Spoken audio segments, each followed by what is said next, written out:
Yin stared at the progress bar that only he could see, his heart pounding like a drum. 99. 100. 10 years. Yin had waited a full 10 years. The day he crossed over to this world, the gray progress bar had appeared in the corner of his vision, like a progress bar that could never be filled. Yin didn't know what would happen once it was filled, he only knew it rose a little each day.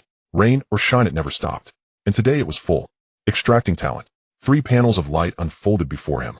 The first with restrained radiance. Martial arts saint. Practice any martial art without bottlenecks. No enlightenment, no fate, required only time enough to break through. The second, dazzlingly bright. Riches beyond compare. Obtain 100,000 taels of gold plus 10,000 taels each month.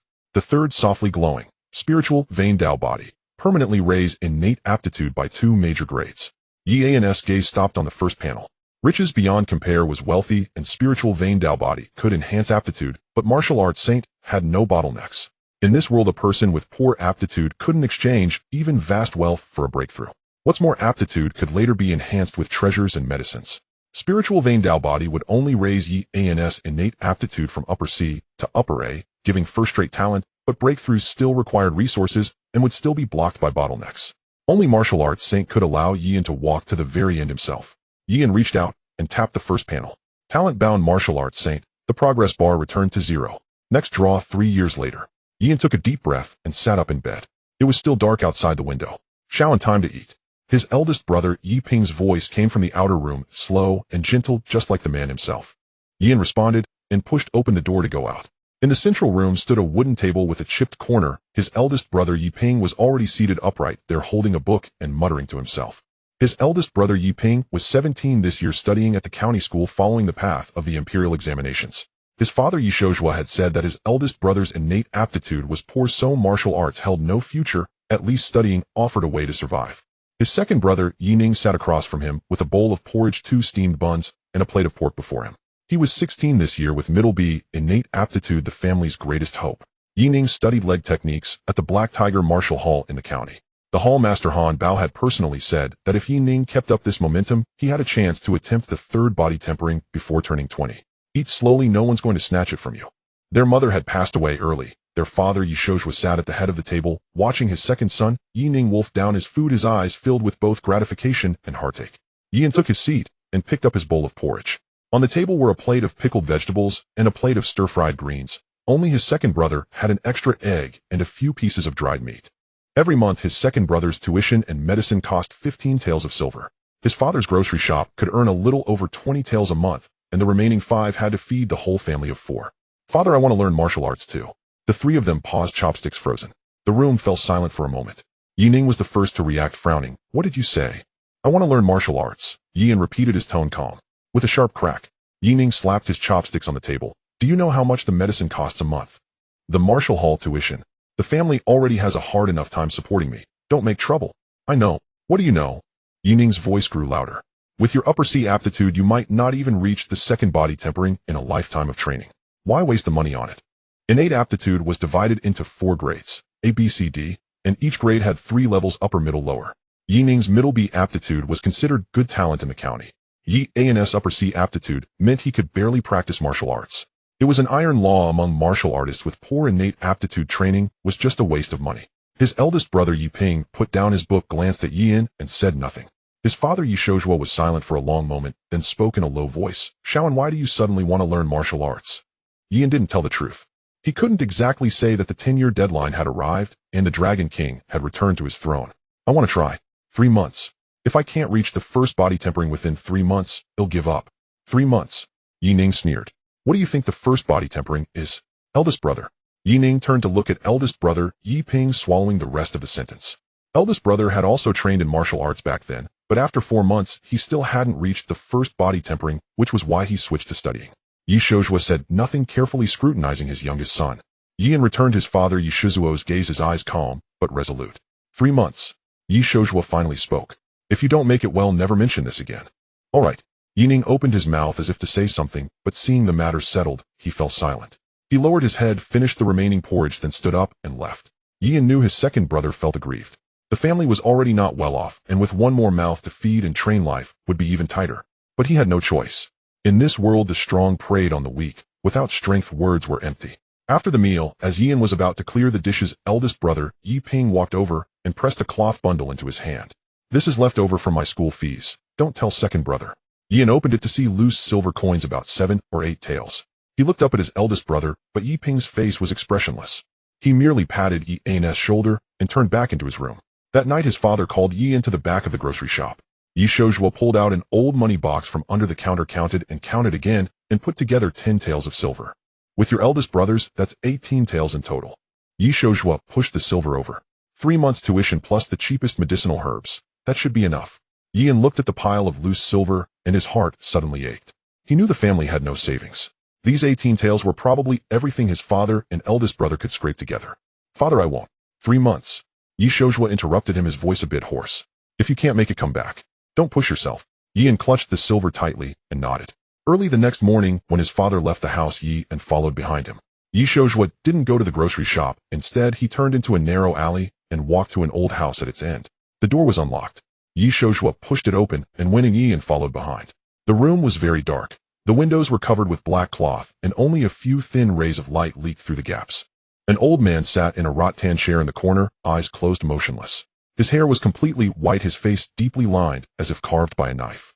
His hands rested on the armrests, his fingernails long and yellowed. This was Yian's grandfather, Yi Tiangang. In Yian's memory, his grandfather had always been like this. He didn't talk to anyone, didn't leave the house, and didn't eat at the same table with the family. His father said that grandfather was old and senile. But Ian didn't believe it. When this old man occasionally opened his eyes, they were clear as a deep pool, not the eyes of someone confused. Father. Yi Shouzhua stood at the door, his voice very low, as if afraid to disturb, but remembering his purpose for the visit, he summoned his courage. Xuan wants to learn martial arts. His aptitude is upper C. If he can't reach the first body tempering in 3 months, he'll give up. The family has scrapped together 18 taels, enough for 3 months' tuition. The old man didn't open his eyes, nor did he show any reaction. Yi Shouzhua waited for a long time, then spoke again. Father, though Xuan's aptitude is poor, he's been sensible since childhood. Maybe. Could you say something? Silence. Yi Tianggang's eyelids didn't even twitch. Ian looked at his grandfather and suddenly spoke. Grandfather, this isn't a whim of mine. I've been thinking about it for 10 years. And waited 10 years. Ian didn't say this out loud. 10 years. From the first day he had crossed over to this world, Ian knew that this world relied not on study or commerce, but on fists. Ian also knew that his innate talent was unremarkable and his family was poor. Training was simply a waste of money. But yesterday his opportunity had arrived. Yi Tiangang finally opened his eyes and looked at Ian. That look was complicated. It held scrutiny, doubt, but more than anything an indescribable emotion, like guilt and like heartache. But it lasted only an instant. He closed his eyes again. From beginning to end, he didn't say a single word. Yi Shouzhua stood for a while longer, sighed, then took Ian's hand and led him out the door. As they walked through the alley, Yi Shouzhua suddenly spoke. Your grandfather wasn't like this before. Ian didn't respond. When he was young, he was quite formidable. Yi Shouzhua seemed to want to say something more, but the words died in his throat. Never mind, let's not talk about this. Ian didn't press further. Ian knew his father harbored too many secrets. About grandfather, about this family, and about the main line of the capital that they never mentioned. But now was not the time to ask.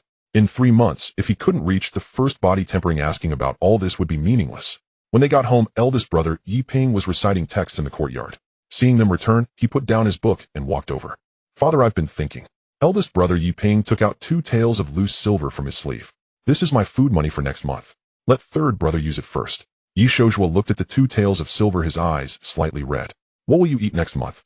The county school canteen can give me credit for now. Eldest brother smiled. The teacher says my grades are good, so there's no rush to pay. Ian knew eldest brother was lying. There was no such thing as credit at the county school. But he had no ability to expose the lie. Ian simply took the silver, clutching it in his palm, his gratitude hard to express. Only through action could he prove everything. With the extra 2 taels from eldest brother, the total came to 20 taels. 3 months' tuition was 9 taels. The remaining 11 would be just enough to buy the cheapest foundation consolidating ointment. This was all the family could afford. Ian put the money away and returned to his room. Lying on the bed, staring at the beam above his head, he went over the day's events in his mind. His father's support, his eldest brother's silver, and his grandfather's gaze. With upper C aptitude, normally, it would take over 4 months to reach the first body tempering without hitting a bottleneck. He only had 3 months. But he had his golden finger. Martial arts saint. Practice any martial art without bottlenecks.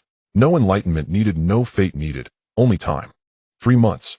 If he trained a few extra hours each day more than others, would it be enough to break through to the first body tempering? Ian didn't know, but he had no way back. 20 taels of silver, 3 months' tuition and medicine, was money his family had scraped together by tightening their own mouths. If he couldn't reach the first body tempering, he would have to obediently return home and never mention martial arts again for the rest of his life. If he did, Yian closed his eyes. Then we'll talk. Tomorrow the green bamboo martial hall. Yian touched the heavy silver under his pillow. 20 taels. That was all he had. The Qingzhou Martial Hall stood at the far end of South Street in Anping County. Its 2 faded wooden doors were flung open, and above the doorway hung a horizontal plaque. The 4 characters for Qingzhou Martial Hall were written in a vigorous, forceful script said to have been penned by some eminent figure. When Yian arrived, dawn was only just breaking. Inside the hall, someone was already practicing martial arts. A burly young man stood in the center of the courtyard practicing the Qingyan finger. Each thrust of his fingers stirred a low whistling sound as it tore through the air, while the blue bricks beneath his feet creaked under the force of his steps. His name was Zhao Tieshan, just over 20 years of age.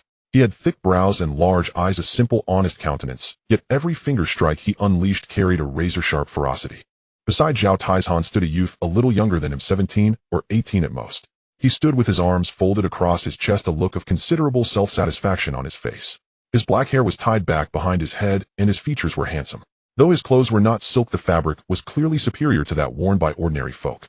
In a corner, a girl in a green dress was deftly wrapping cloth strips around a wooden training dummy. Her movements were practiced and smooth. New here. Yian turned his head and saw a round-faced youth grinning at him. The speaker wore a brocade robe with a fine jade pendant hanging at his waist. One glance was enough to tell he did not lack for money.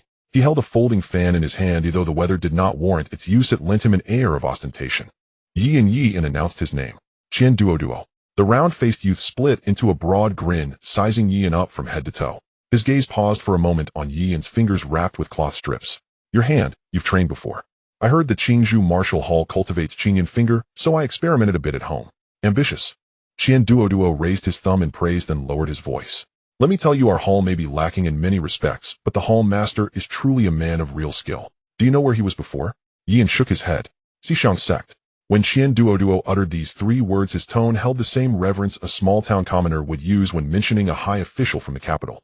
The very sect that inherits the 4 symbols: azure dragon, white tiger, vermilion bird, black tortoise. Yian's heart stirred. In the 10 years since he had crossed into this world, he had never trained in martial arts, yet he had heard all that ought to be heard. The hall master came down from the Xishang sect. Yian asked. Hush. Qian Duo made a gesture for silence. Don't go spreading that around. The hall master was once a disciple of the Xishang sect. The Qingyan finger he teaches is said to be an entry-level body-refining martial art of the vermilion bird branch of that sect. Once you perfect the 4th layer, you can directly step into the Tongmai realm. Don't listen to his exaggerations. A loud voice sounded from behind them. The burly youth who had been practicing Qingyan finger had at some point already finished his routine and was walking toward the 2 of them. Zhao Tieshan wore a short gray jacket that left his thick forearms exposed. The veins bulging beneath his skin were clearly the result of years of arduous training. Senior brother. Qian Duo cupped his fists with a playful smile. Zhao Tieshan ignored him, fixing his gaze on Yian instead. You're the new arrival. Yes, my name is Yian. Zhao Tieshan, the first senior brother of Qingzhou Martial Hall, gave a curt introduction. Have you had your bone aptitude tested? Great Bing upper. Zhao Tieshan's expression barely shifted, but the handsome youth nearby let out a faint derisive Bing upper. The youth stepped forward, circling Yian as though examining some curious specimen. With that shabby bone aptitude, you still dare to train in martial arts? Lin Xiaoyan, watch your tongue. Zhao Tieshan frowned, cutting him off. Lin Xiaoyan shrugged and fell silent, though the disdain on his face remained unhidden. The girl in green finished wrapping the cloth around the wooden dummy and now lifted her head. Hearing the commotion, she said calmly, ignore them. Poor bone aptitude doesn't matter. Whether you can truly practice martial arts depends also on comprehension and temperament. Her voice was not loud, yet everyone in the courtyard heard her distinctly. Lin Xiaoyan curled his lip. He agreed with that statement. But bone aptitude set one's lower limit. Bing upper bones. Acceptable, barely enough for a single round of body tempering. Zhao Tieshan turned to Yian. Come, I'll take you to pay respects to the master. The Qingzhou Martial Hall was not large. The front housed the training grounds, and behind lay a small courtyard. In the courtyard grew an old locust tree, beneath which stood a bamboo chair. A middle-aged man of about 40 sat in the bamboo chair, cradling a cup of tea and sipping it unhurriedly. His face was thin, his cheekbones slightly high, his gaze as calm and still as a dead pool of water, betraying no emotion. If time were to be slowed down, one could clearly observe from the slow-motion perspective that Baloo had a mad look on his face, running while tightly pressing down on Yi. This was the hall master of the Qingzhou Martial Hall, Su Yuanshan. Hall master. At the courtyard gate, Zhao Tieshan cupped his fists in salute. A new student named Yian wishes to take you as his teacher. Su Yuanshan lifted his eyelids and glanced at Yian. Bing upper. Yian was momentarily stunned, then understood. Yes. Yian cupped his fists. I asked the hall master to take me in. Su Yuanshan did not answer at once. He raised the teacup and took another sip. The Qingzhou Martial Hall does not pick students by bone aptitude, but we value fate. Can you endure hardship? In truth, the hall accepted students based on one thing, whether they could pay tuition. I can. Have you trained in martial arts before? No. Then do you possess determination? Yian fell silent for a heartbeat. My bone aptitude is poor. My family has little silver. I have no background and no resources. But I have time. If others train 1 hour a day, I will train 2. If others train 2 hours a day, I will train 4. I have no other advantages, but I still have perseverance. The courtyard fell silent for a moment. Standing in the distance, Qian Duoduo heard this and quietly folded his fan shut. The disdain on Lin Xiaoyun's face eased a little. His impression of Yi and improved, though it did nothing to change his words sound prettier than a song. Zhao Taizhan said nothing, merely fixing a deep look on his new junior brother. Su Yuanshan set down his teacup and rose to his feet. The entry cultivation method of the Qingzhou Martial Hall is called Qingyun Finger, the foundational finger art of the Vermilion Bird branch of the Xishang sect. The first layer trains finger strength, using the finger to tap stone so that the force penetrates 3 inches deep. Achieving it counts as 1 round of body tempering. The second layer trains armor breaking, using the finger to pierce wood so that the force penetrates 7 inches deep, corresponding to a second tempering of the body. The third layer trains metal piercing, using the finger to penetrate metal so that the force reaches 9 inches deep, corresponding to a third tempering of the body. The fourth layer is called Tongxian, using the finger to enter the Tao by which one may step into the Tongmai realm. Su Yuanshan spoke slowly, each word enunciated with crystalline clarity. Yian listened with full attention, not missing a syllable. Su Yuanshan drew a thin booklet from his sleeve and handed it over. This contains the formula and cultivation method for the first layer. Practice an hour each morning and evening. Being able to enter the gate will already be commendable. Yian received it with both hands and opened to the first page. Several lines were written upon it. Tap stone with the finger force penetrating 3 inches. 1,000 taps a day, 100 days to success. Su Yuanshan pointed toward the blue stone slabs stacked in the corner of the courtyard. Those are for training. Use the smallest first. When you can leave a finger hole a full inch deep with a single tap, you will have achieved minor success. But even the smallest blue stone slab was as thick as a palm. Tuition is 3 taels of silver a month. You must buy your own medicinal herbs. The hall does not provide them. At the end of each month, you pay for the next. If you cannot pay, do not come. Having finished speaking, Su Yuanshan sat back down in the bamboo chair and raised his teacup, once more no longer looking at Yian. The ceremony of becoming a student was that simple. No offering of tea, no kowtows, no formal bond of master and disciple. Pay the silver, receive a body-tempering martial art, and you were a student of the Qingzhou Martial Hall. Yian carefully tucked the booklet away, drew 6 taels of silver from his chest, and paid the tuition for the following month in advance. This is for next month. Su Yuanshan glanced at the silver, but did not touch it. Zhao Taizhan came over and patted Yian on the shoulder. Come, I'll take you to the training yard and assign you a spot. Yian followed Zhao Taizhan back to the front courtyard. Zhao pointed toward a spot at the corner. The stone slab there is newly replaced. You'll use that one. Thank you, senior brother. Zhao Taizhan smiled. There's no need for such formality in the hall. Su Qing is senior sister, Lin Xiaoyun is second senior brother, and I am first senior brother. As for the others, just call them by name. Su Qing, the one who spoke just now. Zhao Taizhan nodded toward the corner, the hall master's daughter. Yian glanced at the girl in green. Qian Duoduo sidled up, lowering his voice. Senior sister Su is kind, but her temper is a bit fiery. You had best not provoke her. Hearing this, Su Qing turned her head toward them, startling Qian Duoduo into a quick trot away from the area. Yian paid it no mind, merely walking to the corner to stand before the blue stone slab. It was palm thick, its surface rough and covered in fine dense patterns. Yian drew a deep breath, extended the index finger of his right hand, aimed at the slab's surface, and drove it down with force. Thud! The slab did not budge, not even a pale mark was left on it. A sharp pain radiated through Yi's finger bones. In the next instant, a faint pop-up window appeared within his field of vision. Qingyun Finger 1100. Qingyun Finger 1100. Yian froze, then jabbed dozens more times in succession. Qingyun Finger 1100. It did not change. Still one. So hard to train. Yian muttered under his breath. A mocking snort sounded behind him. Bing upper bones practicing martial arts. Too much money to burn. The speaker was a youth in a brocade robe with 2 or 3 others standing nearby laughing along. Zhou Yuanlong, he's just arrived. Watch your mouth. Su Qing put down her cloth strips and intervened. Zhou Yuanlong snorted and held his tongue, turning away to resume idle chatter with his companions. Yian committed Zhou Yuanlong's name to memory. He ignored the boy and continued his practice. 30 jabs. 50 jabs. 100 jabs. Qingyun Finger 1100. His finger had begun to swell. 300 jabs. Qingyun Finger 2100. 500 jabs. Qingyun Finger 3100. Yian shook his numb fingers and started to understand why those with poor bone aptitude could not progress. In the same span of time, others might gain 2 or 3 points from 100 jabs, whereas he needed more than 100 jabs to gain a single point. Such was the lower efficiency of Bing upper bones. This was the gulf wrought by bone aptitude. Yet Yian did not pause. When others reached Qingyun finger 99100, they might stall for half a month or an entire month. Some even failed to break through their vital blood, declining, dropping back to Qingyun finger 77100. But Yian possessed saint of the martial Tao. He would not fail, only succeed in every breakthrough. So long as he was willing to pour in more time, he would surely stand at the forefront. By dusk, everyone else had left, only he remained in the training yard. When Su Yuanshan stepped out of the rear courtyard to collect laundry, he saw the youth in the corner, still contending with the blue stone slab. His index and middle fingers were wrapped in cloth, the strips stained a dark red with blood. Su Yuanshan said nothing and turned back into the house. As he passed the stone table, he glanced at the 6 taels of silver Yi and had just left there, and paused for an instant. 2 months is it? Very well. To Su Yuanshan, many students were driven by novelty. Once a month had passed without any noticeable change, they would quit. There were plenty like Yian who paid for 2 months at once, and plenty who later regretted it. Would he regret it as well? When Yian returned home, night had already fallen completely. His father was still at the sundry shop and had not come back. His elder brother was in the room reading. On the table waited a bowl of porridge and half a steamed bun. Yian reheated the porridge, finished the bun, washed the bowl, and returned to his small room.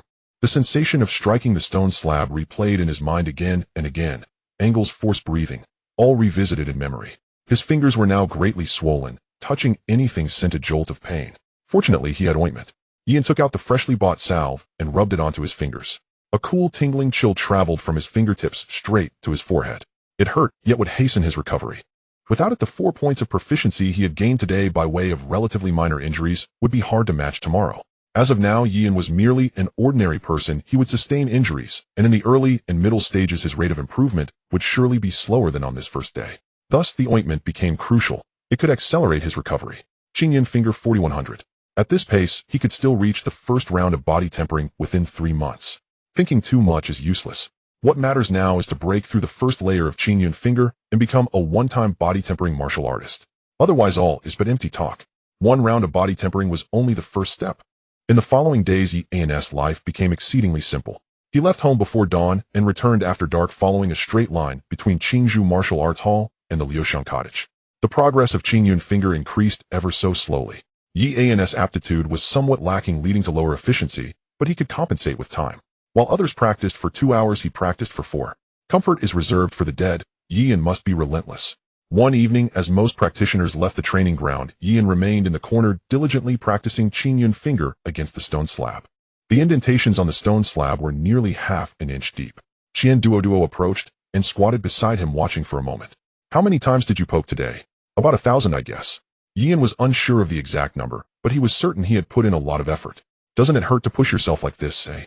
Yian raised his arm, revealing that his index and middle fingers were wrapped in cloth, a strong medicinal scent wafting toward his nose. This ointment can heal injuries and effectively alleviate pain. That's enough for me. Qian Duo glanced at him, revealing a hint of his future golden teeth, and sighed. Hey, you should take it easy. Training like this is too tough on you. Footsteps approached from behind. You haven't left yet. It was Lin Xiaoyan, who this time did not mock him. Over these days, Lin Xiaoyan had noticed that Yian's diligence matched his words. He was not the type to speak grandly. Yian's hard work had caught his attention. Lin Xiaoyan came from a relatively well-off family and had an older sister who married well. At that moment, he wore a clean blue robe, his hair neatly tied back. Practice a little longer, he said, shaking his head. What's the use of practicing more? Qian Duo interjected. What you said is right, you should take it easy. Zhou Yuanlong and Sun Wanqing were waiting nearby and noticed Lin Xiaoyan approaching. Second senior brother. Zhou Yuanlong greeted him with a smile. My family prepared some good wine today. Want to try some? No thanks. Lin Xiaoyan brushed off his sleeves. I have things to do tonight. What about tomorrow? My father said he wanted to invite you to dinner. Second senior brother. Sun Wanqing added, her voice soft and gentle. Lin Xiaoyan glanced at her, a slight smile curling at the corners of his mouth. Well, see. The 3 of them exited the martial arts hall and walked down South Street towards Yongningfang. Zhou Yuanlong walked on the left, while Sun Wanqing was on the right, sandwiching Lin Xiaoyan in the middle. Second senior brother, are you about to master the 3rd layer of Qingyun finger? Zhou Yuanlong asked. Lin Xiaoyan did not answer the question directly, merely responding dismissively. What's the rush? Second senior brother is talented. He's not like us, Sun Wanqing said, with a smile, her tone clearly filled with delight. Lin Xiaoyan remained silent, but the smile at the corner of his mouth could not be concealed.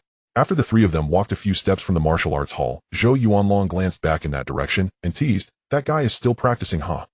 "Let him practice then," Sun Wanqing scoffed lightly. Lin Xiaoyan did not pay much attention to their mockery, simply responding with a casual "hmm." The next day, when Yan arrived at the martial arts hall, he noticed an unusual atmosphere. The eldest senior brother Zhao Tieshan was not training, but standing at the entrance gazing out towards the street. "What's going on?" Yan asked Qian Duoduo. Qian Duoduo leaned in closer and whispered, "People from the Black Tiger Martial Arts Hall are coming." Black Tiger Martial Arts Hall. Yes, the Hall Master Han Bao has a long-standing friendship with our Hall Master. It seems he's here to discuss something today. Qian Duoduo replied, his eyes darting around. "I heard he brought someone a new talent from their hall." Yan nodded, understanding that it wasn't a big issue, and continued practicing Qingyan finger. The students in the courtyard were whispering among themselves. If Hall Master Han came personally, it must be something significant. "I heard the new talent from their hall is 16 years old, and has undergone body tempering twice. With such aptitude, the Black Tiger Martial Arts Hall has struck gold." "What was his name again?" "It's Yi Ning. He's from the Liuxiang area in Anping County." Yan absorbed all the information, yet his fingers continued to poke at the stone slab without pause. Before long, a carriage stopped at the entrance of the martial arts hall. The first to descend was a burly man in his 40s, broad-shouldered and powerful. This was Han Bao, the hall master of the Black Tiger Martial Arts Hall. Following him was a young man around 16 or 17 years old, tall and with a cold expression. He wore a tight-fitting black outfit with his sleeves cinched and a pair of thin-soled quick boots that made no sound as he walked. This was Yi Ning. Yan watched as his second brother stepped down from the carriage, feeling a bit dazed. The Yi Ning at home devoured his meals ravenously, spoke loudly, and had a fiery temper. But the Yi Ning before him stood tall and straight, his gaze steady, exuding the demeanor of a true martial artist.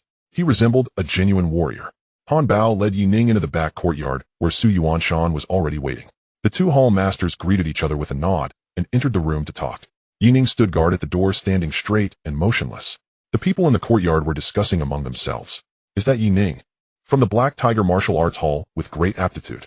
Hall Master Han personally said that he is expected to challenge body tempering 3 times before the age of 20. Tsk tisk that aura. He clearly isn't an ordinary person.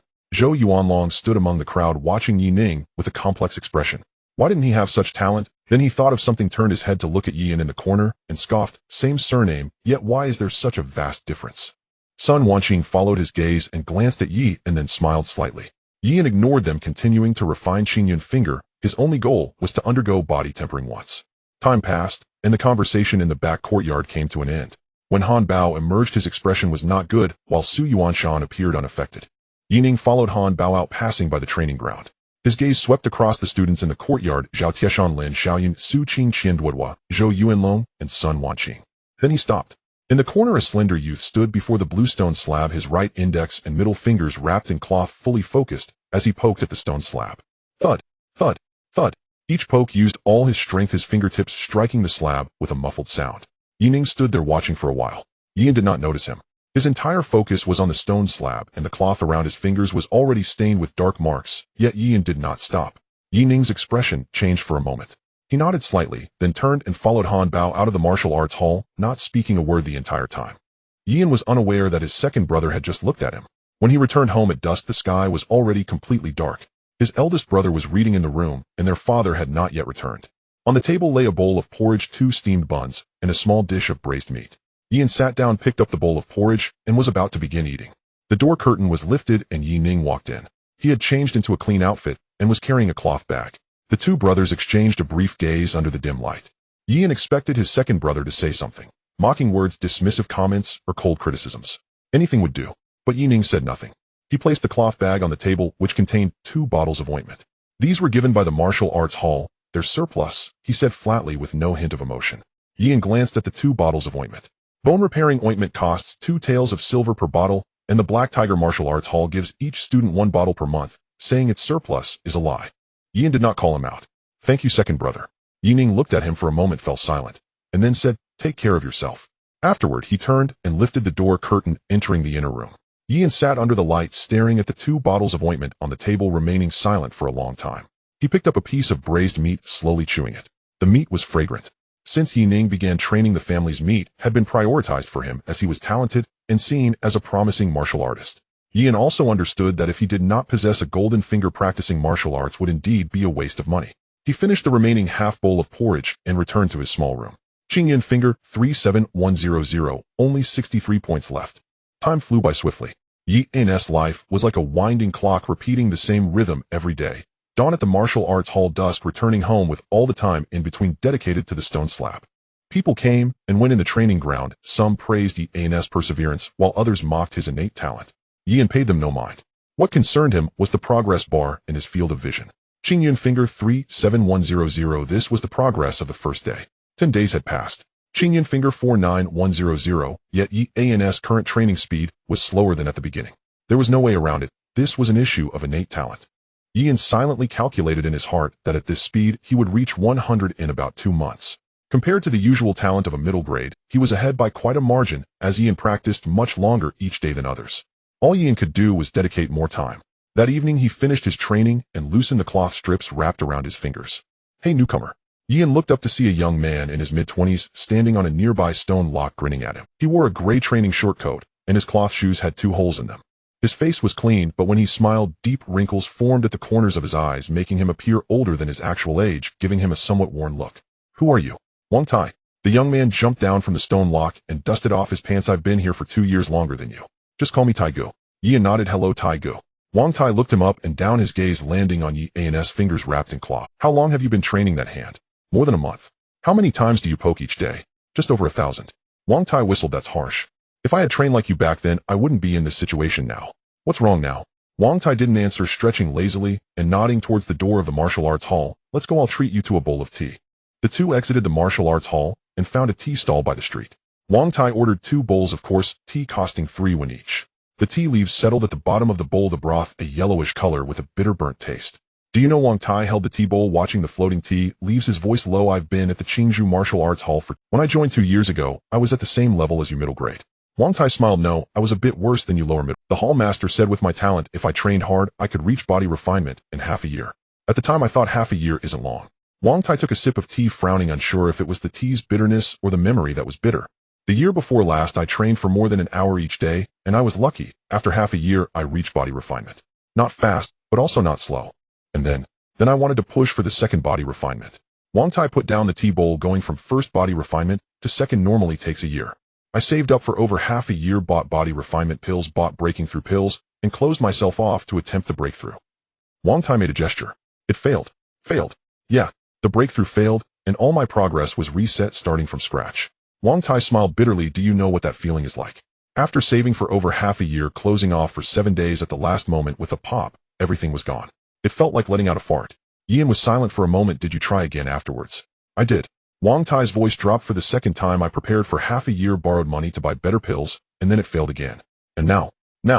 Wang Tai looked down at his empty tea bowl, much like his current self. "I'm in debt up to my neck. My father is over 50 and still chopping wood on the mountain. My mother has poor eyesight and is reluctant to buy medicine." Wang Tai raised his head, looking at the bustling crowd on the street, unsure of what he was watching. "Sometimes I think if I hadn't practiced martial arts back then, it would have been better. Honestly, farming at home, although poor, I wouldn't be in debt. My parents wouldn't have to suffer along with me. In this world, ordinary people think that by becoming a martial artist they can earn more money, so they practice martial arts. One body refinement can earn money, and then what? What's the next goal? The second body refinement. The resources needed are greater, and gradually, they will realize that although they earn more than before, life hasn't improved, in fact they need more money." Yin didn't know what to say. He thought of his own family situation. His father's grocery store earned 20 taels a month, and his second brother's tuition and medicinal materials cost 15 taels, leaving only 5 taels to support the family of 4. His eldest brother was studying in the county school, and tuition had increased again. Yi's martial arts training fees were saved up by his father and elder brother from their meager earnings. If he failed even once at body refinement without the saint of martial arts, then all that money would have gone to waste. "All right, no more talk." Wang Tai stood up, pulling out some coins from his sleeve and placing them on the table. "I'll pay for the tea. You should train, well, don't end up like me." He patted Yi's shoulder and turned to leave. After taking 2 steps, he turned back and asked, "By the way, what's your Qingyan finger at now?" "Reached 30%. Yin concealed 2 layers of his level. "Middle grade, a little over a month." Wang Tai calculated. "How many hours do you train daily?" 4 to 5 hours. Wang Tai was taken aback, then suddenly smiled. "If I had your determination back then, things might have been different." "Taigu." Yin hesitated before asking. Wang Tai stood by the street, the setting sun casting a long shadow behind him. He was silent for a long time before finally saying something Yin hadn't expected. "Regret. No regrets. The 2 years of practicing martial arts were the most human years of my life. Wang Tai smiled and waved his hand, leaving without looking back. Ian sat at the tea stall, slowly finishing the bitter tea in his bowl. Wang Tai's words circled in his mind. Hard work does not guarantee success. Effort does not necessarily yield rewards. Breakthroughs can fail, progress can reset, and time and resources can be wasted. This is the fate of ordinary martial artists. Ian glanced at the panel on his chest that only he could see. He was different. Ian lacked neither time nor perseverance. What he lacked was the element that could guarantee his success 100%, and that element had already been acquired. Ian stood up, placing the tea bowl back on the table, and walked towards the martial arts hall. It was not yet dark. He could still practice for another hour. In the days that followed, Ian pushed himself to the limit. Wang Tai's words were like a thorn, constantly reminding him, time waits for no one. Ian remained as ever, the first to arrive at the martial arts hall and the last to leave.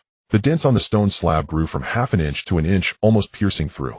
Qingyun finger 55100, Qingyun finger 6 3100, Qingyun finger 7 1100. Zhou Yuanlong and Sun Wanqing would occasionally pass by Ian and still mock him, but Ian had grown too tired to listen.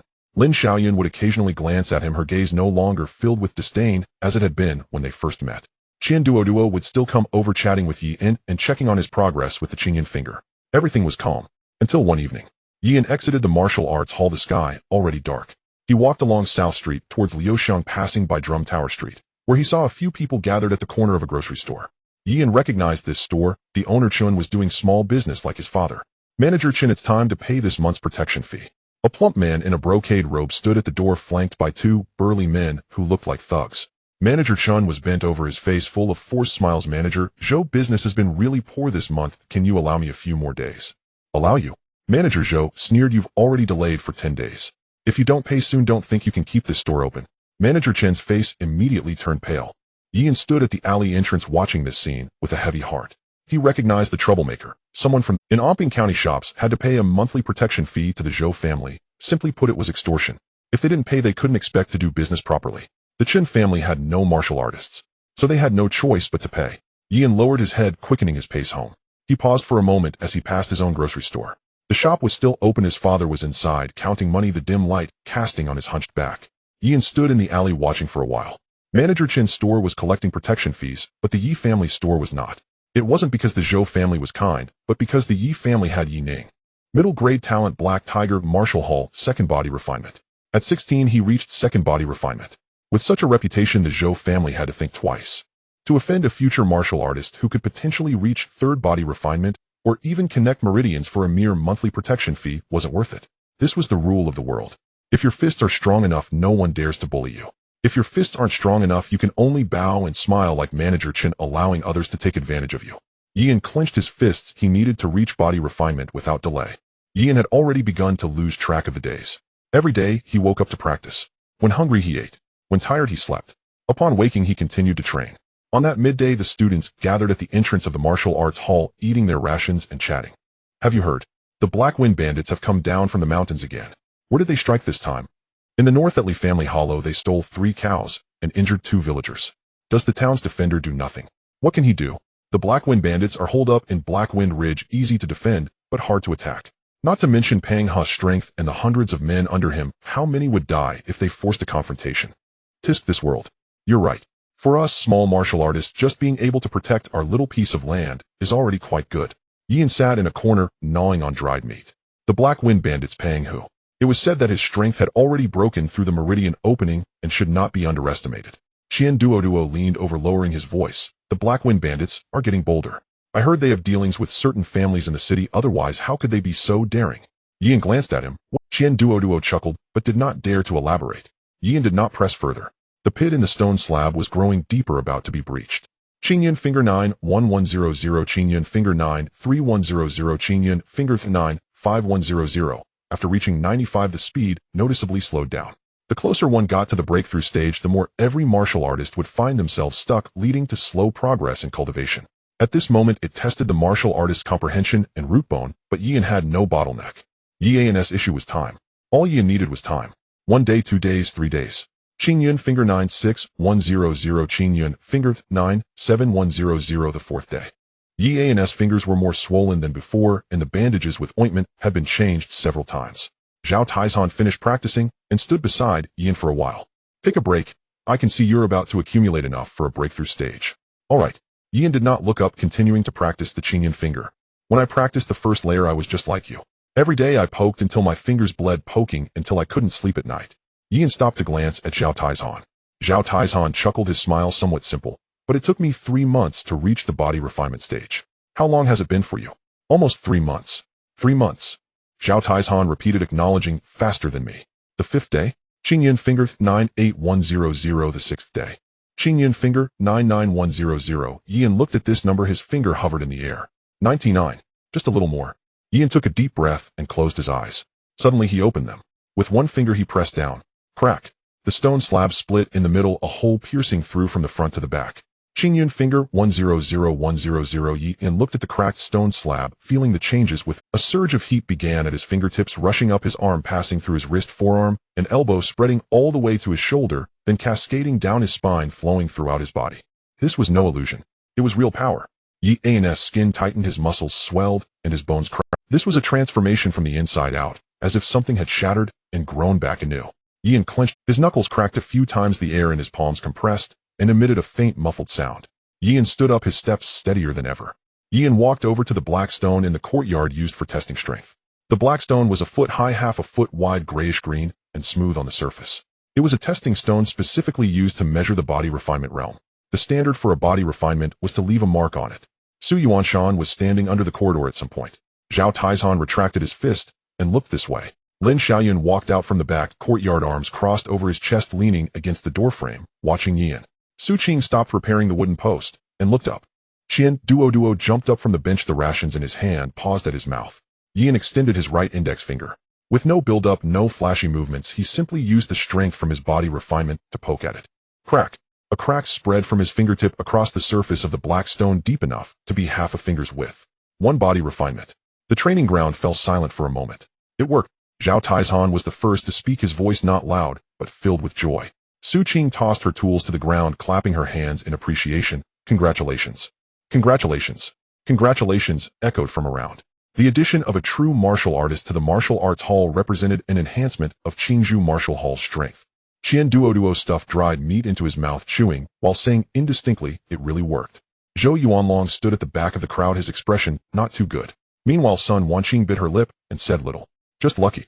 Zhou Yuanlong muttered softly. Su Yuanshan looked at the crack on the black stone, his voice flat. The first layer of Qingyun finger is complete. Come tomorrow to pick up the second layer's manual. Thank you, Hallmaster. Su Yuanshan said no more and turned back to the courtyard. Qian Duo rushed over, grabbing Yian's wrist, examining it closely. Why do your fingers feel as if they are forged from iron? Yian pulled back his hand, responding dismissively to Qian Duo's teasing. It's natural. Huh. That poke you just did, based on the strength of a body refinement, was at least 300 pounds. Yian felt the changes in his body once more. This feeling of breaking through was quite marvelous. His entire body felt as if wrapped in an invisible membrane, his skin much firmer than before, and when pressed one could feel the muscles underneath were hard like stone. Yian bent down, his spine crackling twice. Everything had been strengthened. This was a body refinement. Flesh, skin, tendons, and membranes all had been reinforced. It was different now, completely different.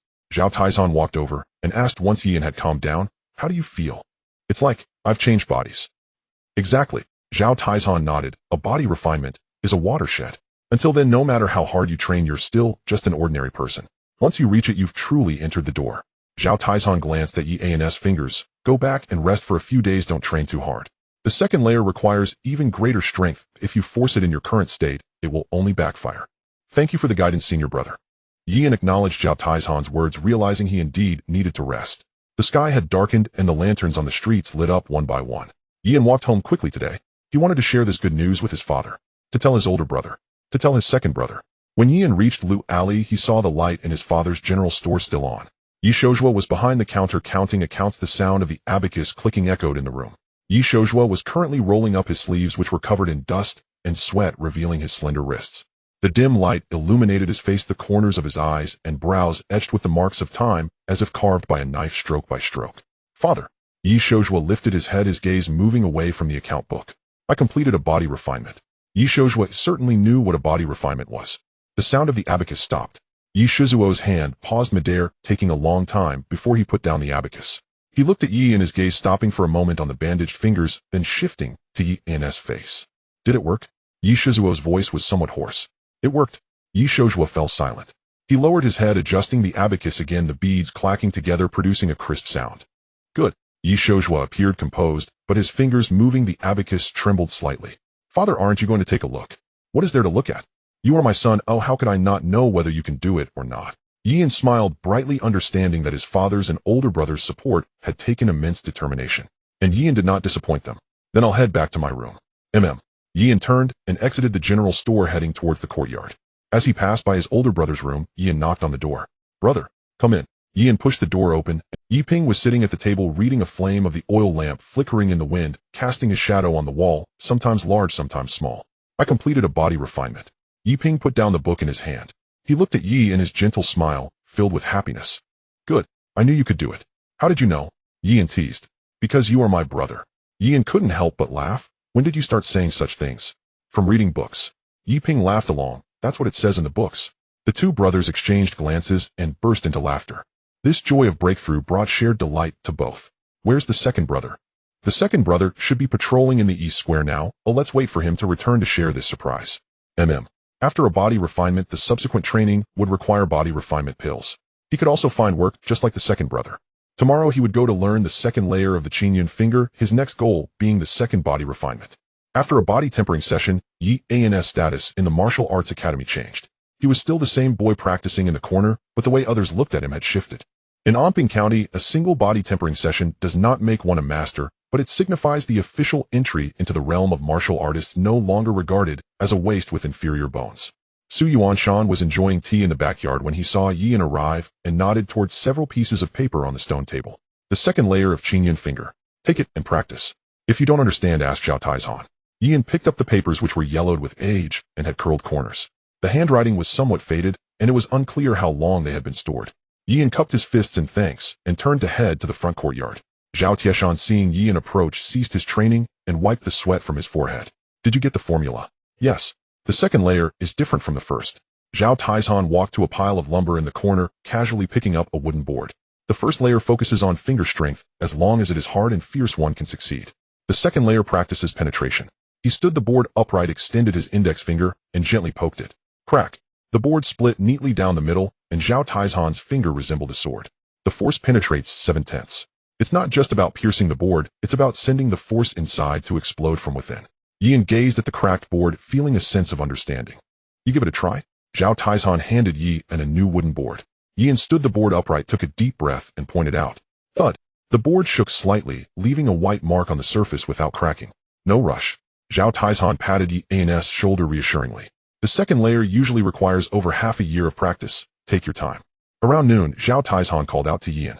Now that you have completed a body tempering session, you can look for an official. There are several places in the county seeking martial artists for patrol duties, offering a few taels of silver a month, enough for you to buy pills. Yian paused. Official position.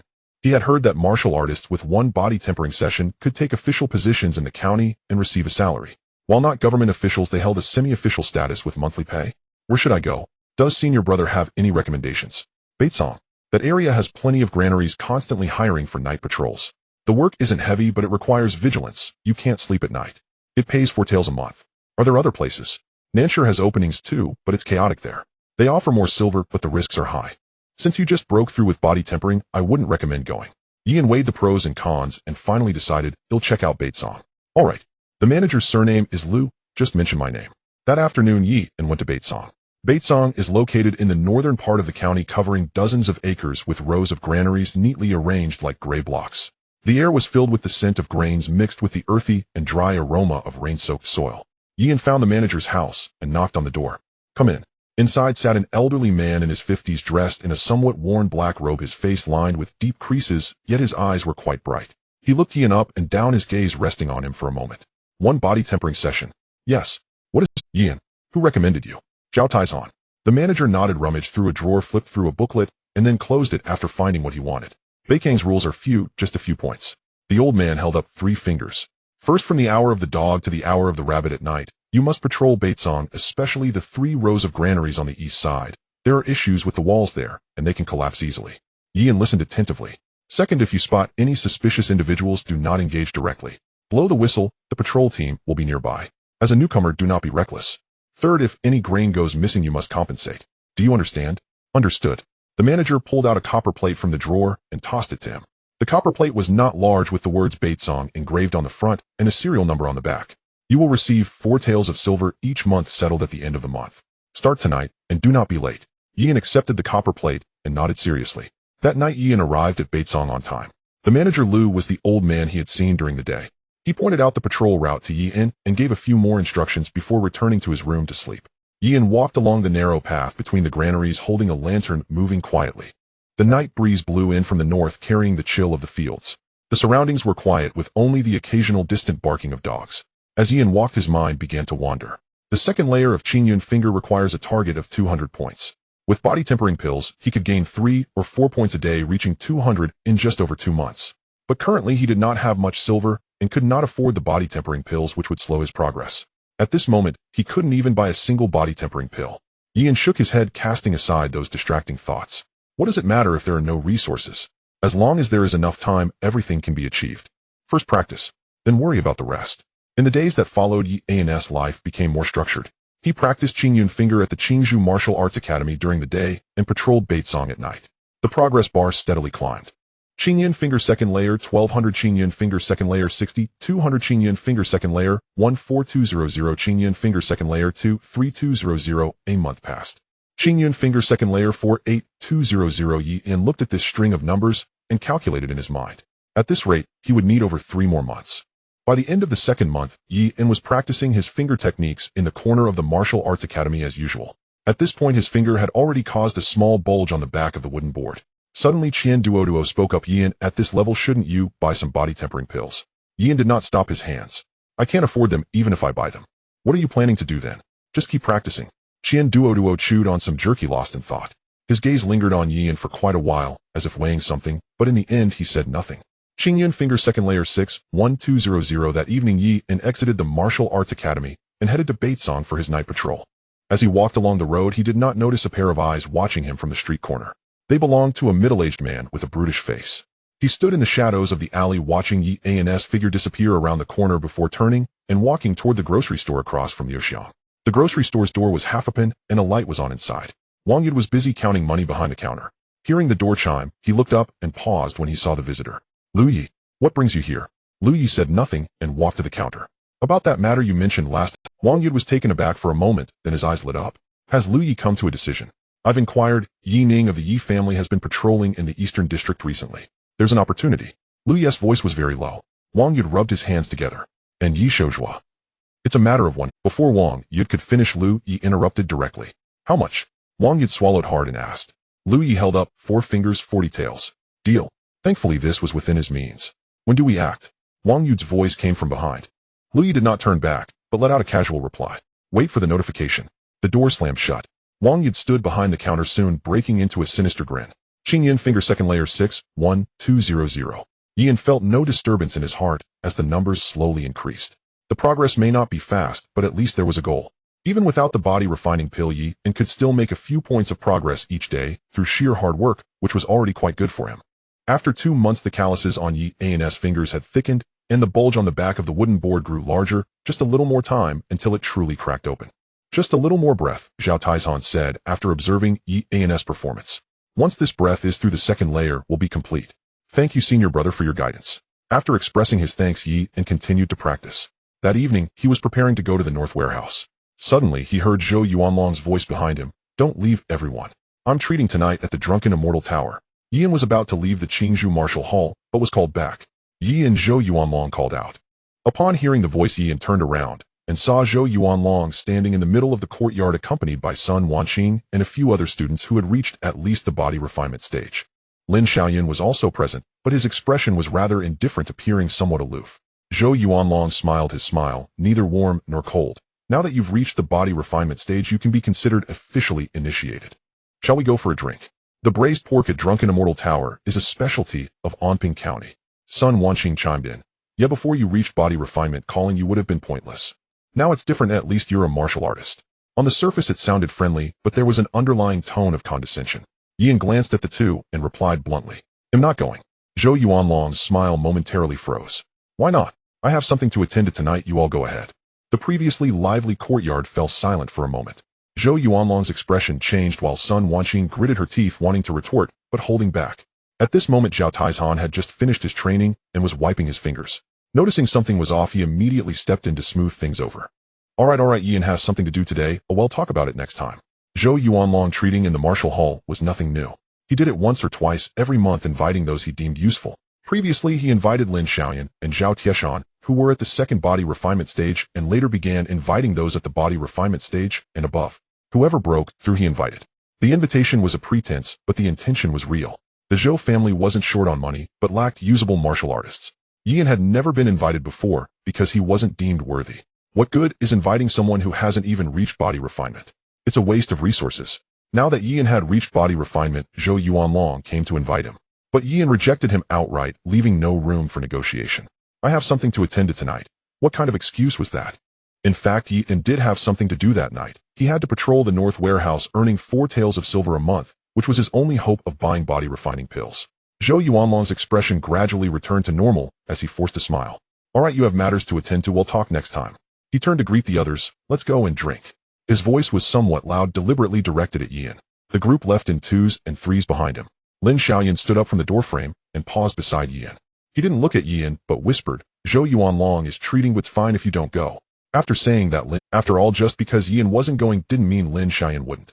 Zhao Taizhan walked over and asked, You're really not going? Not going? Why not? Eating something good is beneficial for a martial artist's body. Yan simply replied, Drinking with those people is a waste of time. Zhao Taizhan forced a smile. Was he including himself in that? Alright, then you go ahead and be busy. Soon only Yan and Qian Duoduo were left in the courtyard. At this moment, Qian Duoduo approached Yi, and after seeing everyone leave, Do you know why Zhou Yuanlong invited you? I know. Then why aren't you going? If you accept his invitation, you could get body refining pills. Yan didn't answer, only gave Qian Duoduo a deep look. Aren't you wealthy too? Why don't I see you trying to win people over like them? Qian Duoduo chuckled a couple of times. What if I want to win you over? That's fine, but what would you treat me to? Steamed buns. Get lost. Qian Duoduo laughed and ran off. Yan stood in the empty courtyard. It was time to go to the North Warehouse. Just as Yan was about to head towards the North Warehouse, he bumped into someone. It was Lu Guanshi. Yan was puzzled. Lu Guanshi usually stayed at the North Warehouse, so why was he at the Martial Hall? What's wrong, Lu Guanshi? Lu Guanshi took a breath, his expression not looking good. You don't have to come tonight.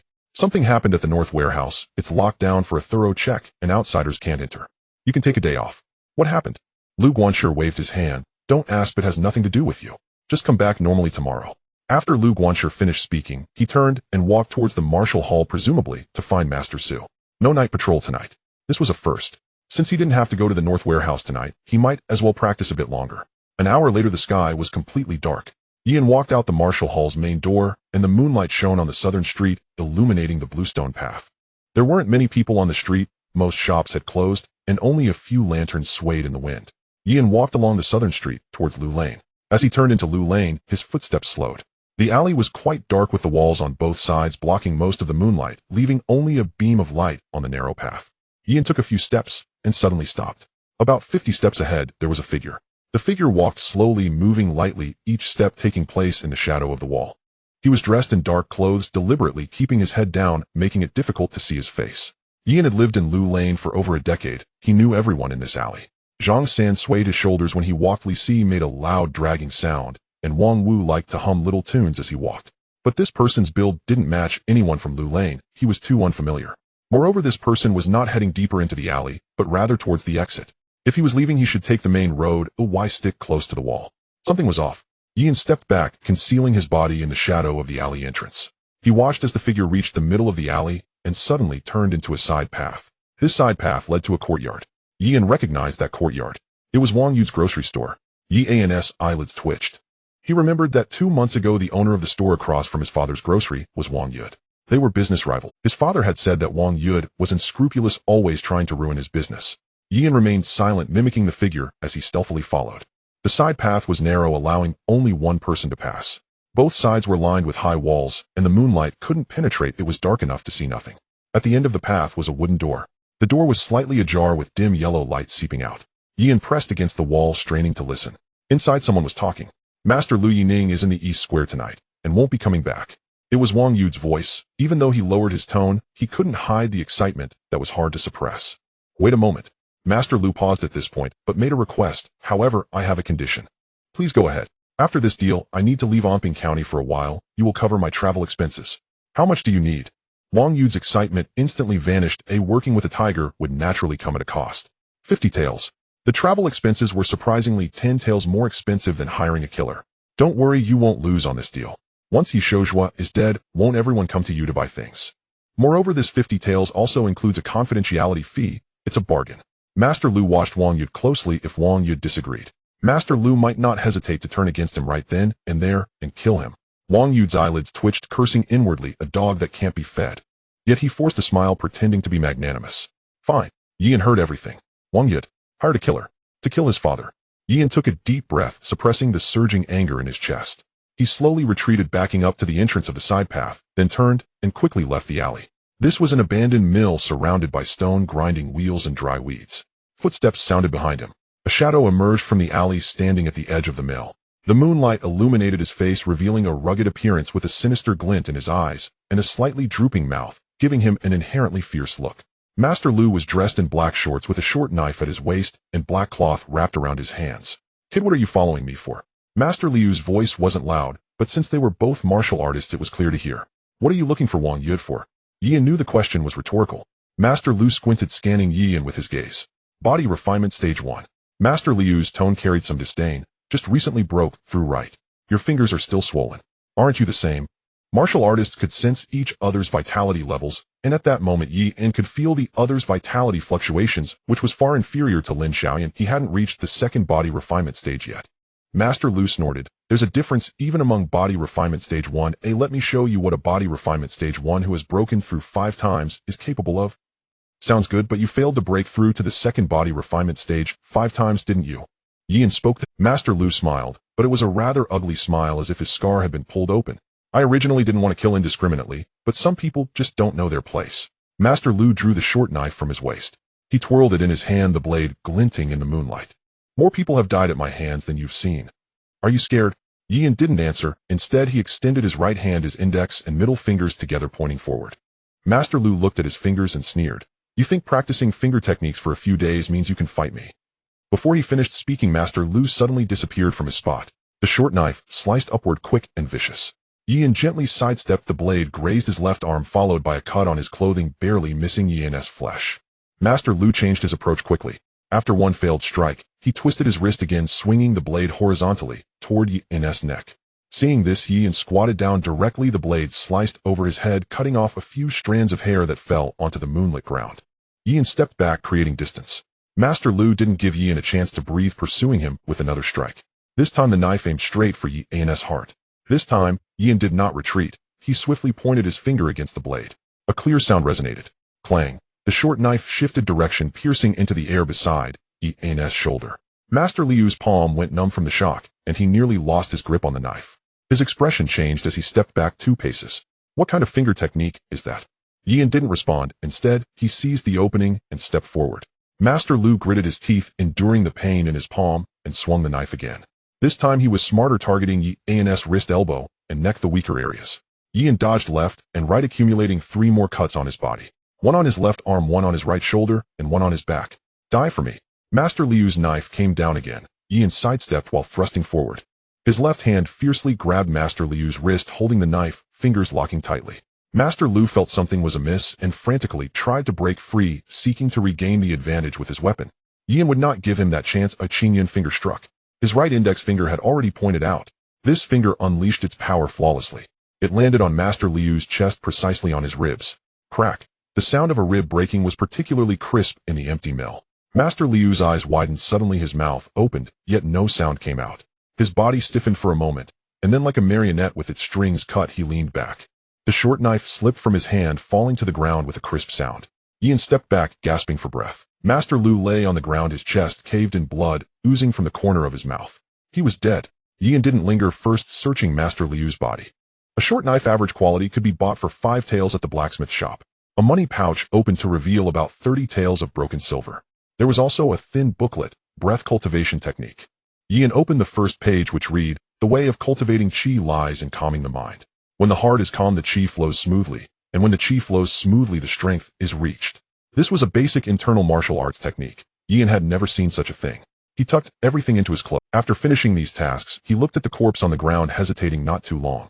The mill was empty. People would pass by during the day, and leaving it here would eventually lead to discovery. Ian bent down, dragging Master Liu's body to the edge of the dried well behind the mill. This well had long since dried up, with half a stone slab covering the mouth, surrounded by overgrown weeds. Ian removed the stone slab and took a look inside. It was pitch black and bottomless. He pushed the corpse down, replaced the stone slab, and casually brushed aside some weeds, ensuring it left no trace. Then he turned and walked towards Wang Yude's grocery store. Wang Yude was sitting behind the counter drinking tea. Upon hearing the door open, he looked up. Seeing Ian walk in covered in blood, his face instantly went pale. "You? What happened?" Master Lu. Wang Yude's teacup dropped to the floor, shattering into pieces. "No, impossible. He was half a step into the second stage. You a body refinement stage 1. He is dead." Ian repeated each word, striking Wang Yude's soul. Wang Yude's mouth opened, wanting to say something, but no word. His body trembled as he slid off the chair, ultimately collapsing to the ground. "My father has a grudge against you." "No." "Then why hire someone to kill him?" Wang Yude's lips trembled, tears and snot streaming down. I was just jealous. His business was better than mine." Master Lu said he could help me deal with it. "Ian, you can't kill me. I will keep it a secret. I won't tell anyone about this. I only trust the dead." Wang Yude's eyes widened, suddenly his pupils constricting. He wanted to shout, but as soon as he opened his mouth, Ian struck with a knife. The blade struck right at his throat. Wang Yude's voice got stuck in his throat, producing a muffled sound. His body twitched twice, and then went still. Ian retracted the short knife, looking at Wang Yude's body on the ground, exhaling a breath. He rummaged through the... Hidden beneath the counter was 120 taels of silver. Ian packed the money away, then searched Wang Yude's body, finding a few taels of broken silver and a set of keys. Ian picked up the oil lamp on the table and splashed the oil on the counter and ledger. He struck a fire starter. The flames leaped up, licking the wooden counter and spreading to the ledger, crawling up the wall. Ian turned and opened the door, stepping into the moonlight. Behind him, the firelight shone through the window, casting a red glow over half the alley. When he reached his doorstep, Ian glanced at his clothes, which were stained with blood. Ian went around to the backyard, scooped a ladle of water from the water vat, wiped the blood off his face, and patted the dust off his clothes. The wound was still oozing blood, but martial artists had good recovery abilities, and this injury would be fine after some care. The lights in the main room were still on, and his father, Yi Shouzhua, was sitting at the table waiting for him. "Why are you so late today?" Yi Shouzhua raised his head, his gaze landing on Ian. "Why are your clothes torn?" "I accidentally cut them while practicing." "It's nothing." Yi Shouzhua glanced at Yi, and without asking further, "There's still porridge in the pot. Serve yourself." Ian walked into the kitchen, served himself a bowl of porridge, and drank it slowly. Then he returned to his room, placing the breath cultivation technique under his pillow. After hiding the silver in a secret compartment under the bed, 150 taels, enough to buy many body refining pills. Master Liu's corpse lay in the dried well. Wang Yude's shop was burned down, and the person was dead. The fire would erase the traces. That was enough. Ian closed his eyes, no longer thinking about it. The next day, the martial hall was lively as usual. The students gathered together, eating dry rations and chatting idly. "Did you hear? A shop burned down in Lu Lane last night." "Which shop?" "Wang Yude's. It was completely burned down, and the person died inside." "What happened?" "I don't know. The patrol team said it was caused by an overturned oil lamp, resulting in the fire." A few days later, Lu Yin from Black Wind Village, the one at the peak of body refinement stage 1, has gone missing. "Is that true?" "It's true. News from Black Wind Village says Lu Yin took the village's money and ran away. Pang, who issued a warrant offering 100 taels for his head, ran away with the money." "That's interesting. Who knows, let it be."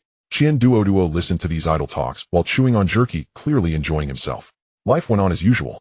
The only change in Yi An's situation compared to before was that he practiced the nourishing qi technique at night. During the day, he practiced the qingyun finger, and at night, the nourishing qi technique. The finger technique worked on his muscles and bones, while the internal skill focused on his qi and blood. Combined, Yi and could clearly feel the changes within himself. His reactions and strength had improved a bit, and even the progress of the qingyun finger had sped up slightly. Qingyun finger second layer 71200. Qingyun finger second layer 79200. Nourishing qi technique initial insight 1100. Ian did not know what level initial insight represented, but the faint flow of qi in his dantian clearly existed. He couldn't feel it at ordinary times, but during the exercises it would flow along his meridians, granting each of his fingers a bit more penetrating power. That noon, Zhao Taizhan walked over and leaned against a nearby stump, watching Ian. "What are you thinking?" Zhao Taizhan had appeared behind Yi, and without him realizing. "Nothing." Ian retracted his thoughts, "Just wondering when I can reach the second stage of body refinement." "Why the hurry?" Zhao Taizhan casually pointed at the stump, which remained unmoved, but a chunk of wood flew off the back. "It took me over half a year to go from the first to the second stage. Your progress is acceptable." Yian asked, "Senior brother, how long have you been at the peak of the second stage of body refinement?" Zhao Taizhan's smile froze. He hadn't expected Yian to ask him that. 2 years. His calm voice concealed a sense of helplessness. "How many attempts did you make?" 3 attempts. Zhao Taizhan lowered his hand and turned back to lean against the stump, his gaze scanning the other people in the yard. Zhou Yuanlong was whispering to Sun Wanqing. Lin Xiaoyun was practicing, and Su Qing was maintaining the wooden dummy.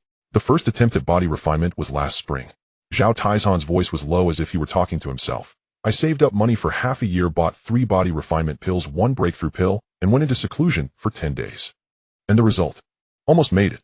Zhao Taizhan waved his hand nonchalantly, "just a tiny bit away. All my accumulation was lost, and the pills went to waste. I still owe 20 taels of silver." The second attempt was last autumn. This time I was better prepared, buying 5 body refinement pills and 2 breakthrough pills. Zhao Taizhan smiled ruefully, clearly having failed. "What about the third attempt?" "This spring. I spent almost all my money. I borrowed a bit and gathered 30 taels, bought 2 body refinement pills and 1 breakthrough pill." He thought to himself that if it didn't work this time, he would resign to his fate. Zhao Taizhan shook his head while speaking.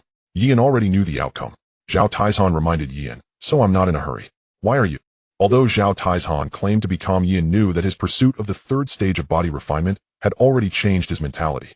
Zhao Tieshan, at the peak of the second stage of body refinement, had failed 3 times in his attempt to reach the third stage while being in debt and having to support a family. His root talent was of a higher grade than Yian's. But that hurdle of the third stage of body refinement was one he could not cross. This was the fate of an ordinary warrior. It was not just about hard work. Effort did not always yield reward. Failure in the breakthrough meant all his accumulation was lost, and both time and money were wasted. The more times it happened, the more one would gradually resign to their fate. Yian was silent. He would not know this feeling. Yian possessed the saint of martial arts and faced no bottlenecks. While others might fail in their breakthroughs, Yian would not. But this was something only Yian knew. At noon, while Yian was eating dried meat, Qian Duoduo approached him. He did not come over with his usual playful demeanor, but instead squatted beside Yian, remaining silent for a while. "Speak your mind." Upon hearing this, Qian Duoduo was straightforward. "Yian, I want to tell you something. After you broke through to the first stage of body refinement, you still worked hard, practicing daily without fail. I've been observing you for 2 months. What do you want to say? My father once said, to see if someone can achieve something, it's not about how impressive they are when everything goes smoothly, but whether they become arrogant and complacent after success." Qian Duoduo stared at Yian. "You are the most diligent and hardworking person I have ever seen." Yian felt a bit uncomfortable under his gaze. Qian Duoduo took a deep breath, as if he had made some resolution. "I want to invite you to be my retainer. No formal contract, just a nominal agreement. I will provide you with body refinement pills each month. It may require your help at times, but I won't let you risk your life, you can rest assured." Yian looked at Qian Duoduo's sincere eyes and remained silent for a moment. Over the past few months, he had spent the most time with Qian Duoduo among the brothers in the yard. Since he was willing to invest in himself, why should he refuse? Moreover, Yian really wanted to make this friend. "All right." Qian Duoduo's eyes lit up, indicating his sincerity. 3 body refinement pills a month, is that enough?" "That will suffice." A single body refinement pill was worth 10 taels in the market. The Qian family might have channels to obtain them more cheaply. Regardless, Yian remembered this favor. After Qian Duoduo left, the students gathered to eat their rations and chat. "Have you heard? Lord Gu is returning to the county town." "Which Lord Gu?" "Who else?" "Lord Gu Chongfeng, the garrison commander. Wasn't he in the capital for a work?" "He's back. I heard he's already on the road and will arrive in a few days. Lord Gu is a master of the meridian opening stage. With him back, the county town will be peaceful." Of course, that Chongfeng sword of Lord Gu is said to cut through iron like mud. It's a spirit-grade weapon. Back in the day, he single-handedly took on 18 outposts of the Black Wind Gang, forcing Pang Hu to retreat and not dare to return for a long time. A master of the meridian opening stage. How many years has it been since our county town had such a figure? Yian listened to these words, committing their gossip to memory. Gu Chongfeng, meridian opening stage, the spirit-grade weapon Chongfeng sword. The strongest individuals Yian had encountered in the county town were Su Yuanshan and Han Bao, both at the third stage of body refinement. What does it mean to reach the meridian opening stage? Yian could not imagine, but knew it was a realm far beyond his reach at present. "It's good that he's back." Zhao Taizhan took over the conversation. "Recently, the Black Wind Gang hasn't been very peaceful. With Lord Gu back, they might be more restrained." "What's going on with the Black Wind Gang?" someone asked. "I heard Pang Hu is recruiting soldiers recently. I don't know what he plans to do. I have a friend running a business near the Black Wind Ridge, and he said there have been many unfamiliar faces in the gang recently." "Pang Hu is so bold. Doesn't he fear Lord Gu? Hasn't Lord Gu been away from Omping County for several months? Those people must have taken action while Lord Gu was absent. When Lord Gu returns, let's see if they dare to act again." "Exactly. No matter how powerful Pang, who is he, has only just entered the meridian opening stage. Lord Gus' swordsmanship is superb. He could subdue him with a single move. Yian listened without interrupting. Pang, who was rumored to have broken through to the meridian opening stage shortly after Lord Gu left. Yian recalled the man he killed that night, who was at the peak of the first stage of body refinement and was one of the Black Wind Gang's members. Yian retracted his thoughts, no longer dwelling on them. Without strength, everything was just empty talk. Rather than daydreaming, it was better to calm down and enhance his strength and just do it. Time flew by, and current martial arts progress. Qingyun finger second layer 109200. Nourishing Qi technique initial insight 78100. Since agreeing to Qian Duoduo's recruitment, the body refinement pills have been delivered punctually every month. At the beginning of the month, 3 body refinement pills arrive without delay. Qingyun finger second layer 118200. Qingyun finger second layer 126200. Qingyun finger second layer 135200. Qi nourishing technique initial insight 86100. Qi nourishing technique initial insight 93100. Qi nourishing technique subtle insight 1200. On the day he broke through the Qi nourishing technique, Yian was seated on his bed meditating. At the moment of breakthrough, a stream of Qi appeared in Yian's dantian, suddenly ignited as if by something, swelling violently and rushing through his meridians to all parts of his body. This feeling was akin to warm water flowing through his veins where it passed. The sun blazed fiercely. The transition from initial insight to subtle insight in the Qi nourishing technique took over a month. With the support of internal power combined with the effects of the body refinement pill, the progress of Qingyun finger accelerated significantly. Yian pointed at a wooden board, and it cracked open instantly, the force penetrating 7 parts. He was almost there. On the night after Qian Duoduo invited Yi, and Qian Duoduo returned home to find his father Qian Wangguan calculating accounts in his study. "Father, I need to tell you something." Qian Duoduo stood at the doorway, somewhat apprehensive, fiddling with his fingers in his sleeves. "I have invited a door guest." Qian Wangguan did not look up, nor did the pen in his hand stop moving, simply asking, "Oh, who?" "From the Qingzhou Martial Arts Academy, named Yian. He has undergone a single body refinement recently." Qian Wangguan paused, lifted his head to look at his son. "He has a 3rd-grade bone structure and is 15 years old." Qian Duoduo added, preferring to clarify before his father could question him. Qian Wangguan fell silent for a moment, set down his pen, and looked at his son with a grave tone. "Do you know what a door guest means?" "I know." "Then why would you invite someone with a 3rd-grade bone structure? A single body refinement is found everywhere. What can he do if you invite him?" Qian Duoduo's lips moved as if to say something, yet he dared not speak. He wanted to express that Yian was the most diligent person he had ever met, that Yian would surely achieve great things in the future. Yet those words would not come out. Because his father was not wrong. A 3rd-grade bone structure, a single body refinement indeed, could be found everywhere. Qian Wangguan observed his son's dejected expression and sighed. "All right, you've invited him. The few body refinement pills each month, the Qian family is not lacking in this regard." Qian Wangguan picked up his pen again, continuing his unfinished work, his tone softening. "But remember, a door guest is not someone you invite for fun. In the future, if the Qian family has matters, he is expected to lend a hand. What kind of strength can a 3rd-grade bone structure with a single body refinement provide?" Qian Duoduo stood at the door, his head lowered, not daring to respond. "Go on." Qian Wangguan did not lift his head. As Qian Duoduo exited the study, he heard a faint sigh from behind. Qian Duoduo understood that the sigh was not one of anger, but of disappointment. He stood in the courtyard, inhaled sharply, suppressing the pressure in his chest. He would not misjudge a person, he absolutely would not. Yian was unaware of these matters. He only knew that Qian Duoduo delivered the body refinement pills punctually every month, without delay, and spoke little. He would deliver and leave, occasionally chatting with him, exchanging insights. Time continued to pass. By the end of June, the weather had already begun to heat up. That evening, Yian exited the Martial Arts Academy, preparing to head to the northern warehouse. Upon reaching the entrance of Lu Alley, he heard someone calling his name. "Yian, is that you, Yian?" Yian turned around and saw several people standing by the wonton stall at the alley's entrance, waving at him. As he looked closer, he recognized one familiar face. "Shirtu, it really is you." The boy named Shirtu rushed over, sizing Yian up and down. "It's been years since we last met. You've grown so tall." Shirtu was Yian's childhood companion, living at the eastern end of Lu Alley, the son of a goods carrier, living a frugal life. As children, they played hide-and-seek, climbed nests, and fished in the moat together. Later, Yian stayed at home and rarely went out, gradually losing contact with him. Yian approached, and there stood 4 people by the wonton stall. Shidu Xiao Wei Fu and another person standing a bit farther away, holding a skewer of candied hawthorn, tilting their head to observe him. It was a pretty young girl, around 15 or 16 years old, wearing a plain white dress, her hair pinned up, with a silver hairpin, her brows and eyes appearing cool and aloof. Such a girl was rarely seen in a place like Lu Alley. Chen Qingyao. Yian looked at her, and regardless of where she stood, her looks were quite remarkable. Chen Qinjiao's mother had the surname Shun, and everyone in Lu Alley called her Widow Shun. Her father had never been seen rumored to be a significant figure in the prefecture. Widow Shun's brother was well acquainted with many in Lu Alley and held some influence in the county.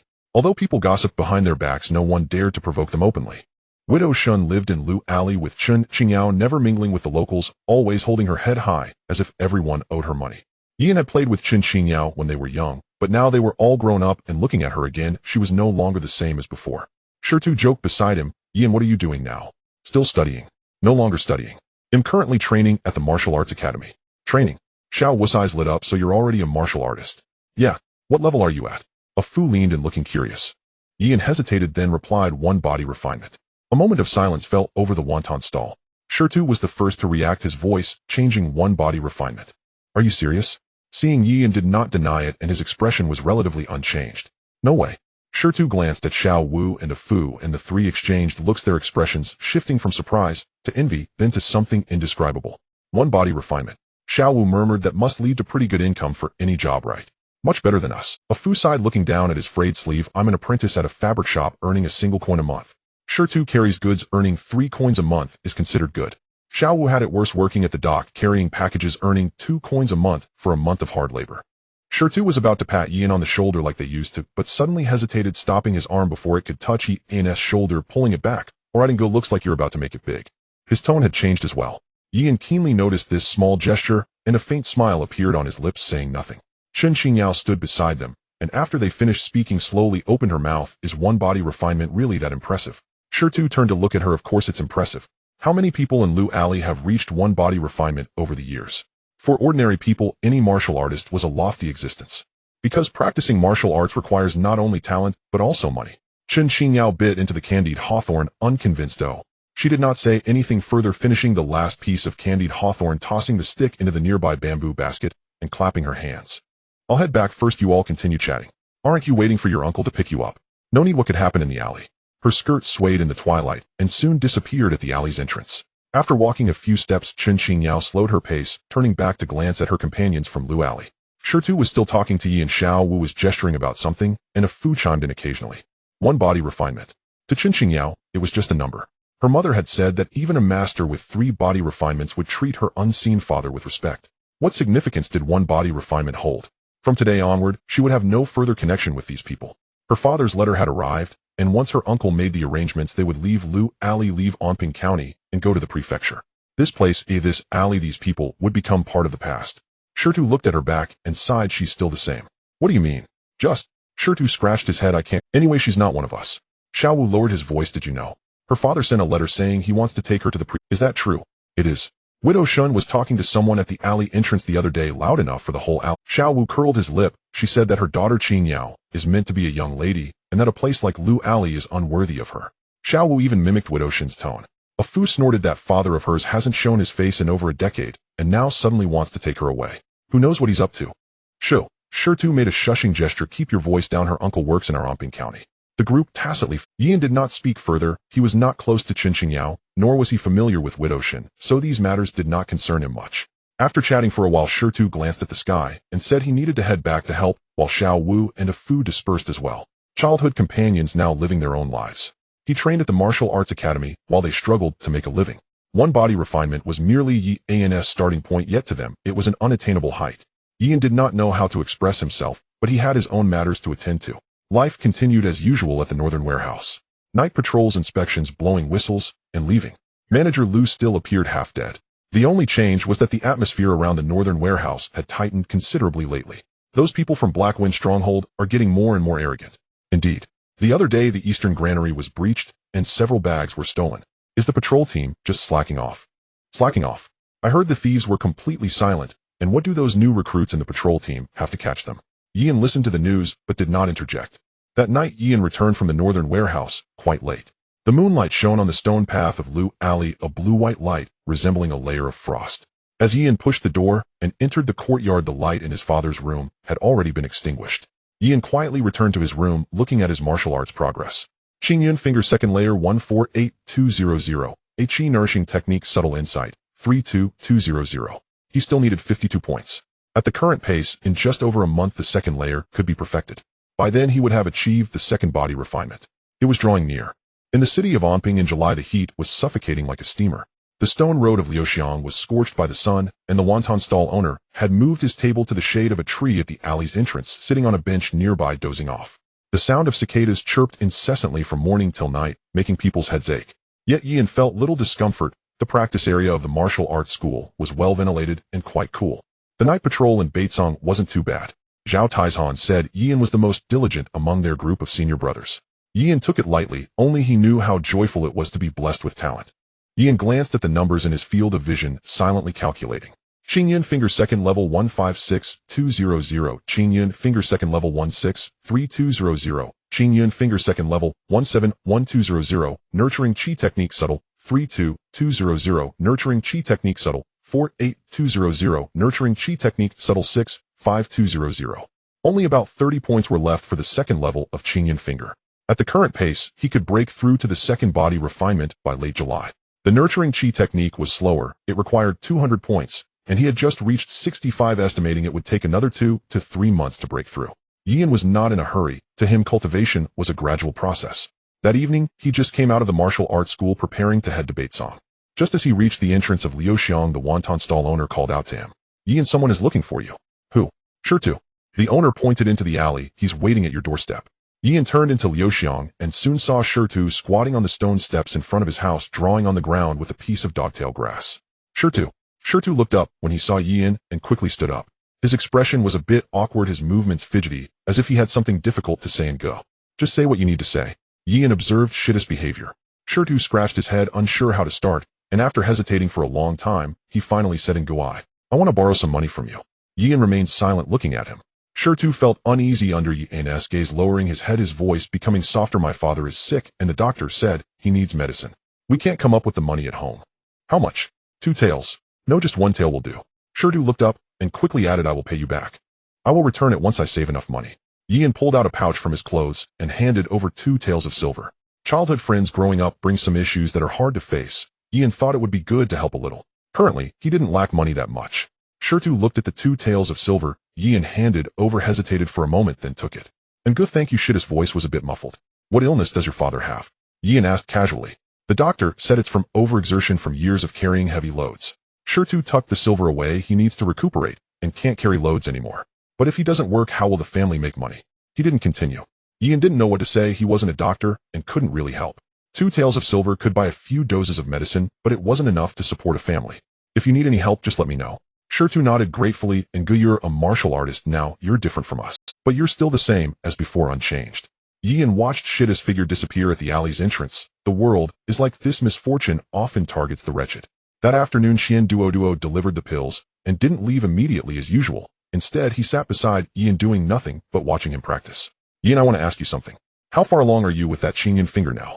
Yian pointed at the wooden plank, causing it to crack from the front to the back. Almost there. Qian Duoduo's eyes lit up really.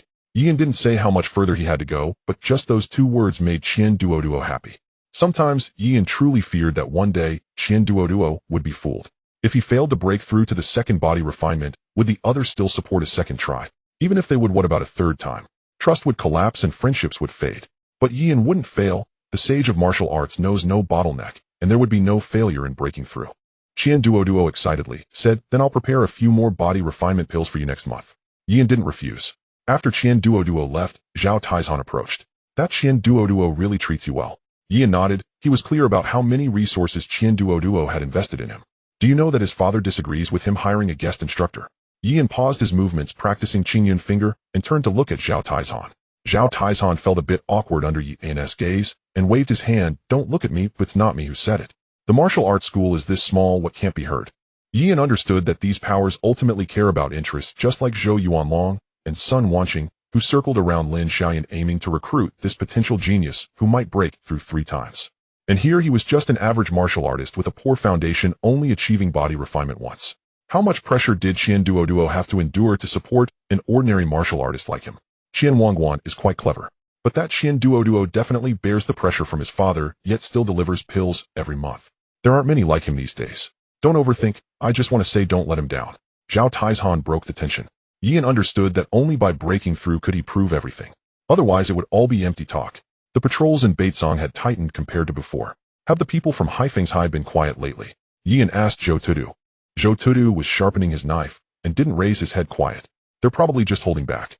Lord Gu will be back soon. They don't dare to move. When will Lord Gu arrive? Soon. The news from the capital says he has reached Qingshe Ridge and will arrive, and that night Yan returned from Baitsong quite late. The moon was round and bright, illuminating Liuxiang as if it were daytime. As Yan approached his home, he suddenly stopped in his tracks. On the stone steps at the entrance of the courtyard sat a person. The moonlight shone on the figure, wearing a somewhat worn gray short coat, with messy hair, looking somewhat haggard. It was actually his second brother Yining. Yining lived at the Black Tiger Martial Arts School, returning home only once every half-month. By the calendar, he still had several days before he was due back. Second brother. Yining looked at Yi, and his expression still as indifferent as ever. You're back so late. Night patrol in Baitsong. Why are you back? Yining didn't answer Yi's question, but asked in return. Yi, and how far have you gotten with that Qingyan finger? Almost at the second body refinement. Not bad, Yining acknowledged. Refining the body once every 3 months and twice every 4 months at this cultivation speed for such a foundation could only be described as diligent, but the hard part was breaking through. Yin stood in the courtyard watching his second brother's back, feeling that Yining had something on his mind. When soldiers come, generals block. When water comes, earth covers. What is meant to come will eventually come. Qingyan finger second level 179200 nurturing chi technique subtle 81200 at the end of the month. He was almost ready for the second body refinement. By then he would truly have some strength. At the end of July the heat intensified. Yian practiced Qingyan finger in the martial arts hall, beads of sweat dripping from his chin onto the wooden floor, creating small water stains. Yian had been practicing for 2 consecutive hours without a break. After a body tempering session, the strength of his flesh, muscles, and bones was far superior to before, and ordinary wooden boards could not pierce his skin. Zhao Taizhan finished his practice and walked over to glance at the bandages wrapped around Yi's fingers. You're still bandaging. I'm used to it. Zhao Taizhan pulled out a bottle of ointment from his pocket and tossed it beside him. I bought this last month, but I won't use it. You take it. Yian looked at the ointment bottle. The seal was still intact. It hadn't been opened. Senior brother. Don't dawdle. Zhao Taizhan stretched his shoulders. I heard that Haifeng Stronghold has been eyeing Baitsong lately, so be careful. Yian clenched the ointment bottle in his palm and continued practicing Qingyan finger. Qingyan finger, level 2, 186,200. Qingyan finger, level 2, 191,200. Qingyan finger, level 2, 195,200. In the evening, Yian exited the martial arts hall and was about to head to Baitsong when a breathless voice called out from behind. Yian, wait. Qian Duo gasped for breath and took a moment to straighten up, then fished out a small porcelain bottle from his sleeve and stuffed it into Yian's hand. This is for next month and giving it to you in advance. Didn't you say 3 pills? Yian glanced down and discovered there were actually 4. You're about to challenge the second body tempering, so it's good to have a bit extra. Qian Duo wiped the sweat from his forehead. Breakthrough sooner, so I don't have to worry every day. Yian looked at the porcelain bottle in his hand and then at Qian Duo. Qian Duo wasn't giving him charity, he trusted him. Yian tucked the bottle into his clothes. Thanks. Qian Duo feigned a casual demeanor and waved his hand ready to leave, but couldn't help calling out Yian. Yian turned around, but saw Qian Duo hesitating to speak. It's nothing, just focus on your practice. Yian understood what Qian Duo wanted to say. He was afraid that Yian would fail in his breakthrough. The reason he stayed silent was that he didn't want to burden him. Yian knew that right now he was just in the first body tempering. Only after the second body tempering could he truly show them what kind of person he was. Qian Duo's trust weighed heavily on Yian's heart. Baitsong. If this continues, the supplies at Baitsong will eventually be depleted. It won't be your worry when they do. If those above aren't anxious, why should you be? Anxious. What will we use to defend ourselves if the people from Haifeng Stronghold really come in? Isn't Lord Gu coming back soon? So what if he does? He's just a chi master. Can he stay at Baitsong every day? In the end, it will be us small fry who suffer injuries. 2 old soldiers from the patrol team spoke. One was surnamed Zhao, the other Lu, both at the second body tempering, having worked in Baitsong for 7 or 8 years. Sure, someone's coming. Upon seeing Yi, and the 2 old soldiers fell silent, nodded at each other in greeting, and then Yian had been patrolling Baitsong for a few months. Most of the people here he knew well. Lu Guanshi was cold on the outside, but warm on the inside, never defaulting on wages. Zhou Tu was not one for many words, but he would remind them of anything important. Zhao Gu and Lu Gu were seasoned veterans, chatty, but decent people. If Haifeng Stronghold really broke in, then these people. Yian didn't want to think further. He wasn't a savior, and he hadn't even reached the second body tempering yet. Such matters were not for him to worry about. Qingyan finger, level 2, 197,200. Qingyan finger, level 2, 198,200. Qingyan finger, level 2, 199,200. At noon that day, Yian squatted in the corner of the martial arts hall, pointing a finger at the wooden board. The wooden board cracked. It split from front to back, resembling a web of spider silk. Yian gazed at the cracked board, his finger hovering in midair without pressing down. Just a little more. In another day or two, he would be able to break through. Even ordinary martial artists, despite having better foundations than him, would not be able to break through as quickly at this point. As Lin Xiaoyan walked past Yian, he caught sight of the wooden board Yi and was practicing on, now covered in a web of. Lin Xiaoyan felt touched. This guy with the average foundation is really about to reach the second body tempering. In less than 4 months from the first body tempering to the second. This speed was astonishing for someone with an average foundation. Lin Xiaoyan originally thought Yian would decrease his training frequency after realizing how difficult it was to train with an inadequate foundation, but unexpectedly Yian was working harder than ever. A thought crossed Lin Xiaoyan's mind. Yian had great willpower. About to reach the second body tempering. Yian looked up. It was Wang Tai.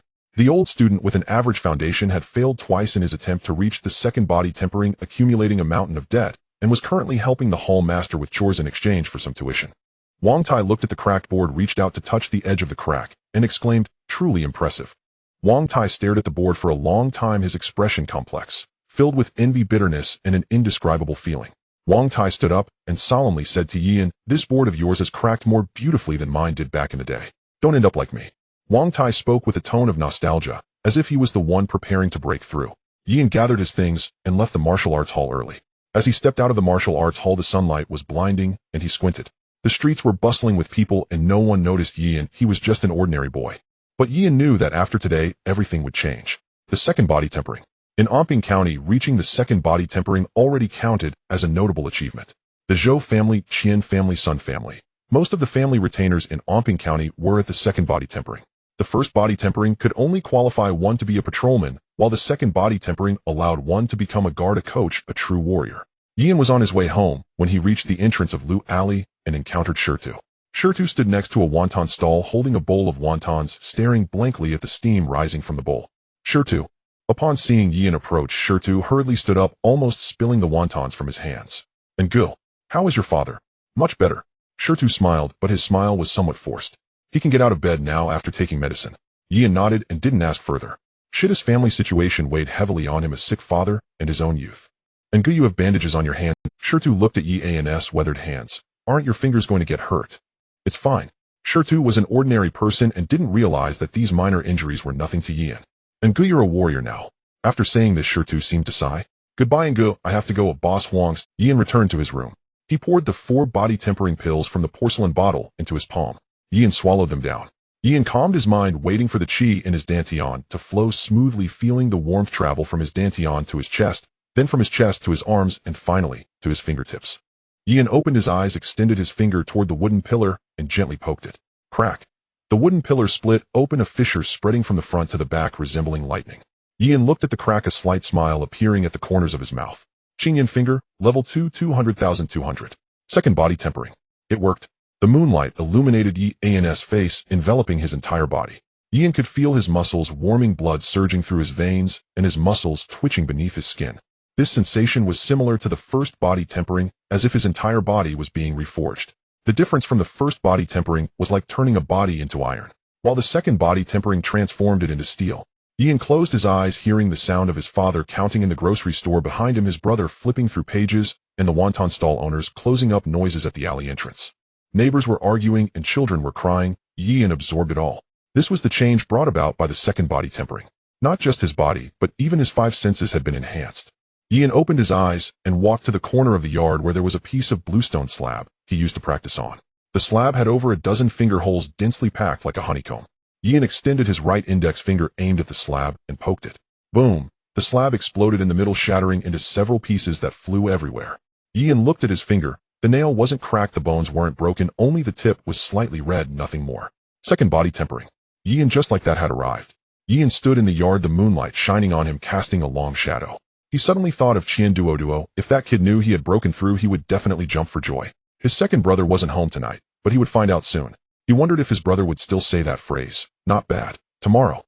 Thinking of this, Yian laughed heartily and turned to go back inside. Qingyan finger, level 2, 200,200. Yangshi technique, subtle 81200. The second body tempering was just the beginning. Next stop, third body tempering. Then channeling qi and further beyond. The moment Yian stepped into the martial arts hall, the air in the training ground seemed to be seized by something. The first to react was Zhao Tieshan, who fixed his gaze on Yian and scrutinized him from head to toe. In disbelief he asked, "You underwent the second body refinement." "Last night," Yin replied calmly, feeling a slight sense of pride inside. "Congratulations," Zhao Taizhan said with a smile. He had been the longest-serving member at the Qingzhou Martial Arts Hall and had witnessed countless once-refined martial artists fail to advance to the second level and leave. Yi's presence changed this fixed outcome. "Congratulations, junior brother." Su Qing's tone was genuine. Yin felt that Su Qing was not as hot-tempered as Qian Duoduo claimed, but rather quite gentle. Lin Xiaoyan had long noticed the change in Yi's vitality upon entering. He neither congratulated nor felt jealousy. To him, there was nothing to say. It was merely the second body refinement, something he had already accomplished. He merely thought that Yin with his aptitude had indeed endured considerable hardships to reach this level. But that was all. The third body refinement was the true watershed moment, the time when one would truly reveal their capabilities. Qian Duoduo felt nothing. He could not perceive the fluctuations of vitality from the second body refinement at his level of understanding. However, Qian Duoduo saw Zhao Taizhan stop his training and noticed Su Qing walking over, followed by everyone else gathering around Yin. Suddenly, Qian Duoduo understood something and walked over to Yin. He finally grinned, even squinting his eyes into slits. "Congratulations, senior brother, and on your second body refinement." Voices of congratulations echoed around, and the titles began to change. Qian Duoduo now wanted to go back and tell his father that he had not misjudged the person and the investment was indeed wise. Zhou Yuanlong stood in the corridor 7 or 8 steps away from Yin. When he heard Zhao Taizhan's words, the color drained from his face. Zhou Yuanlong instinctively wanted to take a step back. Being a martial artist, he understood what the second body refinement signified. Yin was now stronger than him, a notch above. Zhou Yuanlong swallowed hard. Fortunately, he had not clashed with Yin due to his loose tongue. Senior brother Yi and underwent the second body refinement. The third level's aptitude succeeded in 4 months. Truly impressive. Could it be that we misjudged him? Zhou Yuanlong and Sun Wanqing both had this thought arise simultaneously in their minds. They were trying to win over Lin Xiaoyan, who was also at the second body refinement, while Yin was as well. Yin seemed to have no bottleneck and caught up in 7 months. If they had treated him well back, then would things have been different? In the martial arts hall, there were many others like them trying to win over promising talents. It's different. Yin is merely lucky. When he reaches the peak of the second body refinement and attempts to break through to the third, he will encounter obstacles and understand what aptitude truly means. Zhou Yuanlong expressed his views, but it sounded more like self-comfort. Indeed, Lin Xiaoyan has a higher chance of breaking through to the third body refinement. Yin is just lucky. Sun Wanqing agreed. The new disciples stood in the corner practicing their stances, their faces flushed red. They had just arrived at the martial arts hall and were still practicing the first layer with fingers swollen like radishes. At that moment they looked at Yin with a mixture of envy, admiration, and an indescribable awe. The third-rate aptitude, 4 months, second body refinement. This person like them did not have such great aptitude, yet he achieved the second body refinement. Senior brother Yin, well done. Congratulations, senior brethren. As Yin walked by, several newcomers bowed and greeted him. Yin responded one by one, recalling how just a few months ago he stood in that position in a corner poking at that slab of blue stone. Wang Tai was sweeping the courtyard. When he heard voices from the front yard shouting about second body refinement and senior brother Yin, he paused momentarily with the broom in hand. The second body refinement. That kid with third-rate aptitude underwent the second body refinement. Wang Tai lowered his head and continued sweeping. 1 sweep, 2 sweeps, 3 sweeps. The fallen leaves on the ground were swept into a pile only to be blown away by the wind. He swept again and they scattered again. He crouched down to pick up the leaves one by one and placed them into a bamboo basket.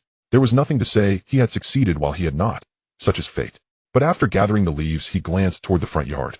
Through the moon gate, Wang Tai saw Yin's back, just as unchanged as when he first came to the martial arts hall. Yet it was different. The second body refinement had already placed him ahead of Wang Tai.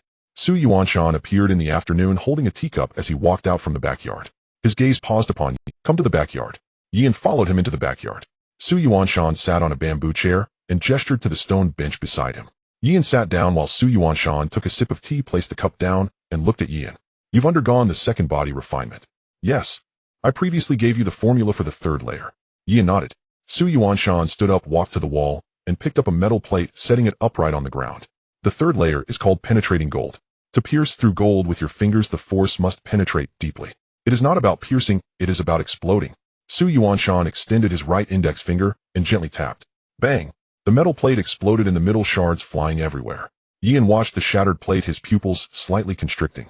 If the force is insufficient, it cannot shatter. If the force is sufficient but control is lacking, it also cannot shatter.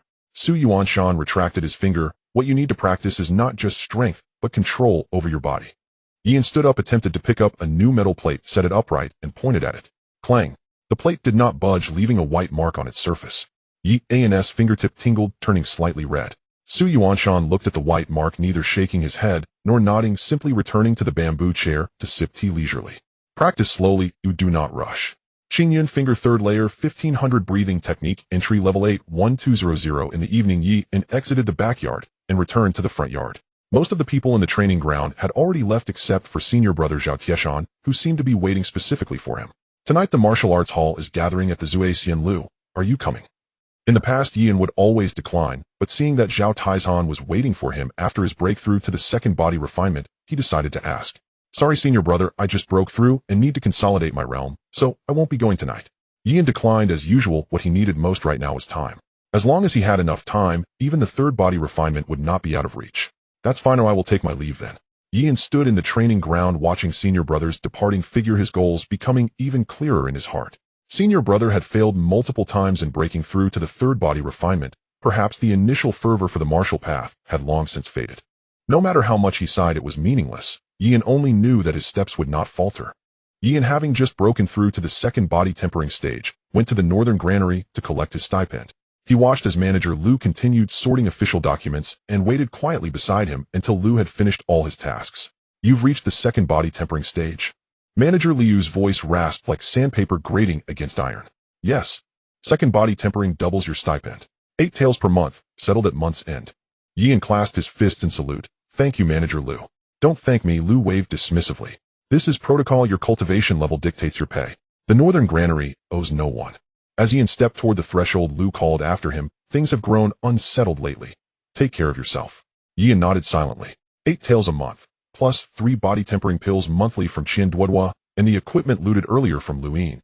Yian knew these resources would still fall short for advancing to third body tempering. When he returned home, 3 strangers stood before the Yi family courtyard gate. One wore azure robes, sported a slender mustache, and held a folding fan. Another wore gray robes, stood broad-shouldered and imposing with a jade plaque hanging at his waist. The third wore brocaded silks and a small cap atop his head.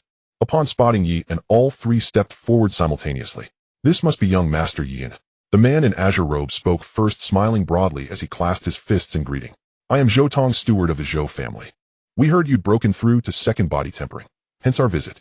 The Zhou family. A flicker stirred within Yi's mind, though his expression remained impassive. I am Sun Fu, steward of the Sun family, the gray-robed man declared, bowing deeply with a resonant voice. Congratulations on your breakthrough. The Sun family offers a modest gift, merely a token of respect. I am Lian, steward of the Li family, the brocaded figure chimed in, cheerfully stepping closer. Your second body tempering heralds boundless prospects, young master. Yian regarded them calmly and asked directly, what brings you here?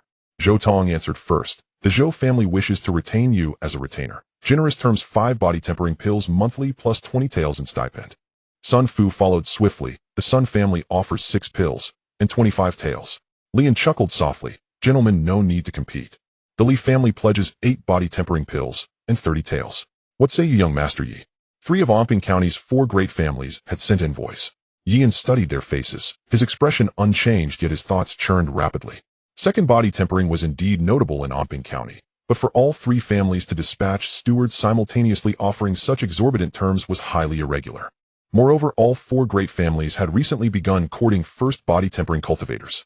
That they now pursued him, a second body tempering practitioner, with such fervor, each outbidding the last, made Yian wary. He feared earning wealth he might not live long enough to spend. I'm grateful for your kind offers, Yian said, bowing formally. But I've only just broken through. I must stabilize my foundation before progressing further. Retainership is not something I'll consider, at least not yet.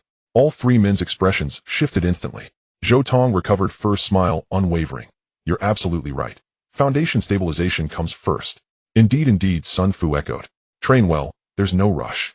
Lian's smile vanished as he gave a curt nod. Then we won't trouble you further. Good day. With simultaneous bows and obsequious farewells, the 3 departed. No sooner had they walked a short distance than Yian overheard their hushed voices. That boy has no sense of honor.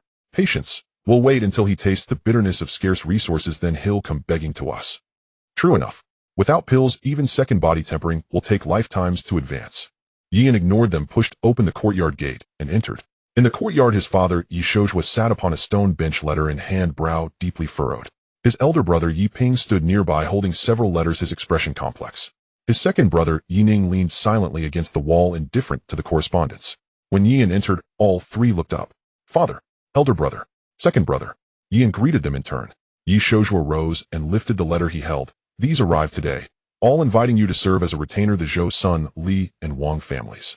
Yian approached, took the letters, and flipped through them. Each bore nearly identical wording. Congratulations on his breakthrough, earnest invitations to join as retainer, generous terms offered. He placed the letters on the stone table. I declined them all. Yi Shouzhua paused, startled. All of them? Yes, perhaps it's for the best. Serving as a retainer inevitably entails obligations, and such lavish compensation surely conceals ulterior motives. Elder brother, Yi Ping, a scholar, analyzed shrewdly. Yian nodded in agreement. Exactly what I thought. Rumors had been circulating at martial halls lately that Gu Changfeng had once again been delayed on urgent business, while Black Wind Fort showed signs of unrest, prompting the four great families to aggressively recruit Anping's cultivators for self-preservation. Yi Shouzhua gazed at his youngest son, silent for a moment. His eyes held many things: pride, quiet joy, and a faint, unnameable ache. Once an ordinary youth, Yian now commanded simultaneous overtures from all four great families. You've grown up, Yi Shouzhua murmured, his voice thick with emotion. Yian recognized the tenderness beneath the words. Grandfather would be pleased too, Yi Shouzhua added, and paused, unexpectedly struck by his own silence. Would grandfather truly rejoice? Who could say, given his condition? You've reached second body tempering. Yes. After a brief silence, Yining offered praise. Not bad. His tone was cool, devoid of inflection, as if spoken offhand. Yet Yian understood Yining wasn't cold toward him, he simply lacked fluency and warmth. Yining never uttered phrases like, I'm proud of you. To him, not bad was the highest accolade possible. Having delivered those two simple words, Yining rose to leave, but paused at the threshold. Third body tempering is the true watershed. Don't grow complacent. Never squander elder brothers or father's support.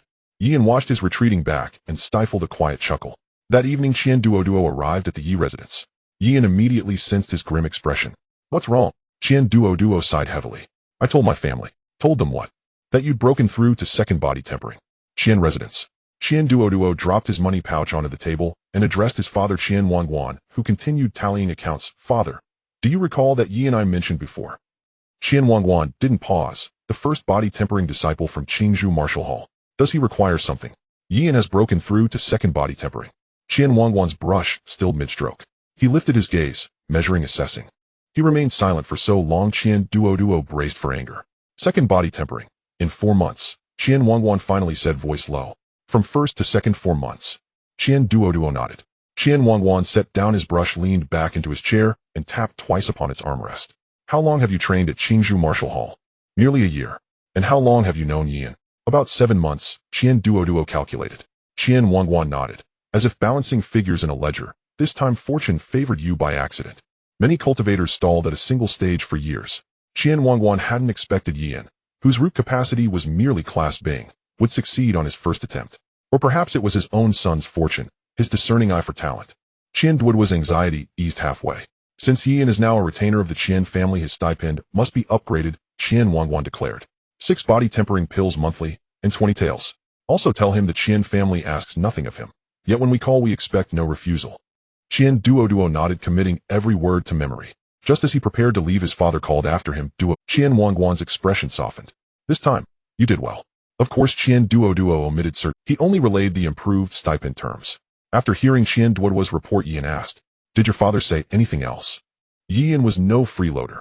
He understood that benefits entailed responsibilities. Nothing more. Qian Duoduo rose to depart Lu Alley. That's all. Train diligently. Don't disappoint me. On this August night, a gentle northern breeze carried subtle ease. Yian stood in the courtyard, gazing upward, the moon full, stars brilliant. Third body tempering is the true watershed.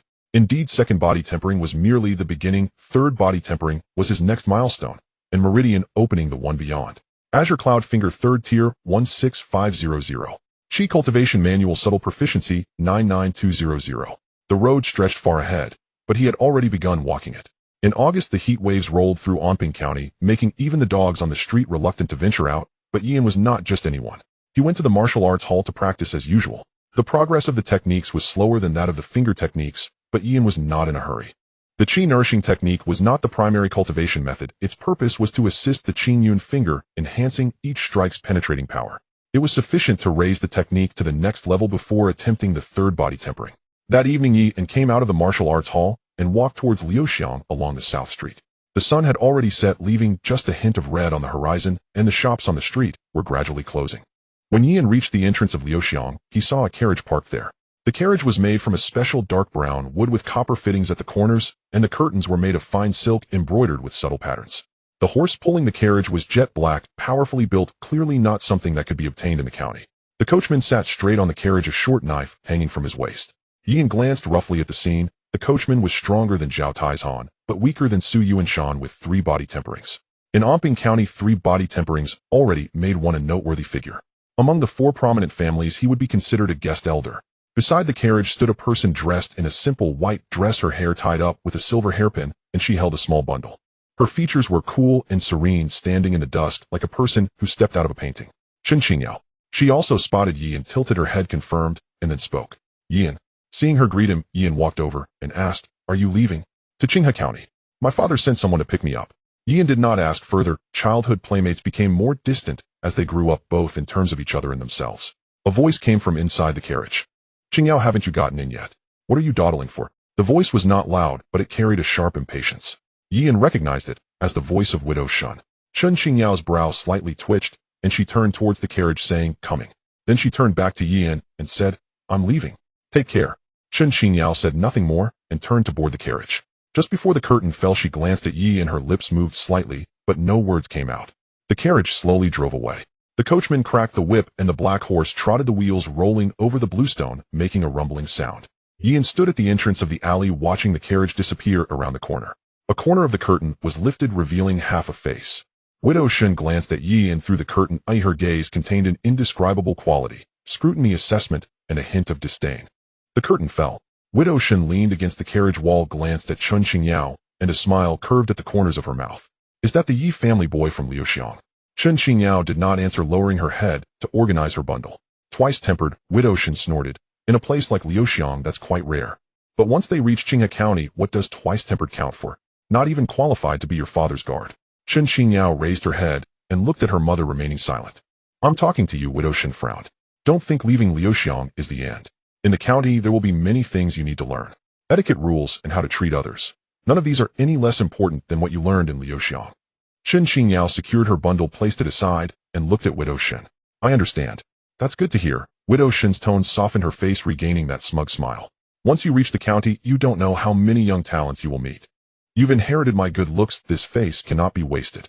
Chen Qingyao lowered her eyes, not responding. The carriage continued forward, the wheels rolling over the bluestone, the sound gradually fading. Yian stood at the entrance of the alley, watching the direction the carriage disappeared. The disdain in Widow Shun's gaze, unconcealed and palpable. Yian could tell that this disdain stemmed from deep-seated beliefs. In Widow Shun's eyes, people from Liuxiang, even if they practiced martial arts, were still just from Liuxiang. There was no difference, but don't forget Widow Shun was also from Liuxiang, and what she looked down upon were ordinary people like Yi, and who could never break free. Yian felt no ripples in his heart. Widow Shun's gaze did not stir any emotions within him. Qi nourishing technique, subtle, 179,200. The Qian family's mine is located 15 miles north of the county, known as the Qingshe Ridge Mine. Although called a mine, it was actually an open-air stone quarry producing a type of, or called Qingsong stone. This material is hard and suitable for forging common-grade weapons, and several martial halls and families in Anping County have demand for it. The Qian family had been operating this mine for over a decade, maintaining stability. The 4 prominent families looked down on such small businesses, and smaller factions did not dare to compete with the Qian family, allowing them to live relatively well. However, something went wrong today in mid-August. Qian Wangguan was in his study counting accounts, when with a loud bang the door was burst open. "Master." "Not good. There's trouble at the mine." Qian Wangguan startled, his pen shaking in his hand. "What happened?" "People from the Zhou family came saying they want to take over the mine." "The Zhou family? When did they become interested in stone materials?" Qian Wangguan frowned. "Not the Zhou family," replied the servant breathlessly, "but a person they hired, a woman, a merchant from Kangwu County. The Zhou family sold the land around the mine to her, and she wants to take over the mine." Kangwu County. He grabbed his coat and strode outside. "Let's go take a look." By the time Qian Wangguan arrived at the mine, the situation was already out of control. The Qian family's guards were sprawled all over the ground, and the worst off was Sun Wu, a mid-stage guest elder who Qian Wangguan had paid a high price for. Qian family's pillar. Sun Wu lay on the ground, clutching his chest, blood at the corner of his mouth, his face as pale as paper. Someone beside him helped him, but he waved them off, attempting to push himself up, only to fall back down halfway. "Sun Wu." Qian Wangguan rushed over. "What happened?" "Master." Sun Wu coughed twice, blood bubbling from his lips. The opponent's martial artist. Late stage of the second body, tempering their fists, are too fierce. I couldn't withstand it. Qian Wangwan's face sank. Qian Senior, long time no see. Qian Wangwan looked up and saw a woman walking towards him in her early 20s, dressed in a light yellow dress, her hair styled in a simple bun, a smile on her face. Although her smile was pleasant, it made Qian Wangwan uncomfortable. Who are you? I'm Lu Rian from the Lu family in Kangwu County. The woman slightly bowed, neither servile nor overbearing. The Zhou family sold the land around the mine to me, so this mine should rightfully belong to me. The mine belongs to the Qian family, the land is land, and the mine is mine. Just because you bought the land, you think you can take the mine. What kind of logic is that? Logic. Lu Rian tilted her head, as if seriously considering the term. Qian Senior, the ore vein of Qingsong stone runs underground. The land surrounding the mine is full of ore. If you extract it here, sooner or later you will reach under my family's land. By then will you be mining my family's, or yours? Qian Wangwan was momentarily speechless. He hardened his voice and replied again. So what? So, I want to negotiate with Qian Senior. Lu Rian's tone remained gentle. The mining rights of the mine, I would like them assigned to me. I will compensate the Qian family at market price for the investment made in the mine. If both families take a step back, everyone will be happy. Impossible. Qian Wangwan flatly refused. Lu Rian's smile did not change, but her gaze turned colder. Then what does Qian Senior mean? Qian Wangwan looked at Sun Wu lying on the ground, and then at the smiling woman across from him, took a deep breath. In the martial world, conflicts among martial artists are resolved by martial artists. You injured my people, this cannot just go unresolved. Lu Rian nodded as if she had expected Qian Wangwan. All right, then let's follow the rules of the martial world. She waved her hand, and a sturdy man in his 40s stepped out, his arms thick, hands larger than usual with knuckles that were robust, clearly someone used to fighting. This is Zhao Hong from the Iron Fist sect, late stage of the second body tempering, Lu Rian said casually. Qian Senior, who will you send from your side? Qian Wangwan glanced at Zhao Heng, then at Sun Wu lying on the ground, his heart sinking to the bottom. 10 days, Lu Rian extended 10 fingers. In 10 days, Qian Senior can choose any day. At that time, both sides will send a latest stage second body tempering martial artist to fight. Whoever wins takes the mine. Whoever loses concedes. Her tone was polite, but every word felt like a nail driven into Qian Wangwan's heart. If Qian Senior does not accept, then I will take it as your concession. Qian Wangwan stood firm and replied with a hard head. 10 days. I accept. Lu Rian smiled, her smile bright, but Qian Wangwan felt an unusual chill. Then it settled. I'll be waiting for news from you, Qian Senior. As Zhao Hong left, he glanced at Qian Wangwan, his eyes carrying a hint of pity. The news spread quickly. Early the next morning, the martial arts hall was in an uproar. Did you hear? There's trouble at the Qian family mine. I heard the Lu family from Kangwu County is no small matter. What does the Lu family do? To those in Anping County, they were naturally unaware of the influence of Kangwu County. The Lu family has several mines in Kangwu County, and they came to Anping County this time to expand. Then isn't the Qian family done for? Who says they're not? The Qian family's latest stage second body tempering guest elder has been severely injured, and now they can't even gather people. Someone hesitantly mentioned, I remember Senior Brother and is a guest elder of the Qian family. Senior Brother, and he just broke through to the second body tempering a month ago. Are you going to let him fight Zhao Hong? Isn't that like sending him to his death? This person stated it somewhat tactfully, but to everyone else it wasn't incorrect. Ian squatted in the corner listening to the gossip, his hands still busy. The white imprint on the iron plate grew deeper, but it was still far from cracking. Ian hadn't seen Qian Duoduo today. Usually at this time, Qian Duoduo would have already been boasting. But today that spot was empty. Ian wouldn't go looking for the Qian family. If they needed him, they would come to find him. In the Qian family's study, Qian Wangwan paced back and forth in the courtyard, his brows knitted tightly. The tea on the table had gone cold, yet he had not touched it. Qian Duoduo stood beside him, looking even worse. Footsteps were heard from outside. A servant entered with his head lowered. Master, regarding Wang Shi. Wang Shi failed his breakthrough to the third body tempering a few days ago and was injured. He said he cannot attend this competition, and he hopes the master can understand. Qian Wangwan's face turned red instantly. He grabbed a book from the table and slammed it to the ground. Everyone is trying to shirk responsibility. Is this because they think my Qian family is down and out? The book thudded on the floor, making a muffled sound. Qian Duoduo stood by, not daring to speak. Qian Wangwan huffed, pacing around the courtyard again. With Sun Wu down, Wang Shi pushed away. Who else was left as a second body tempering martial artist in the Qian family? Suddenly he stopped. Yan. Yan was also a second body tempering martial artist, and he was the only one among the Qian family's second body tempering warriors who hadn't come to seek help. Others had sought help as needed, only Yan had never approached. Qian Wangwan suddenly recalled what Qian Duoduo had once said. Yan broke through to the second body tempering in 4 months, from first to second body tempering. 4 months, a solid foundation. But his opponent was Zhao Hong. Late stage of the second body tempering nearing peak with fierce fist techniques that even Sun Wu couldn't withstand. How long had Yan broken through? Not even 2 months. Sending him to fight Zhao Heng, what difference was that from sending him to his death? Qian Wangguan closed his eyes and let out a long sigh. The courtyard fell silent with only the sound of the wind rustling through the locust tree leaves. Qian Duoduo stood beside him watching his father's back. This back was not as straight, as usual slightly hunched, as if he had aged 10 years in an instant. Qian Duoduo had lived for over a decade and had never seen his father like this. No matter what happened before, Qian Wangguan always found a way. But this time it seemed there was no way out. Qian Duoduo hesitated for a long time.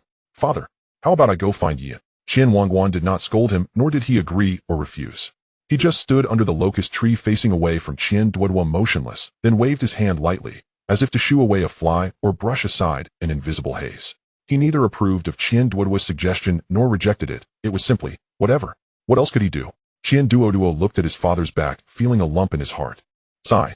As he turned to leave, he heard a very light sigh from behind.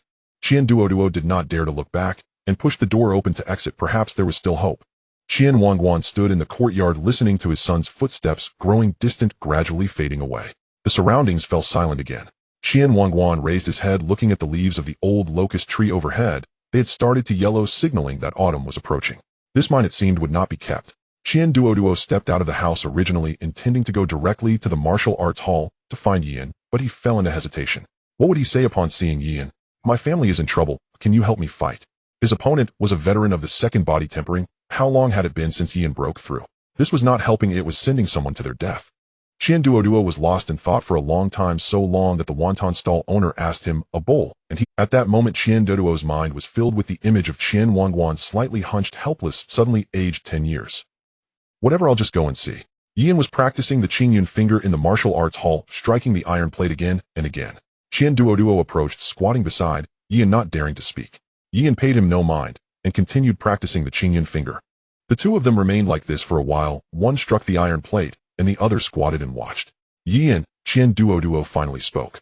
My family is in trouble. Yan did not stop his movements. I heard.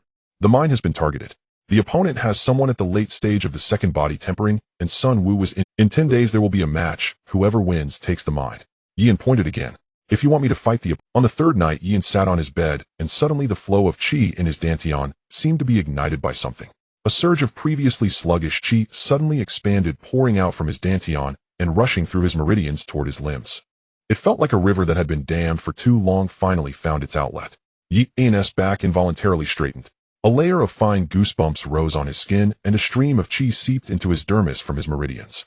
Yan's fingers trembled slightly as the sensation of power coursed through his fingertips, feeling as if every bone and joint in his fingers was being reconnected. Yan closed his eyes, feeling this unfamiliar power circulating within his body. From the dantian to his chest, from his chest to his arms, from his arms to his fingertips. Previously, this flow of qi would stop at his wrists, requiring deliberate effort to force it to his fingertips. Now the qi seemed to have found its path, and his thoughts could reach it. This was Yan's own realization. He took a deep breath and exhaled slowly, his breath long and his lungs had changed due to the infusion of internal power, allowing for deeper breaths and longer stamina, increasing the speed of his recovery during battles. Yan opened his eyes and looked down at his hands. His fingertips were slightly red, but felt no discomfort. He waved his arm, and the air in his palm was squeezed out, producing a muffled sound. The internal power circulated more smoothly in his meridians, and the path of power transmission was shorter. Yan stood up and tried to take a few steps.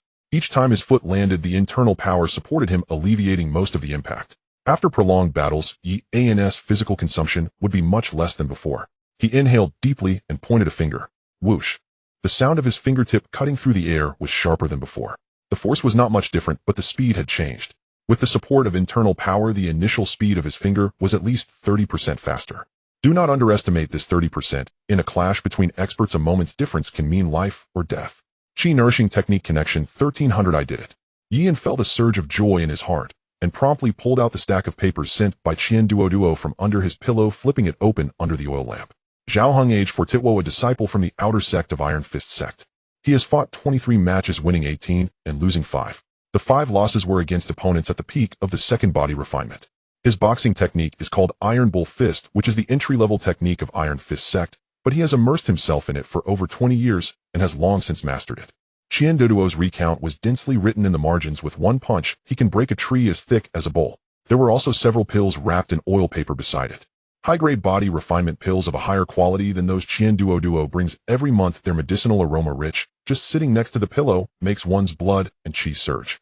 This shows that the Qian family was willing to provide the necessary support for Yi and to face the challenge. Yan stared at the lines of text, mentally reviewing the information. Strong in power, high in defense, but slow in speed. His boxing technique is ruthless, but lacks flexibility. Such an opponent may not be without opportunities. The opponent's strikes are extremely fierce. Sun Wu was heavily injured and others had their dantian shattered before. This indicates that Zhao Heng's habit is not to simply incapacitate, but to cripple one's foundation. Yi unfolded the papers, determined not to give him that chance. News had reached the Yi family. In the evening, Yi, in return from the martial arts hall, pushed open the door and saw three people sitting in the courtyard: his father, Yi Shouzhua, elder brother Yi Ping, and second brother Yi Ning. The three looked rather grim. Seeing them waiting for his return, Yi and was taken aback. What happened? Yi Ning stood up and walked to him, his face ashen. You just broke through the second body refinement, and you want to wade into the Qian family's muddy waters. Are you looking for death? Yi Ning's voice grew louder. That Zhao Heng is in the late stage of the second body refinement. What can you who just broke through use to fight him? I disagree with this matter. You are not allowed to go. Yi glanced at his second brother, then looked at his father and elder. Yi Shouzhua sat on the stone bench, still holding a ledger, the wrinkles on his face deeper than usual, likely just back from the grocery store, and had not changed his clothes before hearing the news. Elder brother Yi Ping stood nearby, gripping a book tightly, his lips moving, but unable to voice a word. Yi had not told them, fearing they would worry upon hearing this matter. Yi Ning took a deep breath, suppressing his anger, and lowered his voice. Third brother, listen to me. That Zhao Heng is not someone you can deal with. If you go, at best you'll be seriously injured, and at worst. Do you understand what I mean? Yi looked at him. I know. Then are you still going? Yi Ning's fists clenched. The courtyard fell silent for a moment. Yi Shouzhua was sitting on the stone bench, spoke with concern. Shao, and your second brother is right. You have just broken through not long ago, and he has trained for over a decade. I heard that even few from the Qian family dare to fight him. Why don't you back off? The disparity in strength is evident. Yi Ping also spoke up, his voice tense. Yi and the Qian family treats you well, but you cannot stake your life on it. Yi looked at the three of them. The eyes of the three showed the same meaning. Don't go. Father, elder brother, second brother, I know what I'm doing. Yi looked seriously at them. Having received support during his body refinement, Yi and kept it in mind. Just then, second brother Yi Ning spoke up. Yi Ning's voice grew heavy. Let's have a spar.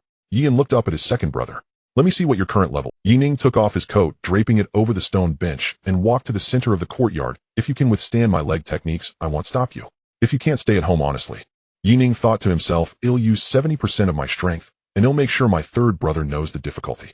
Yi glanced at his second brother's back, understanding what he was thinking, but coincidentally, Yi also wanted to know his own level now. The two stood 5 steps apart. The night breeze swept through the courtyard, causing the shadow of the old locust tree to sway. Yi Ning moved first.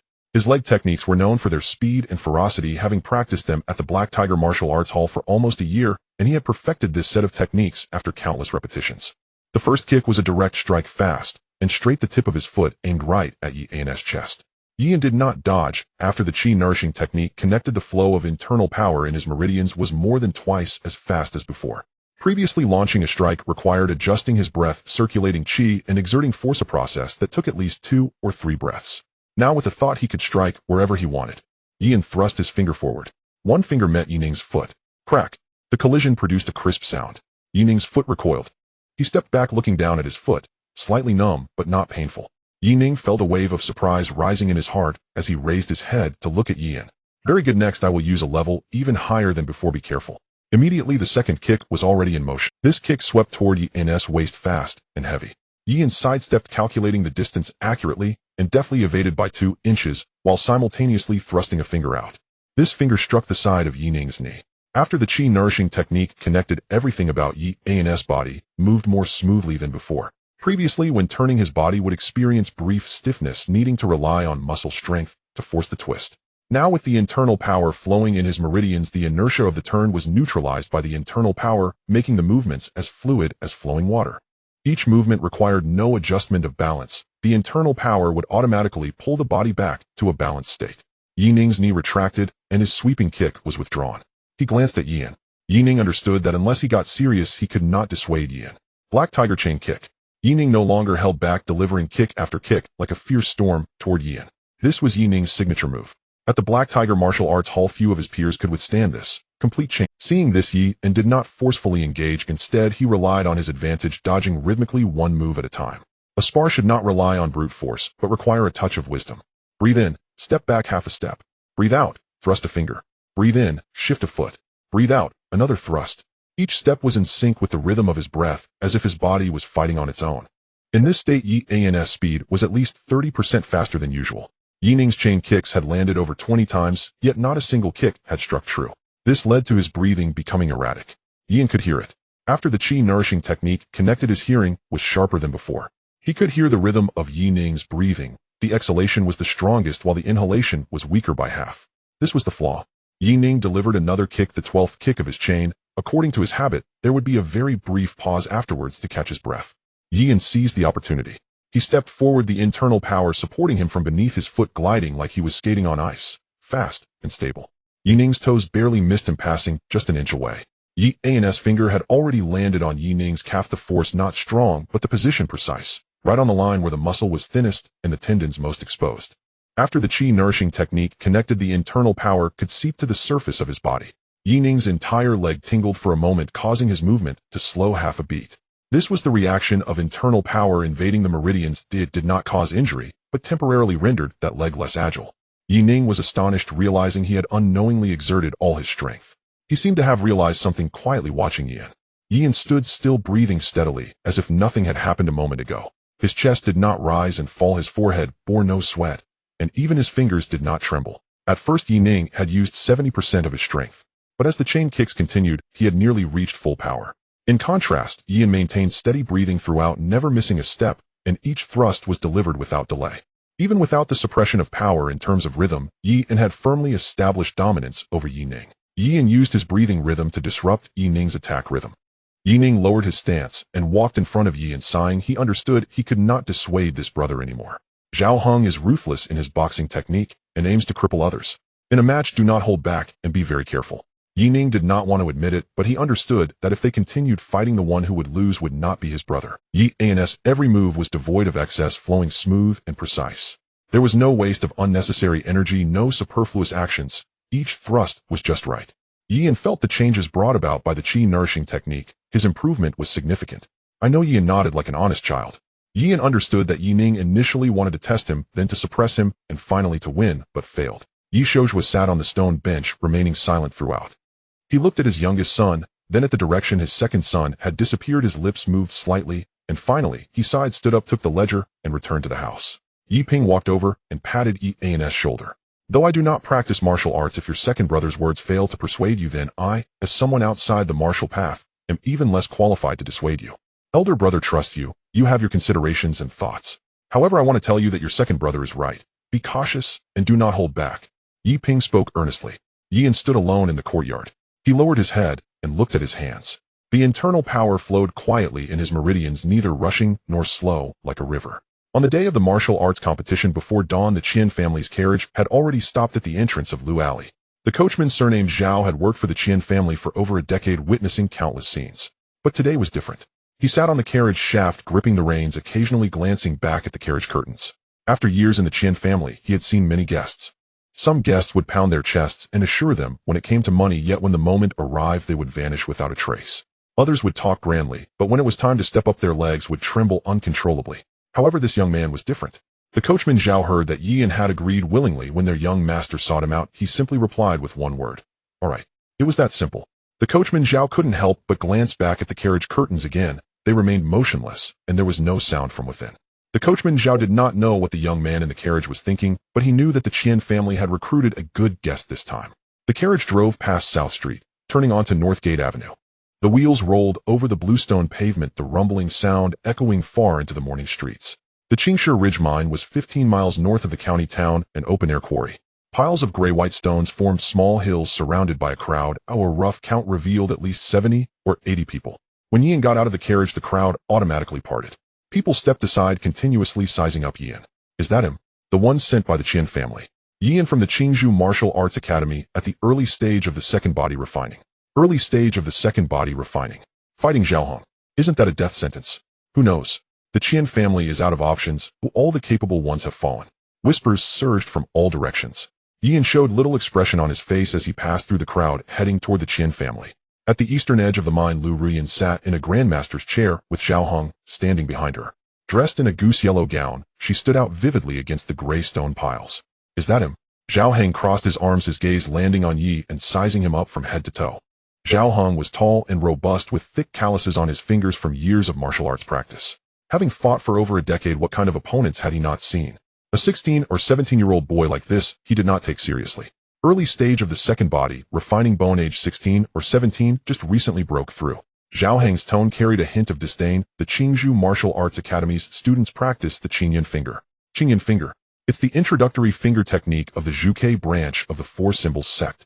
In Anping County, it's considered a top-tier martial art, but in the prefecture it's nothing to boast about. Master Zhao, don't let me down in this competition. Zhao Heng discerned the weight in Lu Rian's words. He clasped his fists, bowing low. Please rest assured, miss. Yian is merely a student from a small martial arts academy, just a novice. The Qingyan finger he practices likely hasn't even reached the second level. My iron-shattered fist can break a tree as thick as a bowl with a single punch. What can he use to fight me? Lu Rian lifted her teacup, blowing away the foam, remaining silent. Zhao Heng straightened up, watching the young man approaching Qian Wangguan with a sinister smile curling at the corners of his mouth. Miss, just wait and see. Within 3 moves I will make him wish he had never come. Qian Wangguan stood to the west, flanked by several guards from the Qian family. Qian Duo followed closely, his face pale, dark circles under his eyes, looking as if he hadn't slept all night. Yi and Qian Wangguan tentatively spoke. The opponent is at the late stage of the second body, refining, having fought for over a decade. If you feel uncertain, I won't hold it against you if you back out now. Yian looked at him calmly. Master Qian, since I've come I have no intention of backing out.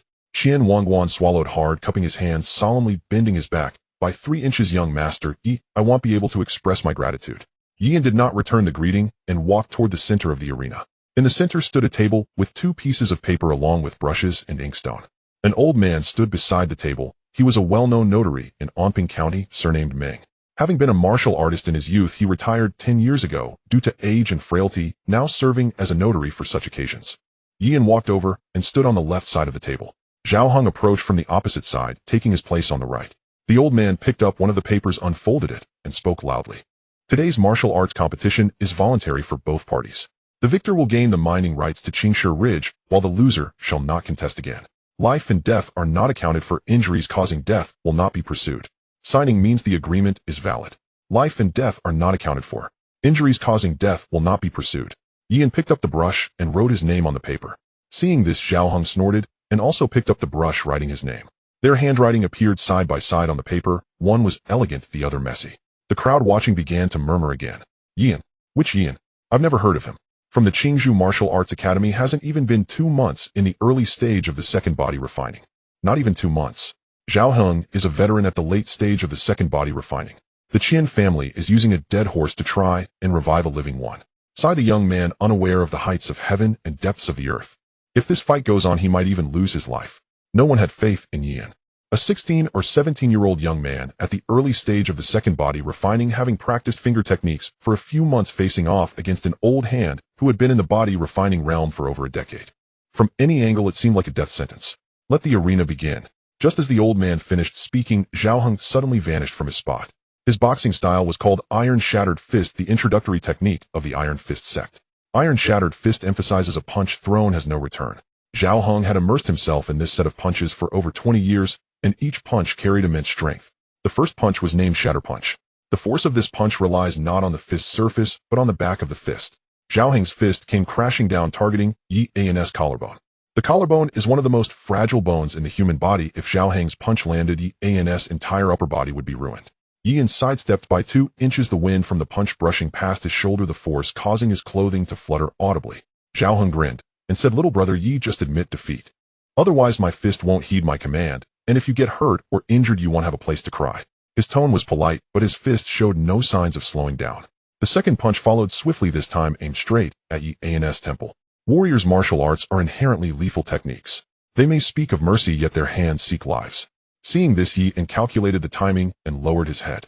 The punch swept over the top of his head, taking a few strands of hair with it. Yian remained calm, pulling back a distance while staring into Zhao Heng's eyes. "Stop talking down to me. You want to see how powerful your fist can be compared to your words." As soon as he finished speaking, the atmosphere in the arena tensed suddenly. Zhao Heng's smile froze on his face, the murderous intent in his eyes no longer concealed. The third punch, Cannon Punch. This punch's force converged at the fist's heart, striking out like a cannonball, fast and heavy. Yan flicked with his left hand, and with the right hand he pointed, striking out. This finger landed on Zhao Heng's forearm, the internal energy of the nourishing chi formula seeping through the tip, causing Zhao Heng's arm to go numb for a moment, and his fist veered off course. Zhao Heng withdrew his fist, starting to reevaluate Yan. He had fought for decades and had never encountered such an opponent. Every one of his punches was countered at the most critical moment. He had to get serious now. This punch was named Drill Punch, and when it was thrown it was like a drill bit. Even iron plates would be pierced directly. And this punch was aimed straight at Yan's throat. If it landed, Yan would die on the spot. The fist swept just above Yan's chin. Yan fully leveraged his advantages, seizing the opportunity to strike out. Zhao Heng's arm went numb, and the force of the drill punch was halved. Zhao Heng's heart trembled. This kid is interesting. He took half a step back, spreading his feet apart, knees slightly bent, his center of gravity sinking. His fists clenched into balls, cracked ominously. The previous punches were merely probing, now it was the real beginning. Zhao Heng's momentum suddenly changed. It pressed down like a wall. This was the momentum that only a warrior at the late stage of the second body refining could possess, an absolute crush of power. This punch was the true killing move of Iron Shattered Fist, named Horizontal Punch. The moment the horizontal punch was thrown, it swept everything aside like an iron whip. Zhao Heng's right fist swept from the left, targeting Yan's waist. With no bones protecting the waist, if this horizontal punch landed, it would shatter the spleen, and the person would be beyond saving. Zhao Heng's fist sliced through the air with a muffled thud. He stepped forward with his left foot. As soon as his left fist fell, the right fist followed swiftly. Yan, relying on the nourishing chi formula's rhythm, accurately predicted all of Zhao Heng's movements. Every move Zhao Heng made was easily neutralized by Yan. Horizontal punch, horizontal punch, horizontal punch. 3 consecutive horizontal punches, each with a different angle and force. Each punch sealed off Yan's escape routes, continuously forcing him to retreat. If Yan took 3 more steps back, he would be out of bounds. Being out of bounds means losing. Yan stopped dodging, activating the nourishing chi formula, channeling internal energy under his feet, making him glide like on ice. Zhao Heng's horizontal punch swept past his waist, the wind brushing against his clothing and lifting a swath of fabric. Yan's Qingyun finger struck out. The armpit is one of the most vulnerable parts of the human body, lacking muscle protection and densely packed with nerves. Internal energy penetrating would directly interfere with Zhao Heng's respiratory and cardiac functions. This finger directly caused Zhao Heng's entire left arm to go numb, and the force of the horizontal punch was drained by more than half. Sweat beads formed on Zhao Heng's forehead. His horizontal punch had never been so easily countered. Every one of the opponent's fingers struck at the weakest points of his force, causing his power to diminish before it could be unleashed. Such keen combat intuition. Zhao Heng suppressed the shock in his heart. Once again he assumed his stance for the 5th style of the Iron Shattered Fist, Shatter Mountain. 3 punches unleashed. The first punch aimed at the chest, the second at the throat, the third at the temple. Each punch linked to the next with lightning speed, each aimed to harm. This move, Shatter Mountain, Zhao Heng had practiced for 10 years, using it 7 times and winning each time. The first punch smashed toward Yan's chest, the punch's wind tearing open a gash in his clothing. The second punch was as swift as the wind, charging straight for the throat, the fist slicing over Yan's head. The third punch was as quick as thunder, targeting the temple. Its angle was tricky, and its speed was a full double that of the previous 2 punches. Yan did not dodge again. Instead, he gathered his fingers and met it heat-in. Yan faced the fist with his palm fingers tightly closed, gripping Zhao Heng's fist. As he exerted force with the nourishing chi formula, Zhao Heng's fist felt like it struck a mound of cotton, completely diffusing its power. Yan's fingers tightened, sharply pressing down. Zhao Heng's fist was pushed down, staggering back 2 steps, but his hand had 5 red marks, which were actually Yan's finger impressions. The entire arena fell silent for a moment. Then gasps of cold air erupted all around. Yan broke Zhao Heng's Shatter Mountain. Not just broke it, he countered it. He used his palm to break Zhao Heng's punch. What is this kid's background? Breaking a later stage second body refining's killing move at the early stage. Qian Wangwen's eyelids twitched, and seeing this scene, the emotions in his heart nearly surged. Lu Rian leaned back against the chair, her face devoid of a smile, with no resentment. Instead, she was surprised and curious about Yan's performance. Zhao Heng's expression changed. It was no longer contempt, but seriousness, focus, and pressure. He had fought for over a decade, and had never felt such pressure from a 16-year-old boy. Zhao Heng's muscles tensed, veins bulging, even the blood vessels in his neck throbbed. His blood surged, and at that moment his momentum peaked. At the late stage of the second body, refining in his prime, Zhao Heng pushed off the ground. He charged forward like a cannonball. This punch had no technique, no style, just pure raw power. At this moment, Zhao Heng's speed and strength reached the limits he could bear. For punches in quick succession, each of Zhao Heng's punches closed the distance to Yan by an inch. Zhao Heng's punches became faster, each like a hammer smashing down. Similarly, Yan's movement became faster, but also more passive. The hearts of the Qian family members rose to their throats. Sweat streamed down Qian Duoduo's forehead, and his hands trembled. Can't dodge this one. One guard murmured. This punch. Another guard closed his eyes. Zhao Heng's. This punch was executed with full force. This punch was not the shatter punch, cannon punch, drill punch, or horizontal punch. It was Zhao Heng's own punch. It was the strongest punch he had trained for over 20 years, winning countless times. Want to dodge? It's too late. Zhao Heng shouted. With this punch, you're surely dead. The fist aimed for Yian's face. Yian sidestepped, narrowly avoiding it by an inch. The punch brushed past Yian's nose, the wind swirling across his face. At that moment, Yian twisted into an impossibly exaggerated position. His right shoulder sank, while his left shoulder lifted. Yian's entire body resembled a taut bow. His right hand was the arrow ready to be released from his bowstring. Qingyan finger, break Xian. This was not a fixed technique of the Qingyan finger, but a move Yian developed through the nourishing qi formula based on the power mechanics of the Qingyan finger. Yian spent countless days and nights using his fingers to poke through numerous boards before thoroughly understanding this finger. This finger would pierce Zhao Heng's neck. Piercing through qi and blood, piercing through meridians. Piercing through consciousness. This finger struck like a needle inserted into a balloon. Zhao Heng's body froze in an instant. His fist halted just an inch from Yian's ear. Internal energy invaded his cervical vertebrae, disrupting nerve conduction. Zhao Heng's entire right arm lost feeling, and his clenched fist slowly relaxed. He opened his mouth wanting to say something, but it was too late. His body began to topple backward. Boom. Zhao Heng's body crashed to the ground, kicking up a cloud of light gray dust. Blood trickled from the corner of Zhao Heng's mouth as he lay on the ground, his lips moving incoherently. How could this happen? I've trained for over 20 years. Fought for more than a decade. Lost. I can't accept this. I can't accept this. His voice grew quieter and more indistinct. The blood from the corner of his mouth flowed more and more, dripping down to his chin and soaking into the gray-white stone powder. Lu Rian stood up from her grandmaster's chair. Someone, call a doctor. Quickly call a doctor. Her voice was sharp and urgent. Her smile completely disappeared, replaced by a perfectly measured anxiety. As she shouted, she walked toward Zhao Heng, her skirt trailing on the ground, gathering a layer of dust. Master Zhao, hold on. The doctor will be here soon. But everyone present knew that Zhao Heng's injury was beyond saving. That finger strike on his neck was something even a divine doctor could not remedy. The arena fell silent. Everyone was watching the young man in the center of the arena. Yian stood there, breathing heavily, his chest rising and falling, beads of sweat forming on his forehead. Qian Duoduo was the first to react. He plopped down on the ground, gasping for air, looking as if he were the one. In the next moment, Qian Duoduo jumped up, his voice changing pitch. One. Yian won. Yian won. Qian Wangguan stood still, his lips trembling for a moment, unable to utter a single word. He looked at Yian and then at Zhao Heng, who lay motionless on the ground. His eyes reddened, and the pressure on his heart at that moment was overwhelming. The pressure from the Qian family had kept him up at night for days. At this moment, the tension in his body began to slip. The guards of the Qian family exchanged glances and then cheered together. We won. Young master, you won. An early stage second body refining defeated a later stage second body refining. In contrast, the supporters of Zhao Heng had ashen faces, silent and unmoving. The old notary walked to the center of the arena, his voice booming. Yian victory. His voice echoed across the mine. Some cheered, some stayed silent, and some left. Yian turned and walked toward Qian Wangguan.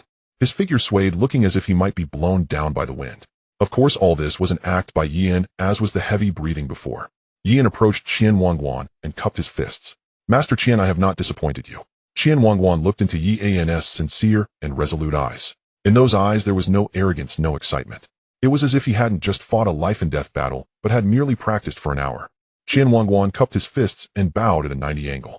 Young master, Yi, the Qian family will remember this kindness. His voice was somewhat choked. I will remember it for a lifetime.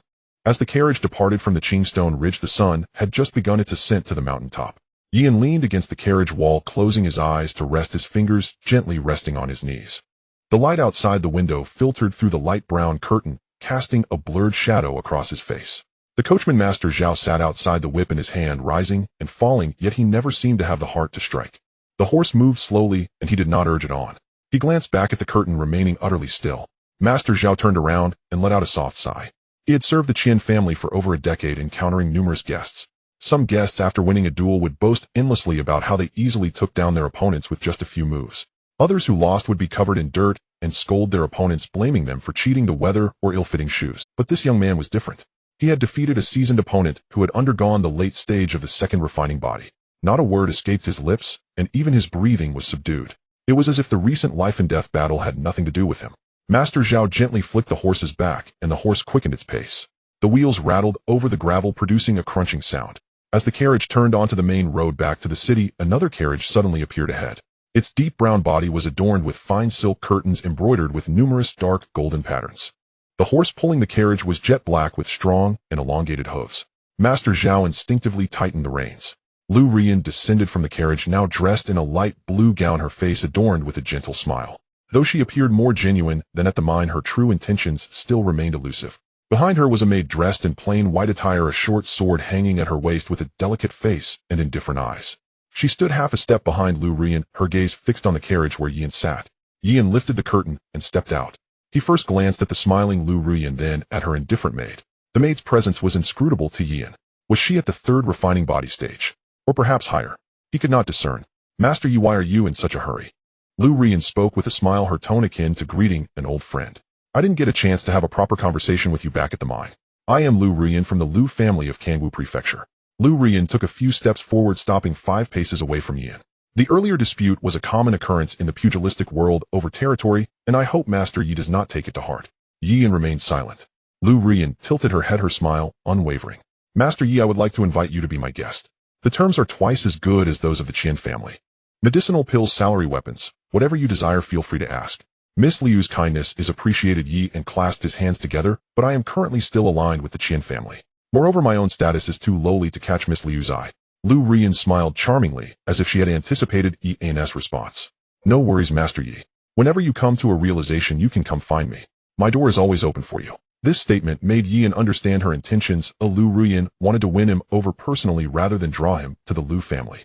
However, regardless of who it was, Yan was not ready to align himself yet.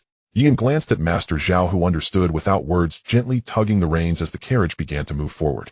At that moment, the maid behind Lu Rian suddenly stepped forward. Her hand rested on the short sword at her waist, a menacing aura slowly emanating. Stop! Master Zhao's hand trembled, nearly losing hold of the reins. Shui Wei! Lu Rian's voice suddenly escalated sharply, reprimanding, step back. The maid halted, glancing back at Lu Rian only to see her gaze turn icy. The maid named Shui Wei stepped back, lowering her head. Master Yi, I apologize for my maid's lack of discipline. Lu Rian turned around, her smile returning, as if nothing had happened. Shui Wei is inexperienced. Do I apologize on her behalf? Yan looked at her with a blank expression, remaining silent. He merely glanced at Master Zhao, who nodded gently. With a flick of the whip, the carriage sped away. This time no one stopped them. After they had traveled a distance, Master Zhao looked back. The deep brown carriage remained stationary, growing smaller, until it became a mere black. At that moment, when the maid drew her sword, Yan felt as if he were facing a formidable enemy. She was definitely not at the refining body stage. It was the meridian opening stage, the level after refining body. Fortunately, Lu Rian intervened. If a fight had truly broken out, it would have been a real danger. The carriage continued forward, the wheels crunching over the cobblestones, the sound gradually fading in the morning breeze. In another carriage, Lu Rian returned to her seat, while Shui Wei stood outside, her expression far from pleasant. Miss this Yi and is ungrateful. Just a mere second refining body, and he dares to refuse your invitation. I think I should teach him a lesson.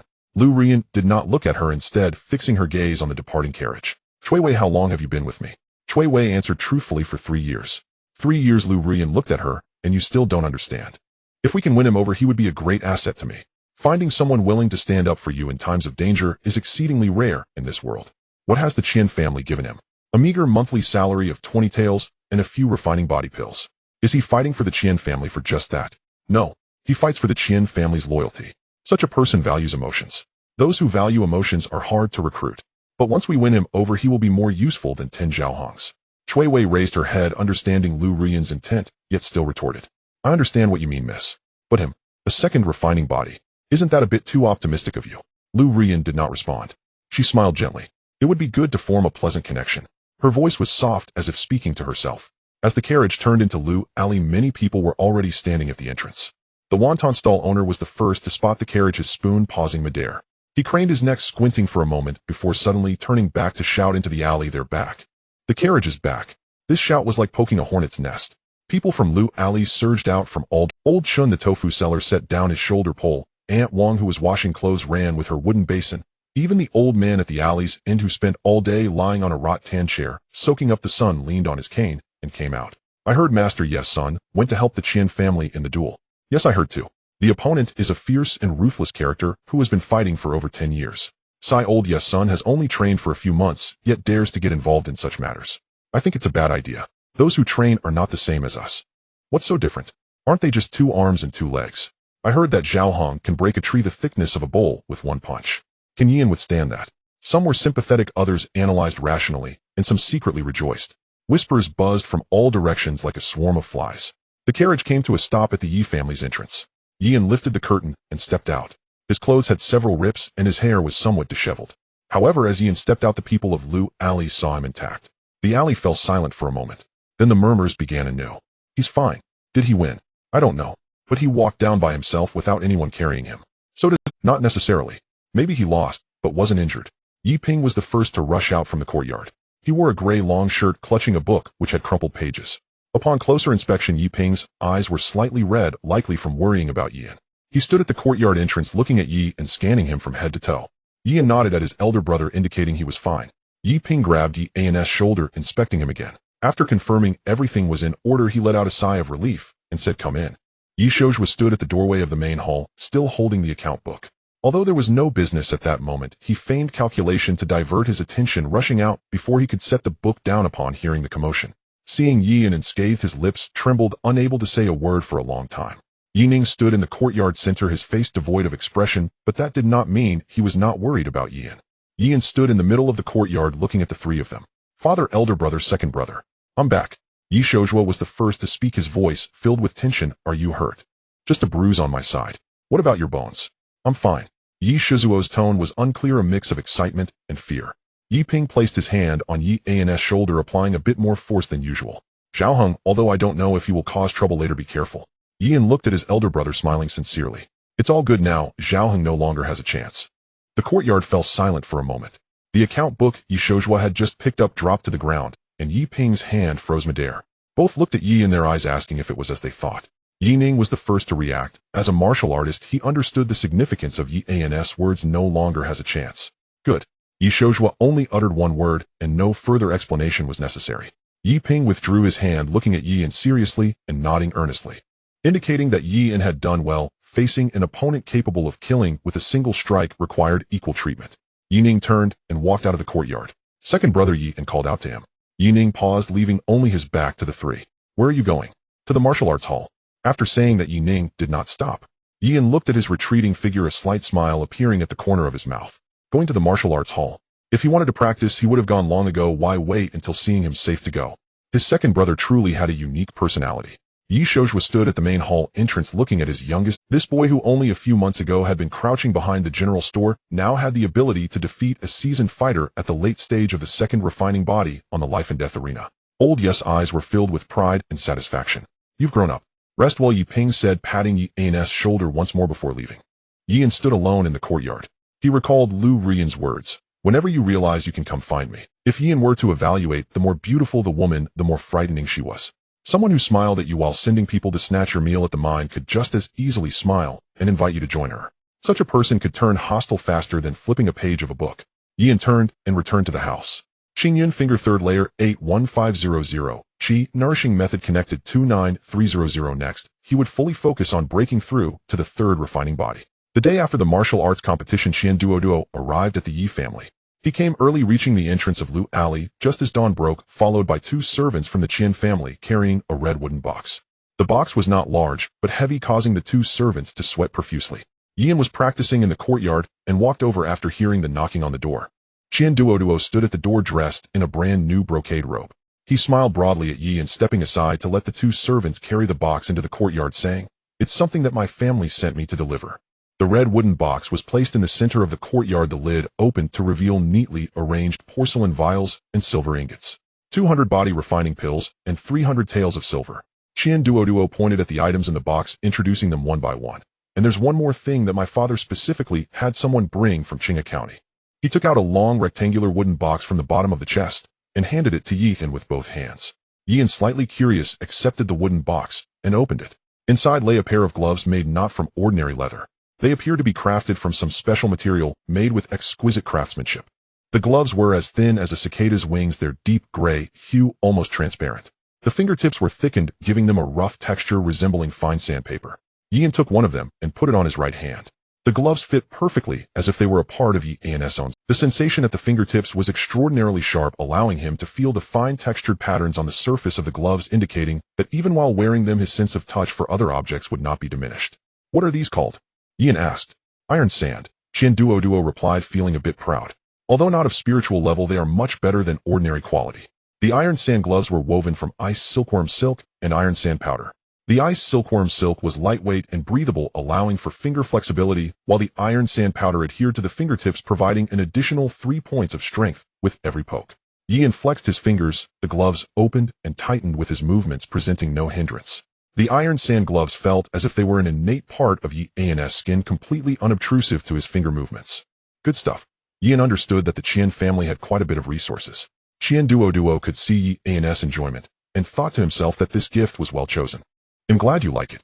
Qian Duo counted the items in the box again, then closed the lid and sat down on the stone steps in the courtyard. For a moment the two had nothing to say, especially Qian Duo, who was somewhat different from before.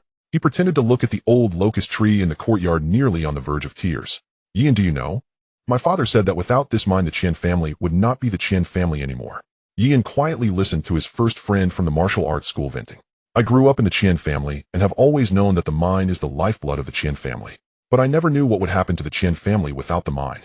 That night, I got up in the middle of the night to use the restroom, and I saw my father sitting in the study all night long, the lamp lit and unmoving. I had never seen him like that before. Qian Duo had always dared not look at Yian, fearing that he would not be able to hold back his tears upon seeing him. Do you know what he said to me later? He said, Duo, the best thing you did in this life is hiring Yian as a guest. Qian Duo nearly shed tears, but thankfully, he pinched his thigh to hold it back. Yian, thank you. Yian looked at Qian Duo's expression and did not say any comforting words, as he did not need consolation. Yian recalled when he had just broken through the body refinement. Qian Duo's pills were delivered punctually every month. At that time Qian Huan had not recognized him yet, and Qian Duo had given him cultivation resources despite considerable pressure. Don't thank me too soon. Yian joked. I haven't reached the 3rd stage of body refinement yet. Qian Duo was stunned and complimented. I've seen your persistent diligence since you entered the martial arts school. Reaching the 3rd stage of body refinement is just around the corner for you. Seeing that he was in a better mood, Yian ignored him and walked over to the red wooden box, putting on the iron sand gloves. The gloves conformed to his fingers as if they grew from his skin. Yian extended his right index finger toward the stone slab in the courtyard and gently poked it. Puff! A finger-sized hole appeared on the stone slab, the edges smooth without cracks. Internal energy seeped in through the fingertip and stone powder floated out of the hole, landing in the courtyard. Qian Duo watched this scene in awe, exclaiming, Impressive! If only I had this level of skill. Qian Duo fell into fantasy. Yian compared the differences between not wearing the iron sand gloves and wearing them. The enhancement from the iron sand gloves was better than he had imagined. Not only was the strength increased, but the focus of the force was also significantly concentrated. The iron sand powder at the fingertips gathered internal energy into a single point, not dispersing or leaking, fully penetrating the target. Stop dreaming and work harder, Yian replied mercilessly. He took off the iron sand gloves and carefully placed them back in the wooden box. 200 body refining pills, 300 taels of silver, and a pair of iron sand gloves. These resources were enough for him to reach perfection in body refinement. Yian sent Qian Duo away and returned to his room to tally the resources. He stored the items in a hidden compartment under his bed alongside the silver he had saved previously. Now he lacked resources, but only time. The silver could provide quite a bit for his family. For Yian, having food and body refining pills was enough. The next day, Yian went to the martial arts school as usual. When he entered the main gate, he saw several newcomers who had just joined the school practicing horse stances, their faces red and fingers slightly swollen. It was evident that they were struggling due to the practice under Qinjian's guidance. Upon seeing Yian enter, their bodies straightened instantly, their voices booming as if they were calling out orders. Good morning, senior brethren. Morning, senior brethren. Yian nodded in acknowledgement. The newcomers looked at Yian with bright eyes. Yian's story was too legendary. With a 3rd-class talent, he reached the 2nd stage in 4 months and helped the Qian family win against Zhao Heng, who was in the later stage of the 2nd body refinement. As for how he won, they only knew that Yian defeated the enemy with a single finger. Some said he had comprehended a profound finger technique, others claimed he relied on his family's unique movement technique, and some believed he was just lucky. Perhaps Zhao Heng simply hadn't eaten breakfast that day. There were many opinions, but one thing was clear: Yian won. To them, these events sounded like legends. And now the legends stood right in front of them, nodding at them. Zhao Taizhan was practicing upon seeing Yian come in. Junior brother and I heard about the mine situation. Zhao Taizhan patted Yian's shoulder with a moderate force, praising, You are the first person I've seen to defeat someone in the later stage of the second body refinement, while in the early stage. Yan knew that Zhao Taizhan's praises were always genuine. When he said it was impressive, he truly believed Yan was impressive without any pretense. Su Qing walked by still holding an unfinished bandage. She glanced at Yan up and down, and upon finding nothing wrong spoke with a smile. Junior brother, not bad. You went out to fight, and came back without saying much. Yan greeted, hello senior. Next time you fight, take me along. I also want to see how far I can go. After hearing this, Yan finally understood why Qian Duo said Su Qing had a temper. It turned out to be true. But Yan dared not say it out loud. The mocking duo stood silently at the corridor. Zhou Yuanlong had been at the martial arts school for so long, yet he was still the same. And Yan had only been at the martial arts school for a few months, achieving heights that he could not reach. The second body refinement. Neither of them had successfully broken through. So what if you have reached the second body refinement? My family's current clan leader is a conduit master. A mere second body refinement is nothing. Zhou Yuanlong continued to console himself. Lin Xiaoyan leaned against the corridor pillar with no expression on his face. Yi An's victory over Zhao Hong was unexpected for him. But no matter how strong the second body refinement was, it was still just the second stage. Lin Xiaoyan withdrew his gaze. His goal was the third body refinement. At that moment, the door to the back courtyard opened. Su Yuanshan came out wearing a slightly worn blue robe, holding a teacup with an expressionless face. He stood at the doorway scanning the training ground before his gaze settled on Yan. Yan, come in for a moment. The air in the training ground seemed to ignite with something. The schoolmaster is going to personally guide senior brother An. Is senior brother An's strength already worthy of the schoolmaster's personal attention? The schoolmaster usually only guides the master brother, second brother, and senior sister Su, as they are all in the second body refinement. Now that senior brother An is also at the second body refinement, isn't it only natural for the schoolmaster to guide him? But the schoolmaster personally called him in. That's different. Discussions surged from all directions. Yan ignored them and followed Su Yuanshan into the back courtyard. The back courtyard was much quieter compared to the training ground in the front. The shadow of the old locust tree cast mottled patterns on the ground. Su Yuanshan sat down on a bamboo chair and gestured to the stone bench beside him. Sit. Yan sat down. Su Yuanshan took a sip of tea, placed the cup on the stone table, and looked at Yan. Extend your hand. Yan extended his right hand. Su Yuanshan grasped his wrist, placing 3 fingers on his pulse point. Su Yuanshan's fingers were cold. Merely resting on his skin, Yan felt a thin, yet gentle force seeping in through the pulse point, like a small fish swimming through his meridians. This force traveled through his arms, shoulders, and chest before retreating. Su Yuanshan released his hand and picked up the teacup to take a sip. Your foundation is more solid than I expected. What level have you reached in the third layer of Qingyan finger? Show me. Yan stood up in response to this, walked to the iron plate, took a deep breath, and pointed out. Clang. A white mark was left on the iron plate, slightly deeper than a few days ago, but still far from breaking through. Internal energy surged from his fingertips, spreading across the iron plate surface, but failing to penetrate. Su Yuanshan observed the white mark, nodding slightly. He moved behind Yan, extending his hand to hold Yan's right arm, guiding it inch by inch from shoulder to wrist. His fingers paused at each joint as he passed. When you exert force, the shoulder moves first, then the elbow, followed by the wrist, and finally the fingertips. Su Yuanshan released his hand and stepped in front of him, saying, the force travels from the shoulder to the fingertip, passing through 3 joints. With each joint, 1 point of energy is lost. By the time it reaches the fingertips, less than 70% remains. Yan listened attentively. The third layer of Qingyan finger is not about brute strength. It requires you to send the force directly from your shoulder to your fingertips, bypassing the elbow and wrist. Su Yuanshan extended his right hand, aligning his index and middle fingers towards the iron plate. Watch closely. He did not exert force, but merely made a motion of extending his fingers. He intentionally moved slowly, allowing Yi and to see the movement trajectory of each muscle in his arm. Su Yuanshan's shoulder sank slightly, and the force was transmitted directly from the shoulder blade to the forearm. The elbow and wrist hardly moved, and the fingertips reached the iron plate. Do you understand? Yan remained silent for a moment, reflecting before replying, I understand. Yan imitated the schoolmaster's movements, standing in front of the iron plate, closing his eyes, and mentally replaying Su Yuanshan's actions. Shoulder, forearm, fingertip. These 3 points formed a line. The elbow and wrist did not exert force, but instead transmitted the power. The force emerged from the shoulder, traveled through the forearm, and directly reached the fingertips without any unnecessary pauses. Yan opened his eyes and pointed out. Clang. The white mark on the iron plate was a bit deeper than before. The force had increased, and the energy loss was reduced. This was the wisdom of those who came before. Su Yuanshan nodded in approval, taking out a thin booklet from his sleeve and handing it to Yan. The booklet had only a dozen pages, the paper yellowed, and the corners curled, filled with dense handwriting. This contains some insights I've gathered over the years practicing Qingyan finger.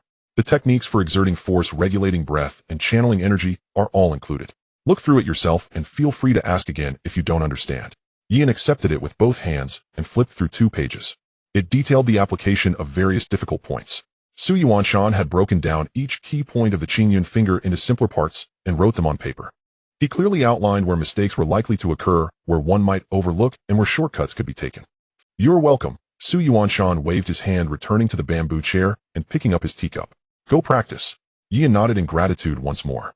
Su Yuanshan sat alone in the back courtyard, listening to the sounds of practice from the front courtyard. His top disciple Zhao Tieshan had failed 3 times at the 3rd body refinement, his spirits not as high as before. Lin Xiaoyan had decent talent, but still had some distance from the peak of the 2nd body refinement, and his mind was not on the martial arts school. He was always thinking about venturing into bigger places. He had originally believed Lin Xiaoyan would be the one to go the farthest among this batch of students in the martial arts school. But now there was Yin. Su Yuanshan took a sip of tea, closed his eyes, and enjoyed this moment of tranquility. Yin emerged from the back courtyard and returned to the front yard. Everyone in the training ground was watching him, the newcomer's eyes filled with curiosity and admiration. After Yin came out, he did not show off or act high profile. He walked to a corner, placed the booklet given by Su Yuanshan on a nearby stone pedestal, and after setting down a piece of iron plate, he began practicing. Clang, clang, clang. The sounds were neither hurried nor slow, just like before. The new trainees looked at his back, feeling a surge of warmth in their hearts. Senior brother and is already this impressive, yet he still practices like this. When he first came to the martial arts school, he was a 3rd-class talent. No one thought highly of him. Yet he did it. Once in body refinement, twice in body refinement, defeating Zhao Heng for the Qin family. When will I be able to be like senior brother in A? Let's not talk about once in body refinement. Can you at least get your horse stance right? The bodies of several newcomers were still practicing the basics, but their minds had already wandered elsewhere. Who doesn't want to step up when others are in a low point? Who doesn't want to prove themselves when everyone thinks you can't? Yin did it, and they wanted to do it too. In the evening, Yin finished his practice, returned the iron plate to the corner, picked up the booklet, and went home. His father was not in the courtyard, probably still at the grocery store.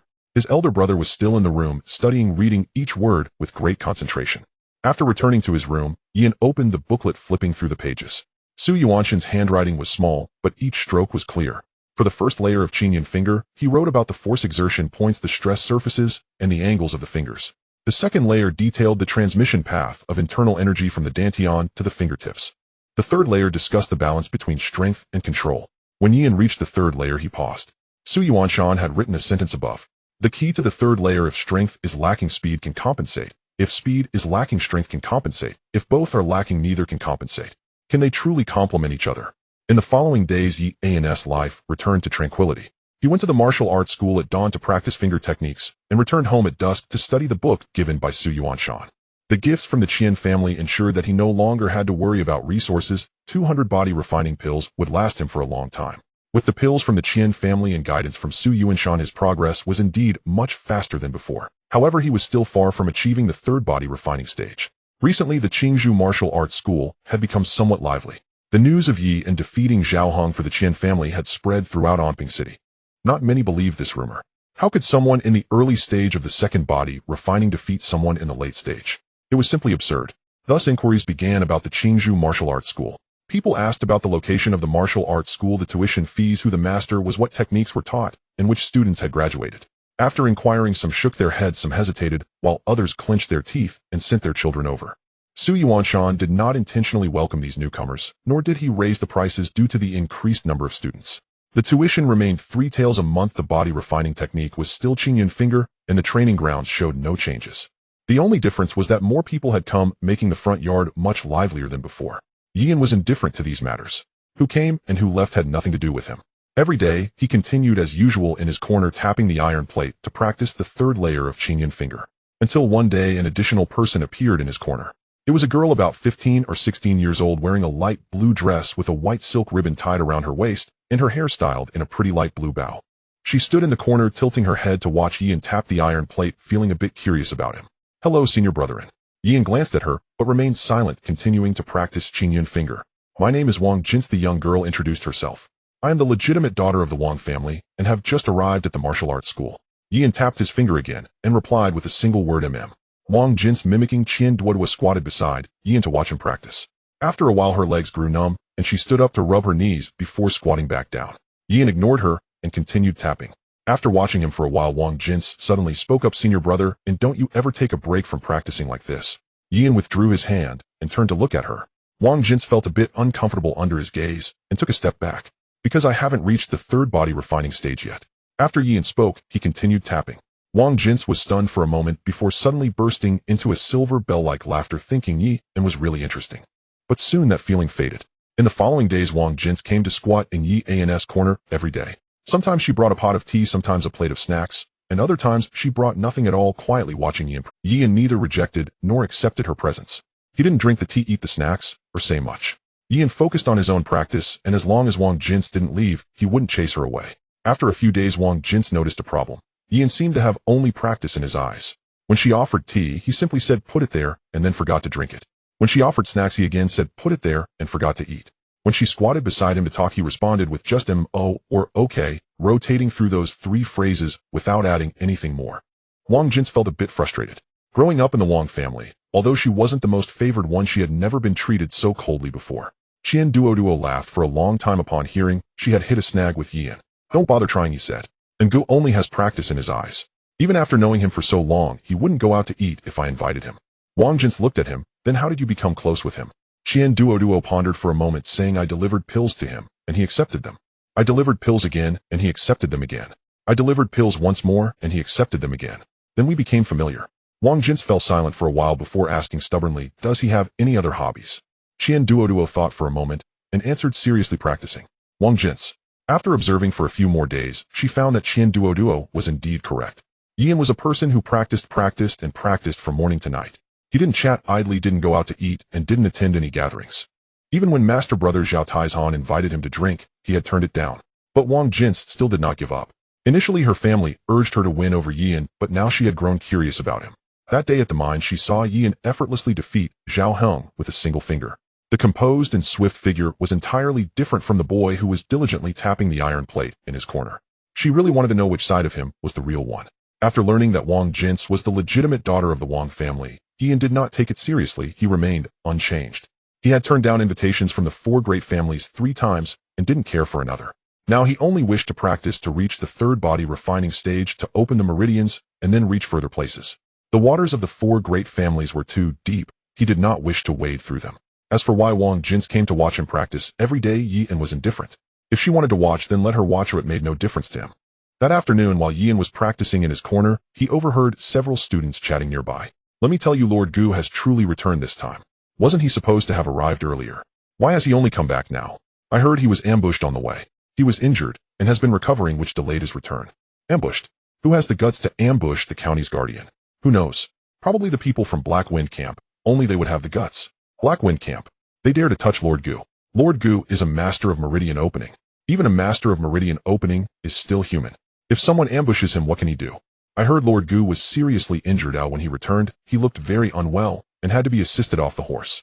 Then what about the county town? If Lord Gu is injured, who will stop Black Wind Camp if they come again? Why worry? If the sky falls, there will be someone taller to hold it up. Yian continued practicing Qingyun finger without interruption. Lord Gu is injured. He recalled the maid beside Lu Ruyan, who was above the third body refining stage. To injure Lord Gu, the attacker would at least need to be at the same level.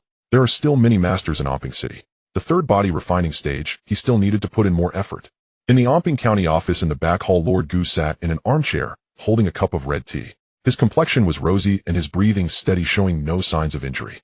However, his right arm was wrapped in bandages which were stained with a dark red bloodstain. This was something he had the doctor wrap. The bloodstain was chicken blood. "Sir, it's time to change the dressing." A servant entered with a tray. Lord Gu waved his hand. "Just leave it, he'll change it." The servant placed the tray on the table and exited. Lord Gu stood up and walked to the window, pushing it open. The only sound in the courtyard was the rustling of wind through the bamboo leaves. Footsteps approached from outside. 3 long and 2 short sounds were his agreed signal with his subordinates. "Come in." The door was pushed open and a middle-aged man dressed in black entered. He was lean with a dark complexion and his eyes were narrow and long, resembling 2 scars. He knelt on one knee and clasped his fists. "My lord, I have returned." Lord Gu turned to look at him. "Did you find out?" The middle-aged man stood up and took out a stack of papers from his bosom, presenting them with both hands. Lord Gu took them and began reading them page by page. The papers were densely filled with writing, including dates, locations, names, and amounts of silver. Zhou family, March 12th, delivered 500 taels of silver to Hafing Ridge. April 18th, he delivered 30 weapons to Hafing Ridge. May 23rd, delivered 100 stones of grain to Hafing Ridge. As Lord Gu read aloud, the temperature in the room dropped with each word. The Sun family is also making moves, but not as conspicuous as the Zhou family. The middle-aged man said the Li family and Wang family have not shown any problems for now, but my subordinates are still investigating. Lord Gu closed the stack of papers and placed them on the table, tapping twice on the surface. Zhou family. He repeated the name as if savoring the weight of those two words. My lord, we have also investigated the Black Wind camp. Pang, who has recently been recruiting, and there are many unfamiliar faces in the camp. The silver and weapons delivered by the Zhou family have been used by him to expand his power. In a small place like Omping County, they can create so many actions. Lord Gus' voice was low, as if he were speaking to himself. Is it that the newly appointed guardian is causing them to feel threatened and wants to eliminate me here? Unfortunately, their level is too low. Lord Gu turned to look at the middle-aged man. Continue the investigation. Don't let any of the Zhou Sun, Li, or Wang families slip through. Gather all the evidence you can. Understood. The Black Wind camp was nothing to Lord Gu. The four great families were the real big fish. Keep a close watch on the Black Wind camp as well. I want to know when Pang, who comes down the mountain, who he interacts with, and understood. Lord Gu sat back in his chair and took a sip of the now cold tea, not caring at all. You may leave. The middle-aged man clasped his fists, and as he reached the door, Lord Gu called out to him again. There's one more thing. The middle-aged man turned back. Recently, there's been a character gaining quite a reputation. Oh, what's his name? Yan. He is a guest of the Qian family, the one who defeated Zhao Hong. Investigate his background for me. The middle-aged man questioned, does my lord suspect he has connections with the Black Wind camp? Lord Gu shook his head, not elaborating. Investigate and we'll talk later. The middle-aged man clasped his fists and pushed the door out. Lord Gu sat alone in the back hall, pretending to change the dressing. Yi in Qingzhou Martial Arts School, early stage of the second body, refining, defeated Zhao Hong. Disciple of Su Yuanshan, guest of the Qian family. A boy with a promising future who took 4 months to advance from the first to the second stage, and then defeated a master in the late stage of the second body, refining, while still in the early stage. Such a person is either a genius, has extraordinary encounters, or has someone backing him. No matter which category he fell under, he was worth a closer look. Lord Gu closed his eyes and leaned back in the chair. The waters of Omping County were deeper than he had imagined. In the days that followed, Yian was completely immersed in his cultivation. Qingyan finger level 3108500. Qingyan finger level 3119500. Qingyan finger level 3131500. Qingyan finger level 3144500. Wang Jin's was still there. Wang Jin's tried various methods to capture Yi An's attention, bringing good tea, delicious snacks, sharing interesting stories from the martial arts school, and discussing local news. Yi An's response was always the same, just 3 words, Oh, good. The same 3 words were exchanged in rotation. Qian Duo passed by one time, and saw Wang Jin squatting next to Yi and looking utterly disheartened, nearly laughing himself sick. What did I say? Yian is a person whose eyes are only on training. Qian Duo waved his hand, indicating that a man who couldn't even win over a woman was not someone he would pursue. I see that in his eyes there is not only training, but there is no one at all. Wang Jin was exhausted, squatting on the... Qian Duo thought for a moment, and proudly said, in his eyes there is also the alchemical pills of the Qian family. Wang Jin rolled her eyes at him with a sigh. The tales say that such a young man only needs a girl to show a little affection, and he will obediently surrender. But why hasn't she succeeded yet? That noon, while others were resting, Yi and who was practicing heard several students gossiping nearby. I heard that Lord Gu was seriously injured and has been recuperating at the county office, not even stepping outside. What about the Black Wind stronghold? Is there any movement? There is. Someone saw people from the Black Wind stronghold descending the mountain yesterday, about 7 or 8 of them riding south. South? Isn't that toward the county town? Not clear. Perhaps they are scouting. Who can say for certain? Lord Gu is injured, and the Black Wind stronghold has become quite bold. The voices of discussion drifted in and out of his ears. Yian continued his movements, thinking it better to focus on his practice than to pay attention to them. In the Omping County office in the back hall, Gu Changfeng sat in a master chair, his expression calm. The bandage on his right arm had been changed, but the bloodstains were still fresh. If this play is to be performed, it must be done thoroughly, without exposing any flaws. Footsteps approached from outside, 3 short and 2 long. Come in. A middle-aged man pushed the door open, knelt on one knee, and clasped his fists. My lord, we have found something out. Gu Changfeng put down his teacup and listened intently. The Zhou family has dealings with the Black Wind stronghold that go beyond mere silver and weapons. The Zhou family also helps the Black Wind stronghold procure medicinal materials in the county town once a month in considerable amounts. Additionally, the Zhou family is aiding the Black Wind stronghold by managing their spies in the county, with 2 members of the patrol team having been bought off by them. Names: Zhao Cheng and Lu Gui. Both are veterans of the patrol team and have been with the Northern Warehouse for 5 or 6 years. Gu Changfeng clasped his hands and nodded slightly. The middle-aged man continued, "We also found out about the Sun family. The Sun family does not have direct contact with the Black Wind stronghold, but they are very close with the Zhou family. Some of the money sent out by the Zhou family was borrowed from the Sun family. As for the Li family and Wang family, we haven't uncovered any issues for now. Continue investigating. Make sure not to miss either the Zhou or Sun family." "Understood." The middle-aged man stood up and spoke again. "My lord, there is one more thing." "Speak." "We have looked into Yi An's background. He is a student from the Qingzhou Martial Arts School with a third-class bone structure. His father Yi Shouzhua runs a grocery store in Liuxiang. His elder brother Yi Ping studies at the county academy. His second brother Yi Ning is a student at the Black Tiger Martial Arts School, having undergone body tempering twice. Yian has broken through to body tempering once every 3 months, and over a month ago, he broke through to body tempering twice. 7 months from 0 to the second stage of body tempering. Yes. Third-class bone structure. Yes. He defeated Zhaohong. Yes. Understood, you may leave." The middle-aged man clasped his fists and exited. Sometimes extraordinary bone structures, exceptional comprehension, and great fortunes can arise even in small places. Perhaps Yi En is one of them. In the evening, Yi En came out of the martial arts school and was ready to head home. As he reached the entrance, a figure suddenly appeared beside him. It was Wang Jin's. She wore the pale blue dress from their first meeting, holding a food box waiting specifically for Yi En to come out. "Senior brother In," she smiled, her eyes twinkling. "This is the osmanthus cake my family made. You should try it." Yi En looked at the exquisite food box and didn't want to seem unfriendly. "You don't need to waste too much time on me. I don't know if you're here because of your family or for other reasons. I just want to focus on my training." Wang Jin was momentarily stunned, then smiled brightly, feeling relieved. She placed the food box on the ground and clapped her hands. "Senior brother, and do you know you are quite boring? Sometimes you should relax a bit." Yi En remained silent, viewing her as an innocent girl. Wang Jin looked at him and suddenly laughed again. "All right, you can practice. I'm leaving." Yi En stood at the entrance of the martial arts school, watching her figure disappear around the corner before bending down to pick up the food box from the ground. Inside was the osmanthus cake, still giving off a fragrant aroma. Yi En picked up a piece and put it in his mouth. It was quite sweet. That night, Yi En sat on his bed flipping through the booklet that Su Yuanshan had given him once more. Strength and speed complement each other. Yi En closed his eyes, breaking down this phrase in his mind, mixing it up and piecing it back together again. His strength was not as great as Zhao Hong's, but he relied on speed and timing to prevail against his opponent, even with the help of the Qi nourishing technique. Yi En laid down facing the ceiling. Qingyun finger level 3144500. After today, Wang Jin's likely wouldn't show up at the martial arts school again. The smile in her eyes today concealed her waning curiosity about Yi En. This was also fine. Yi En did not feel regret. He had not yet reached great heights, so there was no need to discuss anything else. Time passed silently over the course of several months. Yi An's daily routine resembled that of an ancient well, unaffected by the winds and rains outside, remaining still at the bottom, practicing martial arts, eating, and patrolling.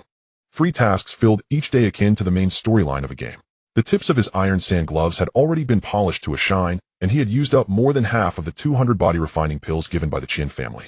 The booklet given by Su Yuanshan had its corners flipped up by Yi En, and several pages of handwritten notes had been smeared by sweat. Qingyun finger third layer 391500, just over 100 points remaining. If he could reach 500 before the end of the year, Yi En would achieve his third body refinement. That noon, Yi En was practicing in a corner. A few senior students were chatting nearby, and Yi En listened attentively. After all, Yi En could not simply close his ears. "Have you heard? Shi Yong from the Iron Fist Martial Arts Hall is challenging disciples from various martial arts halls. When is that happening?" "In a few days. I heard he's preparing for his third body refinement." "Why challenge the disciples of various martial arts halls when he's about to undergo his third body refinement?" Someone fell silent for a moment, suddenly recalling a possibility, and gasped. "Are you saying?" "What are you saying?" "It's obvious. Under the guise of a breakthrough, he aims to suppress other martial arts halls. If he defeats all the second body refinements, this isn't sparring, it's establishing dominance. But there's nothing we can do about it. Sparring among martial arts disciples is something everyone tacitly understands. If he issues a challenge, and you don't accept, you're admitting defeat. How can you still mix in Omping County later? Accepting means losing, and not accepting also means losing. Shi Yong is at the peak of his second body refinement, and possesses Lei Meng's signature breaking iron fist. Who among the second body refinements can match him?" That afternoon, a piece of news spread through the martial arts hall. The eldest disciple of the Baisher Martial Arts Hall was defeated. By whom? Who else could it be? Shi Yong. He just went to the Baisher Martial Arts Hall this morning to challenge their eldest disciple. In 3 moves, he knocked him down. It said he was seriously injured with 2 broken ribs and will need to lie down for at least a few months. 3 moves?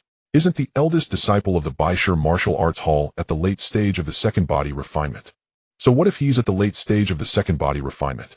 Shi Yong is at the peak of the second body refinement, and his breaking iron fist is fierce and powerful. All three moves targeted vital points. Is this still sparring? This is going for the kill. The atmosphere in the practice hall suddenly became precarious. The expressions of the senior students who had just been chatting turned grim, while the faces of several new disciples went pale. Who will be next? I heard the Iron Fist Martial Arts Hall has announced that in half a month they will go to the Chongfeng Martial Arts Hall. Chongfeng Martial Arts Hall. The crowd felt a slight relief. Thank goodness they're going to Chongfeng first, it's not us. Are you stupid? Shi Yong is going to take them down one by one. What about after Chongfeng? What about the Black Tiger? What about us? We can dodge the first encounter, but not the 15th. This statement felt like a bucket of cold water poured over everyone, and the discussions in the practice hall gradually quieted down, replaced by an indescribable sense of oppression. Many disciples' gazes began to drift towards the corner where the eldest disciple, Zhao Taizhan, was the strongest in the martial arts hall. With him around, there should be no problem, right? Zhao Taizhan sensed the gazes of his junior brothers and sisters, and his movements practicing the Qin Yun finger quickened. One finger after another he was full of vigor. But Yan noticed that Zhao Taizhan's finger technique had lost some of its momentum. The next afternoon another piece of news reached the martial arts hall. Senior brother Zhao is about to break through to the third body refinement. Someone shouted, and the practice hall instantly erupted. Is that true? Absolutely. The hall master said it himself. Senior brother Zhao is in seclusion. The new disciples were filled with excitement, each imagining Zhao Taizhan successfully breaking through and knocking Shi Yong down with one punch. Once senior brother Zhao achieves the third body refinement, Shi Yong won't even be his match. Exactly. No matter how powerful someone at the peak of the second body refinement is, how can they compare to someone at the third body refinement? Cheers erupted, but the older students who had been around for longer did not join in the shouting. They exchanged glances, hesitant to speak. Someone couldn't hold back and quietly said, Senior brother Zhao has failed to break through to the third body refinement several times. Can he really succeed this time? The practice hall wasn't large, and this statement was overheard by quite a few people. The cheers suddenly stopped. The reactions among the disciples varied. Some gaped, unsure of what to say. Others lowered their heads, pretending not to hear. Still some were afraid, and could only silently pray. Yan was uncertain whether Zhao Taizhan would succeed this time. But Yan understood that Zhao Taizhan's mentality was no longer the same as before. Perhaps he had already lost the momentum to break through. He feared failure, feared being knocked back to square one once more, and feared that everyone would look at him with disappointment instead of anticipation. The next day the news broke. Zhao Taizhan failed to break through. The cheers in the practice hall vanished, as if someone had choked them. The silence was so profound that one could hear the wind blowing against the courtyard walls, and everyone turned to the back courtyard corridor waiting for Zhao Taizhan to emerge. The door to the back courtyard gently creaked open. Zhao Taizhan trembled as he stepped out, his face pale.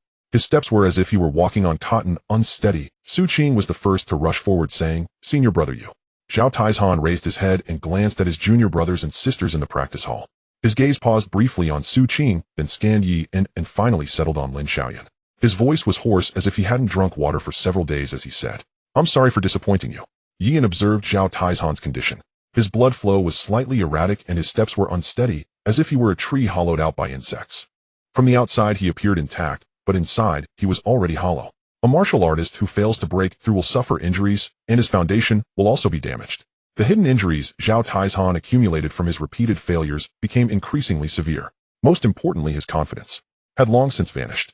Su Qing rushed to support him, saying, Senior brother, you just failed to break through. The immediate priority is to rest well. Once you recover, you can try again. Don't let this delay your future. Zhao Taizhan listened to her words, but lowered his head and did not respond. Zhao Taizhan's fingers trembled. Was it fear? No. Was it unwillingness?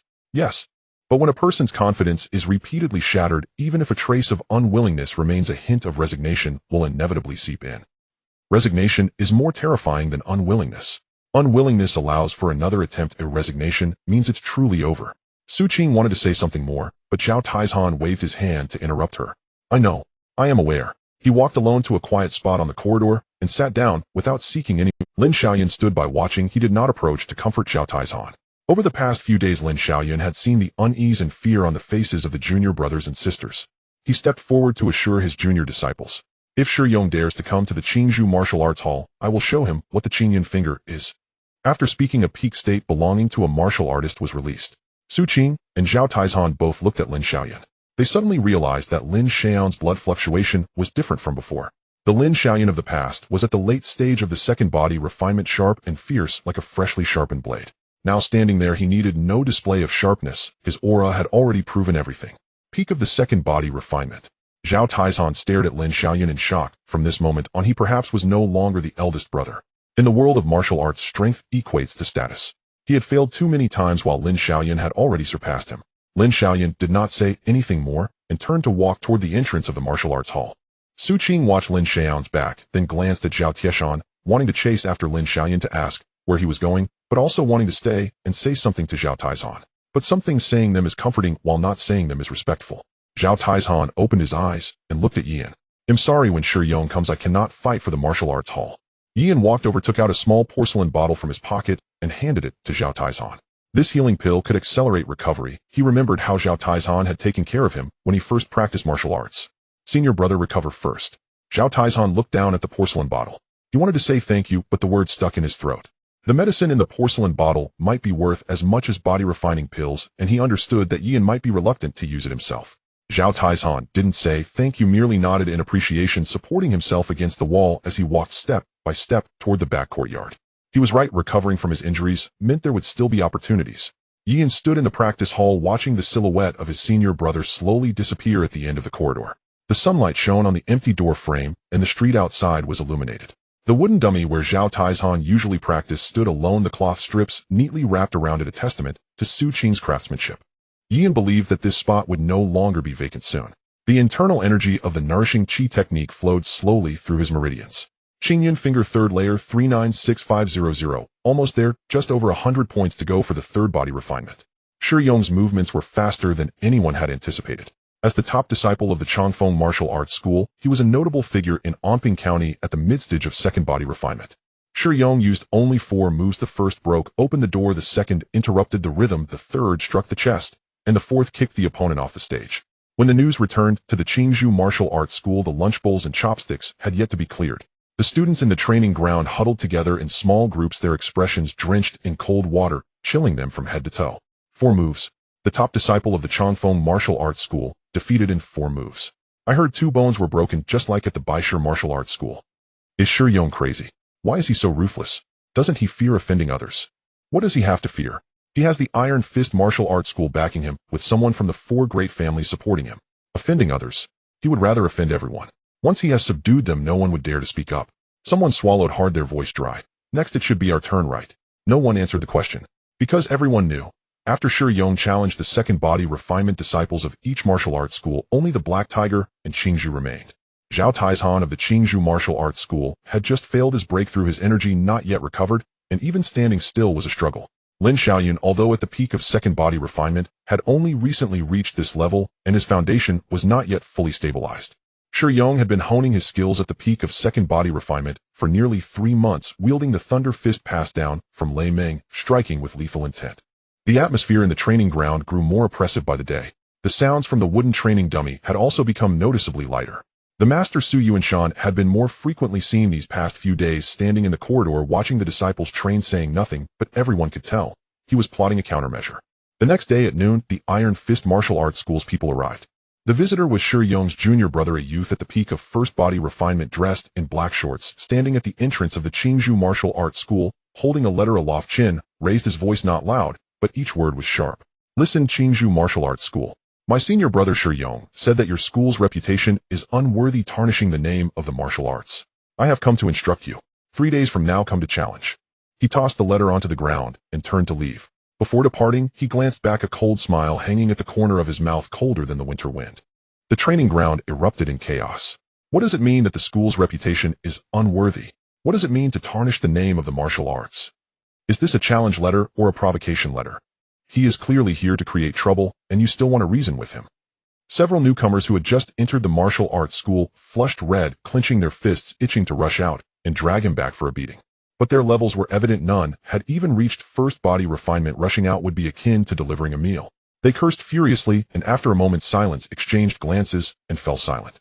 If I hadn't practiced martial arts for a few years, I would make Shi Yong know what pain is. Oh please, you can't even beat me. How could you beat Shi Yong? I can't stand this. Why can he say our school's reputation is unworthy? Because his fists are harder than yours. The noise gradually subsided, replaced by an indescribable sense of frustration. Someone glanced at the usual spot, where Zhao Taizhan stood empty. The same went for Lin Xiao's usual spot. Even senior sister Su Qing was nowhere to be seen. Only Yian remained in the corner, his fingers tapping on the iron plate, producing a rhythmic clang clang clang sound. The letter from the Iron Fist martial arts school lay on the ground at the entrance, and Yian didn't even glance at it. Whether it was a challenge letter or a provocation letter, the content didn't matter. If Shi Yong wanted to come, let him come. Before he arrived, Yian would focus on his own training. After he arrived, they would discuss it then. As for where Lin Xiaoyan had gone, Yian didn't care. This day felt longer than any before. The sun seemed nailed to the sky, unmoving. The students in the training ground were distracted, glancing towards the entrance every now and then, as if waiting for something, yet afraid of really waiting for it. In the afternoon, footsteps were heard at the courtyard entrance. Yian looked up. He saw Su Qing and Zhao Taizhan on either side supporting someone as they entered. The person had their head down, hair disheveled, their clothes torn in several places. Yian recognized them. Lin Xiao. Zhao Taizhan's face looked worse than yesterday, pale and grim. He gritted his teeth, veins bulging on his forehead, each step heavy. Su Qing's eyes were red, her lips pressed into a thin line, not uttering a word. Behind them followed an old man carrying a medicine box, a well-known doctor in the county, surnamed Zhou, specializing in treating injuries of martial artists. The three of them led Lin Xiaoyan across the training ground and into the master's courtyard. Throughout, no one spoke. The air in the training ground felt frozen. The students were frozen in place, mouths agape, unable to utter a sound. Even senior brother Xiaoyan has been defeated. Someone murmured, their voice so soft it seemed like self-talk. This sentence felt like a blunt knife, cutting at everyone's hearts.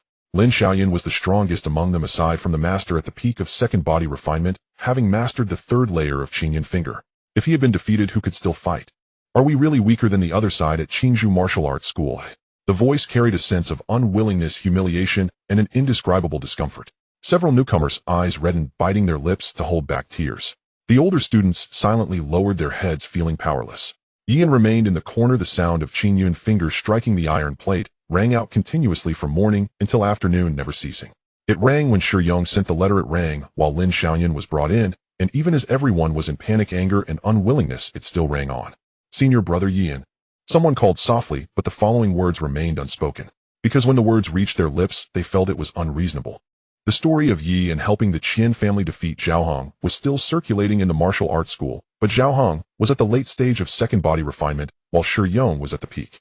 Lin Xiaoyan had stepped into second body refinement even earlier than Yian and had already reached the peak before losing. Yian hadn't even reached the peak, yet what could he do? This unfinished sentence got swallowed back. The training ground fell silent, no one spoke anymore. The sunlight shone on the blue brick floor, shadows inching towards the east. The wind blew over the courtyard wall, stirring the cloth strips tied to the wooden training dummy, causing them to sway gently before falling still. An intangible haze, lingering and unseen, hung over the Qingzhou Martial Arts School, refusing to dissipate. Qingyun finger, third layer, 411500. The sun was about to set, casting a golden light on the horizon. Yian took off his iron sand gloves and tucked them into his pocket as he walked towards the backyard. The door to the courtyard where the curator lived was slightly ajar, and Yian pushed it open and entered. A lamp flickered inside, its flames swaying in the wind, casting shadows on the walls that stretched and shrank. Lin Xiaoyan lay on the bed, his face pale and his lips devoid of color. His right arm was wrapped in thick bandages extending from his shoulder down to his wrist, with dark red ointment seeping through the bandages.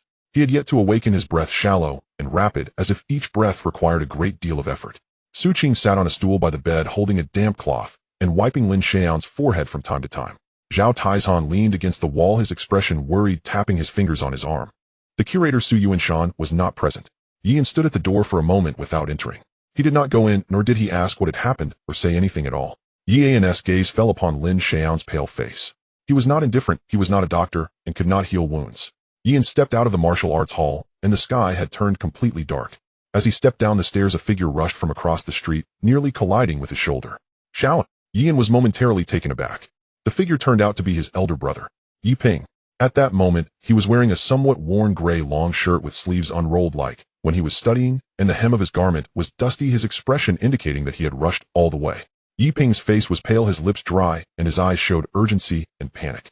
What had happened that made his elder brother come to the martial arts hall to find him? Seeing Yi Ping's flustered demeanor, Yian's suspicions began to rise. Something must have happened at home for his elder brother to be this anxious and personally come to find him. It was either their father or second brother. Impossible, impossible. Yian muttered to himself, and before he could even ask, Yi Ping had already grabbed his wrist. Xiaonan Ning is in trouble. You need to go back and check. Yian did not question what was wrong. He turned around and grasped his brother's wrist, and they ran towards Lu Alley. Yi Ping ran slowly. He was not a martial artist, and his physical strength could not keep up. Eventually, Yin carried his elder brother on his back, which was faster. Yin pushed the door open and entered the courtyard. The lights in the main room were on with 2 more lamps than usual. The doctor stood at the door washing his hands. The water in the basin stained crimson. Yin stared at the basin for a moment, then walked into the inner room. Second brother, Yi Ning, lay on the bed. His right leg was wrapped in bandages below the knee, soaked in blood, dark red and almost black. His left leg, however, was not bandaged, but was twisted in an unnatural position, resembling a broken branch. His complexion was even paler than Lin Xiao's. His lips were purple, and his eye sockets were deeply sunken. Yin did not see their father Yi Shozhua. After the doctor finished washing his hands, he turned around, gazing seriously at Yi and letting out a heavy sigh. The injury below the right knee is a shattered bone and broken tendons. The left knee is dislocated and the ligaments are torn. He can be saved, but... The doctor sighed again and shook his head. The foundation of his martial arts has been severely damaged. From now on, he may only be able to move with one leg. Yi N's heart suddenly stopped for a moment. He felt as if something had tightened around his chest, making it hard for him to breathe. Yin did not shout, nor did he rush forward to grab the doctor's collar and yell, "Heal him, no matter the cost." That was how it was portrayed in dramas, but this was reality. Yin took a deep breath and tried to suppress his emotions. He then pulled out a money pouch from his pocket, counted out 20 taels of silver, and handed it over. "This is for the treatment, doctor. Please take it." "Young master, in this." The doctor looked at the 20 taels of silver, then at Yi Ning lying on the bed. His lips moved. "I have done all I can, but I truly have no power to help. I feel unworthy of this silver. Just take it." Yin pressed the money into the doctor's hand. The doctor looked at the silver, then into his eyes, and no longer declined. He accepted the silver, shouldered his medical box, and slowly walked out. As he was leaving, he turned back and looked, "Young master, and if there is anything else, I will do my utmost." Yi Ping escorted the doctor out, and their footsteps echoed in the courtyard for a moment. The room fell completely silent, the flame of the oil lamp flickering, casting Yi N's shadow on the wall. Cough, cough. A soft, hoarse cough came from the bed. Yi Ning opened his eyes slightly, turning his gaze, and seeing Yin and Yi Ping standing on either side of him. "I'm sorry. Big brother, third brother, I was reckless." Yi Ning's voice was so small, like a needle and thread, that it took all his strength to say, "Don't speak." Yin firmly restrained his emotions and said, "Second brother, take care of your injuries. Everything will be fine." Yi Ning looked at him. His lips moved as if he wanted to say something, but his body could no longer support him to utter a second word. Yin stood up, turned, and looked at his elder brother. At that moment, Yi Ping's eyes were already reddened and tears had... "Where is father?" Yi Ping wiped his tears and hoarsely replied, "Father went to find grandfather." Yi An's heart tightened. Grandfather? The grandfather who lived in the old house did not speak to anyone, did not go out, and did not eat at the same table as the family. The old man who never said a word regardless of what happened at home. Father went to find grandfather. Yin did not say, "What can grandfather do?" nor did he say, "Will grandfather intervene?" He simply nodded. Then he walked out of the main room, stood in the courtyard looking towards the old house deep in the alley. The lights were on. Yi Shozhua had never behaved this way in front of his father. He stood in that dimly lit room, the window covered with black cloth with only a few rays of night light seeping through the gaps. The old man sat in a rattan chair in the corner, eyes closed, motionless. His hair had turned completely white, and the wrinkles on his face were deep, as if carved by a knife. His hands rested on the armrests with nails long and yellow. "Father!" Yi Shizuo's voice echoed in the room, carrying the suppressed anger of too long cracking. "Do you know what has happened to your grandson now? He was severely injured by someone barely hanging on to his life. The doctor said his path of cultivation has been cut off.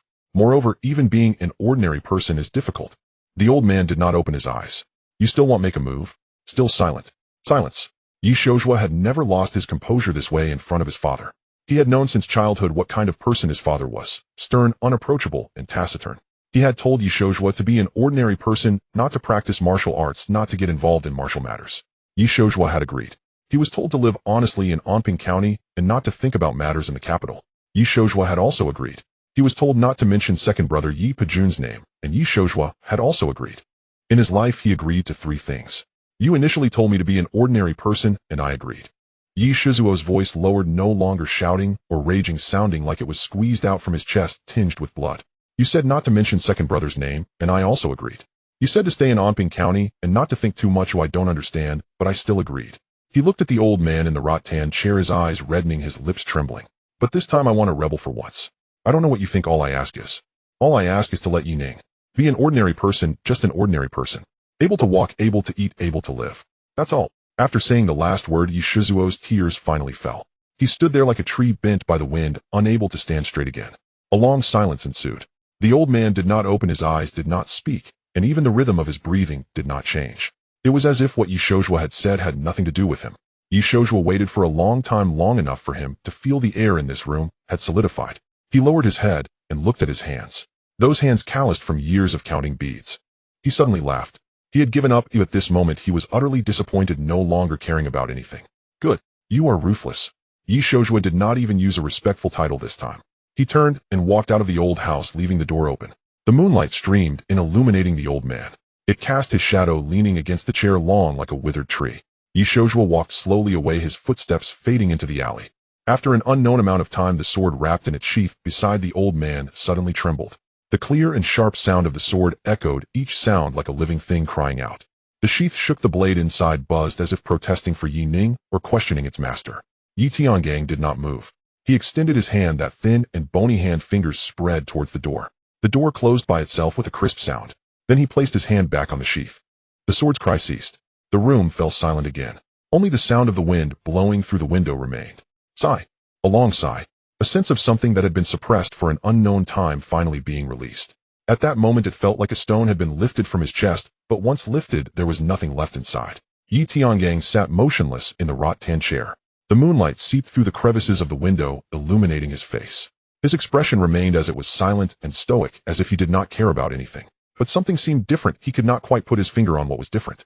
Perhaps beneath the still water something had begun to... He closed his eyes, and the room returned to its usual tranquility. But beneath the calm something was quietly surging. What about Yin? He just watched as his father walked out.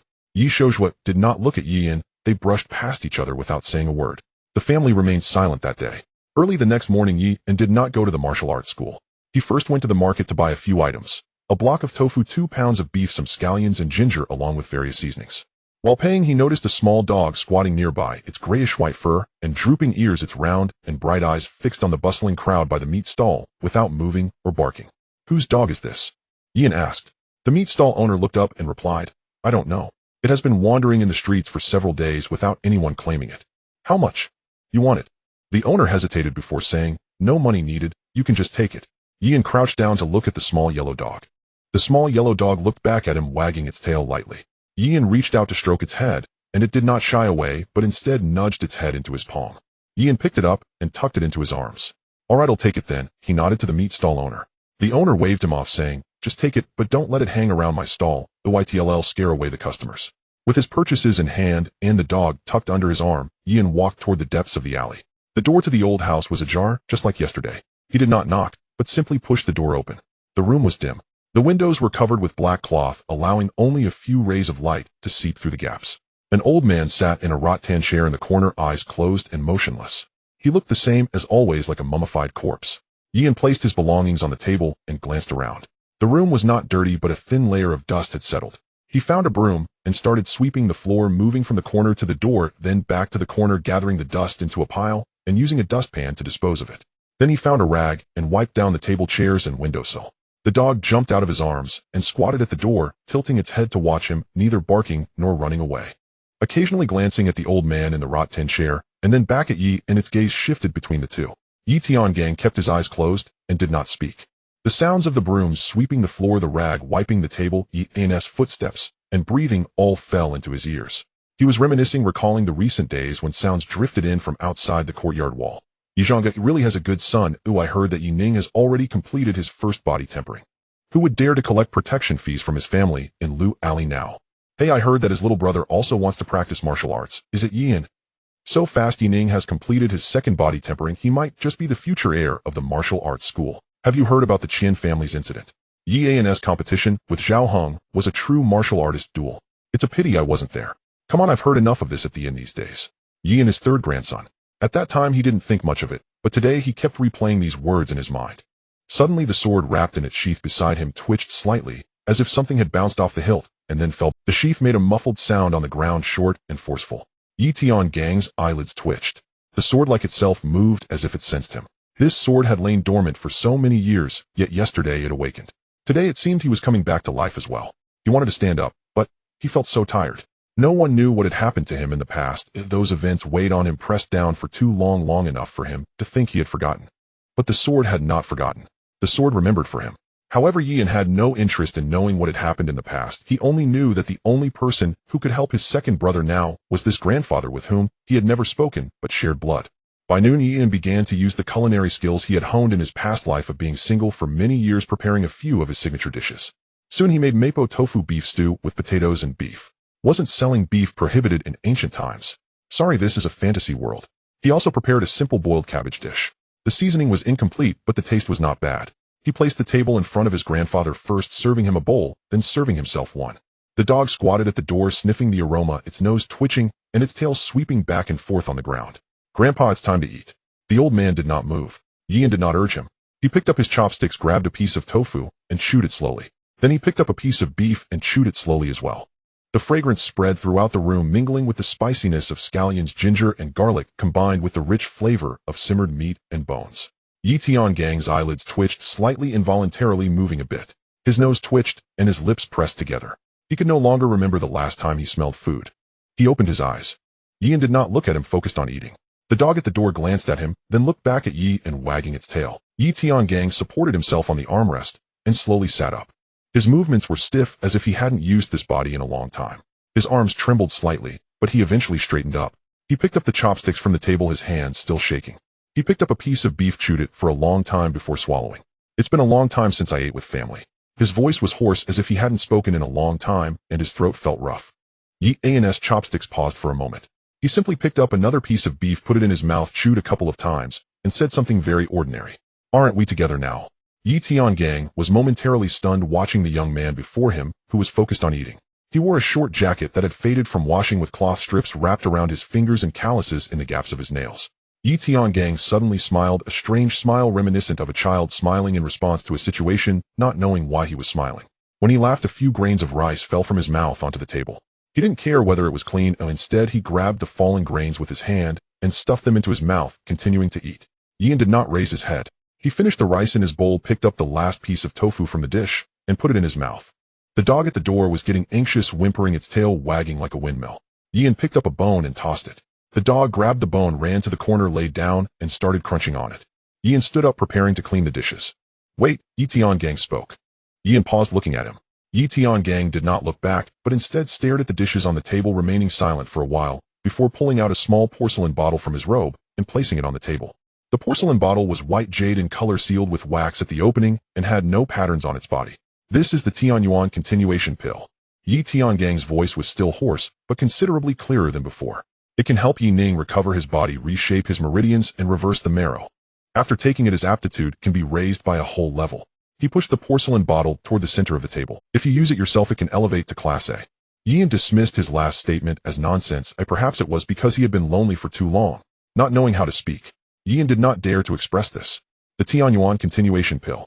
Yian had never heard of this name before. Just the faint fragrance seeping from the bottle made him feel a surge of energy throughout his body. Even the calluses on his fingertips began to tingle. Such a pill was likely rare in the mundane world. "Then he'll accept it, Grandpa," Yian said while observing Yi Tiangang's every move.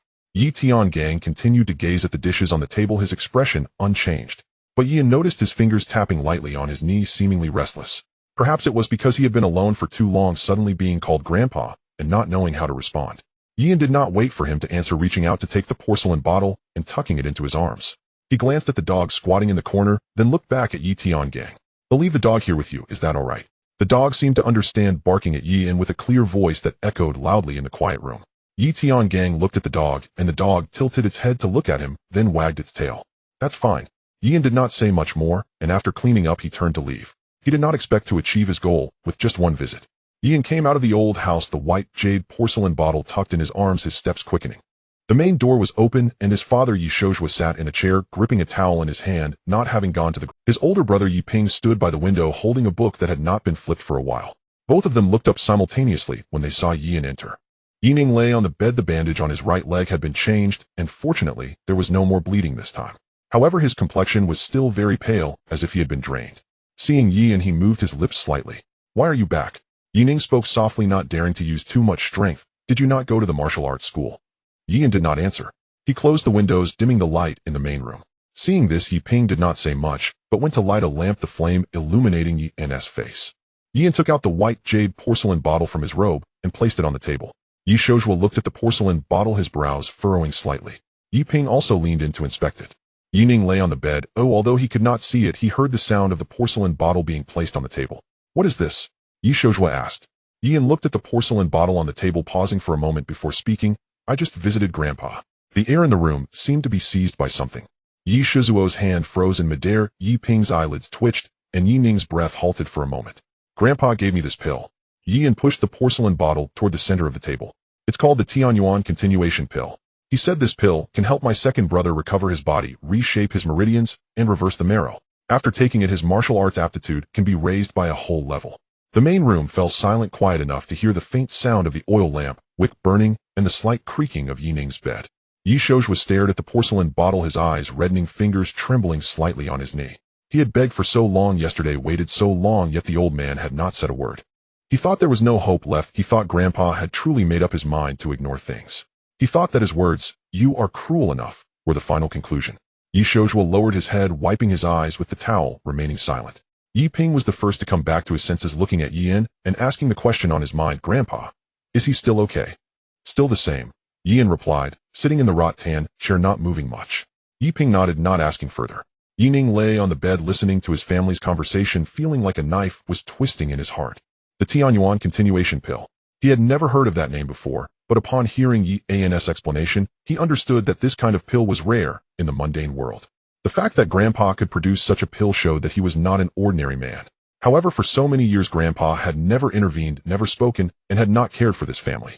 Yi Ning felt an indescribable mix of emotions. Was it resentment, or hatred, or gratitude? He himself could not tell. Second brother. Yin called him, walking to the bedside and placing the bottle of pills beside his pillow. Yi Ning looked at the white jade porcelain bottle, wanting to say thank you, but the words felt too light. Don't overthink it, Yin reassured him. Just focus on recovering from your injuries. Yi Ning bit his lip, his eyes twitching. Right now, lying still was the best way to recover. Yin turned to walk toward the door. Where are you going? Yi Ping asked with some concern. To the martial arts school. Yin pushed the door open, the glaring sunlight hitting his face, causing him to squint involuntarily before heading towards South Street. At the training ground of the Qingzhou Martial Arts School, the atmosphere was still the same, stifling, like a pot turned upside down. The top disciple of the Baisher Martial Arts School was knocked down. The top disciple of the Chongfeng Martial Arts School was also knocked down, and Lin Xiaoyan was knocked down. News came one after another, as if someone was hammering on their chests with a mallet. Yin walked into the martial arts school. Hello, senior brethren. Senior brethren. After Zhao Taizhan's failed breakthrough and Lin Xiaoyan's serious injury, Yin seemed to have gained much more weight in their eyes. A few older students gathered together, speaking quietly, but everything that needed to be heard could still be caught. Have you heard? Shi Yong has officially entered seclusion. He has already begun preparing to break through to the third body tempering. He has challenged so many martial arts schools and accumulated enough. He's going for the third breakthrough now. What if he really succeeds in breaking through? The martial arts exchange meeting at the end of the year. This statement felt like a bucket of cold water splashed over everyone, causing the discussions in the training ground to everyone unanimously closed their mouths and slowly shook their heads. The martial arts exchange meeting is held every year. Oh, what's the point this year? Exactly. If Shi Yong of the Iron Fist Martial Arts School breaks through to the third body tempering, how could the exchange meeting proceed? Should we just serve as targets for him?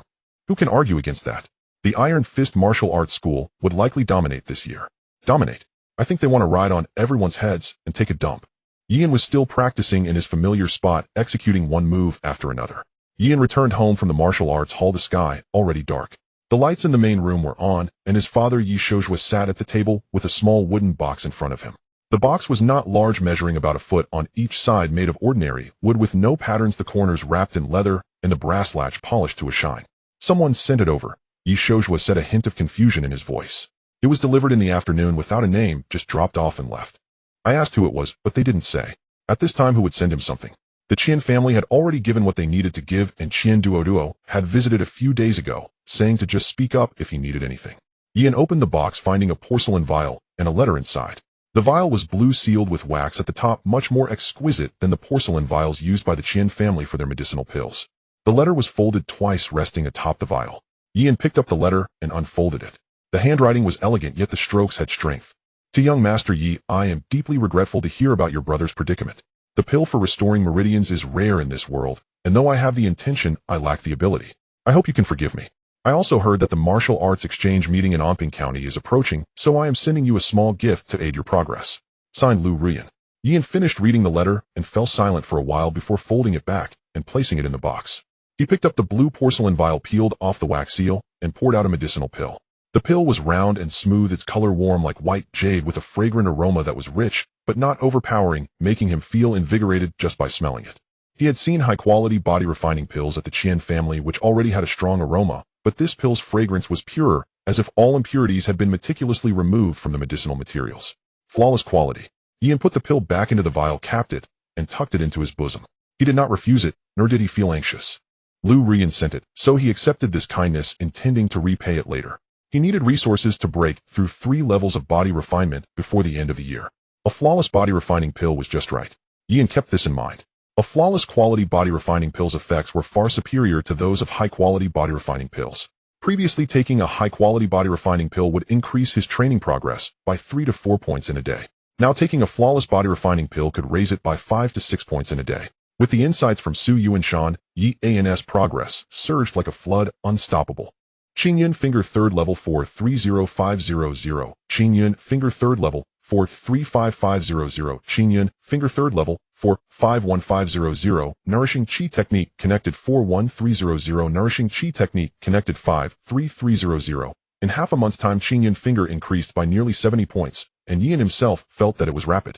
Every morning before dawn, he would go to the martial arts hall to practice the iron board. In the evenings, he would sit in meditation to cultivate inner strength. The vial of flawless body refining pills that Lu Ruyan sent would last him through 3 levels of body refinement. One evening, while Yian was practicing the iron board in the corner, Su Qing came out from the backyard holding a bowl of soup. She walked over to him and placed the bowl on the stone stump. "Drink this," she said. "I made bone soup to nourish your body." Yian glanced at Su Qing, then at the bowl of soup. The surface was still steaming with a few slices of scallions floating on top. "Thank you, senior sister." Yian replied, his tone neither warm nor cold, just casually saying those 4 words. Su Qing stood by for a while waiting patiently, and when she saw Yian did not speak up, she took the initiative to bring up a topic. "Lin Xiaoyan can get out of bed now." Yian's hands continued their motions, but he listened to Su Qing's words. "His sister has arrived. She arrived yesterday coming from Kangwu County. It was the first time I saw Lin Xiaoyan like that. He usually looks down on everyone, but he is very obedient to his sister. His family only has him and his sister left. His parents passed away early, and his sister married into Kangwu County, running a business there to support his martial arts training.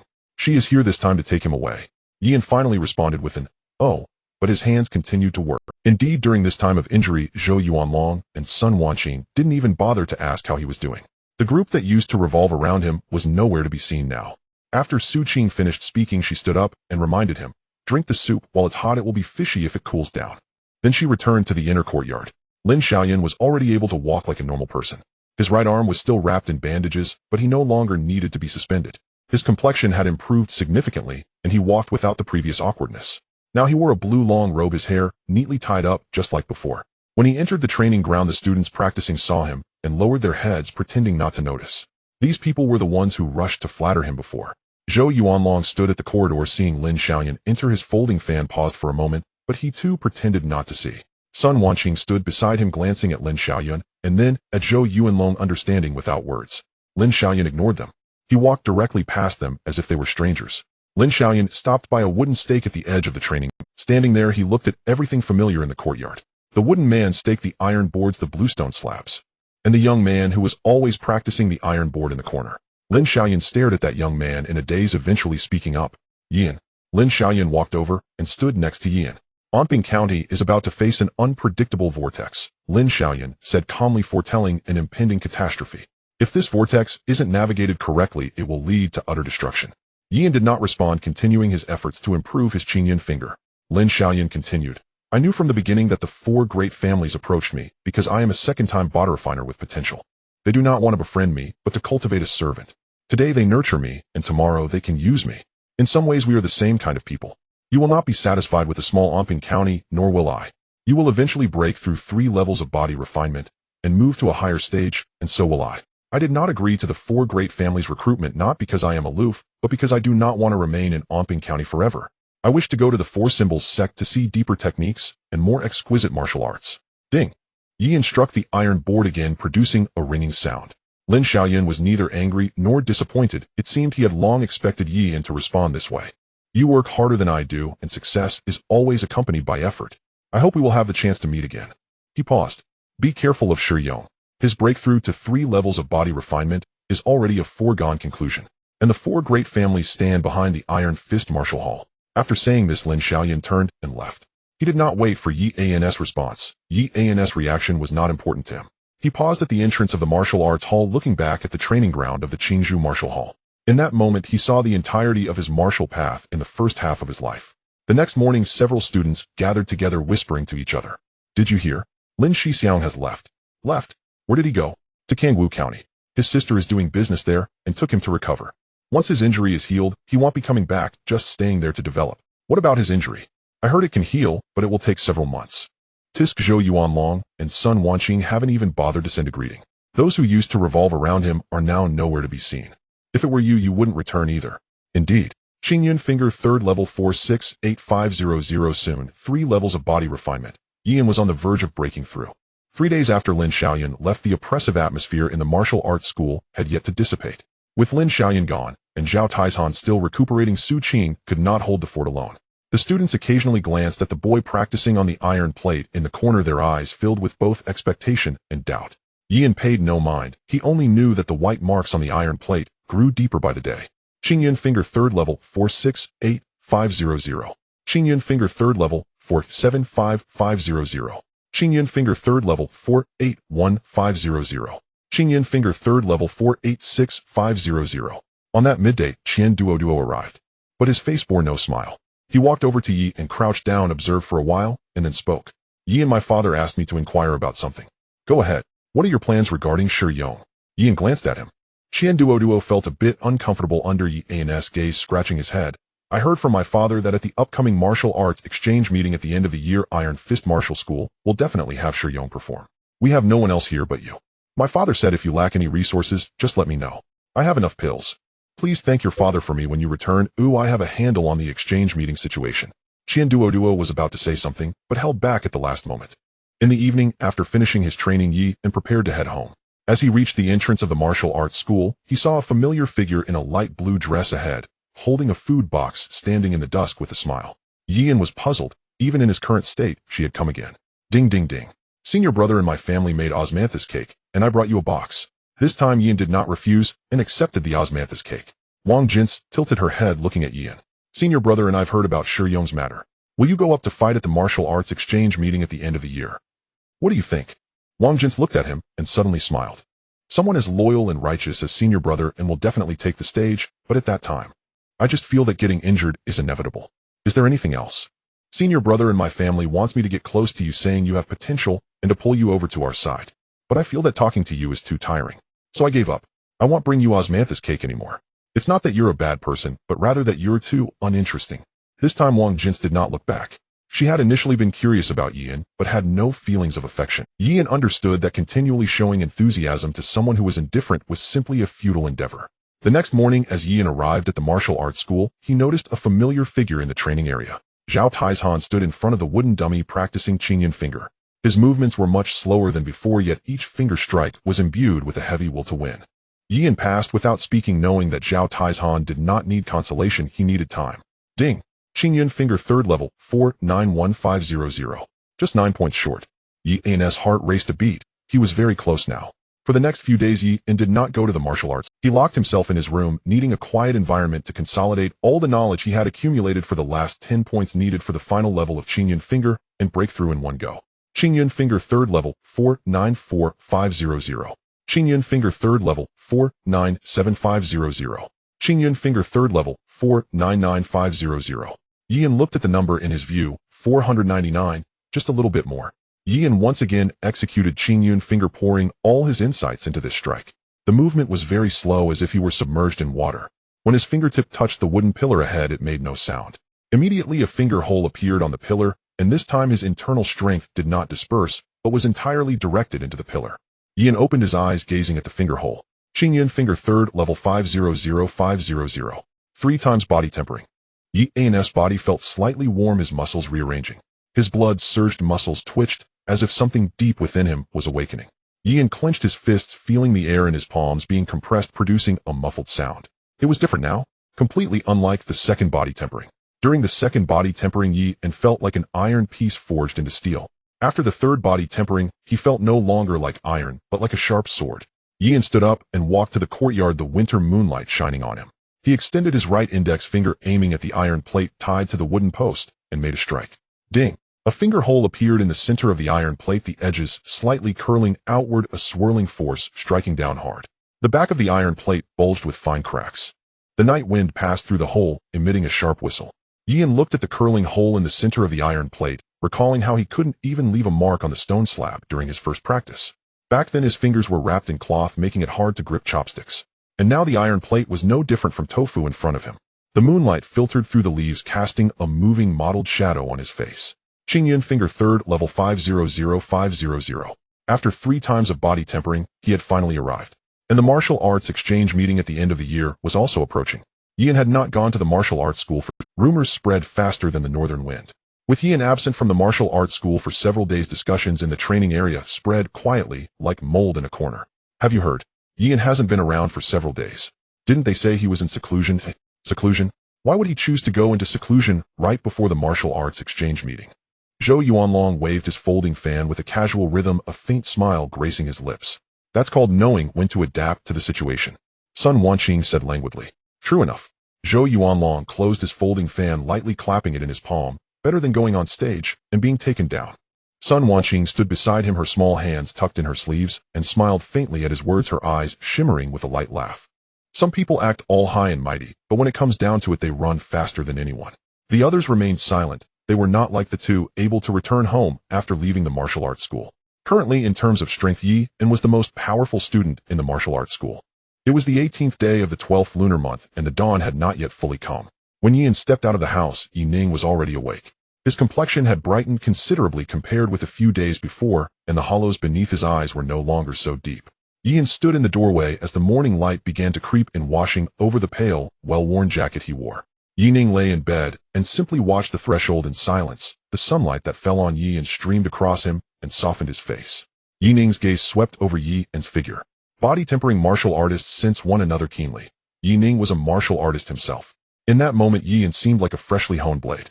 The edge had not yet flashed, but the blade trembled imperceptibly. Today is the martial hall exchange. Yi Ning asked. Yes. Yi Ning smiled faintly. I meant to dissuade you from finding Shi Yong, but it seems I couldn't talk you out of it. How is it? It's all right. Those words were Yi Ning's highest praise. He looked into Yi An's eyes and found the same expression as at the mine. No tension, no fear, a steady calm from beginning to end. Back then, everyone said Yi An could not defeat Zhao Hong. Everyone said he was going to his death. Yet he prevailed, and in doing so slapped many mouths shut. Yi Ning closed his eyes and leaned against the pillow.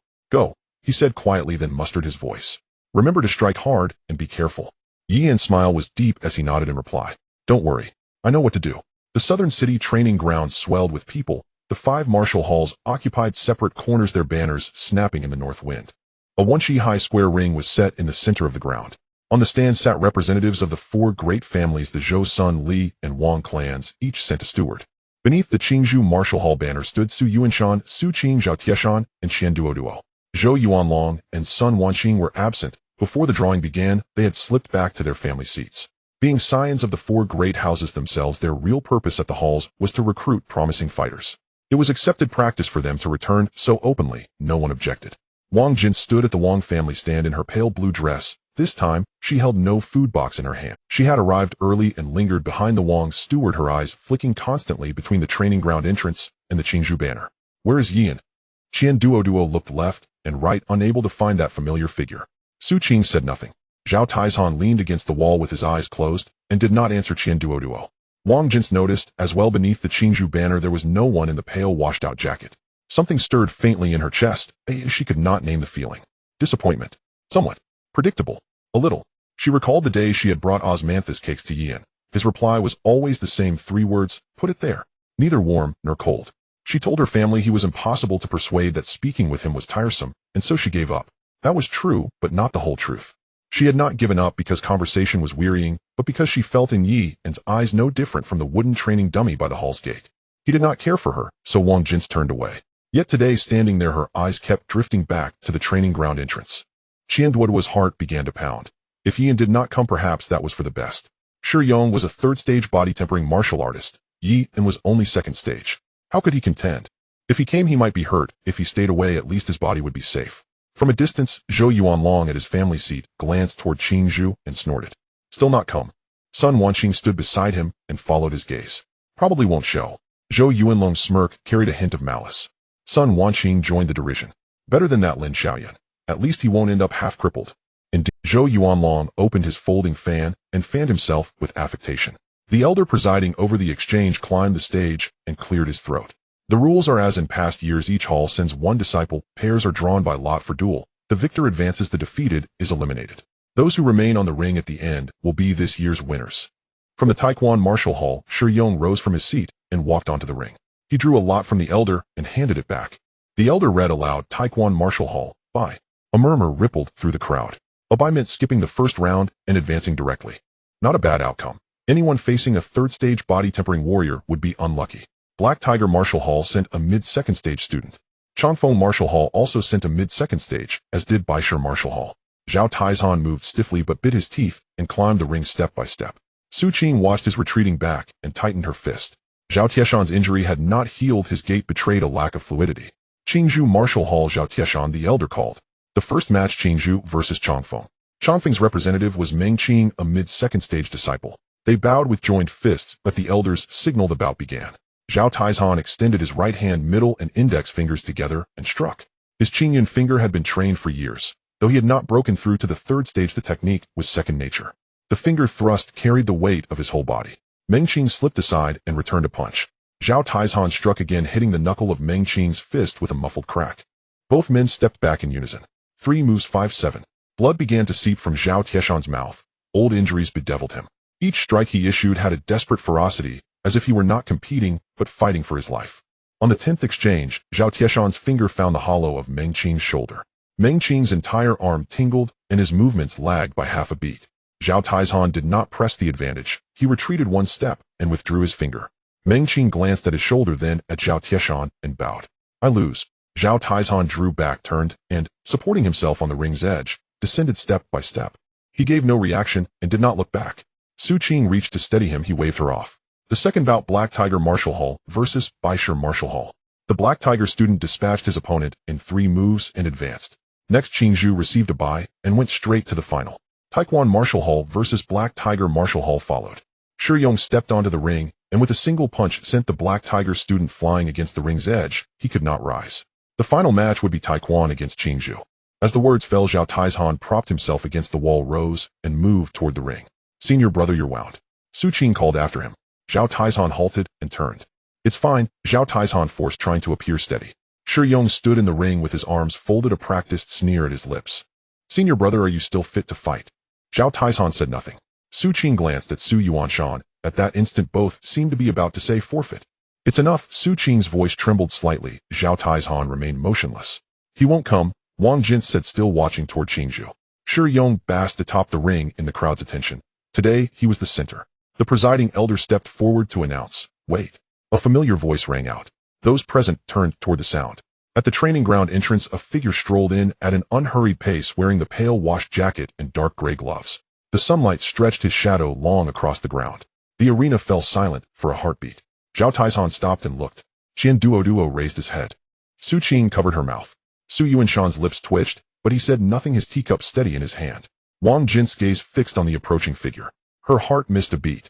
Not from fear nor surprise, but from a sensation she could not name. Yian walked past her without meeting her eyes, yet she caught his profile. Unchanged, neither warm nor cold, neither distant nor hostile, simply indifferent. But this time she found that indifference strangely less offensive than before. Zhou Yuanlong made no exclamation. He only used his fan to hide a petty expression. Sun Wanqing's gaze sharpened with ill intent. Yian passed by them all without a glance and strode straight. Shi Yong remained unmoved, planted at the ring's center with arms folded and that habitual smile, like a cat watching a mouse wander into a cage. His eyes swept Yian's frame and paused. Third stage body tempering. The voice was low, but in the hush of the ground, every ear caught it. A buzz erupted among the spectators. Third stage. Yian, when did he break through? Wasn't he only second stage? No wonder he dared to come. Su Yuanshan fixed his gaze on Yi's back, his eyelid twitching. Good boy. He lowered his head, sipped his tea, and a small smile played at his mouth, half concealed by the cup. Su Qing covered her mouth, her eyes rimmed in red. Zhao Taizhan leaned against the wall, watching the youth on the ring in silence, his fingers unclenched from the wall's edge. Qian Duo stood agape, astonishment, choking words. Wang Jins at the Wang stand felt her heart skip, that nameless stirring again. Zhou Yuanlong's fan froze midair, the petty grin on his face stiffened. Sun Wanqing's earlier expression fell away, as she said nothing. Shi Yong's smile thinned, and his eyes turned cold. He shook his head. Third stage. Well-versed, but not enough. The elder glanced at both, and raised his hand. Begin. Shi Yong still did not move. He lingered, as if in no hurry, watching Yian. I heard that the Black Tiger Hall's Yining is your brother. Yian did not answer. He kept some feelings tamped down beneath his calm. Shi Yong smiled, as if recounting an amusing tale. I remember when I crippled him. He didn't utter a sound.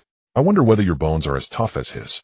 Yian smiled, but his anger remained controlled. He did not let it overwhelm him. He had waited for this moment for too long to squander it now. Yian extended 3 fingers and spoke softly. 3 exchanges. If 3 do not finish you, then I am yours to keep. The ring fell into a heavy silence. No one laughed. Every eye fixed on Yian. Shi Yong's smile vanished, his gaze sharpened, and his mouth hardened. Audacious pup, he spat through clenched teeth. I'd meant to leave you a worthless scrap of life. If you seek death, I will oblige.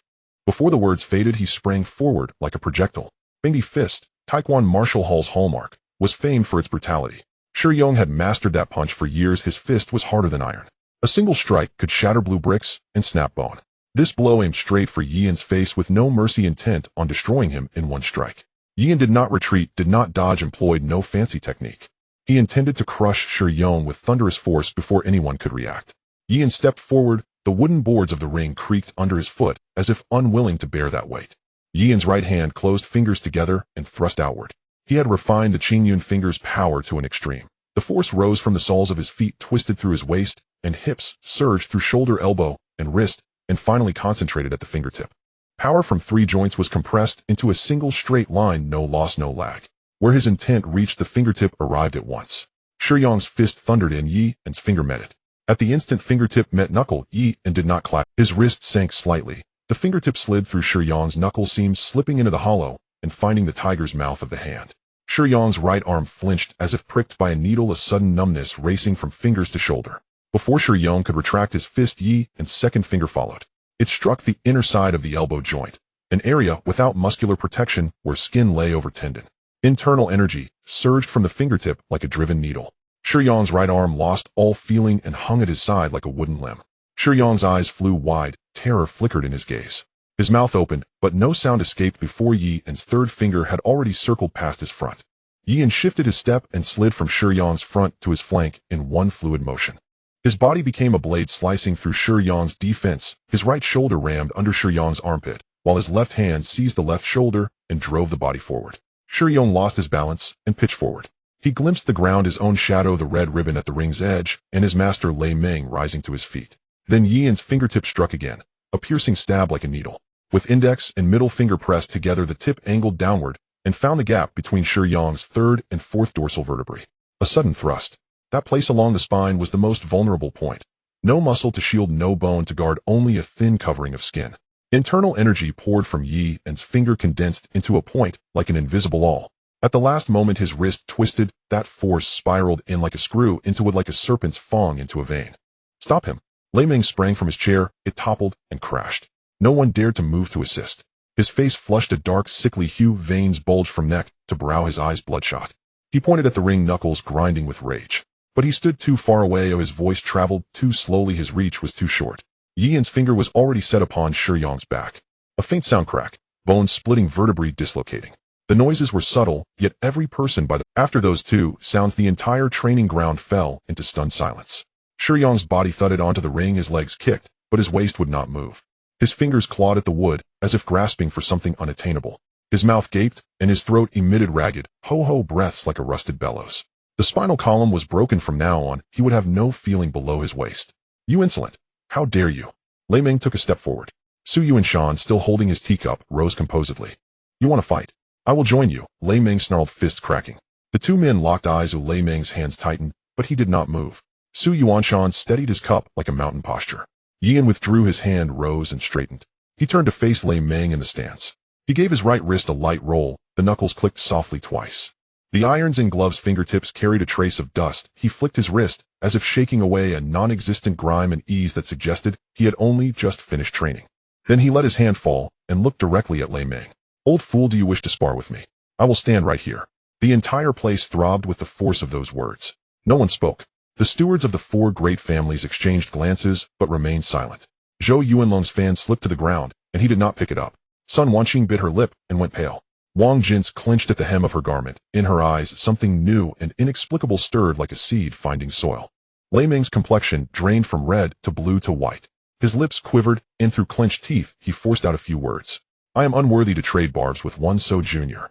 Su Yuanshan stood beneath the Qingzhou banner teacup and hand the corner of his mouth lifting in a small smile, not hidden by the cup. Zhao Taizhan closed his eyes against the wall. The twitch at his mouth was a release of long-held pressure. Su Qing's tears fell. She turned away to hide them. Qian Duoduo had not expected that a once-recruited first stage would become within months a third-stage expert. The presiding elder, alarmed, stepped up onto the ring and knelt to check Shi Yang's condition. He pressed the place on Shi Yang's spine with trembling fingers, paused, and then raised his head with a roughened voice. The spine is broken. His martial path is ended. Winner, Qingzhou Martial Hall Yian.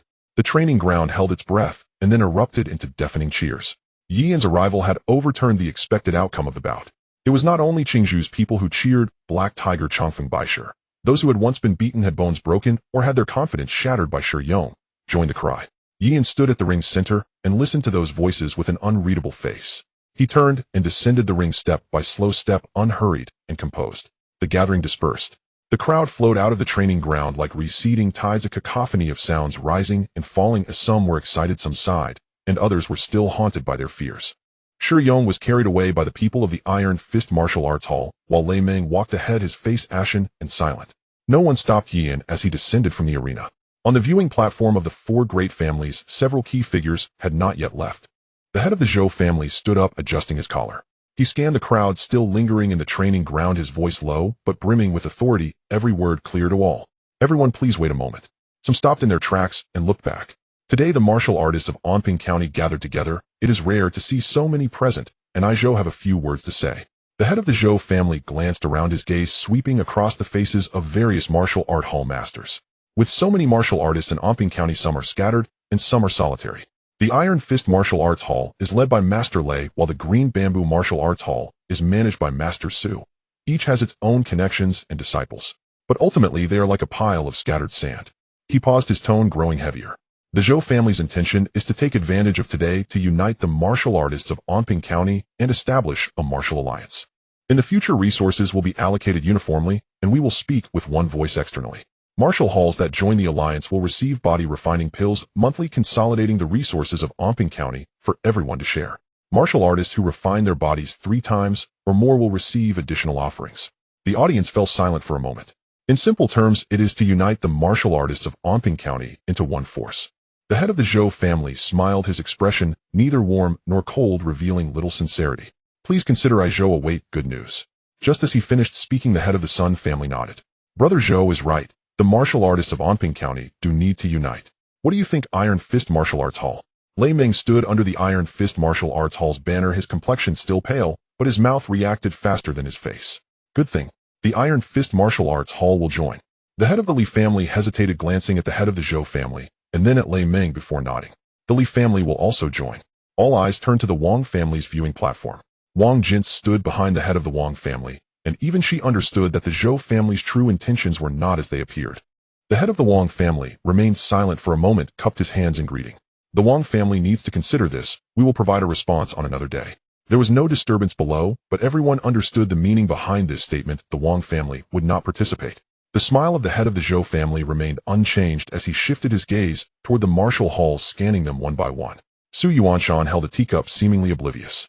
Han Bao leaned against the flagpole of the Black Tiger Martial Arts Hall, arms crossed, his expression unreadable. Meng He and Chi Yu stood beneath their own martial hall's banner, exchanging glances, but no one spoke. The head of the Zhou family waited for a while, and after a moment of silence without any response, Su Yuanshan set down his teacup, straightened up, his voice low, but every word clear. I just run a martial hall, teach my disciples, earn a little money to make ends meet. The martial alliance is not something the Green Bamboo Martial Arts Hall will involve itself in. Upon hearing Su Yuanshan's thoughts, Han Bao immediately followed suit. Han Bao continued, his tone even more indifferent. The Black Tiger Martial Arts Hall will not involve itself either. Meng He and Chi Yu exchanged glances, with Chi Yu speaking up first. The Long Wind Martial Arts Hall is too small to afford such a grand presence. Meng he nodded in agreement. The Whitestone Martial Arts Hall feels the same way. The smile of the head of the Zhou family grew faint. Since you all have your own plans, Zhou will not force you. The doors of the Martial Alliance are always open. He cupped his hands in farewell and turned to leave. The head of the Sun family followed behind him, while the head of the Li family hesitated for a moment before joining as well. The head of the Wang family remained still standing for a while before leading Wang Jint's away from another direction. As Wang Jint's left, she glanced back. Yan was no longer on the arena. The crowd had completely dispersed. Yan stood beneath the green bamboo martial arts hall's banner. Zhao Taizhan leaned against the wall. Su Qing was tidying up nearby, while Qian Duo stuffed piece after piece of dried meat into his mouth, only to remember afterward that he had just eaten. Yan. Su Yuanshan approached with a teacup, glancing at him. Return to the martial hall and come to the back. Yan nodded and the group walked toward the martial hall, with Su Qing supporting Zhao Taizhan in front, while Qian Duo trailed behind, chewing on the dried meat, mumbling indistinctly. The practice area of the green bamboo martial arts hall was empty. Su Qing helped Zhao Taizhan sit down and poured him a cup of water. Senior brother Tieshan, how do you think Yan executed those 3 moves? Shi Yong couldn't even react before he was down. Su Qing spoke while pouring water. Zhao Taizhan took the cup, sipped it, and remained silent, although the corner of his mouth twitched, revealing an expression of, I want to know too. He practiced so hard that his fingers almost broke. You saw that too. Zhao Taizhan smiled as he set the cup down. But many train intensely, yet I've never seen anyone channel their strength to that extent. Su Qing nodded, no longer asking. Yan walked past them without stopping.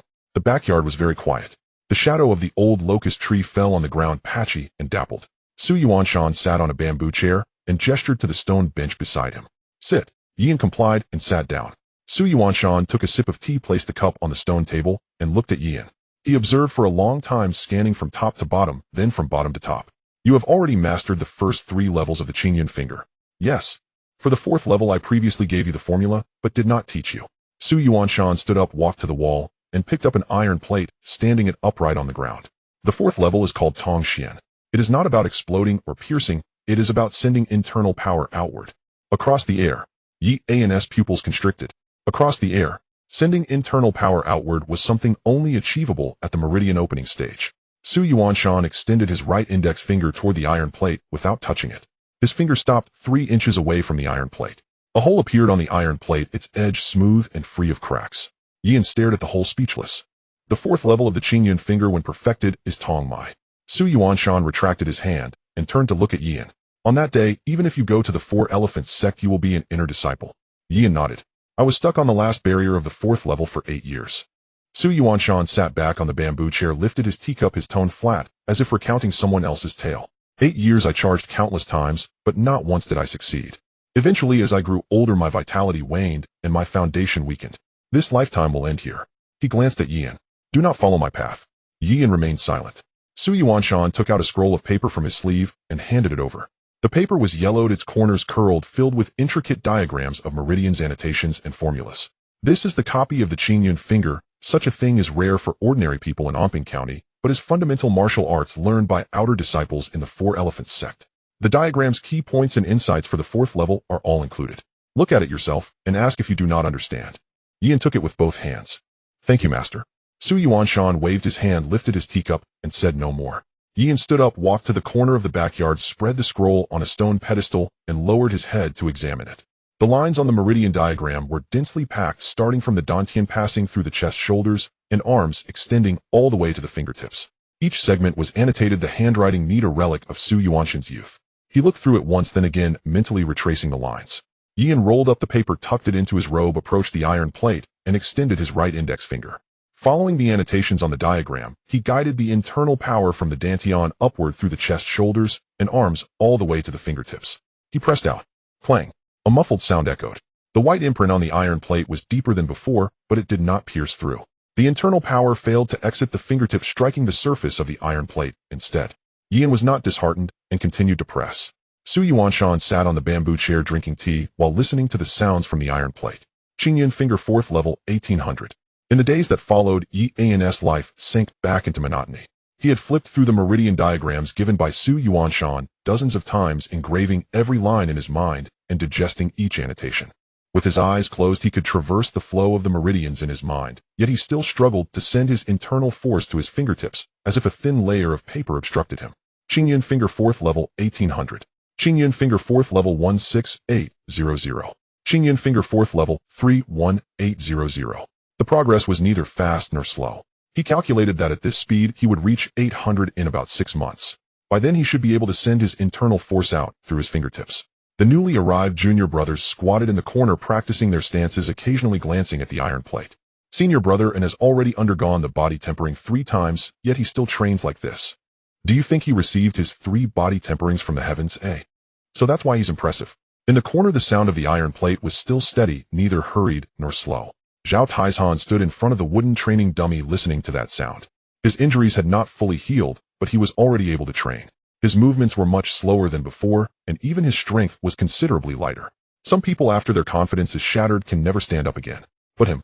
Zhao Taizhan picked up his confidence piece by piece after every setback.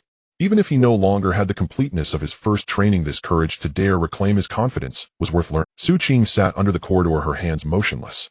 She stared blankly at Yi An's back, then went to the backyard to fetch a bowl of soup, placing it on the stone stool. Yi An heard the commotion and caught the scent of spices. The soup's surface floated with bits of meat, yet he still did not stop practicing Qingyan finger. Qian Duoduo squatted on the stone lock, watching the white marks on the iron plate grow deeper day by day, glancing at that pale figure who hardly changed position from morning to night. He reached into his sleeve, feeling the silver coins within. Suddenly, he remembered a few months ago, when Yi An had just broken through in body tempering. He stood at the door of the martial arts hall, also feeling the coins in his sleeve, torn between wanting to approach and fearing misjudgment. Later he decided to take the gamble. Reality told him he had won. In the evening, Yi An finished his practice, put the iron plate back in the corner, tucked the iron sand gloves into his pocket, and walked home. Yi An pushed the door open and entered the yard. The lights in the main room were on, with several dishes laid out on the table: braised pork, stir-fried seasonal vegetables, a pot of chicken soup, and a large plate of peanuts.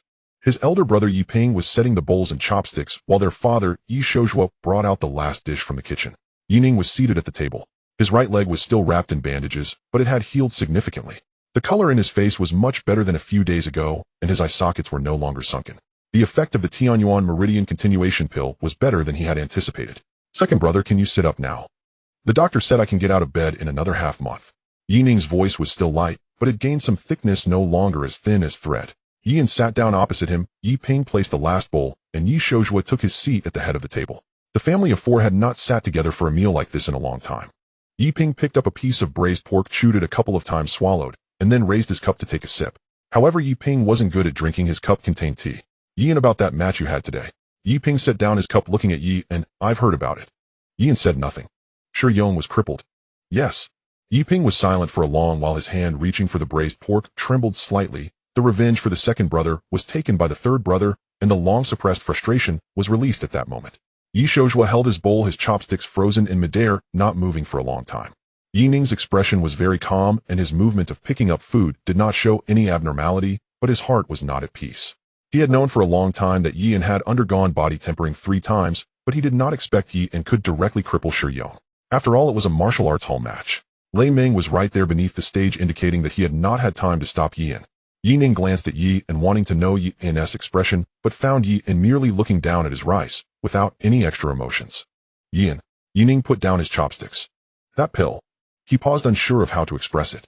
After I took it, not only did my injuries heal significantly, but the moment my body began to recover, I faintly felt I was touching the threshold of the 3rd body tempering. Moreover, it seems my root bones have also undergone a significant change. Although I haven't tested it, I feel that I have already reached the 1st rank. Even among the 1st ranks, I am not weak. The table fell silent for a moment. What exactly is the origin of that Tianyuan Meridian continuation pill? Yi Ning's voice lowered. Such a rare item, and it was actually brought out by grandfather. Yi Ning lowered his eyes, looking at his right leg wrapped in bandages. He remembered the day Yi An gave him the pill, saying nothing, only advising, don't overthink it, you just focus on healing your wounds. Then he recalled that when he took the pill, he hadn't even said thank you. It wasn't that he didn't want to say those 2 words, he just felt that those words were too light. And now he felt they were even lighter. Yi Shouzhua set down his bowl, looking at the dishes on the table with the eyes of his 3 sons upon him. Your grandfather.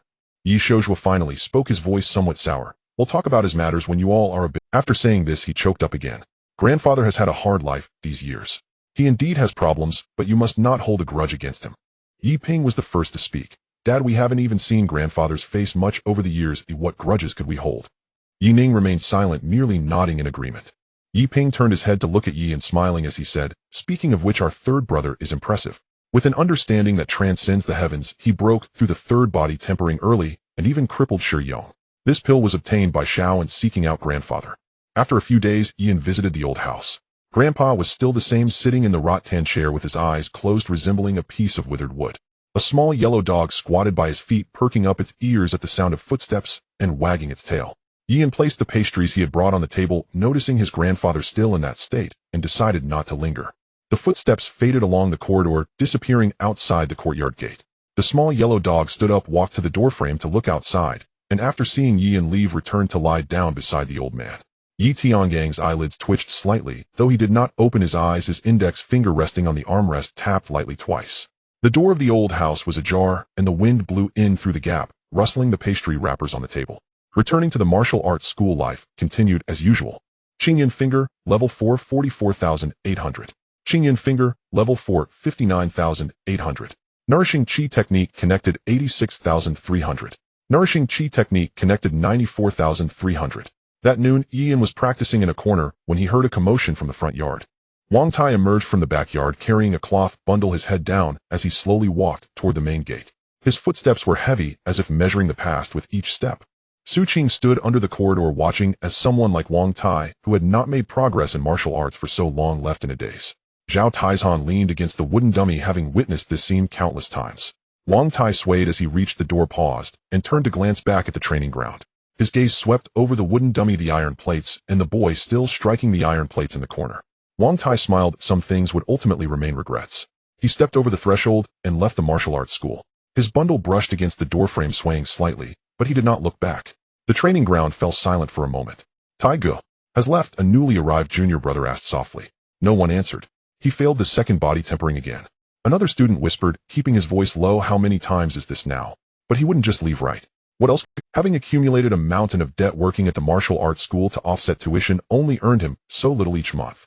His father was still chopping firewood on the mountain, and his mother, whose eyesight was poor, couldn't even afford medicine. If he doesn't leave, who will support the family? Someone sighed, while others lowered their heads, wondering if Wang Tai's current state would be their future. Can we ever achieve a single body tempering? Who knows? Tai Gu has average roots and has practiced for over 2 years, but is still stuck at the threshold of the second body tempering. We've never even reached a single body tempering. The voices in the training ground grew quieter until they faded away. In the evening, the sky darkened earlier than usual. The north wind swept in from the alley's entrance, swirling the fallen leaves on the ground before dropping them again. Ian emerged from the martial arts school, walking along the southern street, toward Lu Alley.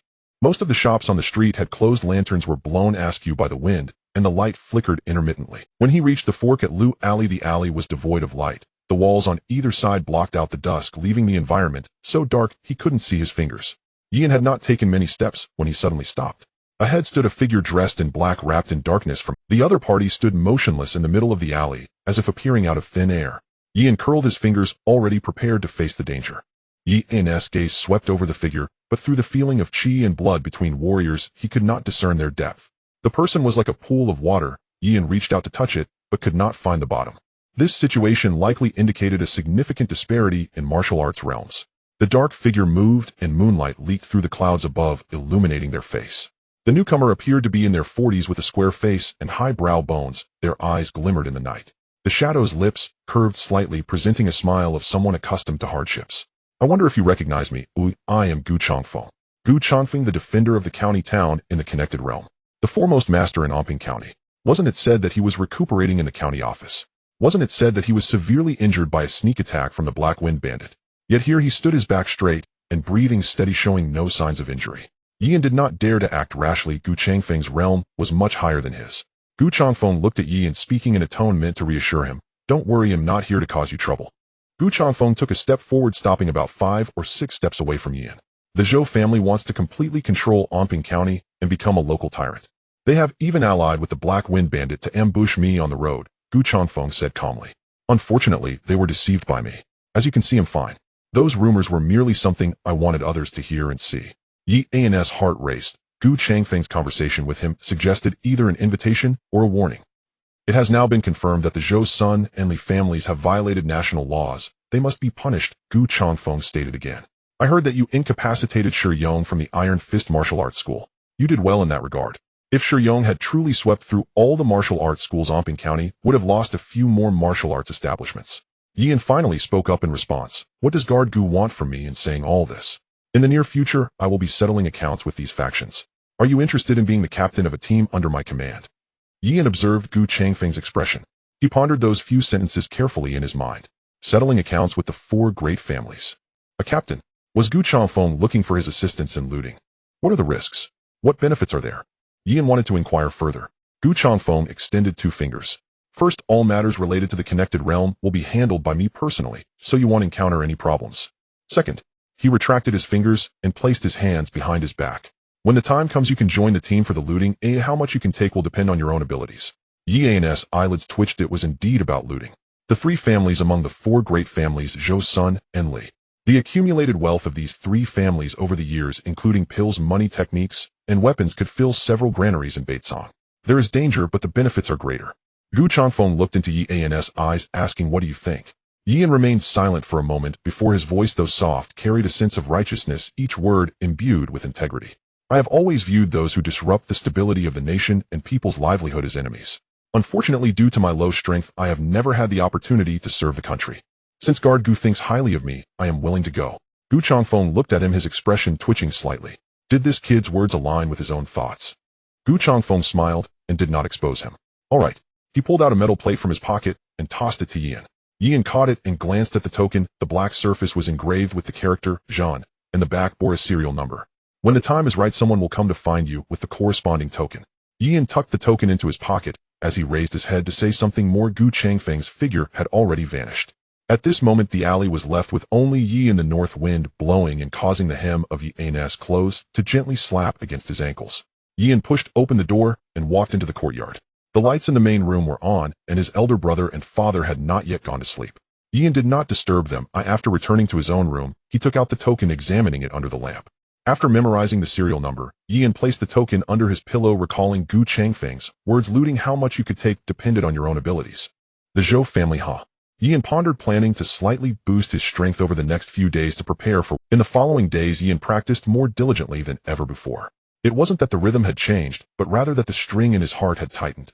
The token lay beneath his pillow unseen during the day, but he could feel its hard outline against the back of his head while sleeping at night. Gu Changfeng had said how much you can take depends on your own abilities, and he understood the weight of those words.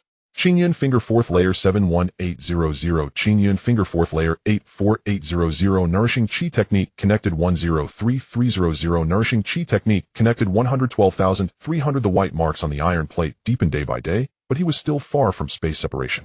The progress of the nourishing qi technique was somewhat faster than that of the Qingyun finger, as the internal energy flowed more smoothly through his meridians, shortening the time from his dantian to his fingertips. The atmosphere in the martial arts hall was different from before. The students no longer practiced with laughter and noise. On the day Wang Tai left, no one cried, and no one saw him off. When he carried his bundle out the door, not a single person chased after him to say take care. But after that day, the newcomers practicing their stances no longer shook, and the sound of feet tapping on the bluestone tiles echoed from morning till night, like a nail driven into place. Even if you didn't look, you knew it was there. Yan finished his training and shook his wrist. He stepped out of the martial arts hall. The shops on South Street were still open, and the sounds of noodles, boiling bowls clinking, and the shopkeeper counting on his abacus mingled together. He turned into Lu Alley, which was empty today, as the wonton stall had not opened. A figure emerged from the depth. The person was half a head shorter than Gu Changfeng, thinner, wearing a somewhat worn gray robe with a bulging waist, holding some object. Walking silently, their footsteps swallowed by the wind.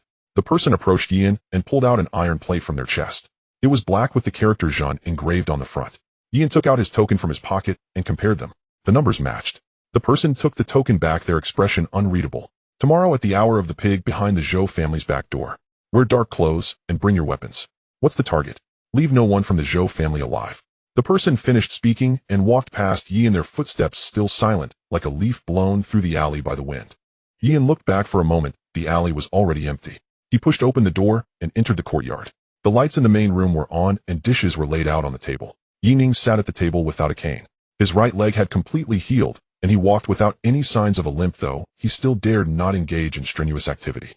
The doctor had said that after a few more days he would be able to practice normally. The effect of the Tianyuan continuation pill was better than anyone had expected. It not only reconnected the broken tendons, but also improved his foundation. Third brother, you returned just in time. Yining added a piece of pork rib to Yan's bowl. I plan to go into seclusion these days to break through to the 3rd level of body refinement. Can your body handle it? Yin glanced at him. The doctor said it's fine. Yining clenched his fist, the joints cracking. The pill has worked wonders on my foundation. If I don't push forward now, I'd feel it's a waste. Yi nodded, saying no more. In the Anping County office in the back hall, Gu Changfeng sat in a master's chair, not holding a cup of tea. A map was spread out on the table depicting the streets and markets of Anping County, as well as the terrain of Black Wind Ridge outside the city. Several lines were marked in red with arrows pointing from different directions to several locations. Zhou family, Sun family, Li family, Black Wind Ridge. A middle-aged man knelt on one knee at the table holding a stack of papers. My lord, the scouts report that the Black Wind Band has already made arrangements with the Zhou family. The day after tomorrow at night, the Zhou family will open the northern gate and let the Black Wind Band's people enter the city. They will meet at Yongning Square to discuss territory division.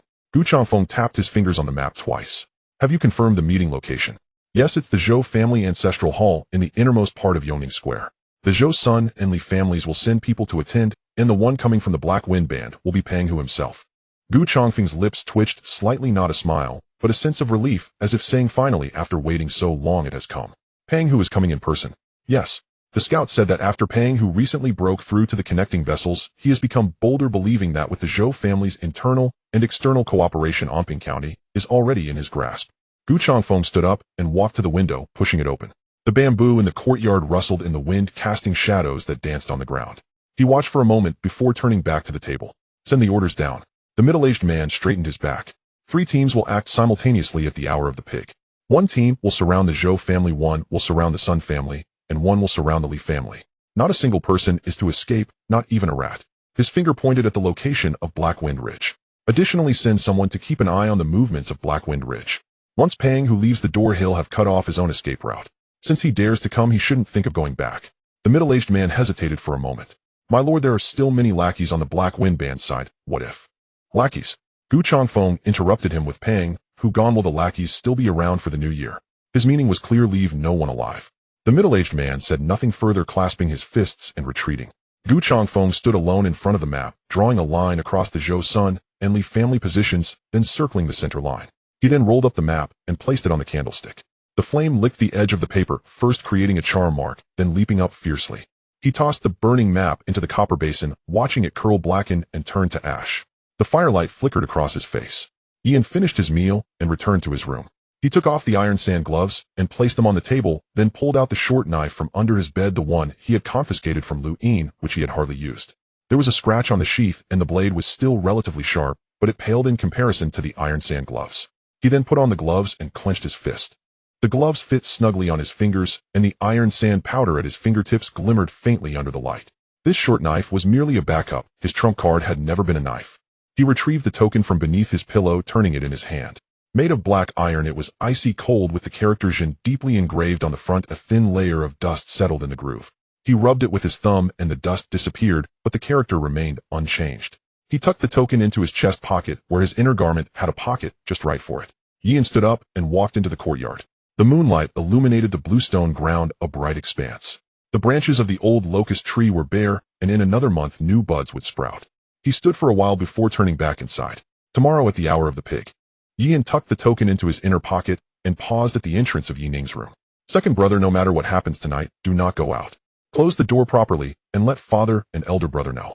Yining stopped his actions and glanced at him, asking neither why nor where he was going. He simply nodded, his voice very soft.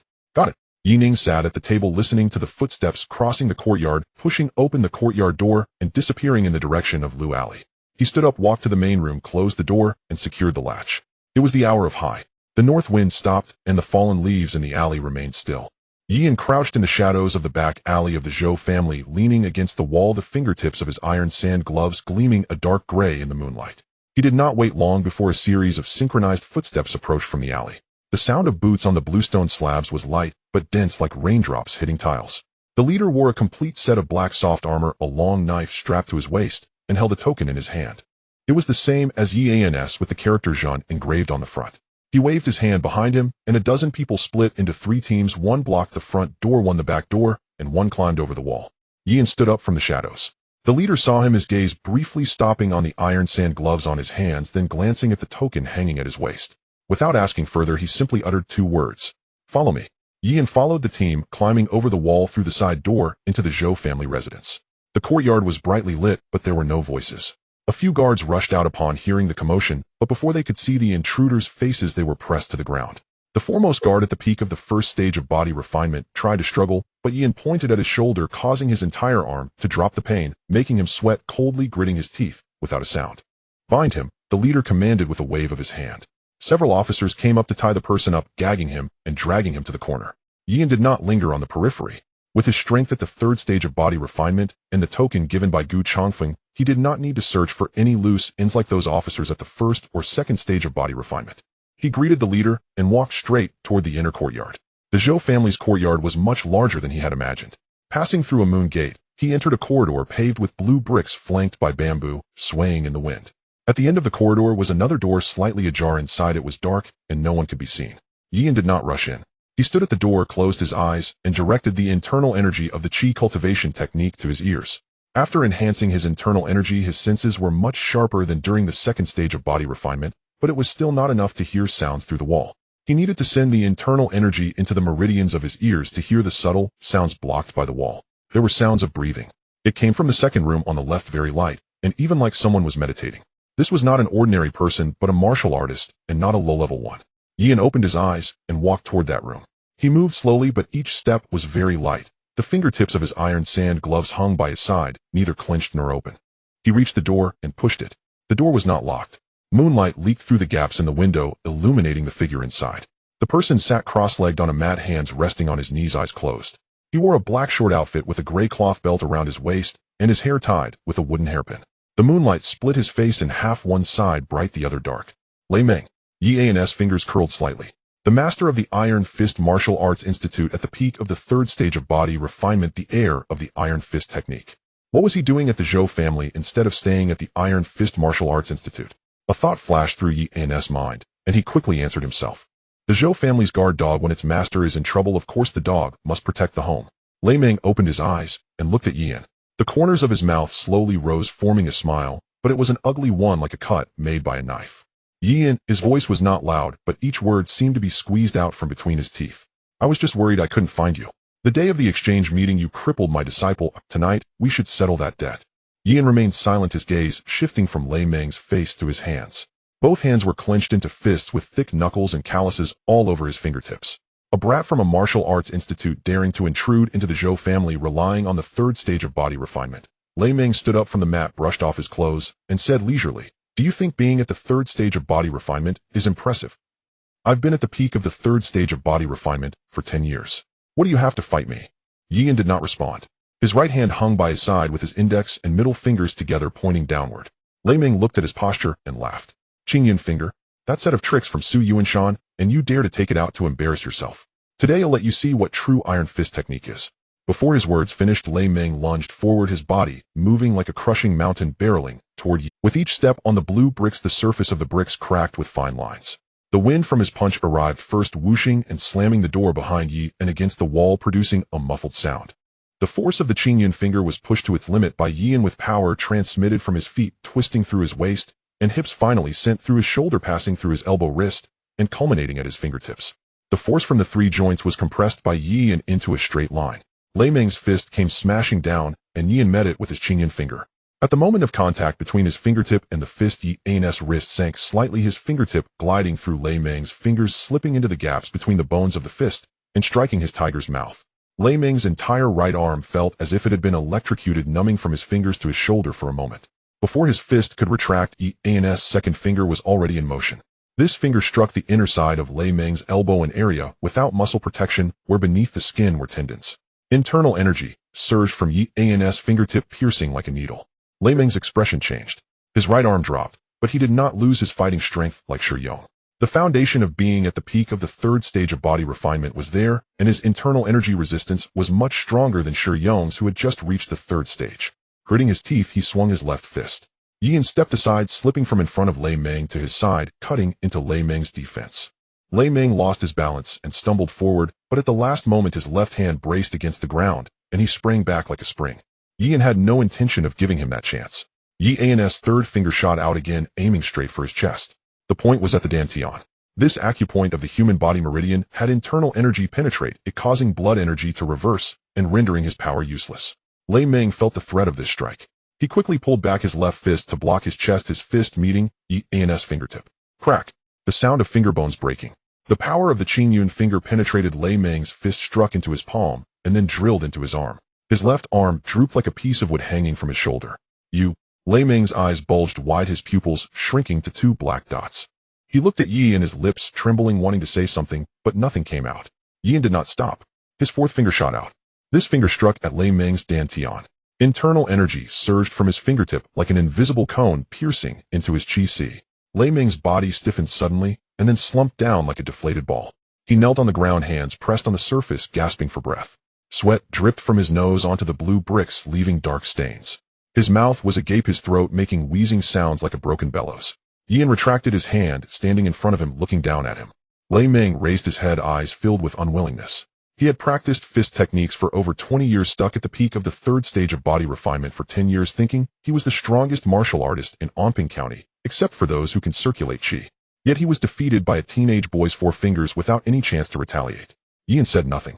He crouched down and rummaged through Lei Ming. A money pouch containing dozens of taels of silver and a set of iron keys hanging from a copper ring. No elixirs, no skills, nothing. Yin stood up, tucked the keys into his pocket, glanced at the kneeling Lei Ming, and turned to walk deeper into the room. Since Lei Ming was guarding here, there must be something valuable in this room. The room was small, with simple furnishings.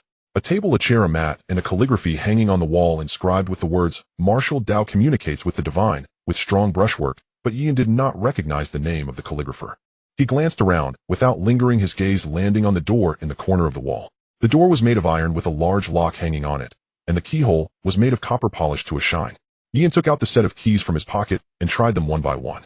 The 3rd key opened the lock. Behind the iron door was a narrow staircase leading down. Yin took an oil lamp from the wall, holding it up as he descended. At the bottom of the stairs was a secret chamber, filled with several rows of shelves neatly stacked with weapons. Swords, spears, sabers, halberds, axes, hooks, forks. All of various grades, low-grade, mid-grade, and high-grade. Dozens of weapons, each polished to a shine, reflecting cold light under the oil lamp. The Zhou family's arsenal.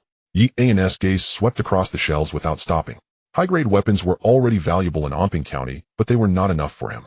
Although his iron sand gloves were not up to the spiritual level, they felt much more comfortable to use than high-grade weapons. His gaze continued forward, stopping at the last row of shelves. That row of shelves was situated at the deepest part of the secret chamber, taller than the other shelves.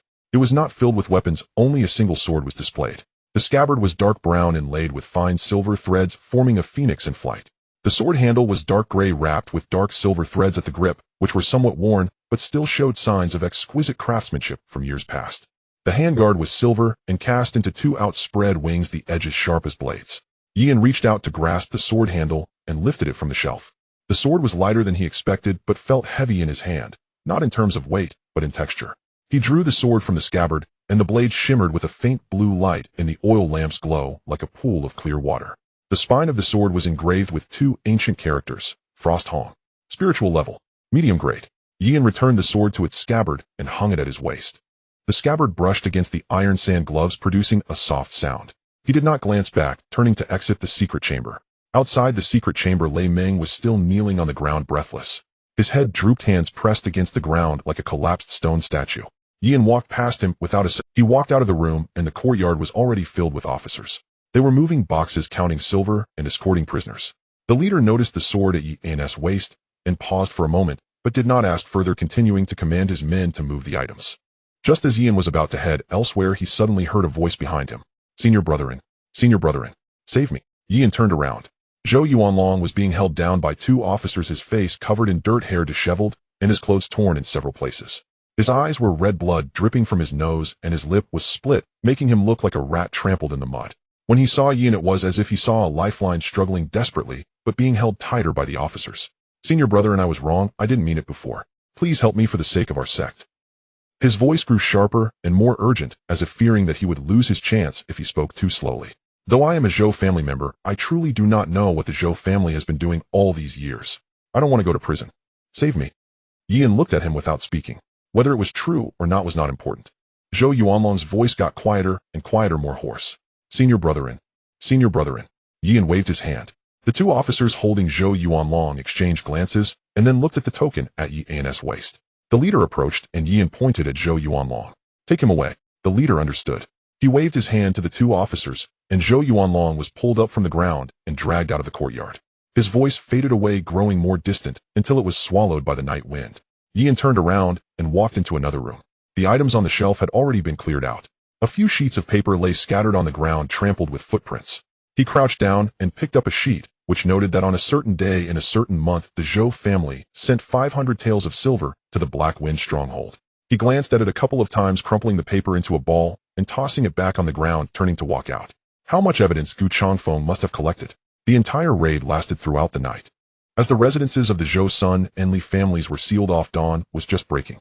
News had also arrived from Haifeng Ridge that Pang, who had been slain by Gu Changfeng in his attempt to break free. In the village, the bandits had either died or surrendered. There were no more bandits within 30 miles north of Anping County. Yan was summoned to the county office that afternoon.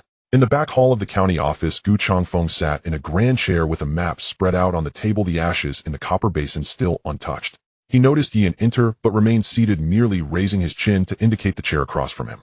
Sit. Yan took a seat. Gu Changfeng's gaze shifted from his face to his waist, pausing on the frostwing sword, glancing at it before looking away. That sword is quite good, he remarked in a calm tone. It's a mid-tier spiritual weapon, but it still falls short compared to my Changfeng sword. Yan did not respond. Gu Changfeng pulled out a folded piece of paper from his drawer and pushed it over. You plan to go to the Four Symbols sect next. Here's a travel permit to Kangwu County. There are many checkpoints along the way. This will make things more convenient. Yan tucked the travel permit into his clothes. Thank you, Guardian Gu. Gu Changfeng leaned back against the chair, tapping his fingers lightly on the armrest. Have you heard of the Demon Suppression Division? Yan nodded. It's an official force of the court, Gu Changfeng explained. Its influence surpasses that of any of the three major sects. I am currently employed at the Demon Suppression Division, and the sects within the Dayu dynasty also belong to the official forces with opportunities available there. Yan looked at him without speaking. Are you interested? Gu Changfeng asked. Yan pondered for a moment. I still need to study at the Four Symbols sect. The reason was simple, his current strength was lacking and he needed to grow stronger before considering this matter. For now, breaking through to the Meridian opening stage was of utmost importance. That's not conflicting, Gu Changfeng said as he lifted his teacup and took a sip. There are many disciples of sects who work at the Demon Suppression Division. But there's no rush. You've just undergone the third body refinement. First, solidify your footing in Kangwu County. We can discuss it again once you've thought it through. Yan clasped his fists. Thank you, Guardian Gu. Gu Changfeng waved his hand. All right, you may go. Once you settle down in Kangwu County, write a letter back and don't get yourself killed. Yan stood up and turned to leave. As he reached the door, Gu Changfeng spoke again from behind. Be careful on the road. Kangwu County is not like the small place of Anping County. The waters there run deeper. Yan paused briefly but did not look back as he pushed the door open and exited. Once outside the county office, he did not head straight home, but took a turn into the South Street. The door of the Qingzhou Martial Arts School was wide open and several new disciples were practicing stances in the training ground, their faces flushed red. Yan walked through the training area and entered the backyard. The leaves of the old locust tree had yet to sprout. Its branches were bare, casting intricate shadows on the ground. Su Yuanshan sat in a bamboo chair holding a teacup. You're here? Su Yuanshan glanced at him, set down his teacup, and pulled out a letter from his sleeve. The envelope was light yellow, sealed with wax, and bore no writing. This is a recommendation letter for the force. Su Yuanshan's voice was soft, as if he were discussing something very ordinary. Take this letter to Kangwu County. As an outer sect disciple of the Four Symbols sect, you will be exempt from the examination. Yan accepted the letter, clutching it tightly in his hand. Thank you, sect leader. Su Yuanshan waved his hand, lifted his teacup, and lowered his head to drink. Yan stood there for a moment. Su Yuanshan did not say anything else. Between them there was little distinction between master and disciple. If one had to say, he was more like a mentor. As Yan turned to leave, Su Yuanshan spoke from behind. Be cautious once you get there. Yan paused and replied, I will remember, master. As he exited the martial arts school, Zhao Taizhan finished his training and glanced at him, but said nothing. Su Qing set down the cloth strips she had been wrapping and stood up, brushing off her clothes without speaking. Yan walked past them without stopping. When he returned to Lu Alley, the dining table in the main room was set with dishes. Yi Shouj was sat at the head of the table holding a bowl without touching his chopsticks. Yi Ping was setting the bowls and chopsticks, and Yi Ning came out from the inner room, walking normally, without any signs of discomfort. Leaving tomorrow? Yi Ning asked. Yi Shouj was set down his bowl and glanced at his younger son, his lips moving slightly. After a long while he managed to squeeze out two words, be careful. Yi nodded. Yi Ping placed a piece of rib into Yi An's bowl. Write a letter back once you get there. Yi Ning remained silent. He raised his cup and clinked it with Yi Ans, downing it in one go before placing the cup down and turning to return to the room. Yi watched his second brother's back without calling out to him. Some words weigh heavier when left unsaid. The next morning Yi carried his backpack with the frostwing sword hanging at his waist, wrapped tightly, fully aware of the dangers of carrying a precious item. He donned iron sand gloves and stepped out of Lu Alley. Exiting the south gate, the relay station was right beside the official road. A green canopy horse-drawn carriage was parked there, and the driver was tying luggage to the roof. Are you going to Kangwoo County? The driver asked. Get on, there are 2 seats left. Yian lifted the curtain of the carriage and climbed aboard. Inside the carriage sat 2 people. On the left was a young man about 15 or 16 years old, dressed in a blue long robe with a silver ribbon tied around his waist. His complexion was fair, and the corners of his mouth were slightly raised, exuding a natural charisma. He noticed Yian entering and shifted over to make space. On the right was a young girl of similar age, dressed in a plain white dress, her hair pinned up with a jade hairpin. She leaned against the carriage wall holding a book while gazing out the window.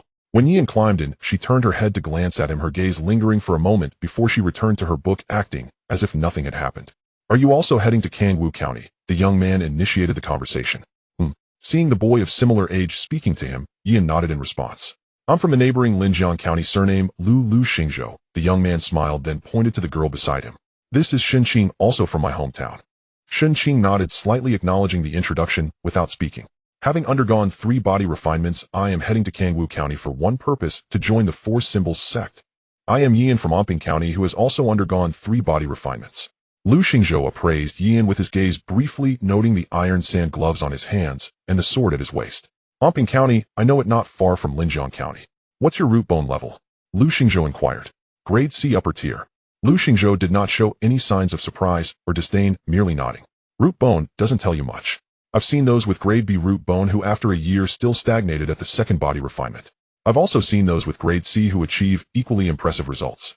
Your family can support your advancement from grade C to the 3rd body refinement. Just this level of investment surpasses that of many others. But once you enter the 4 Symbols sect, relying solely on family will not suffice. Lu Xingzhou was unaware that his words might provoke some, but it mattered little to Yian. Yian glanced at him without. Yian understood that Lu Xingzhou was the carefree, talkative type and did not say much more. The girl beside them remained silent. When she heard the words, grade C, upper tier, her finger paused in the act of turning the page. Her gaze fell on Yian for a few seconds before shifting away. There was no disdain or contempt, but rather a coldness that suggested a conclusion drawn after scrutiny. With a bit of money in the family, he was pushed to the 3rd body refinement. But those pushed up like this would only qualify as outer sect disciples in the 4 Symbols sect, and the 3rd body refinement would be their limit. She withdrew her gaze and continued her seemingly aimless activities, appearing even colder than before. Yian shot her a glance. She sensed it and turned her head, politely nodding. Shenqing. After speaking, she turned back to gaze out the window. Lu Xingzhou looked at her, then at Yian, and smiled, saying nothing further. The carriage traveled beyond the boundaries of Anping County, and the fields alongside the official road transformed into hills. After a moment of silence in the carriage, Lu Xingzhou spoke again. Have you heard? The number of outer sect disciple slots at the 4 Symbols sect this year is 20% less than in previous years. Why is that? Yian inquired. Not sure. Some say the sect is scaling back, some say it's due to a lack of resources, and others say it's to improve the quality of disciples. Lu Xingzhou shrugged. Regardless of the reason, the competition will definitely be fiercer than in previous years. The girl remained silent, but her finger paused again while turning the page. As the carriage reached a valley, a commotion arose ahead. The driver reined in the horses, and the horses neighed, coming to a halt. What's going on? Lu Xingzhou lifted the curtain and peeked out. Ahead on the official road, several stones were blocking the way, and shadows emerged from the forest beside the road. Leading the group was a burly man with a face full of flesh, holding a machete. You're from the merchant caravan. Leave behind anything valuable, and you may pass. The guards of the merchant caravan drew their swords, standing in front. The leading guard was an old soldier at the 2nd body refinement, his voice heavy as he spoke. This is a caravan delivering goods to Kangwoo County. Are you sure you want to act against us? The man smiled, beckoning behind him, and 7 or 8 more individuals emerged from the forest, each wielding a knife. Lu Xingzhou lowered the curtain and turned back. Stay put or I'll go take a look. He lifted the curtain and jumped down. Shenqing remained in the carriage, her gaze unyielding, continuing to flip through her book. As the guards confronted the mountain bandits, one bandit seized the opportunity to rush to the carriage and reach for the curtain. Lu Xingzhou darted from the side, pointing a finger at the man's wrist. The machete slipped from his grasp, and he stumbled back, clutching his arm. The guards surged forward, and the bandits, realizing the situation, turned and fled into the forest. Lu Xingzhou shook his hand, turned back to the carriage, resumed his seat, and dusted off his clothes. It's all fine now. Shenqing turned a page without looking up. Yian had absorbed the scene that just unfolded. Have you practiced finger techniques? It's a family tradition. Lu Xingzhou chuckled. The main reason for going to the 4 Symbols sect is to learn the renowned finger techniques of the Zhuke Hall. What about you, Brother Yi? Which lineage of the 4 Symbols sect are you most interested in? Yian contemplated before replying honestly. I think I should focus on breaking through to the meridian opening stage first. Entering the four symbols sect's four halls is still too far off. Lu Xingzhou nodded, agreeing with Yi An's perspective. The girl remained silent throughout. By evening, the carriage stopped in front of an inn in a small town. The driver mentioned they would stay here for the night and leave early tomorrow. Yi An disembarked carrying his backpack and entered the inn. Lu Xingzhou followed behind him with the girl bringing up the rear, still clutching her book. 3 rooms, Yi An said, looking back at the two. After inquiring, he opened 3 rooms. The innkeeper glanced at the 3 of them, asked no further questions, and handed over 3 keys. Yi An took the keys and went upstairs. Lu Xingzhou was in the adjacent room, while the girl was directly across from him. That night, Yi An sat on the bed, took off the iron sand gloves, and placed them beside his pillow. The frostwing sword leaned against the headboard, the silver thread on the sheath sparkling faintly in the candlelight. He closed his eyes, allowing his internal energy to flow through his meridians at a calm and steady pace. Days later, they arrived at Kangwu County. As the carriage passed through the city gate, Yi An lifted the curtain to look outside. The city walls of the county were more than twice the height of Anping County, with dark green moss growing on the gray bricks. The city gate was 3 zhang wide, allowing vehicles and pedestrians to pass through like water flowing through a sluice. The stone-paved street was over twice as wide as that of Anping County, and among the pedestrians the proportion of martial artists was astonishingly high. A rough glance revealed that at least 3 out of 10 were martial artists at the body refinement stage. Lu Xingzhou also lifted the curtain to look outside, his eyes shining. We've finally arrived. Xin closed her book and swept her gaze past the shops along the street. She lacked Lu's anxious excitement and Yi An's scrutiny, instead merely observing, as if confirming information she already knew. The carriage halted at the city gate. The driver turned back and said, "The Four Symbols sect is not in the city, it's on Kangwu Mountain outside. You'll need to go there on your own, and my carriage cannot enter the mountain gate." Yi An shouldered his backpack and got off the carriage, followed by Lu Xingzhou and Xin. The 3 of them stood at the city gate exchanging glances. Lu Xingzhou cupped his hands and said, "Brother Yi, on this journey, I wonder if we will meet again. With over 1,000 outer sect disciples, the probability of being assigned to the same courtyard is quite low. My colleague and I still need to visit friends and family, so we will take our leave here. Take care." Yi An nodded. Lu Xingzhou smiled and turned to leave while Xin followed behind him. Yi An did not pay them any mind and instead headed toward Kangwu Mountain. Kangwu Mountain was located 20 miles north of Kangwu County. The mountain gate was even more imposing than the city gate, with 2 massive stone pillars standing on either side of the steps adorned with carvings of the 4 symbols, Qinglong Baihu Zhuqiue and Xuanwu. Atop each stone pillar rested a stone beast weathered by rain and wind, their features blurred, yet their imposing presence remained. The steps stretched from the mountain gate all the way to the mountainside, seemingly endless. As Yi An ascended the steps, he was halted after only a few steps. The gatekeeper disciple wore a standardized gray robe with the characters "for symbols" embroidered on the chest. His gaze swept over Yi An, pausing briefly on the sword wrapped in cloth. Yi An pulled out the letter Su Yuanshan had given him from his pocket and handed it over. The gatekeeper took the letter, glanced at the blank envelope, and frowned. He then tore open the seal, pulled out the letter inside, skimmed through it, and his expression changed. He folded the letter neatly, returned it to the envelope, and handed it back to Yi, and his demeanor now noticeably more polite. "As an outer sect disciple, you are exempt from the examination. You can follow this path up to the plaza halfway up the mountain, or find the outer sect steward to report in. He will arrange accommodation for you." Yi An tucked the letter away. "Thank you." In a major county like Kangwu, there were numerous counties and cities under its jurisdiction. Every year, many like Yi An arrived with letters of recommendation for exemption from the outer sect examination. However, a recommendation letter for outer sect disciples was of little significance to the Four Symbols sect. Yi An ascended the stone steps.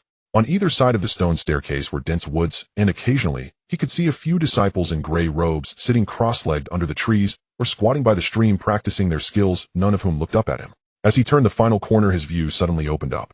A massive stone plaza 3 to 4 times larger than the training ground in Anping County stood before him, surrounded by several rows of courtyards with gray brick and tile roofs, each marked with labels numbered A, B, C, D. On the east side of the plaza was a 3-story wooden building with a sign hanging at the entrance reading Outer Sect Management Office. Yi An stepped inside. The interior was dimly lit with a row of wooden shelves against the wall piled high with documents and books. A man in his 50s sat behind the counter, engrossed in a thick volume, wearing a dark gray robe. His hair was graying, his eye sockets sunken, and the wrinkles on his face resembled waves stirred up in a lake by the wind. Hearing the footsteps, he lifted his eyelids to glance at Yi, and his gaze lingering on him for a moment before he returned. "Recommendation letter," the old man said in a low voice, carrying an indifferent tone. Yi An handed over the letter. The old man took it, opened the seal, scanned the letter quickly, and his brows furrowed slightly. He folded the letter neatly and placed it along with the envelope into a drawer, then reopened the thick volume, running his finger across the pages until it stopped at a name. Yi An, Anping County. He looked up at Yi in 3 rounds of body refinement. Yes, root talent. The old man showed no expression as he wrote a line in the book, then closed it, and pulled out a gray iron plate and a thin booklet from beneath the counter, sliding them towards Yin. The iron plate was deep gray with the words Outer Sect A3 engraved on the front and the totem of the 4 symbols sect on the back. The thin booklet had no title on the cover. Upon opening, Yin found several lines of text and a simple map inside. A section house room 3, the old man said. The iron plate is your identification token. You'll need it to enter and exit the mountain gate, collect supplies, and accept tasks. The booklet contained the basic rules and a map for the outer sect. Read it yourself when you return. He leaned back in his chair, his hands crossed over his belly, his tone calm and unhurried. Outer sect disciples receive 120 contribution points annually, distributed monthly. Contribution points can be used to borrow techniques from the Scripture Pavilion, exchange for pills at the Alchemy Hall, or rent weapons from the Weapon Hall. The ordinary Scripture Pavilion operates from the hour of the rabbit to the hour of the rooster, shortened by half an hour after the onset of winter. Yin collected the iron plate and booklet. Thank you, manager. Additionally, the old man added, newly admitted disciples have a 3-month training period during which the sect does not force you to take on tasks. How much you can improve depends on your own capabilities. Yin clasped his fists and exited the management office. He opened the thin booklet. The inside of the cover contained a simplified map showing the area where outer sect disciples resided, situated between the mountainside and the foot of Kangwu Mountain. The very bottom was the mountain gate, ascending from there to the outer sect plaza, surrounded by the A, B, C, and D disciple courtyards. The road on the east side of the plaza led to the Scripture Pavilion, while the west side led to the Alchemy Hall and Weapon Hall. The north side featured a stone staircase leading up the mountain toward the intersect area, but disciples were stationed at the staircase's entrance, preventing ordinary people from passing. The map also had several notations. The task hall, located next to the Scripture Pavilion, was where outer sect disciples could accept tasks, while the training ground situated between the A and B courtyards was for daily sparring among disciples. Yin spent nearly half an hour walking around the key locations in the outer sect according to the map. The outer sect Scripture Pavilion was on the east side of the plaza. It was a 2-story wooden building with a frail old man perched on the threshold, dozing off. Hearing Yin approach, he didn't even raise his eyelids. The Alchemy Hall and Weapon Hall were adjacent, both single-story brick buildings with modest facades, yet a steady stream of people entered and exited. A notice was posted at the entrance of the task hall listing recent task assignments. Mountain patrols, herb gathering, and merchant convoy protection, with rewards ranging from dozens to hundreds of contribution points. After he had explored the area, he returned to the A courtyard. The courtyard was small, with a green brick corridor leading in through the main gate, flanked by 5 rooms on each side. He located room 3 and pushed the door open. The room was even smaller than the back courtyard of a grocery store in Anping County, containing only a bed, a table, a chair, and 2 rows of wooden shelves nailed to the wall. The window faced south, and opening it revealed distant mountain peaks shrouded in mist. Yin placed his bag on the bed and took down the frostwing sword wrapped in cloth strips, hanging it on the wooden shelf on the wall. He removed the iron sand gloves and placed them beside the pillow. After completing these tasks, he sat down and opened the outer sect booklet, flipping through it from front to back.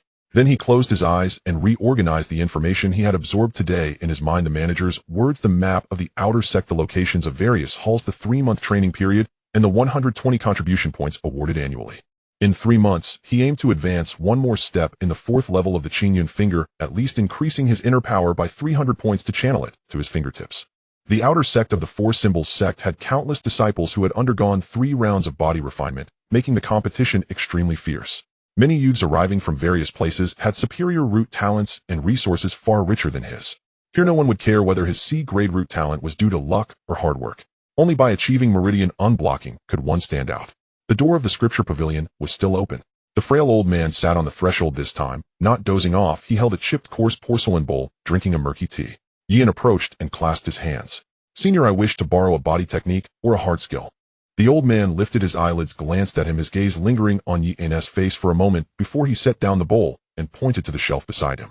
"The common level techniques are over there. Choose for yourself, or once you've selected, come over to register.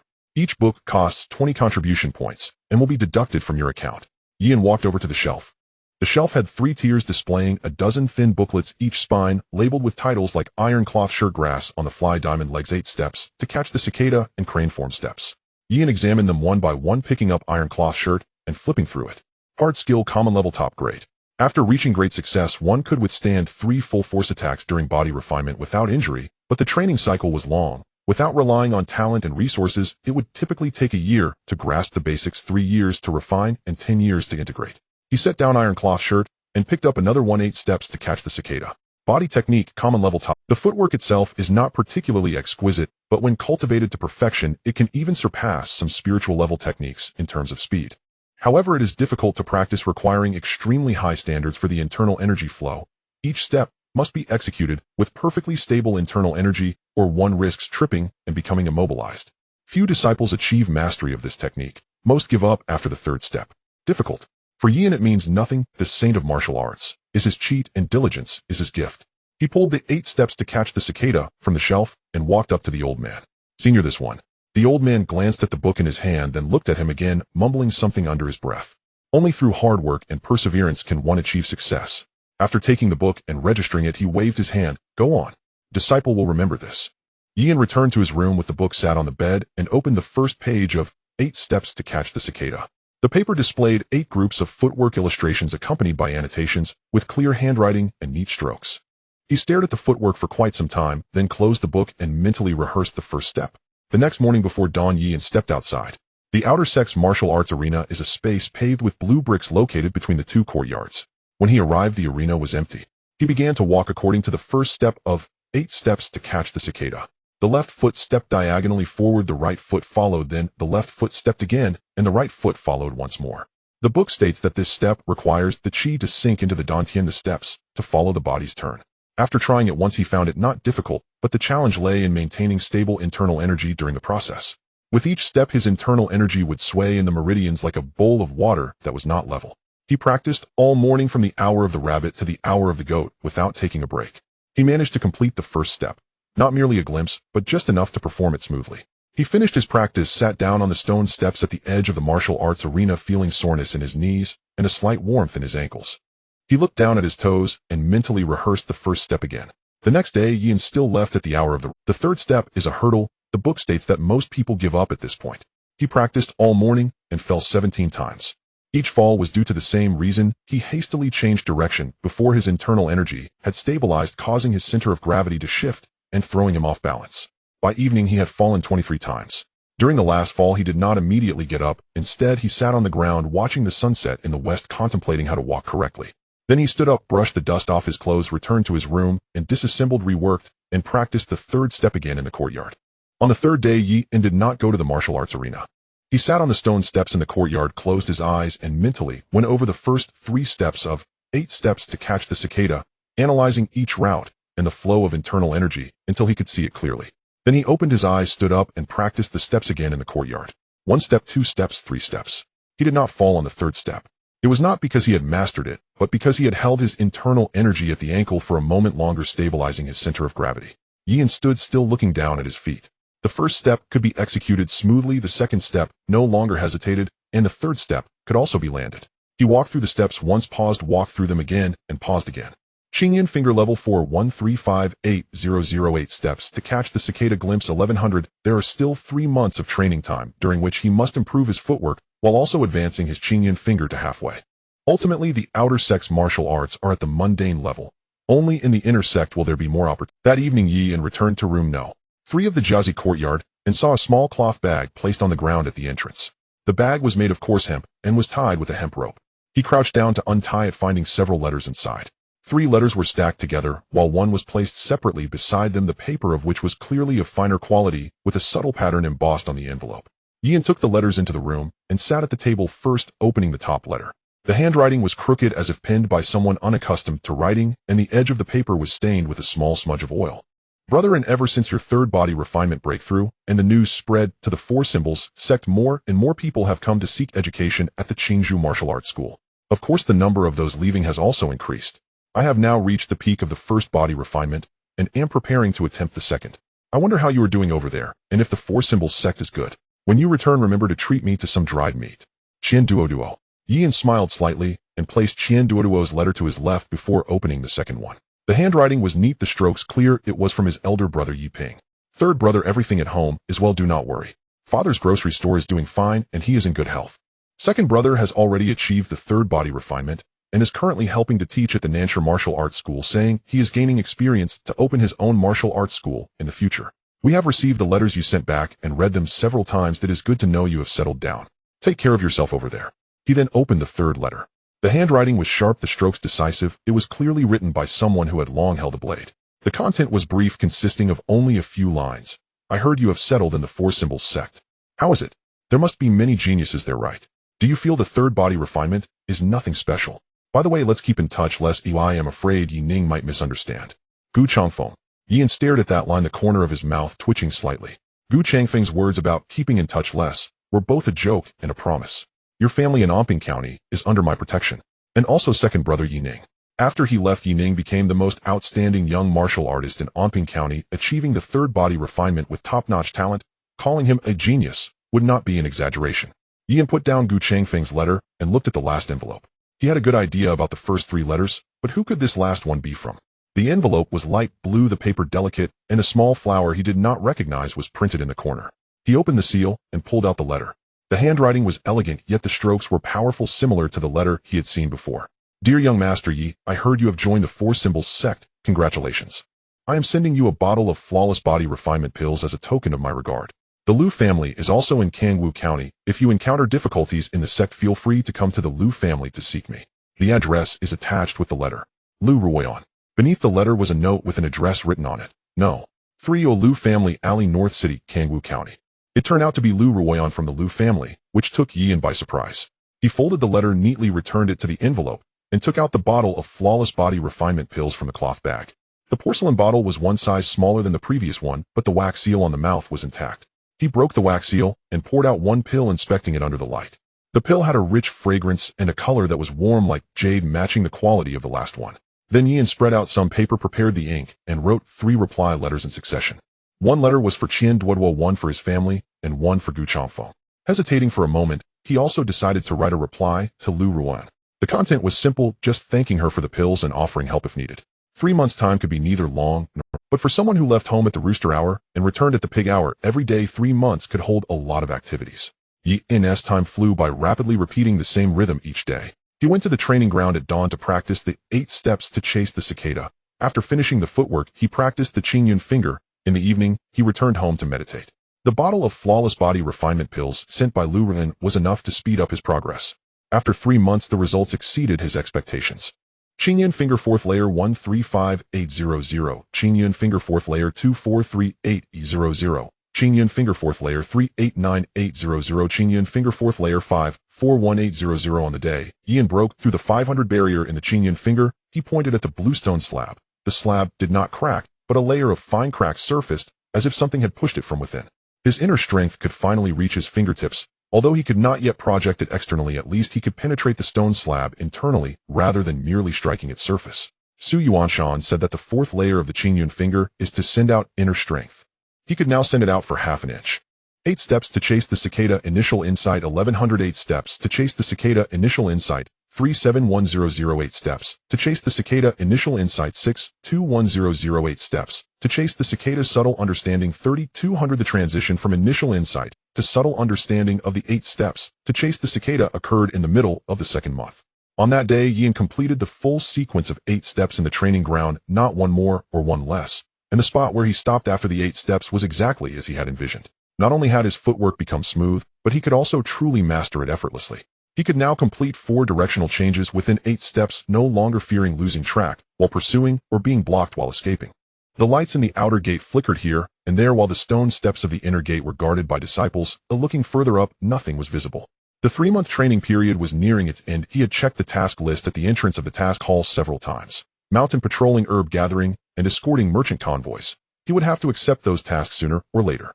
After the 3-month training period ended, Yi and went to the task hall to receive his first mission. Inspect the Qingshi beast pen. Duration 15 days. Reward 40 contribution points. Requirements 3 body tempering sessions. Content: inspect the walls of the beast pen, count the number of animal enclosures, check for hidden dangers, and record the status of the beast herd. If there are any anomalies, report to the inner sect management. Lu Sen leaned against the door frame of the task hall and glanced at the task list in Yi An's hand. Qingshi beast pen. That place is located in the mountains to the west, rather remote.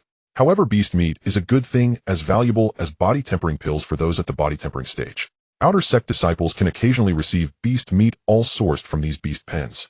He paused. But that place has many mosquitoes and the smell of wild animal dung is strong. 15 days, there will be quite a challenge for you.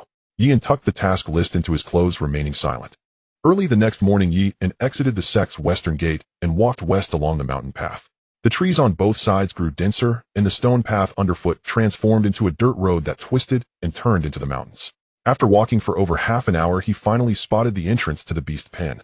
The Qingshi beast pen was not on flat ground. It was located halfway up a low mountain surrounded by dense forest with only a small path leading inside. The entrance gate stood in the middle of the path with a wooden sign hanging above it that read Qingshi beast pen.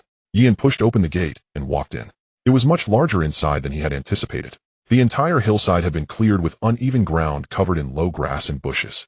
Several wooden fences divided the hillside into 6 areas, each containing dozens of wild beasts. Most of them were wild boars and deer. Occasionally, he could see a few larger ones with coarse fur and protruding tusks leisurely pacing through the low bushes. Counting roughly, there were at least 200 to 300 beasts. At the higher part of the hillside, there were 7 or 8 low sheds with hay piled underneath where a few deer were dozing. Such a scale indeed required an inner sect disciple at the body tempering stage to oversee it. If any trouble arose, the outer sect disciples would be unable to handle it. In the middle of the hillside, there was a row of 3 wooden houses with thick thatched roofs. In front of the largest wooden house sat a female disciple dressed in a deep red inner sect uniform, flipping through a booklet. She appeared to be in her early 20s with attractive features, though her thin lips naturally curved downwards. Yi-an approached and stood in front of the wooden house. "An outer sect member?" she asked without looking up. "Yi-an from the outer sect's Jiazi courtyard here for the inspection task." Only then did she place the booklet on her lap, lean back against the chair, and scan Yi-an with her gaze twice. Song Qingzi, manager of the Qingshi beast pen, inner sect disciple. Her tone was neither hurried nor slow. 15 days of inspection. Count the number of animal enclosures every morning and check the condition of the walls every evening. If the fence is loose, repair it yourself. The tools are in the shed. If you find anything unusual, don't act on it. Come back and report to me. Understood? Understood. The wooden house to the north is yours.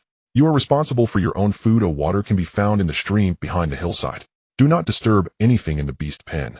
Song Qingzi slid a thin booklet and a copper key across the table. Yi-an took them, flipped through the booklet, which had dates and blank lines inside. "Thank you, senior sister Song." He turned and walked northward, catching a glimpse of Song Qingzi glancing towards the higher slopes before retracting her gaze. The northern wooden house was much smaller than the one in the middle, with a few old tools piled in the corner. Yi-an picked up a hammer and a few wooden wedges, walking around the fence. At the junction between the second and third animal enclosures, a young man in a gray outer sect uniform was squatting under the fence, filling a crack in the ground. He looked up, revealing a long face with a black mole on the bridge of his nose. "Is there a problem?" Yi-an asked. "Something is burrowing underneath. It should be a rabbit digging a hole." The young man shoveled twice more with a spade. "But it's not a big issue. Oh, just fill it in. I'm Wang Qi at the second body tempering stage." The young man grinned, revealing a somewhat uneven set of teeth. "By the way, you're at the third body tempering stage?" Yi-an nodded, not denying it. "Impressive," Wang Qi said. "I don't know when he'll reach the third body tempering stage." Wang Qi brushed the dirt off his hands and took a step forward while lowering his voice. "But when you came, didn't senior sister Song say anything to you?" "What did she say, eh?" Yi-an sensed something was off and inquired. "Nothing." Wang Qi hesitated, glancing around. "It's just that recently there have been some strange occurrences in the beast pen. Every night strange noises can be heard from behind the hillside. It's not the calls of wild beasts, but rather an indescribable sound. It sounds like something is panting or perhaps grinding its teeth. I mentioned it to senior sister Song, but she said it was nothing to worry about." Since Song Qingzi said the bizarre occurrence was not worth worrying about, Yi and was too lazy to ask further. He only cared about his task. "Have the numbers decreased?" "No, the counts have been correct every day." Wang Qi scratched his head. "But those wild beasts seem fine during the day, yet at night they become restless. Several are ramming into the fences, which wasn't the case before." Yi-an remained silent, covering the hole with dry earth. He stood up and continued his inspection. Wang Qi's words, combined with the wild beast's eyes, indicated not anger, but fear of something. Yi-an had a premonition that there was definitely something amiss in this beast pen. In the evening, Yi-an returned to the northern wooden house. The sky outside was completely dark, and only a few nocturnal deer moved about in the beast pen, occasionally making short calls. He sat on the edge of the bed, opened the inspection booklet, and wrote under the date for the next day. Morning: number of animal enclosures normal, fences unbroken, beast herd status normal. Time dragged slowly within the beast enclosure. Only change came from the strange sound behind the hill. Yi-an had long grown accustomed to it. That evening, as dusk settled, he conducted his routine patrol. At the junction between the third and fourth beast enclosures, Yi-an halted, his gaze fixed upon a tree 50 paces beyond the fence. A shadow believed itself well hidden, but the slanting western light of twilight stretched its crouching form across the ground, revealing its outline just beyond the right side of the trunk. "Who's there?" "Step forward." The figure behind the tree shifted slightly, then rose to stand exposed. Clad in form-fitting ash-black attire, face veiled by black cloth, only his eyes remained visible. He spoke not a word, nor moved a muscle, merely stood before the tree, staring silently at Yin. Yin said nothing either. His hands hung motionless at his sides, his right index and middle fingers were pressed together, fingertips pointing downward. Suddenly, the black-clad figure drew a short blade from behind his waist. Its edge flashed faintly in the fading light. With a powerful thrust of his foot, he launched himself forward, not slow yet rigid in motion, as though trained solely for heat and confrontation. Dare you ruin my scheme? You seek death. The blade's tip aimed straight for Yin's chest.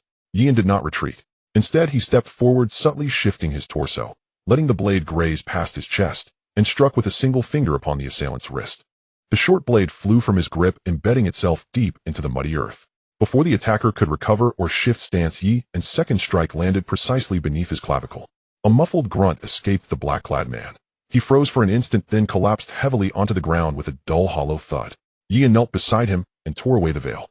An unremarkable face, ordinary features unmemorable. Searching his body yielded only a single iron token engraved with a twisted motif resembling crushed flame and two characters beside it, Fu Tian. Song Qingxi stood 30 paces away, flanked by Wang Qi and several other outer disciple peers. What has occurred? Reporting to senior sister Song. This individual was lurking suspiciously near the perimeter of the beast enclosure, clad in stealthy garb. Upon discovery, he attempted murder to silence me, yet met his end at my hand. Song Qingxi approached, glancing down at the corpse. Her eyes lingered briefly on the indentations at his throat and clavicle, then swept away. A disciple of the Fu Tian sect. This is his token. Song Qingxi nodded once. No further questions followed. Her gaze drifted past Yi and toward the dense forest behind the hill. At that very moment, a thunderous crash erupted from deep within the beast enclosure, the splintering of wooden fencing. Then came a chorus of bestial shrieks and the frantic pounding of hooves. Wang Qi jerked his head upward, scanning the source of the noise. What's happening? High atop the hill, the largest low-roofed shed had collapsed halfway. Muntjacs scattered in all directions, wild boars shattered supporting pillars and tumbled down the slope in panicked flight. Yet their movements were unnatural, as if fleeing some unseen terror. Something stirred behind the ruined shed. First the earth swelled, a bulge rising beneath the soil, as though something immense pushed upward from below. Then the dirt cracked open, and a monstrous creature burst forth. Not a wild boar, not a muntjac, not any beast bred within this enclosure. Its body was armored in dark gray scales, limbs thick and powerful claws sunk deep into the earth. A single crooked horn crowned its brow, its tip gleaming with a somber metallic luster in the twilight. It straightened to its full height, shaking loose clods of soil from its scaled hide. Its gaze swept across the entire enclosure, then locked onto one direction, the stream flowing beneath the hill. It took a step forward, toward the slope's descent. But before it advanced 10 paces, a figure shot forth from the heart of the forest. Blisteringly swift, the figure landed directly before the beast, and seized its nape with one hand, fingers sinking into the narrow gaps between its armored plates. The creature thrashed violently, then let out a guttural roar. But the figure merely rotated his wrist, a coil of black mist surged from his palm, seeping through the cracks in the beast's scales. The struggle weakened rapidly, until the beast lay utterly still, limp as an emptied sack, wholly at the figure's mercy. The figure rose upright, lifting the creature as effortlessly as cargo. He wore a deep black robe, his face too was shrouded. Only his eyes remained visible, cold, empty, unblinking. Then, accelerating without warning, he vanished, leaving no trace behind. Yin grasped the gravity of the situation and voiced his counsel, Senior Sister Song. This matter is grave. We must report it to the sect immediately. Silence. Song Qingxi's voice pierced like an iron nail. You, all of you, follow me now. Anyone who refuses will be punished according to sect law. Without waiting for reply, she darted forward like lightning, racing downhill. Why such urgency? Because the blood essence of that beast was pure. Once consumed, sufficient chi would surge through her meridians, allowing her to break through to the midstage of meridian opening and fully unblock all 8 primary channels. Such temptation eclipsed all caution. Once I reach midstage meridian opening, once all 8 channels flow freely, perhaps I shall dare challenge them. Only then might I stand a chance of entering the 4 halls. Wang Qi and the others blinked, then hurried after her, resigned. Yin's expression hardened. What role could mere body-tempering cultivators possibly play here? Song Qingxi intended to sacrifice them, to forge her own ascension. Within the forest, light faded far more swiftly than in the enclosure. The canopy swallowed the last traces of twilight. Only fragmented beams slipped through leafy gaps, casting dappled shadows upon the forest floor. Yin trailed silently at the very rear of the group, when soon enough the clash of combat echoed ahead. A man clad in the robes of an inner disciple of the Xixiang sect engaged the black-robed figure in fierce combat. He appeared 30 years old, of average stature, His palm strikes steady and profound, each blow radiating condensed, unyielding force. The black-robed figure still held the beast in one hand, fighting with the other, his speed noticeably diminished, pinned by the senior brother's relentless assault. Song Qingzi swept in from the flank. The silver tip of her sword traced a luminous arc through the twilight, aiming straight for the black-robed figure's nape. Forced to release his grip, the black-robed figure dropped the beast and crossed his palms. Dark crimson mist erupted from his palms, swelling instantly into a wall-like barrier blocking Song Qingzi's blade. Song Qingzi flicked her wrist. Her sword tip tapped the crimson mist like a dragonfly skimming water, rebounded lightly, then struck again from a new angle. Her swordplay was swift and unpredictable, each thrust probing the mist's periphery, relentlessly seeking its weakness. Trapped between two adversaries, one pressing with sword, the other with palm strikes, the black-robed figure grew steadily slower. His masked face revealed nothing, but his breathing had grown labored. With a sudden shout, he slammed both palms into the earth. The crimson mist spread outward across the ground, thin as spilled blood coating the soil beneath their feet. Song Qingzi leapt back 2 steps, avoiding the mist. The senior brother withdrew his palms and retreated beside a tree. Beware, his cultivation art corrodes vital energy. Contact with that aura drains one's chi and blood. Seizing the brief respite, the black-robed figure pulled a black pill from his sleeve, crushed it between his teeth, and swallowed. His body convulsed. His eyes flared with renewed, sinister luminescence. The crimson mist recoalesced, denser and thicker than before, crawling up his arms, then lunged towards Song Qingzi. This time his speed nearly doubled. Fingers clenched, the mist congealing into a crimson spear aimed directly at Song Qingzi's face. From the opposite side of the clearing, 7 or 8 more shadows burst from the forest. Dressed identically in ash-black, tight-fitting garments, faces veiled, each brandished a short blade. They landed without pause, immediately surrounding Wang Qizhong, Shun Yian, and the others. One shadow lunged straight at Yian. His movement was swift, the blade's trajectory nearly invisible in shadow, striking sideways, aimed precisely at Yian's ribs.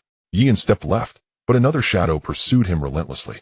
Swinging his blade horizontally, he sliced perilously close to Yian's waistline. Yian struck his wrist with a single finger. The short blade spun away. Yian's second strike followed instantly, landing in the hollow between shoulder and neck. The shadow stiffened, then crumpled like a puppet whose strings had been cut. At the clearing's center, Song Qingzi and the senior brother continued their assault upon the black-robed figure.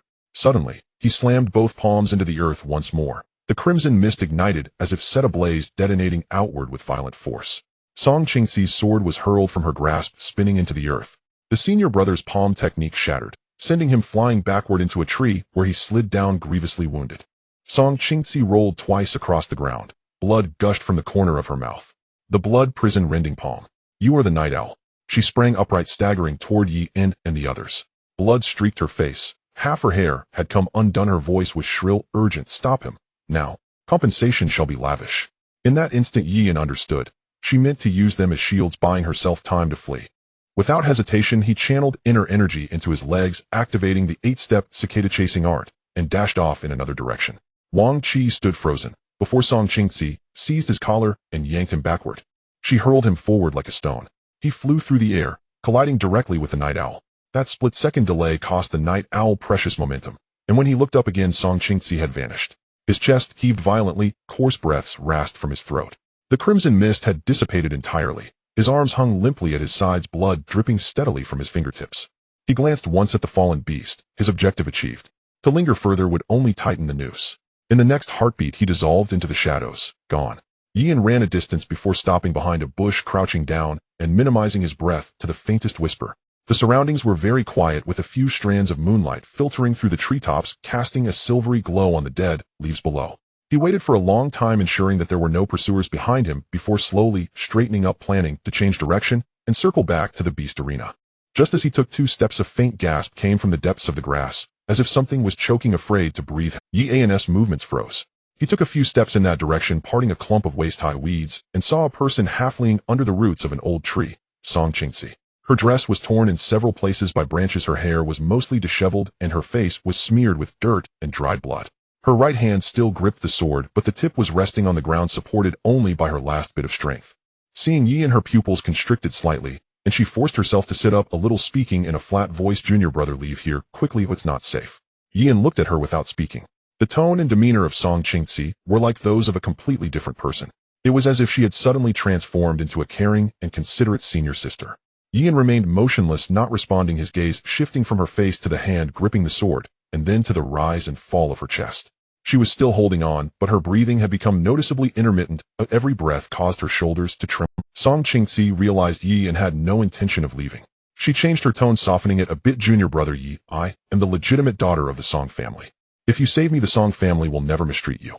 Even at the Four Symbols sect, I can ensure that you are not bullied among the outer disciples. Yi did not respond. Seeing his lack of reaction, Song Qingzi hurriedly added, as long as you save me, I can give you whatever you want.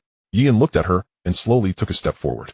Sister Song, you are gravely injured. Yi's voice was very soft. In his heart, he understood that someone who would directly send their underlings to their deaths for their own benefit couldn't truly be kind-hearted. What credibility does someone have who pushes others out to take the knife for them to save their own life? Yi did not want to gamble. He had no idea if Song Qingzi would use underhanded tricks against him if she survived today and returned to the Four Symbols sect and the Song family. What if she used some treacherous means against him? Yi dared not take that chance. His gaze drifted from her face down to the dirt-stained collar of her clothing, pausing for a moment. Song Qingzi's eyes flashed for an instant. She coughed once, and a trickle of blood seeped from the corner of her mouth. Junior brother Yi, as long as you save me, I will agree to all your requests, even if it means. It's me. Feeling Yi draw closer, Song Qingzi closed her eyes. In her heart, she viciously thought, disgusting thing, when I return to the Four Symbols sect, I will make sure to tell the Song family to kill you as you leave. The next moment her eyes suddenly opened wide, her pupils constricting. Yi's fingers had already pressed against her throat, the pressure precise, retracting immediately. His inner strength flowed through his fingertips, cutting off the blood and chi along her neck, leaving her no time to even cry out. Song Qingzi's body stiffened for a moment, then as if drained of all energy, her form slowly slid down against the tree trunk. She opened her mouth, but only a few indistinct syllables emerged from her throat. She could not speak. The light in her eyes was rapidly fading. Yi squatted down beside her, observing her gradually dimming gaze, and spoke calmly. Sister really has a short memory. Weren't you just planning to use me as a shield? Song Qingzi's eyes froze, becoming utterly still. Yi did not look any longer, rummaging through her belongings. There was a small pouch containing about several dozen taels of broken silver. There was also a thin booklet, Falling Sunset Sword Technique, a low-grade spiritual technique. Yi flipped through a couple of pages. The swordplay was not particularly profound, but was swift, suitable for use in conjunction with body techniques. As for the sword beside her, Yi glanced at it, but did not touch it. The scabbard bore the mark of the Song family, too conspicuous, and would bring unnecessary trouble in the future. He stowed the pouch and booklet into his robe and destroyed some traces. Finally, he stood up, glanced around to ensure no obvious traces were left, then turned and retraced his steps. The moonlight still shone overhead, and the night breeze rustled through the treetops, soon drowning out the sound of his departing footsteps. Outside the Four Symbols sect, two disciples wearing inner sect servant robes entered the courtyard, directly knocking on the door of room number 3. The person in front was tall and slender, with a dignified appearance and a sharp look in his brow. He glanced at Yi and did not enter, but stood at the threshold, speaking in a neutral tone. Come with us for a moment. Yi did not ask further, and stood up to follow. The inquiry took place in a side courtyard of the outer sect. Inside there was a table and 2 chairs. The tall and slender man sat behind the table, while another stood by the window, appearing to be in his late 20s or early 30s, with a calm demeanor and a much gentler aura than the former. The tall man spoke first. The reason we are here today is to understand the incident that occurred. Please recount it again. Yi repeated what he had said before. He described the patrol, the discovery of anomalies, the encounter with the followers of the Overcast Sky sect, killing one, the appearance of the strange beast, and Song Qingzi's order to pursue. Yi would not be foolish enough to mention the part about killing Song Qingzi, nor did he include the details of her using someone as a shield while he escaped. He only said he had chased for a while, encountered an attack from the followers, killed a few of them, and did not see Song Qingzi after returning to the beast arena. The tall man listened, then suddenly spoke, his tone barely containing his anger. You mean to say Song Jr.'s sister is gravely injured and missing, while you, an outer sect disciple who has only undergone body refinement 3 times, were able to return unharmed? Yi looked at him, his face lacking expression. Does senior brother mean that I should have died there too? The tall man did not respond, but his anger was evident. The gentler man beside him raised a hand to press on his shoulder. Senior brother Shin, calm down. Lu Yun turned to Yi, and his tone calming a bit. As if sorting through a complicated matter, the night owls of the Overcast Sky sect appeared. The strange beast was taken, and junior sister Song's whereabouts are unknown. The sect will investigate these matters. It is already commendable that you survived and were able to bring back this. He stood up, added a few notes to the record, closed the booklet, and nodded slightly to Yi and junior brother. Your ability to bring back news of the Overcast Sky sect will be noted by the sect. The outer sect task hall will add a merit point for you. The sect will continue to investigate the matter regarding junior sister Song, and I will help you follow up on your merits. Yi cupped his fists. Thank you, senior brother. The two stood up to leave. As they reached the door, the tall man, Shunli, glanced back at Yian as if trying to imprint his face in his memory, then pushed the door open and exited. The gentle man Lu Yun followed behind him, nodding at Yian as he was about to leave. After the commotion at the Qingshi Beast Arena subsided, Yian's days settled into quiet routine. Each morning at the hour of Mao, he left his quarters for the martial training grounds to practice the 8-step cicada chasing technique. Afterward, he sought out Qingshi slabs to hone his Qingyun finger. At dusk, he returned to his room to meditate, flipped through a few pages of the Falling Sunset sword manual, then slept. Though this spiritier sword art remained beyond his full mastery, for now, even its cultivation demanded caution. He resolved to wait several more months before advancing further. In early April, a fresh row of white marks appeared on the Qingshi slab east of the martial training grounds. Qingyun finger 4th layer 6548800. By mid-April, fine cracks began spidering across the slab's surface. Qingyun finger 4th layer 699800. By late April, the slab had been replaced with a Qingyun finger 4th layer 737800. Qingyun finger 4th layer 762800. Just a little more. Yian stood before the slab, his finger hovering 1 inch above its surface. Inner force gathered at his fingertip, yet he did not press down. In early May, the martial training grounds remained empty. Yian approached the newly installed Qingshi slab, stilled his mind, extended his right index finger, aimed it squarely at the stone, and struck. His inner force detached from his body and struck the slab silently. A minute, perfectly smooth indentation formed on the surface. No fissure, no fracture. His inner force had finally flowed forth in its entirety. Qingyun finger 4th layer 799800. He glanced once, withdrew his hand, straightened, then extended his index finger again, striking for the second time. This time he held nothing back. His inner force traced a complete path, from dantian to chest, down the arm to the fingertip, and then surged outward. Puff! A clean circular hole pierced straight through the slab, front to back. Qingyun finger 4th layer 800800. Qingyun finger perfected. The Qingyun finger, a body refining art, had reached consummation. The transformation within his body struck with greater intensity than anticipated, as though something deep beneath placid waters had suddenly detonated. His dantian was no longer merely a reservoir for inner force. It had begun to pump, expelling energy outward. No longer did he need to consciously guide it. Instead, it coursed spontaneously along his meridians. With each heartbeat, the dantian pulsed outward. His meridians had widened by an entire degree, doubling the flow's velocity. Now only 2 breaths were needed for energy to travel from dantian to fingertip, where 5 breaths had once been required. Sensory changes were even more immediate. Yian lifted his gaze at the far end of the martial training grounds. Another disciple practiced martial forms. The wind of his fist striking the wooden dummy echoed with crystalline clarity, and Yian could discern the faintest hairline crack on its surface. Distant mountain silhouettes were no longer hazy outlines. He traced the winding path halfway up the slope and caught the precise pattern of sunbeams filtering through gaps in the treetops.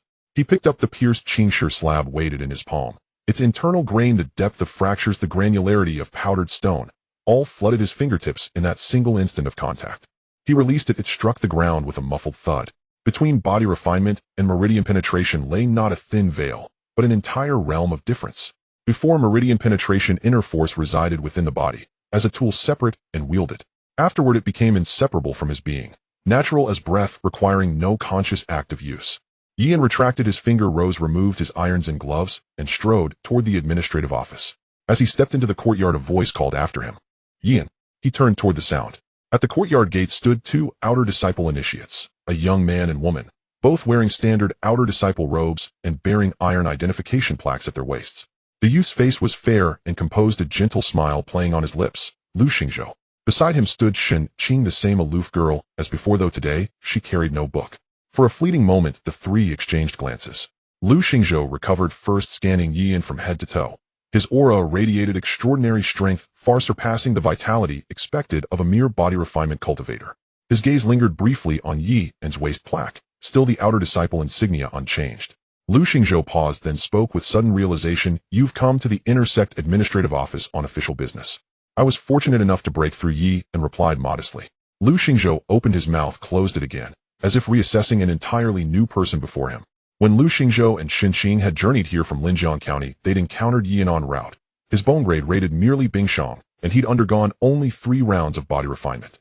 They'd imagined he might someday achieve meridian penetration, but never so swiftly. Lu Xingzhou himself remained in the late stage of his 3rd body refinement round. Shen Qing was likewise stalled. He gave a small wry smile, tinged with self-mockery, yet genuine delight. Well done. You've outpaced us both. Now we must call you Senior Brother Yi. Beside him, Xinxing paused thoughtfully, then spoke coolly. Senior brother Yi. Yan nodded, acknowledging Lu Xingzhou's easygoing warmth and Xinxing's calm detachment. Though their temperaments contrasted sharply, he found them intriguing, yet not compelling enough to dwell upon. Lu Xingzhou stepped aside without further remark. Xinxing stood still, her gaze resting for a breath upon Yi An's retreating back, then drifting to the unexchanged outer disciple plaque at his waist, before turning away. After Yi An disappeared into the distance, her expression remained unchanged, her eyes utterly still. Yi An had achieved meridian penetration, faster than either she or Lu Xingzhou. But what of it? She had never believed a Bingshang bone-grade cultivator could ascend far. Perhaps this breakthrough was merely luck, fortuitous timing ahead of them. He would stall at the early stage of meridian penetration, while she would press onward. That title, Senior Brother Yi, would not endure long.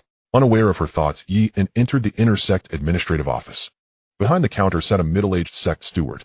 He scanned Yi An's record, then lifted his eyes. Meridian penetration. Yes. The steward nodded, retrieved a new iron plaque from his drawer, and placed it deliberately on the desk, tapping it once with his fingertip. Inner sect disciples abide by different regulations. Stipends double, and annual contribution points rise to 240. All details are recorded in these manuals. Review them at your leisure. Additionally, inner sect disciples bear fixed duty assignments. Mandatory service. Failure to fulfill them results in year-end point deductions. Yi An nodded, asking no further questions. The steward studied him, then slid the plaque forward. Residence, Bing, Courtyard Room 7. Report there within 3 days. You'll be assigned specific duties. Newly meridian-penetrated disciples typically begin in the beast arena or herbal fields. What do these duties entail? Patrols, inventories, documentation. Similar to outer disciple tasks, but with fixed hours. Your supervisor will clarify all details. The steward pushed the plaque forward. Take it. Yi An accepted the plaque, the front engraved with 4 characters, Inner Sect Bing 7. Thank you, steward. He turned and exited the office, glancing down at the plaque in his palm. His first formal assignment as a meridian-penetrated cultivator remained uncertain. The Bing courtyard lay in the eastern sector of the inner sect, quieter than the outer courtyards, larger in scale, and its rooms notably more spacious. Room 7 nestled deep within the courtyard. Opening its window revealed the majestic peak of Kangwu Mountain. Yi An unpacked his belongings, hung Shuang Hong, sword back upon the wall, and placed his irons and gloves beside his bed. Meridian penetration was merely the beginning. The next step lay in chi condensation. The day after Yi An settled into the inner door, someone knocked on the door of room 7 in the Bing courtyard. Yi An opened the door and saw a young man in the inner door steward's uniform standing at the entrance, a familiar face whom Yi An had met several times. It was the gentle steward Lu Yun who had previously questioned him in the side courtyard. He held a wooden box in his hand, and upon seeing Yi An open the door, paused for a moment to scan him from top to bottom, confirming Yi An's aura before speaking. Junior brother Yi, the sect has completed the verification of your achievements in the Beast Arena. During your time in the Beast Arena, you killed several members of the Futian sect. According to the sect's standards for outer disciples, each kill of a disciple below the channeling stage earns 1 merit point, equating to 50 contribution points. In total, that amounts to 200. Additionally, the intelligence you provided was helpful for the subsequent investigation of the Futian sect's activities in Kangwu County, and the sect grants an extra 300 contribution points. Adding the two amounts together, there are 500 points in total. Here is the receipt. Yi An took the wooden box, opened it, and glanced inside to find a contribution point receipt stamped with the seal of the Inner Door Management Office. Thank you, Steward Lu. Lu Yun did not hurry to leave, but smiled and waved his hand. Now that you have entered the inner door, you may simply call me Senior Brother. I wonder if you have made any progress with your cultivation method. I would appreciate your guidance, Senior Brother Lu. Lu Yun nodded, his gaze falling on the iron badge at Yi An's waist, contemplating for a moment. He recalled that not long ago during the questioning in the side courtyard, Yi An was merely an outer disciple at the 3rd stage of body refinement. At that time, Shinli had questioned him, asking why he had managed to return alive. He hadn't said much, then merely following the rules to record his merits, and exchanged a few pleasantries. Back then he had no particular impression of Yi An, only noting that he spoke coherently, knowing what to say and what not to say, unlike Shinli, who acted impulsively. But today, after standing at the door and confirming Yi An's channeling aura, Lu Yun realized that the good fortune he had casually made back then was worth more than he had imagined. He did not let this thought show on his face. He glanced at Yi An again, his tone a little more casual than before. Disciples who have just entered the channeling stage typically lack cultivation methods and martial arts. The Scripture Pavilion offers discounts for newly admitted disciples with spiritual level cultivation methods at a uniform 70% discount limited to 1. You can go take a look. Yi An clasped his fist, saying, Thank you for the reminder, Steward Lu. Lu Yun waved his hand and turned to leave. Yi An closed the door, placing the receipt on the table. Adding the 150 points from the promotion reward automatically issued by the sect upon breaking through to the channeling stage, he now had a total of 650 points. He stored the receipt safely changed into a clean outfit, donned his iron sand gloves, and pushed the door open to head out. After walking for a quarter of an hour along the bluestone path of the inner door, he arrived at the scripture pavilion. An elderly man with graying hair sat at the entrance.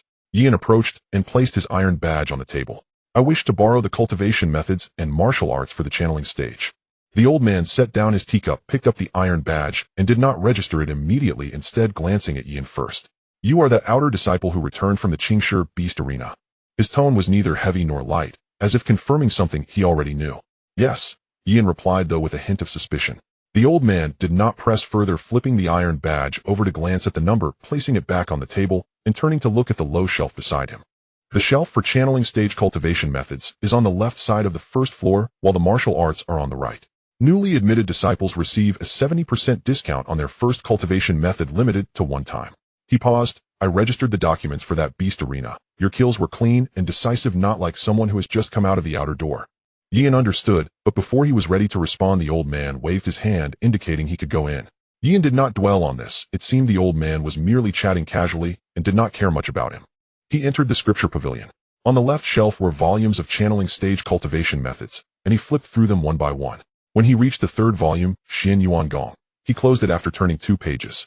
It was not that it was poor, but rather that its energy circulation path was too broad and lacked precision. He then flipped to the 4th volume, Qing Mu Ju, and after turning to the 3rd page, he found it described an internal energy nurturing route, which was not suitable for his current path. When he reached the 5th volume, his finger stopped at Tong Mai Ju. He opened the preface, where a passage read, "Its internal energy circulation path is not straight, but spiral. Starting from the dantian, it advances along the outer side of the meridians and returns along the inner side, forming a complete double circulation." He had once practiced the path of Yangqi Ju, which was direct and linear, stopping at the fingertips. However, after reaching the channeling stage, there was excess energy, allowing for a longer path. This, Tong Mai Ju, precisely bridges that gap, and Yuan pulled it out and set it aside. He then walked to the right shelf and swept through the labels. There were fist techniques, sword techniques, palm techniques, and body techniques, but after looking around, his gaze finally settled on a thin booklet, Shattered Star Finger Spiritual Level Top Quality. He pulled it out and flipped through 2 pages, the first sentence reading, "The essence of finger techniques lies not in force, but in precision. Raw strength scatters, but correct precision breaks." When he reached the 3rd page, his finger paused. The energy application method discussed on that page aligned with the force exertion path of the 4th layer of Qingyun finger. Qingyun finger focuses on a direct approach, while Shattered Star finger employs a lateral cut. The 2 paths intersect at the wrist. He stared at those few lines of text for a while longer before closing the booklet, placing the 2 books together, and returning to the counter. "Elder, I would like these 2 books." The old man first picked up Tong Mai Ju and glanced at the price on the back cover. Original price, 370% discount for newly admitted disciples, 210. He then picked up Shattered Star Finger and flipped through it, spiritual level top quality, 400. The total for both comes to 610. "How many points do you have?" 650. The old man nodded, took the receipt, recorded the 2 transactions, and returned the iron badge and booklets. The borrowing period for cultivation methods is half a year, while for martial arts it is 3 months. Any overdue points will be deducted. Remember to keep track of the time. Yuan accepted the iron badge and booklets, thanked him, and turned to leave the scripture pavilion. Unfortunately, the 70% discount applies only to channeling stage cultivation methods. If it could be used for martial arts, perhaps many would choose the more expensive martial arts. Outside, the sky had already darkened. The setting sun sank behind the mountains, casting the silhouette of Kangwu Mountain into a dark outline. He walked back along the bluestone path, the occasional low conversations or the sound of weapons clashing coming from the courtyards on either side. The inner door was quieter than the outer door, with fewer lights, but each lamp was brighter than those in the outer door. He walked slowly, holding the 2 booklets, one thin and one thick, as if they pressed down the weight of the long path. The path of channeling truly began with these 2 booklets. Returning to room 7 in the Bing courtyard, he closed the door and sat at the table, spreading the 2 booklets open before him. He first took Tong Mai Ju, starting to read from the 1st page. After half an hour, he had read through the preface and the first 3 chapters. Then he picked up Shattered Star Finger, flipped to the 3rd page, and reread the segment he had just paused at, closing it afterward. One booklet represented the foundation, while the other represented the means. He first practiced the path of the 1st layer of Tong Mai Ju, then tried the energy application method of Shattered Star Finger to test the condensation of his internal energy, then opened his eyes and exhaled. Tong Mai Ju 1st layer, 1100 Shattered Star Finger, initial insight, 1100 success. The guarding task arranged by the intersect was at the western medicinal field. The medicinal field was remote, far from the intersect disciples' residence, requiring a brisk walk of at least half an hour through 2 patches of mixed woods and a dried-up creek. After walking for a quarter of an hour, the stone path ended, and the rest was a dirt road filled with uneven stones leading further astray. The medicinal field was wedged between the sect's walls and a low mountain flanked by mountain walls and dense forests on three sides, with only one road leading out to the east. Here there was a gap in the wall patched with a wooden fence that had already aged. Several wooden posts were loose, allowing a person to squeeze through the gaps. It was fine during the day, but at night it was quiet, as if separated from the sect. The medicinal field was not large, but it grew the main herbs needed for refining the connecting veins: pil chi shui, shin, qingling grass, and yusui flower. Yian's task was to guard, ensuring no outsiders intruded and no internal personnel harvested privately. The person from the management office led Yian to familiarize him with the route, pointing to a small house next to the medicinal garden, saying, "You will live here from now on," and handed him a key. The small house was modest: a wooden bed, a table, a chair, and 2 rows of wooden shelves nailed to the wall. Yian hung the Xuan Hong sword on the wall by the bed, placed his iron sand gloves by the pillow, and stacked the connecting veins sutra and shattered star finger manuals on the corner of the table. That afternoon he began his patrol. Below the medicinal field, 3 outer sect disciples were responsible for daily watering, loosening the soil, and recording the yield. One named Lu had undergone body tempering 3 times and was in charge of the accounts and scheduling. The other 2 had undergone body tempering once, one surnamed Chun and the other Zhou, typically handling rough work and avoiding the accounts. The days after connecting the veins were more stable than Yi and had anticipated. Every morning he practiced the shattered star finger at the intersect's martial arts arena, operated the connecting veins sutra in the morning, guarded the western medicinal field in the afternoon, and practiced the falling sunset sword technique in the open space behind the house at night. Time was fragmented, yet every piece was moving forward. Connecting veins sutra first layer 1100, connecting veins sutra first layer 12100, connecting veins sutra first layer 20100, shattered star finger initial insight 1100, shattered star finger initial insight 19100, shattered star finger initial insight 31100. The shattered star finger was easier to grasp than he had expected. The Qingyun finger approached directly, while the shattered star finger cut diagonally from the side, both paths converging at his wrist. Having practiced the Qingyun finger for so long, his wrist's flexibility and control over internal energy had already been honed, allowing the shattered star finger to expand upon an already laid foundation. With the innate talent of a martial arts saint, he did not encounter the so-called issues of misplaced force points or easily going astray that others spoke of. After several days of guarding the medicinal field and reviewing the accounts from the past 3 months, he discovered that the loss rate was maintained at a level that would not attract attention. Each month's loss figures were small, but collectively the amount missing was enough to refine over a dozen connecting veins pills. He made no marks in the accounts, returned the books to their place, and continued his patrol. Lu worked swiftly, and his accounts were neatly kept. However, Yian noticed that he would occasionally disappear for a brief period, returning with mud on his sleeves and sometimes crushed leaves clinging to his clothing. Yian did not ask or mention this matter to anyone. There were 2 other initial stage disciples guarding the medicinal field. Yian had crossed paths with them a few times. One was named Zhao Yin, tall and thin, speaking slowly with his gaze lingering on you for a moment before shifting away. The other was Qian, who short and stocky with a quiet voice, but a coarse laugh like sandpaper stuck in his throat. Yian had met them a few times. Their attitude was neither warm nor cold, and a nod sufficed for greetings. At night, Yian usually was not in the house. To the west of the medicinal field was a small open space, surrounded by a few old trees, occasionally passed by people during the day, but deserted at night. There he practiced the falling sunset sword technique, the spiritual level sword technique that had been found on Song Qingzi. Having never formally cultivated it before, as he had refrained from practicing in the crowded outer sect, being at the medicinal field made it more convenient. At night, with fewer people and a secluded location combined with trees blocking the wall, the sword light was not. That night, while he was practicing the third move, the tip of his sword tracing an arc, he caught a glimpse of a figure approaching from the direction of the medicinal field, moving lightly and slowly, as if trying to avoid something. Yian sheathed his sword, remaining silent and standing still. As the figure drew closer, the moonlight illuminated their face. It was Lu. Lu saw him as well. His steps and demeanor noticeably paused for a moment before returning to normal, greeting Yi and with a calm tone, as if they had run into each other on the road. "Senior brother, Yi, it's quite late, still practicing." And you, why are you still patrolling the medicinal garden at this hour?" Lu replied naturally, "Yes, the wind is strong at night, and a few qingling grasses might get blown over. I came to check." He spoke very naturally, but Yian noticed his hand hanging by his side clenched and then relaxed. Yian did not confront him, nodding instead. "Thank you for your hard work, get some rest early." Lu slightly bowed, turning back towards the medicinal field. Yian watched him walk away. The losses in the medicinal field could not be solely attributed to Lu. He managed the daily records, but the accounts were too clean, exceeding the capability of an outer sect disciple. There must be someone else involved, and not just one. From the Song family, news of Song Qingzi had already returned. The body had been found, confirmed, and brought back to the Song family. For several days Song Yuanshan had not left his study, only telling others he was unwell. In May another message reached the side hall of the Song family. The surviving outer sect disciple Yi and had broken through to the connecting vein stage and was now an inner sect disciple of the Four Symbols sect.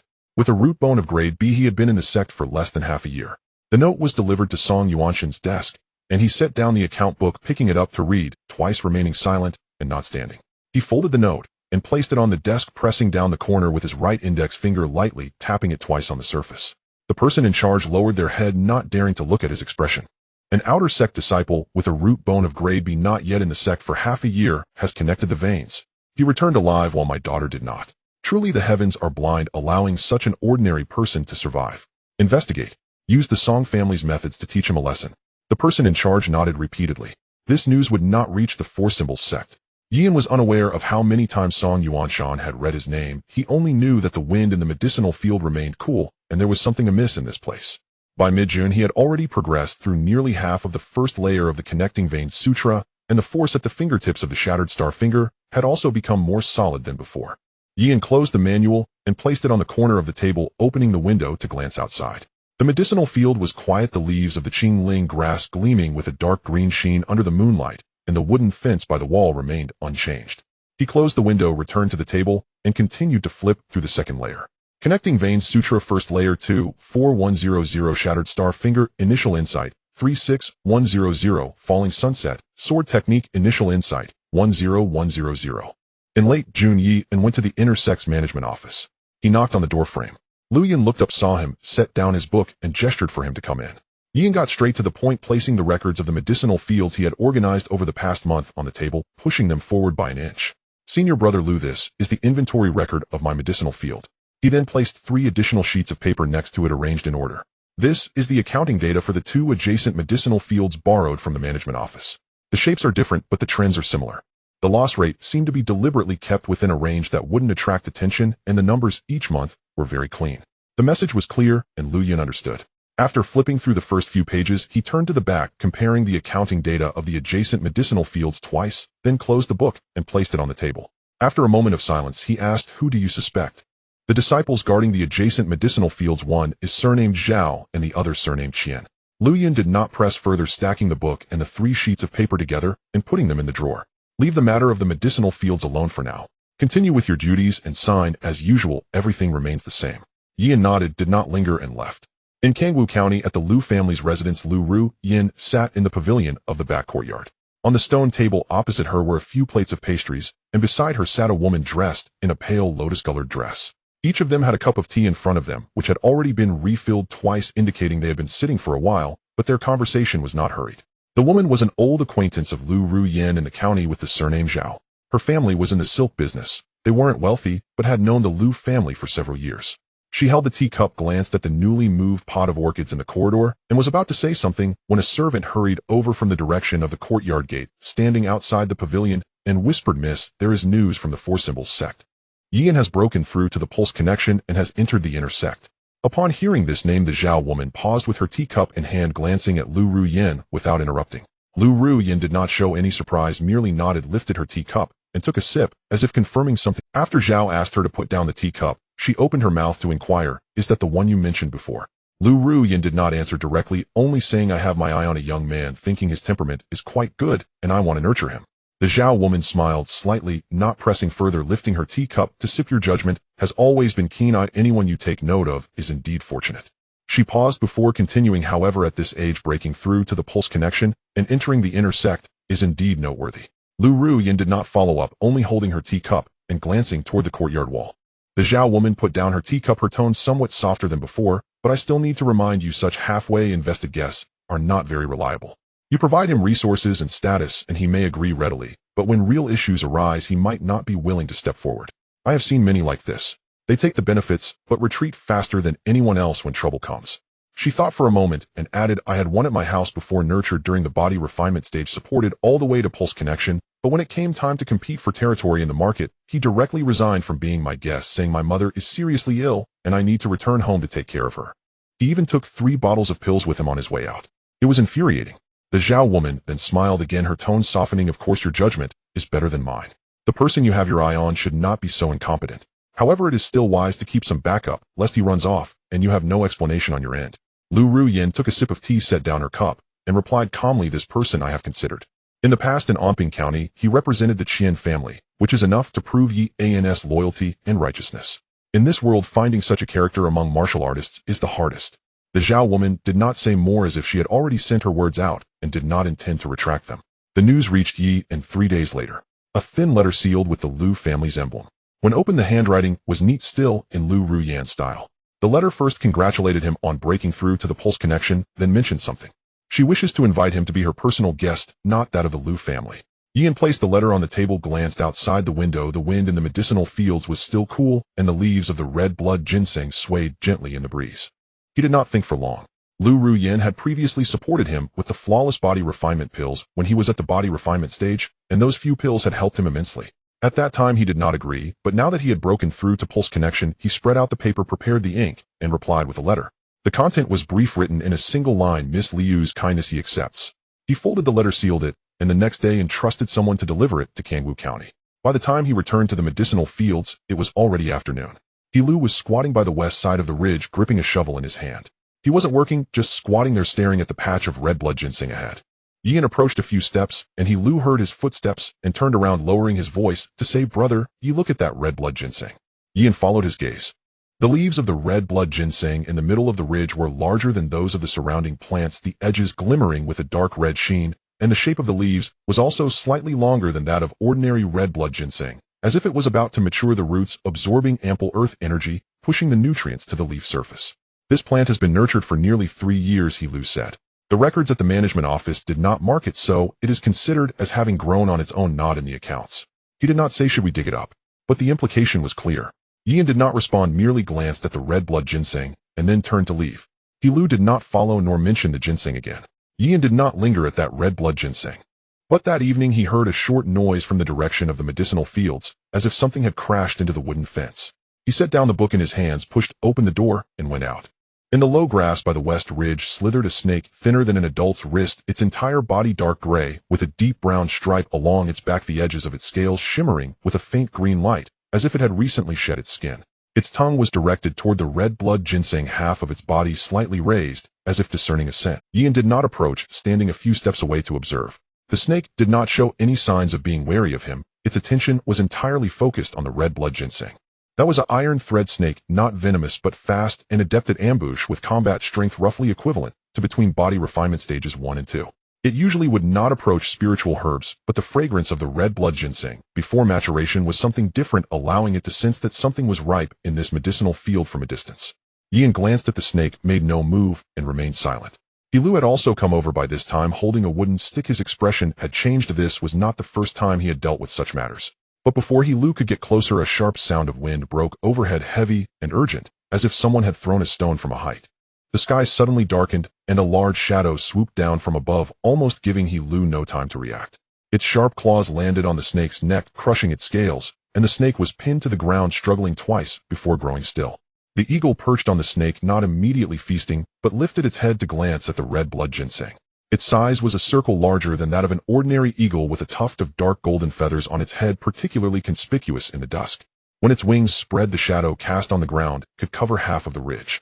It remained motionless on the snake, its claws sunk into its neck, eyes fixed on the red blood ginseng. Liu's legs faltered, and he took half a step back. He knew why the eagle had come. The eagle suddenly moved, flapping its wings vigorously, springing off the snake, and diving toward Lu with a speed like a heavy iron piece crashing down. Lu rolled aside, narrowly avoiding it. The rush of wind almost grazed his back. A tremendous force slammed into his shoulder, sending him tumbling backward, rolling twice on the ground before stopping against the wooden fence. Before he could stand up, the eagle had already soared higher, veered in the air, and dived down again. This time it was faster, its claws aimed at Liu's throat. A flash of sword light sliced in from the side faster than he had anticipated. The sword tip grazed the joint of the eagle's wing, severing a section. The eagle lost its balance, crashing to the ground, its wing tilted to one side. This flying eagle fell on its back into the dirt, struggling a couple of times before failing to take off. Yi sheathed his sword, standing in front of Lu without looking back. Lu sat on the ground, sweat on his forehead, watching as the eagle flapped its wings a few times, then lay still. "Brother Yi, thank you." Yi put away his sword, glanced at the eagle on the ground, then looked at Lu. "Can you stand?" "Yes. No bones are injured." Yi nodded, pointing at the eagle and snake on the ground, saying, "You go handle these. The eagle and snake meat can be used for a few dishes, and the rest is up to you." Lu was stunned for a moment, then nodded and walked over. He quickly grabbed the eagle on the ground, weighed it in his hands, then glanced at the snake, picking it up to drape over his arm. Yian did not linger, turning back toward the house. Liu's shoulder, injured by the eagle, had healed after 5 days and was now able to move normally. He worked even harder than before, and the handwriting in the ledgers became neater. Occasionally, when he encountered Yi and in the medicinal fields, he would greet him proactively, his tone more natural than before.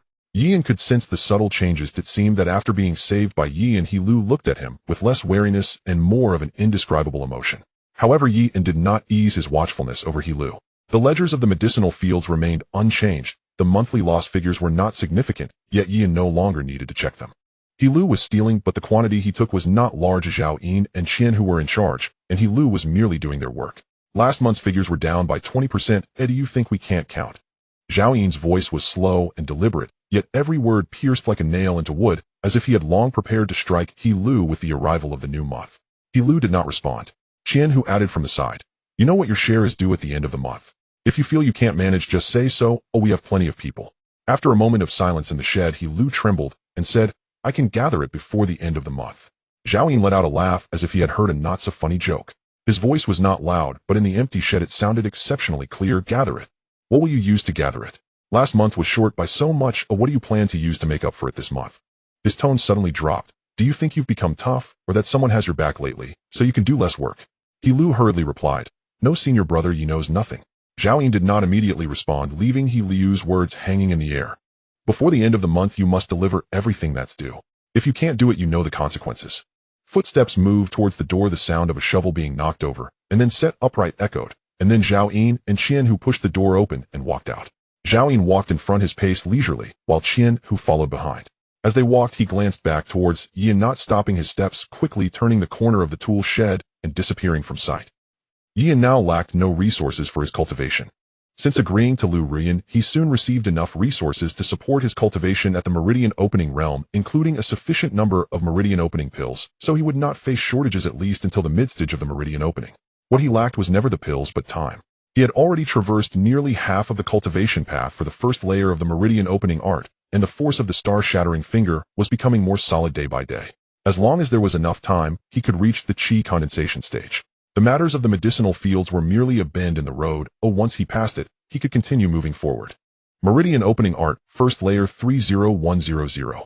Star-Shattering Finger Initial Understanding 48100. Falling Sunset Sword Technique Initial Understanding 21100. In the 3 days leading to the end of the month, Yi visited the Inner Sect's administrative office. When he knocked and entered, Lu Yun was sitting at the desk flipping through books. Once the door was closed, Lu Yun spoke up. "I found it. Zhao Yin and Qian Hu's medicinal fields have been underperforming for 6 months. We found that excess medicinal materials were funneled through an intermediary to a medicinal shop in Kangwu County, with the recipient being surnamed Song, a member of the Song family's collateral line." Yin did not inquire further about the details, but merely stated the time and place for the next transaction: the last day of the month in the abandoned stone house in the wild forest north of the wall. The recipient will arrive. After hearing this, Lu Yun put the 2 sheets of paper back in the drawer and said, "I'll handle Zhao Yin and Qian Hu. You take care of Lu." Yi nodded and stood up to leave. Upon returning to the medicinal fields, he did not go to the tool shed nor check on Lu, simply patrolling, signing, and returning home as usual. On the evening of the last day of the month, Lu sharpened a short hoe in the tool shed and then put it back. He sat in the room for a long time, waiting until the sky had completely darkened before getting up, slinging an old cloth bag over his shoulder and slipping out through the wooden fence on the eastern side of the medicinal fields. At the bottom of the bag lay the blood-red ginseng, covered by a few green spirit grasses. After walking a distance from the medicinal fields, he glanced back in the direction of the fields. After delivering this batch, he had no intention of returning to the Four Symbols sect. He had already sensed something amiss. Zhao Yin and Qian, who had recently looked at him differently, their tone of speech had also grown colder, as if they had developed a wariness towards him. He planned to bypass the medicinal fields after this transaction and head south through the wild forest, aiming to reach the official road before dawn and catch a passing merchant cart to leave Kangwu County. In the bag, besides the medicinal materials, he also had several bottles of body refining pills and a few taels of broken silver he had saved over the past 6 months. He was already prepared to flee. The entrance of the stone house emitted a dim glow from a fire. Lu paused at the entrance, lowered his head, and entered.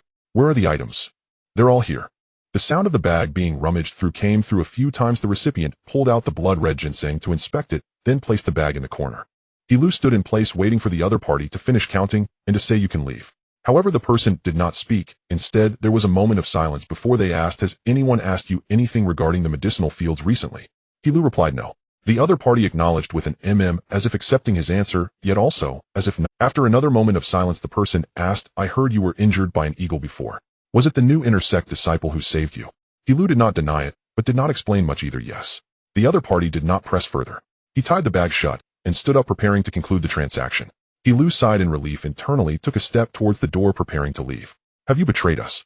Lu had yet to react when a cold flash had already pierced his chest, swift as a breath. He opened his mouth wanting to say something, but no sound came out. Come out, sir. The words were directed at the darkness of the stone house's entrance, as if he had always known someone was there. Yin stood under the moonlight, sword held horizontally in front of him, blade tip pointing down, not rushing to make a move, observing the person as they pulled the knife from Liu's chest and flicked it. The other party glanced at Yi and displaying little expression, but spoke brusquely, you might as well pretend you saw nothing and leave. How about it? Yi did not answer or pause. The sword was already in motion. The first strike slashed towards the opponent's face, who tilted their head to evade the blade sliding down against Yin's sword, and with a twist of the wrist horizontally cut towards Yin's abdomen. Yin dodged. The sword's momentum did not break. The second strike followed in an upward thrust, the tip of the sword gliding along the back of the opponent's blade, pausing at the guard, then pulling outward, causing the opponent's knife to be deflected and miss its target. The person stepped back half a pace, their expression no longer calm as before, reassessing Yi and breathing heavier than earlier. Stop. We still have things to discuss. There's no need for hostility. Seeing Yin show no sign of stopping, the person gritted their teeth and added, I am from the Song family. If you harm me, the Song family will not let you go. The Song family, once again the Song family.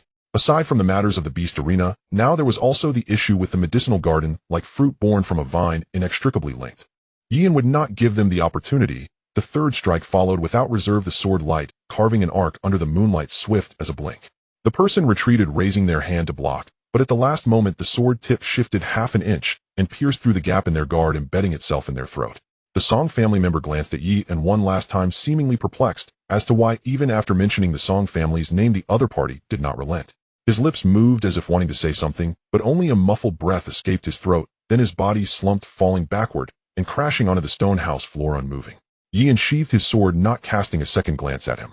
He then walked to the entrance of the stone house, where the moonlight illuminated the ground, revealing Lu lying on the muddy ground, as well as the blood-red ginseng lying in a corner. He picked up the blood-red ginseng, rewrapped it, then squatted down to check Liu's pulse, which had already ceased.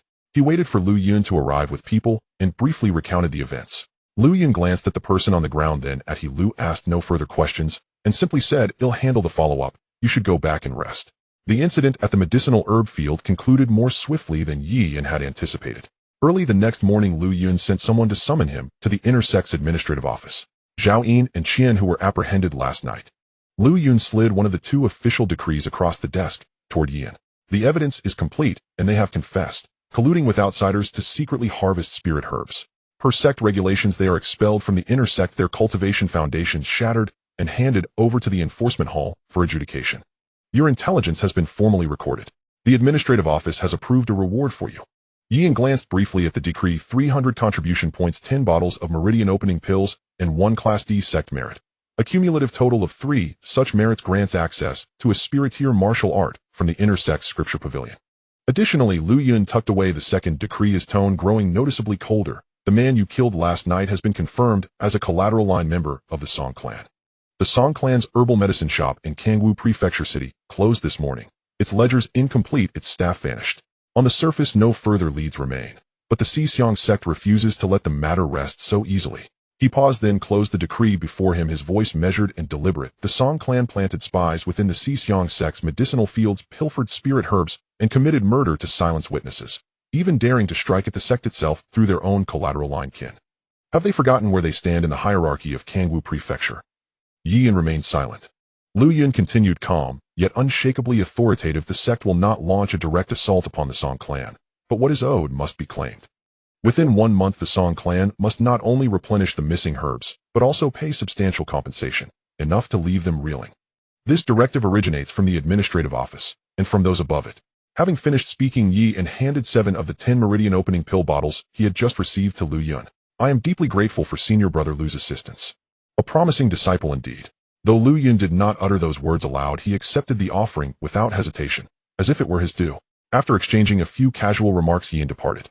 With the medicinal field affair now resolved, he would have ample time to cultivate. Xixiang sect disciples fall into three categories: outer sect, inner sect, and the four halls. One may join the four halls through either of two paths: attaining qi condensation cultivation, or ranking among the top 10 in the annual inner sect grand competition, thereby qualifying for early entry. Candidates must be under 20 years of age and have reached the meridian-piercing realm. It was early July. The remaining time would suffice for Yi and to both master the shattered star finger technique and elevate his cultivation by one stage.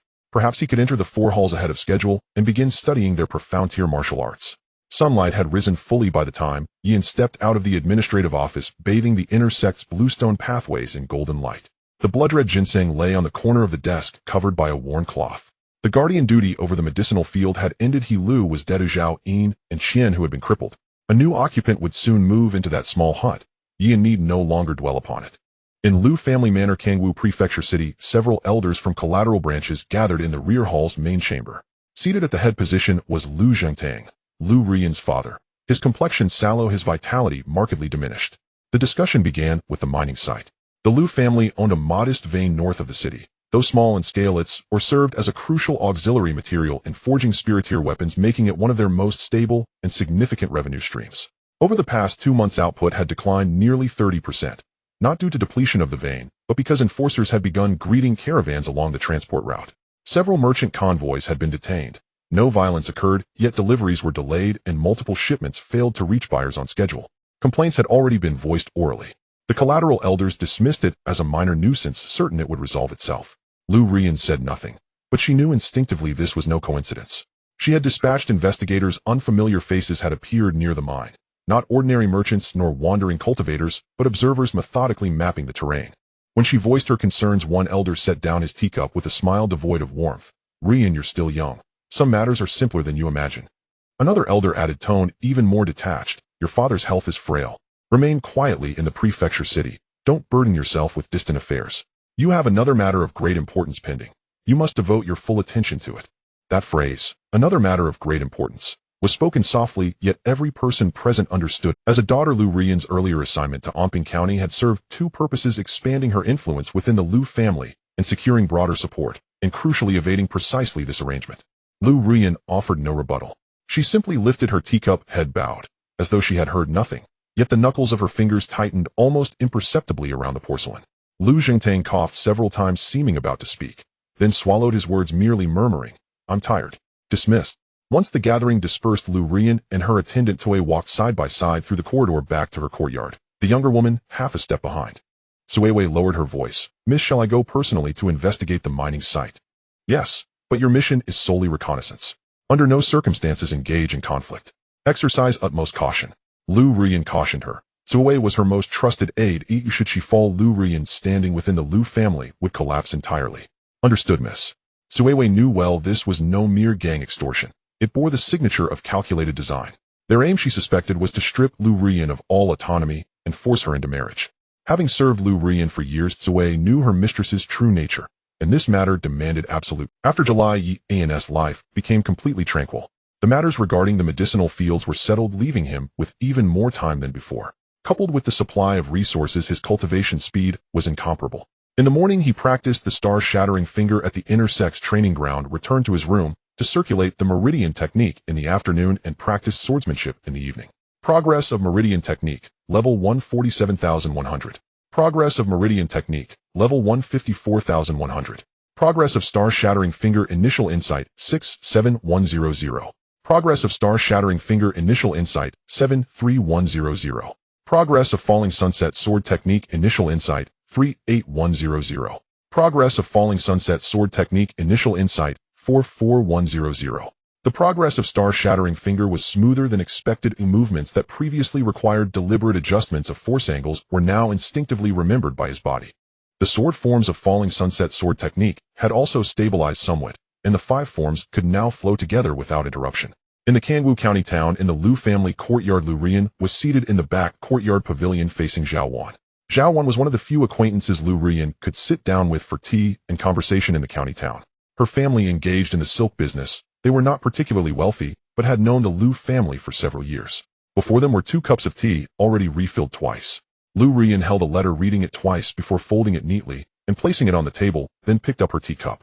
Only after Lu Rian set down her teacup did Zhao Wan speak. Has there been any news regarding the mine? Chui Wei has returned, Lu Rian replied. She was injured a little, but it's not serious. She mentioned that there were people tailing the outskirts of the mining area. Last night someone approached the outskirts, but did not enter. She spent the night there, confirming that the person bore markings and was not an ordinary loose cultivator. Zhao Wan did not rush to respond. After a moment of silence, she said, if there are markings, that means they have an owner. She glanced at Lu Rian. What do you plan to do? Lu Rian did not answer. Zhao Wan picked up her teacup, her tone softening. In that case, how about I recommend someone? Ma Rue, mid-level Meridian stage, previously served as a guest at the Zhao family for several years before going out on his own. He has been in the county town market for a few years and is considered stable among loose cultivators. If you prefer not to make an appearance yourself, letting him investigate wouldn't be a bad idea. Lu Rian pondered for a moment before replying, thank you for your kind intentions, Sister Zhao, but I have other plans for this matter. Zhao Wan did not press further, nodding, that's fine. As long as you know what you're doing. If you need anything, feel free to tell me. She did not insist any longer and took a sip from her teacup. Somehow the news leaked out. Behind a shop in the west market of the county town, Ma Rue sat on a chair listening to his subordinate finish speaking and chuckled. The Lu family's mine. I know. There have indeed been some issues recently. If I were to go, those insignificant pests would be nothing to worry about. However, it all depends on the sincerity Lu Rian shows. A tall, thin subordinate took over the conversation. Of course. When Big Brother makes a move, it will be effortless. Another subordinate laughed. I heard that there are 4 great beauties in Kangwu County, and Lu Rian ranks first. I don't know if that's true. Ma Rue did not respond to this remark, but the smile on his face did not fade, as if he were mulling over something in his heart, and he spoke at a measured pace. Just wait. The tall, thin subordinate paused for a moment. Big Brother, should we prepare in advance? Ma Rue set down the tea bowl in his hand. Prepare for what? It is Lu Rian who is asking us to do the work, not the other way around. Just wait. The tall, thin subordinate did not ask further and stepped aside. Ma Rue leaned back in his chair, tapping his fingers on the armrest with a lingering smile on his lips. After a while, a manager hurriedly entered from the courtyard gate, standing outside the pavilion looking rather unwell. He hesitated for a moment, lowering his voice to speak. Miss, there has been another incident at the mine this morning. Last night, someone blocked the transport route on the north side, piling up stones and broken wood, preventing the merchant team from passing. The manager did not dare to force his way through and took a long detour, resulting in the late arrival of the ore, and the buyer has already withdrawn the goods. The amount of this batch is not small, and the morale at the mine has become somewhat unstable, with several old foremen asking if they should halt operations for a while. Lu Rian set down her teacup, remaining silent. Zhao Wan glanced at her, but did not speak. This mine was under Lu Rian's management, and if there were issues, the pressure naturally fell entirely on her. The outsiders were already waiting to see if she could hold on. Now that the routes were cut off, goods were returned, and morale was shaky, every issue was a glaring gap. After a moment of silence, Lu Rian spoke. Let them pause for 2 days, reassure them regarding wages, and he'll find a way for the rest. The manager acknowledged and stepped back out. The pavilion fell silent, and the tea had already cooled. Zhao Wan waited until she set down her teacup before speaking, her voice softer than before. With the road cut off at the mine, the losses must be significant, right? Lu Rian did not conceal from her the losses from this batch of goods would cover my income for more than half a year. Zhao Wan did not ask further, picking up her teacup and taking a sip. How about? Consider Ma Rue. Although he comes from a loose cultivator background, he has spent so many years in the county town market and is at least in the mid-level Meridian stage. With him in charge, at least those people won't be so arrogant. Lu Rian did not respond immediately, as she remained silent for a moment before shaking her head. Let's wait and see. Zhao Wan set down her teacup, her gaze lingering on Lu Rian's face for a moment, as if she thought of something, and smiled. Right, didn't you mention that you recruited someone a while ago? Although they have just reached the early Meridian stage, they are still in the Meridian realm, right? The difference between early and mid-level Meridian stage is considerable. I wonder if they can hold up. Lu Rian did not take up this remark, nor did she deny it. She lifted her teacup to take a sip, then set it down, and gazed at the sky beyond the courtyard wall. Zhao Wan understood and did not continue to press. At this moment, Yian was unaware of what was happening with the Lu family as he focused intently on the star-shattering finger. Progress of star-shattering finger, initial insight, 90100. Give him a few more days, and the breakthrough of the star-shattering finger would elevate his combat power to a new level.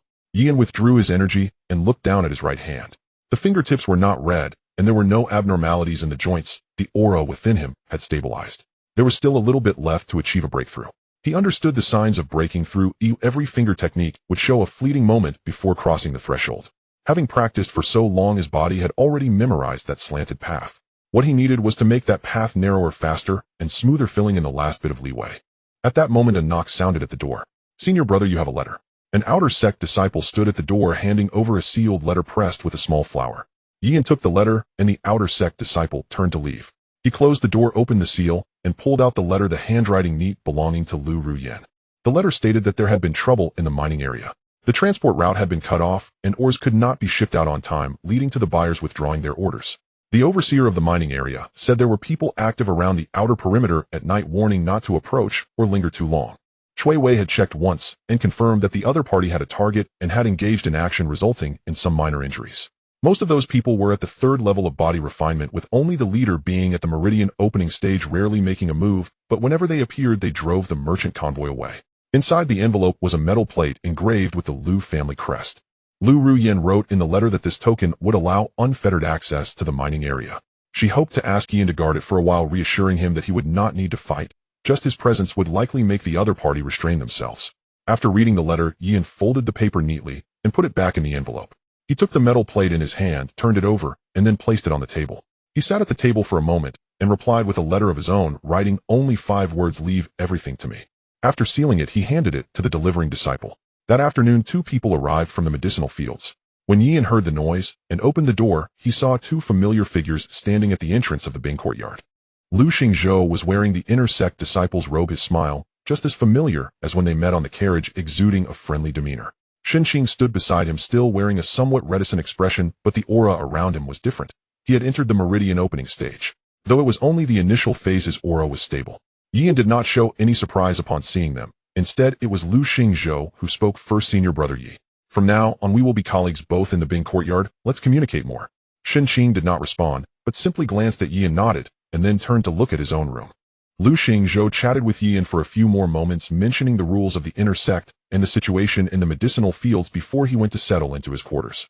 Yian did not linger, returning to his room, closing the door, and sitting back on the bed. He slowly extended his right hand, bringing his index and middle fingers together, aiming at the stack of paper on the table, not exerting force, but merely channeling his internal energy to his fingertips, sending it out. The sheets of paper were gently pressed down, unmoving and silent, as if a stone lay beneath the surface of the water. That night, Yian sat on the bed, channeling his internal energy along the spiral path of the meridian opening technique before stopping. He gathered the energy back to his fingertips. They did not redden, but there was a subtle movement between the joints, as if something had found its place. Yian opened his eyes, retracting his internal energy, and the vibrations at his fingertips ceased. He stood up, starlight finger subtle 1200. The feeling of subtlety was completely different from the initial glimpse. There was no longer a need to deliberately adjust the angle. His body had memorized that path, and internal energy advanced along the slant with almost no hesitation. The moment he thought it, his fingertips were already in place. Yian tested a single finger, tapping it against the wooden pillar at the head of the bed, producing no sound. A very fine dent appeared on the surface of the pillar, the edges smooth with not a single crack, as if something had pressed it in from within. He withdrew his hand, donned the iron sand gloves, then packed his belongings. The Shuanghong sword was wrapped in old cloth and slung over his back, while he tucked the letter and the Lu family token in his arms. At the intersect management office, he requested a few days off. The steward glanced at him without asking further questions, approved the leave, and let him go. Yian descended the mountain via the small path on the western side of the intersect, passing through a patch of mixed woods. By the time he reached the official road, the sun had not yet fully risen, and the shadows of distant mountains were faintly visible in the morning mist. Kangwu County Town, Lu family residence. Chui Wei hurriedly walked through the corridor, and upon entering the pavilion in the back courtyard, she found Lu Ruyan and Zhao Wan sitting there drinking tea. Chui Wei said little, simply handing over the letter. Lu Ruyan took it, opened the seal, glanced at the letter paper, then folded it neatly and placed it on the table. Zhao Wan looked at her and asked, "So, did Master Yi agree?" Lu Ruyan did not respond immediately, seeming to. After a moment, Zhao Wan spoke again. "It's all right, Ruyan. If these hired hands were not nurtured from a young age, it is normal for them not to show up in dangerous situations when providing halfway support. Don't take it too much to heart." Lu Ruyan shook her head, and after a moment said, "He has already agreed." Zhao Wan was taken aback. "Agreed? So readily? Just like that?" She paused and asked again, "Did he make any requests?" "None. Being young and impetuous is like this. Just fear that he won't be able to handle it when the time comes, and something unexpected happens." Lu Ruyan did not respond to this remark. She glanced at Chui Wei and said, "You should also go to the mining area. If something happens, it would be good to have someone to rely on." Chui Wei immediately nodded yes. After saying this, she stepped back to make preparations. Lu Ruyan picked up her teacup again, glanced at Zhao Wan, and said no more, placing the letter on the table. The bottom of the cup tapped against the table, producing a soft sound, as if marking an end to the topic. Lu Ru Yin had written the location in the letter, and Yi Yin memorized it after reading it once. The mining area was located north of Kangwu County Town, perfectly situated between the Four Symbols sect and Kangwu County Town, not too far. He did not go directly into the mining area, but found a high ground near the transport route on the outskirts with a wide view, allowing him to see the entrance and the short woods on both sides. He leaned against a large stone, making it difficult to be detected. He had been crouching here for a long time. The meridian opening technique circulated within him for several cycles, his internal energy stable. The sky gradually darkened, and the outline of the entrance became increasingly blurred in the twilight. Inside the mining area, Cui Wei had already waited for most of the day. She had arrived long ago, completed the information handover with the overseer of the mining area, and walked around along the outer perimeter, confirming that there were no new signs of being followed. She returned to the entrance of the mining area and waited for a long time. As the sky darkened, she still did not see Yi. She looked up at the entrance of the mining area and then glanced back at the path she had come from, seeing nothing. Biting her lip, she said nothing and simply turned and went back inside. She only thought in her heart. The other party had agreed, but she had not seen him. She felt it was unfair for the young lady. If the hired hands acted this way, it would be better not to recruit them. She planned to wait a little longer after dawn. If no one still showed up, she would report the situation here back. That night, people began to appear at the transport entrance. Two figures emerged from the low woods, dressed in dark short clothing, their footsteps light, as if they had been here many times before. They stopped at the entrance. One of them took out a water pouch, took a sip, and then squatted down against a crooked tree by the river. The boss really took on a tough job. The brothers have been exhausted these days, and who knows what for. The other looked at him and said, "Shut up. If the boss hears you, he'll skin you alive." He paused and continued, "I heard that the boss was instructed by the Song family. Do you know why?" The squatting man became interested. "Why? Do you know why the Lu family hasn't sent anyone to manage this mining area? Why let only Lu Ru Yin, a woman, handle it?" "It's because the Song family's legitimate son, Song Yin, has intentions for Lu Ru Yin and has begged his father to propose to the Lu family. I wish I had a father like that, then I wouldn't need to work hard." The man chuckled and asked, "Did the Lu family agree?" "They haven't agreed, but they're not far off. Lu Ru Yan's father is on his last legs, and the Lu family doesn't want to help her at all. The more she can't hold on, the more she will have to obediently marry over. The Song family is one of the two major families in Kangwu County. What can the Lu family compare with them?" The two men stopped talking, and the night wind scattered their conversation across the fields. They did not notice that someone was eavesdropping from behind a large rock, gathering every word into his ears. A voice suddenly came from behind. "Yi Yin, who goes there?" Sneaking around. Yi Yin turned around, and a blade of light was already slashing towards him. He did not retreat. His right hand grasped the sword hilt behind him. Shuang Hong slipped out from the old cloth, and with a flash of the sword the blade broke. The attacker fell, and the body thudded to the ground, making a muffled sound. More footsteps surged from the depths of the woods. 7 or 8 people burst out with knives. Their movements were chaotic, not like formal martial artists, but more like a group of hastily assembled thugs. Yi Yin did not pause. The sword light of Shuang Hong cut through the moonlight, each strike precise, without dragging or adding unnecessary blows, leaving no extra bloodstains where they fell. The last person stopped halfway, his face pale, as if just realizing that the people ahead had all fallen. A voice came from the depths of the woods, carrying a heavy aura. A burly middle-aged man stepped out of the forest, each step solid, leaving shallow impressions in the soil beneath his feet. He wore a brown cloth belt around his waist, and the knife in his hand was wider than those of the others, with a thick back that gleamed dully in the moonlight. Yi Yin did not rush forward. The tip of Shuang Hong's sword hovered an inch above the ground, his toes slightly adjusting the angle. The man said nothing more. The large knife came down from above, heavy and carrying the force of crushing. Yi Yin sidestepped the body of Shuang Hong, sliding past the knife's back, producing a sharp screech of friction as they narrowly missed each other, each stepping back 2 paces. Yi Yin's sword remained steady, the blade not brushing against his clothing. He did not rush to attack, lightly twisting his wrist so that the sword tip angled downwards. The man pressed forward again, this time at a lower angle. It was not a chop, but a sweeping motion, the blade cutting horizontally from his waist. Yi Yin stepped back half a step, the sword tip pointing downward, pressing against the midsection of the knife's back, forcing it off course by half an inch. The man's wrist jolted, and the momentum of the knife faltered. Seizing the opportunity of the man's center of gravity leaning forward, Yi Yin pretended to loosen his grip on the sword hilt, as if his wrist had lost strength. The body of Shuang Hong lost support, causing the tip to drop. The man's eyes brightened, his knife's momentum rising again. As long as he brought this knife down, the other party would lose grip of their weapon, leading to certain death. Die. The large knife swung down again. Yi Yin's feet moved, executing the 8 steps to chase the cicada. The internal energy propelled him from the side towards the man, fast as a shadow's shift. In the moment the man's knife missed, his right hand brought his index and middle fingers together, tapping against the side of the man's neck. Starlight finger. After reaching subtlety, the force did not need to be stored. The internal energy followed the slanted path, and the moment the fingertips touched the man's skin, the force was already delivered. The light in the man's eyes suddenly dimmed. The knife slipped from his hand, bouncing off the ground before rolling away half a foot. His body swayed, knees buckling as he fell forward face down into the dirt, motionless. His internal energy was in disarray, his breath weak. The cultivation of the meridian opening midstage shattered at that point. Yin steadied himself, retracted his fingers, picked up xuan from the ground, wiped the dust off the blade, and sheathed it. The remaining people stood in place, seeming unable to process what had just happened. Only when someone glanced at the now motionless body on the ground did they seem as if they had been punched. Retreating 2 steps, the boss is dead. Yin sheathed his sword and looked at them without approaching. The remaining people began to tremble, and finally someone reacted first, retreating while pulling out a handful of silver coins, tossing them on the ground. Hero, spare my life. We just want to make a living. His voice trembled and his footsteps shook as if he were ready to turn and run at any moment. The others glanced at him and began to pull out all their valuables, placing them on the ground. Silver coins, loose change, 2 pieces of ordinary quality, and a plain short knife. None of them dared to step forward to collect the items. They simply dropped them and fled. Several figures gradually disappeared into the night. Yin said nothing, waiting until the footsteps had completely faded before bending down.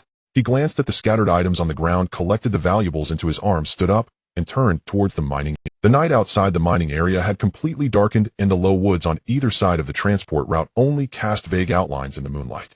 He casually picked up the wide-bladed knife of the meridian opening midstage, the blood on the blade already dried, gleaming dully in the moonlight.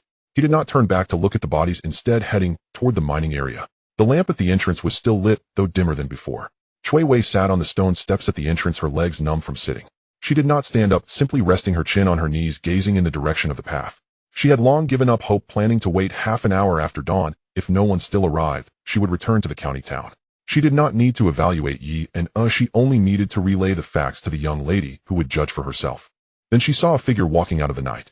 The pace was neither hurried nor slow, holding a knife in one hand, a sword wrapped in cloth slung over his shoulder. The figure was very familiar. It was Yi, in whom she had met once in Anping County. Chui Wei stood up. Her first reaction was he finally came, and her second reaction was I must have a good talk with him after making me wait all day. She stepped forward 2 paces, preparing to speak. Yin threw the knife in his hand towards her. Chui Wei instinctively caught it, feeling its weight. The handle still held residual warmth, and the blood on the blade had mostly dried, forming dark red patterns on the surface. She glanced down, her pupils constricting. She recognized this knife. Not long ago it had grazed her shoulder during a confrontation in the woods, just an inch away from her bone. When she retreated, she had noticed the mark engraved on the handle. It belonged to that burly man at the meridian opening midstage. Is this Cheng Hu's knife? Chui Wei's voice dropped a few notches. It should be. I encountered him on the way and dealt with him effortlessly. Yin spoke lightly, as if he were simply explaining a matter that required no extra clarification, as if he had merely taken care of an unobservant fool along the way. Chui Wei did not respond immediately. She did not release her grip on the knife, her gaze moving back and forth between Yin and the blade, as if reassessing this person in her heart. Not long ago he was only at the 2nd level of body refinement. Now he had reached the early stage of meridian opening. Having broken through not long ago, he had killed Cheng Hu at midstage and returned with the knife, without any obvious injuries. What was going on? Did he not have any bottlenecks? Miss Chui, the matter entrusted by Miss Liu has been taken care of. I'm here to inform you, the sect has other matters, so I will not stay longer. After Yin finished speaking, he adjusted the position of the sword wrapped in cloth behind him, as if ready to leave. Chui Wei regained her senses and stepped forward. Master, Yi, please wait. I still need to consult with the young lady about this matter. Why not let Master Yi rest here for the night? After I inform her, she will respond accordingly. If you leave now, I won't have a good excuse to explain. Yin thought for a moment and nodded. All right, I will rest here for the night and return to the sect tomorrow morning. Chui Wei felt as if something had fallen into place upon hearing this. She said no more, stepping aside to open the door, raising the lamp to illuminate the inside. Master, Yi, please come in. I will arrange accommodation for you. As Yi entered, Chui Wei walked ahead with the lamp. Before stepping in, she glanced back at the knife, then leaned it against the wooden rack at the door, her mind occupied with another matter. This time the young lady had not just recruited someone who was willing to come, he had not only arrived, but had also completed the task, while others remained unaware. Perhaps this time the young lady would truly be able to establish a foothold in the Liu family. The next morning, when Chui Wei pushed open the door with breakfast, the room was already empty. The quilt was neatly folded and nothing was left at the head of the bed. The sword and the bag were nowhere to be seen. The news that the transport road on the north side of the mine had been cleared returned to Kangwu County in the evening. Lu Ruyan was flipping through the account books in her study. The recent deficit had not yet been completely covered. She had already redistributed the income from several small properties, but there was still a shortfall, though it was not enough to paralyze the entire month. It simply required some time to make up for it from other sources. The letter from Chui Wei arrived that afternoon, the paper folded haphazardly, as if written in a hurry, containing only a few lines. Lu Ruyan's fingers paused when she read the first line.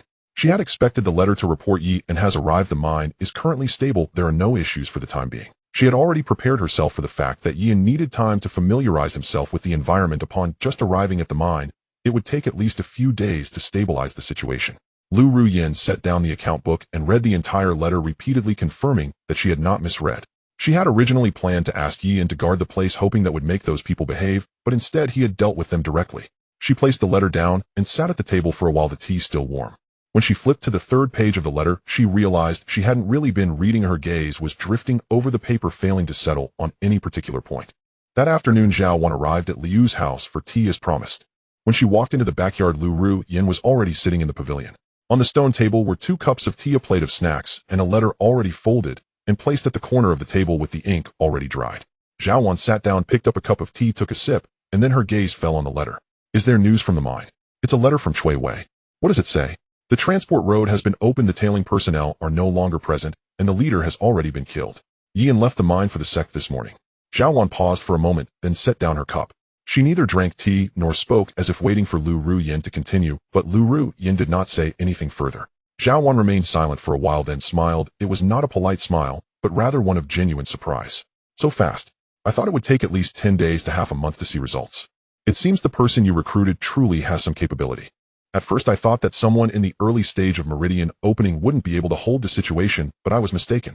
A capable guest, and I was almost tempted to poach you. Lu Ruyan did not respond immediately. The corners of her mouth moved slightly, not quite a smile. Sister Zhao, let's not joke about that. Zhao Wan did not press further, standing up. All right, since the matter has been resolved, I won't stay any longer. When you have a chance, let him come to my shop for a visit, and we can get to know each other. That evening, Lu Ruyan was summoned to Lu Zhongtang's courtyard. When she reached the door of the study, she was already somewhat prepared. The distant relatives had been frequenting the main hall these past few days, and their words hinted at settling matters before the end of the year. She assumed her father was calling her to repeat those same words.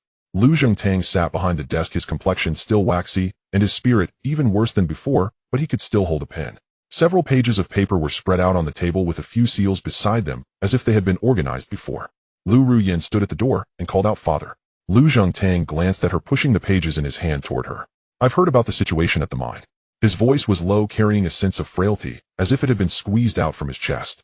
Lu Ruyan did not respond, quietly standing there waiting. Lu Zhongtang did not continue discussing the mine matter. He glanced at Lu Ruyan again, then averted his gaze, that glance conveying his thoughts. "I see your efforts." He paused, his fingers resting on the several pages of paper on the table. "The resources I've managed within the Lu family over the years, along with a few who have stayed with me for long, their names, backgrounds, and areas of expertise are all listed here. Before returning to the family, how much you can grasp depends on your ability." Lu Ruyan looked at the stack of paper without reaching out to take it. Lu Zhongtang did not look up at her again, nor did he speak, as if these words had exhausted all his strength. The edges of these pages were already slightly curled, the ink on them old, not hastily written, as if they had been organized long ago, but had never been taken out. Lu Ruyan held the stack of paper tightly in her hand, her knuckles slightly white. She did not ask, "Why choose this moment to give this to me?" Nor did she inquire, "Does this mean your health is declining, father?" In the end, she merely said with a hint of an unnoticeable emptiness, "Understood." Lu Zhongtang did not respond, nor did he look up at her, only waving his hand lightly, as if urging her to leave, or perhaps he simply lacked the strength to say another word. As she walked out of the courtyard, she paused for a moment. She had clutched that stack of paper all the way, only releasing it once back in her room, placing it on the table. She sat down without immediately touching the stack, staring at it for a while. She recalled the events of this period, the transport road being cut off, the goods being returned, distant relatives sitting in the main hall speaking in a condescending tone, saying, "You are still young. Don't worry too much about the mine's affairs," to Chui Wei returning injured Zhao Wan recommending Marue, and then Yian's reply stating, "Leave everything to me," and handling the mine's matters cleanly overnight. If Yian had not acted, she would have had no other cards to play. The mine would only have continued to suffer losses, and the distant relatives would use that as an excuse to strip her of her authority over the mine. Whether Marue, whom Zhao Wan recommended, could be used was another matter, but if she were to seek his help, it would equate to admitting her inability to hold the fort, making the words of those people carry more weight. She still remembered the 5 words in Yian's reply, "Leave everything to me." In the early stage of Meridian opening, having just broken through, he completed the task, without asking much, demanding little, and left after finishing. She recalled that before in Omping County, she had merely thought he was somewhat interesting and worth forming a good connection. Now standing here looking back, that initial decision to form a good connection was returning to her in ways she had not anticipated. If she had not given him that bottle of flawless body refining pill when Yin was still in the body tempering stage, would he have agreed so readily now? She did not know, but she was very glad she had made that decision back then. Lu Ruyin sat at the table for a while, spread out the paper again, ground the ink, and began to write a letter. The letter was brief, even shorter than the previous one. She knew Yin was not someone who enjoyed reading long flowery language. Writing too much would only seem superficial.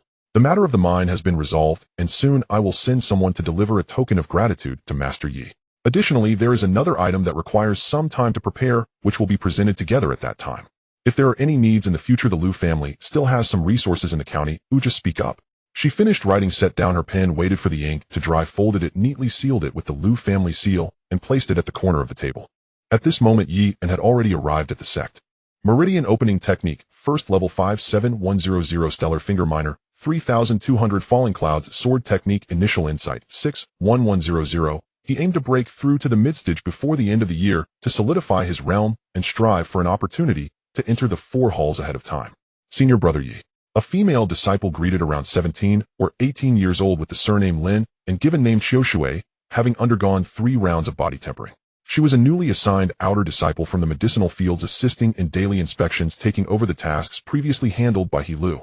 On the 3rd day after Yi returned to the sect, the thank you gift from Lu Rian arrived.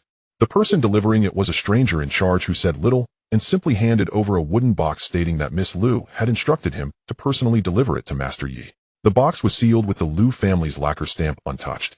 Yi took the box and the steward turned to leave. He closed the door, placed the wooden box on the table, lifted the lid, and inside were neatly arranged 3 bottles of meridian opening pills with 2 envelopes of silver beside them wrapped in red paper. At the bottom of the wooden box lay a smaller jade bottle, its surface a light azure without labels or patterns, sealed only with a thin layer of wax. Yi picked up the jade bottle, removed the wax seal, and poured out a pill.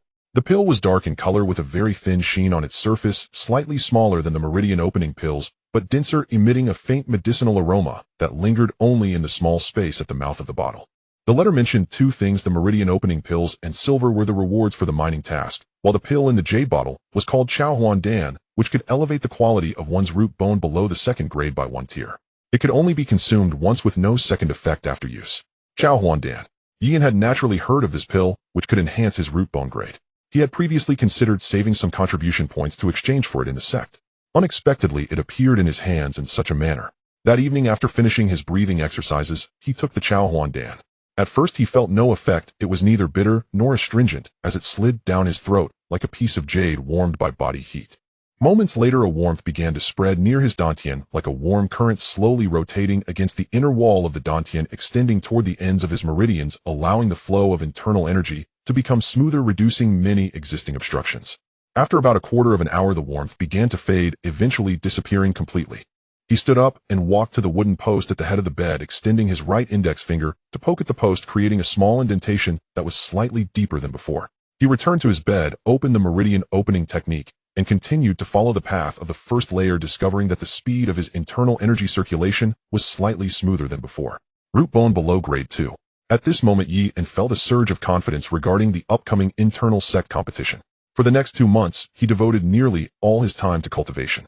The residual effects of the huan dan did not dissipate all at once. Rather, they slowly permeated over the following days, improving his cultivation efficiency compared to before. What would have originally taken more time to accumulate internal energy now only required 7 or 8 parts of the effort to achieve the same effect. On a night in mid-August, the falling sunset sword technique officially crossed the threshold of the introductory stage. The sword light became steadier, and the intervals between strikes shortened, allowing him to complete 5 forms without needing to pause and adjust in between. By early September, the first layer of the meridian opening technique also reached Ninetanine, just a step away from breaking through to the 2nd layer.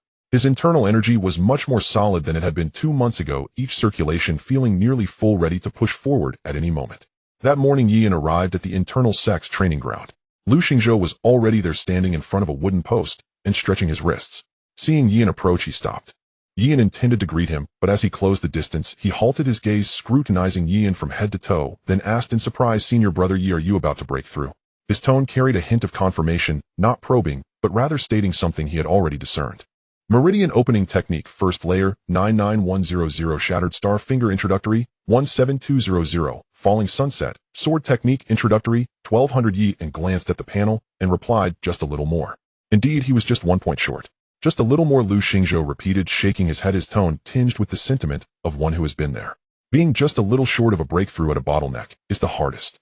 I felt I was just a step away from breaking through to the meridian opening, but I was stuck for 2 months.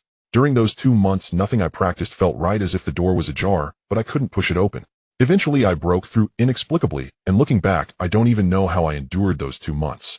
Xinqing sat reading on a stone step, not far away, originally not looking up. She had previously thought of Yi and as merely a quiet and honest person, diligent in his practice without anything particularly special. Over time, she realized that his diligence was not an act, but a steady, unchanging effort day after day.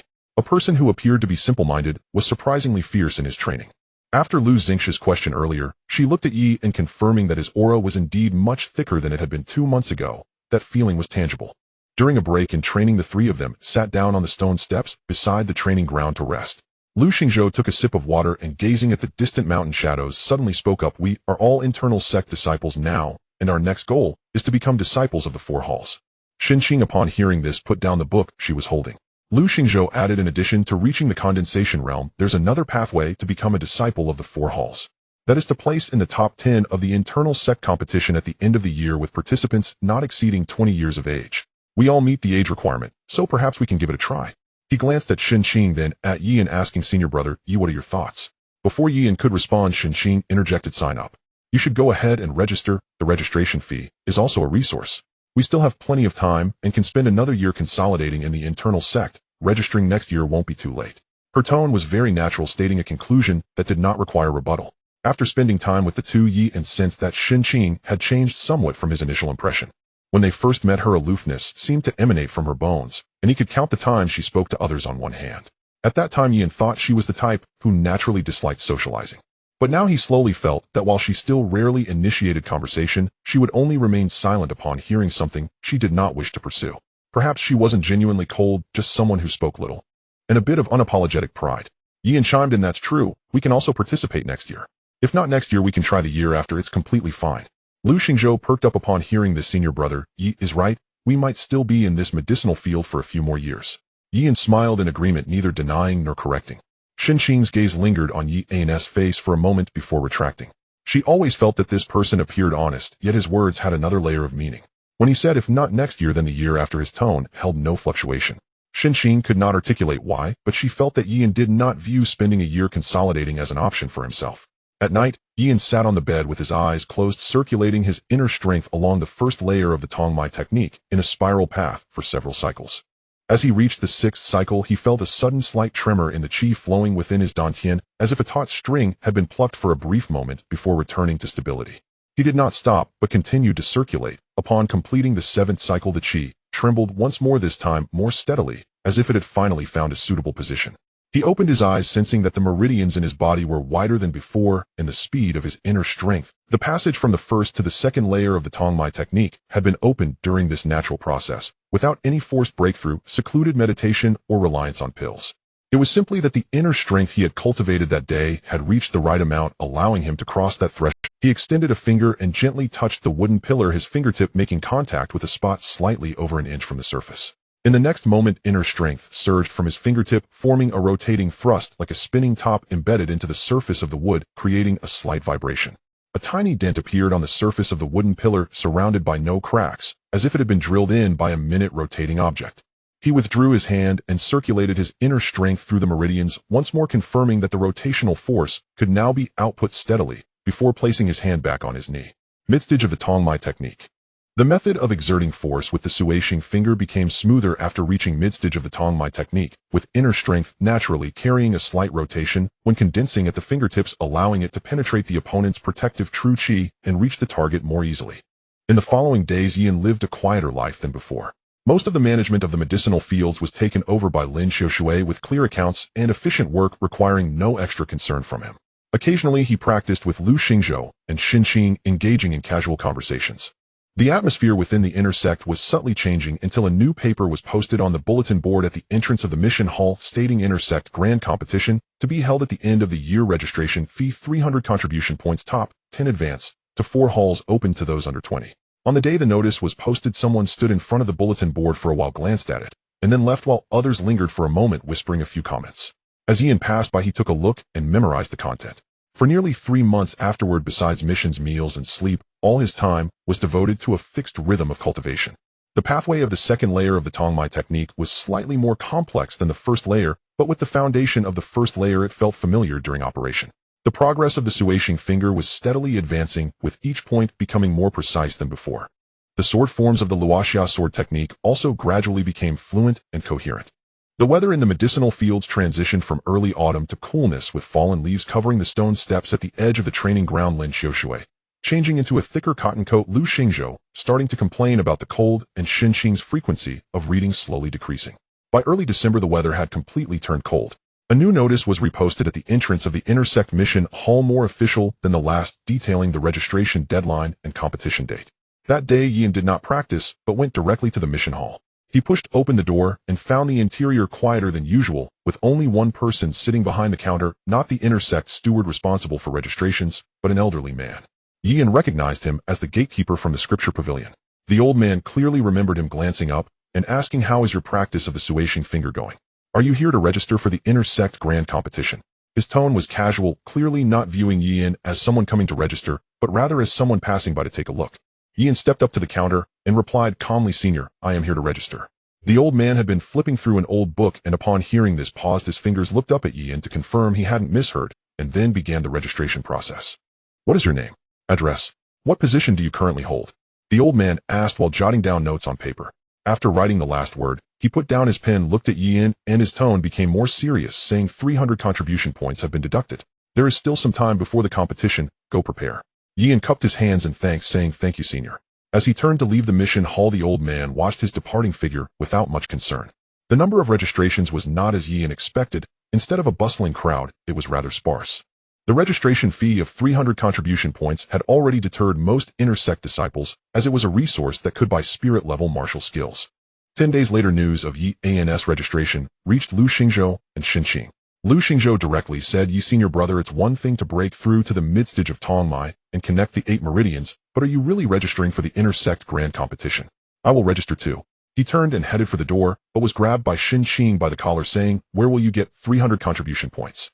Even if you register, you'll just be a participant when the time comes, and you can't even afford a meal. Don't expect us to help." Lu Xingzhou was pulled back by her sitting on the nearby stone steps, saying, "My dear sister Xin, your words are too hurtful. Didn't we agree to share difficulties together?"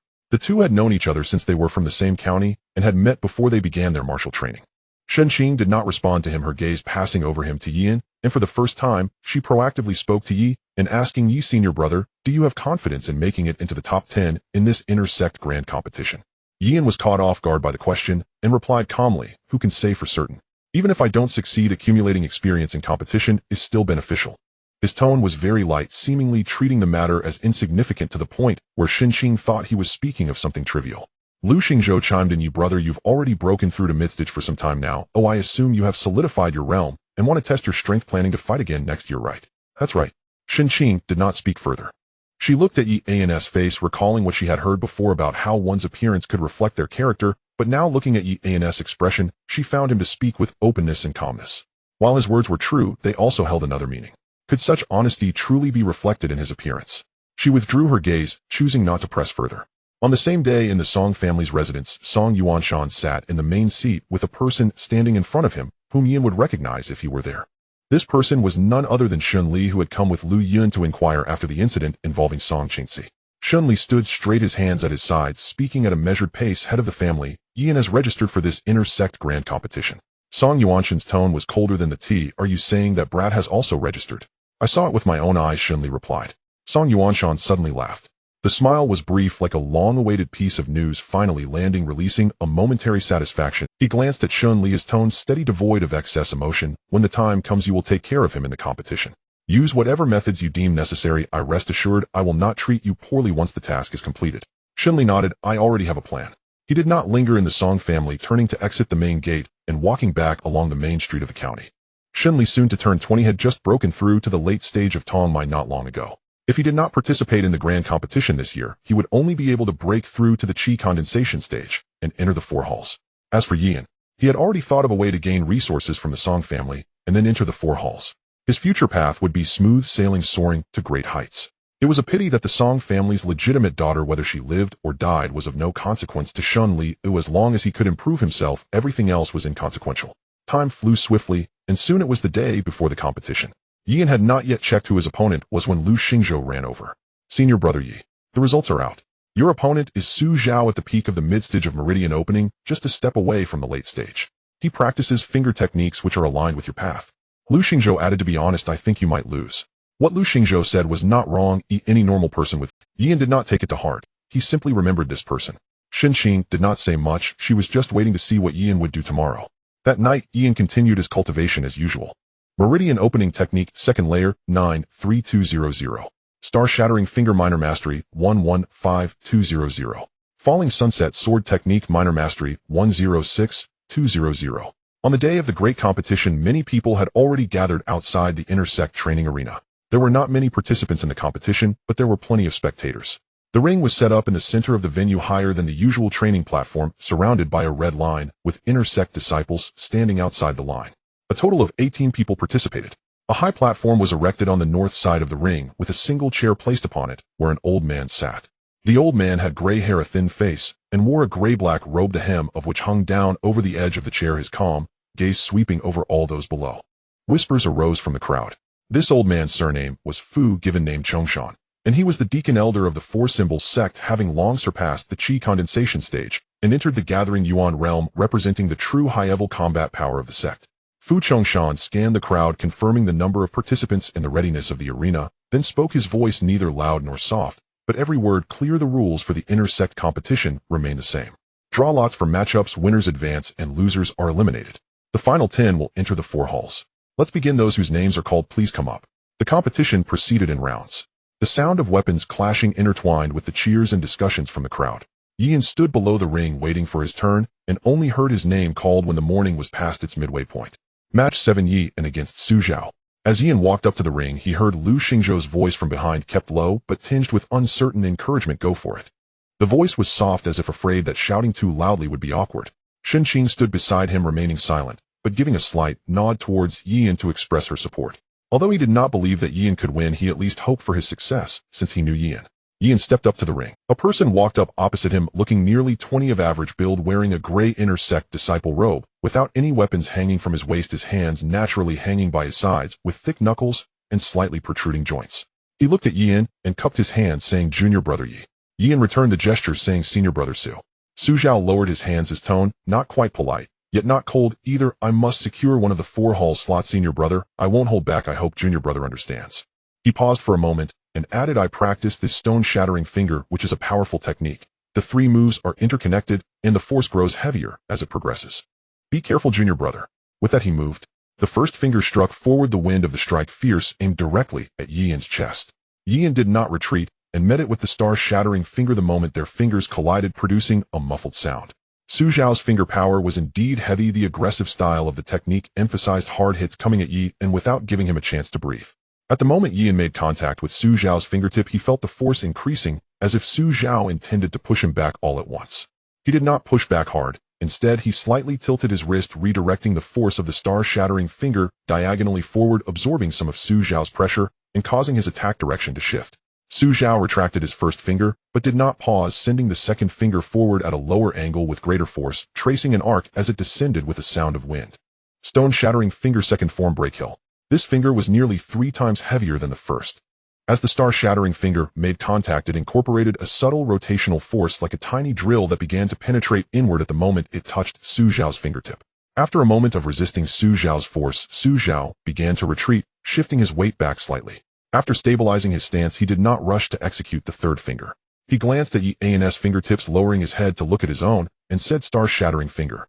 His tone carried a note of confirmation. He had considered selecting this technique himself, but unfortunately, he lacked enough contribution points.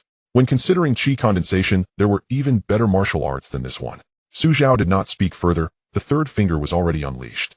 Stone-shattering finger, third form, split. This finger had no feints, with all the force concentrated at the fingertip, carrying a downward pressure as if to break through the opponent's defense from the middle. Yian focused his mind, the rotational force of the star-shattering finger coalescing into a thrust at his fingertip, meeting the split rock finger. At the moment of impact, a deep, thunderous sound erupted. Su Zhao's assault was met with resistance, and in the next breath, He was forced back a step, then another. As his ankle pressed firmly against the edge of the ring, he lost his balance, entirely only able to stop himself from falling. The answer was clear. After a moment of silence he spoke. I lost, senior brother Yi. He said little more, cupping his fists towards Yi and before turning to leave the ring. There was no disappointment, no anger, only a hint of regret. After several rounds of competition, the top 9 had been determined. Fu Chongshan stood up from the high platform, his voice neither loud nor soft. The rankings have been announced. If there are any objections, challenges may be voiced publicly. The audience fell silent for a moment, no one speaking. According to past customs, at this point no one would dare speak up. Just as Fu Chongshan was about to confirm, the list of voice came from the right side, behind Yi, and I have a question. Everyone turned towards the voice. The speaker was the disciple ranked 9th, while Yian was placed 8th.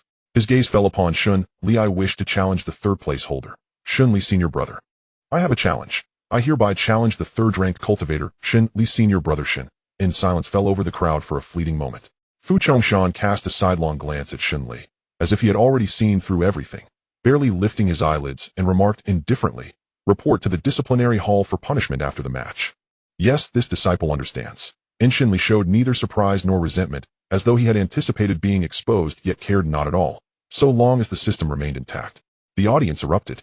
Someone whispered in disbelief, a mid-channel establishment cultivator challenging a late-channel establishment opponent. Did I hear that correctly? Others shook their heads, some frowned deeply. Another voice hushed, but sharp, cut through the murmur. Is this suicide? Nyan stood amid the crowd, sensing something amiss. He barely knew this 9th-ranked cultivator, but the target of the challenge was Shun Li, with whom he had long held unresolved friction. Yian glanced toward Shun Li's direction, already ascending the arena platform, face impassive, neither elated nor tense. The match began swiftly, and they exchanged several rapid, dazzling exchanges, visually thrilling, yet the clamor below gradually subsided. A cultivator furrowed his brow and murmured, a staged match. Are they not afraid? And the question, softly spoken, reached those nearby, and no one dared contradict it. Though their movements appeared fierce, the force was misplaced, the rhythm distorted. Each of Shun Li's strikes halted precisely where his opponent could block. Each counterstrike landed exactly where Shun Li withdrew, calculated to the millimeter. It was as if they performed a rehearsed farce, mocking the spectators' intelligence. In the next breath, Shun Li fell, and the 9th-ranked cultivator emerged victorious.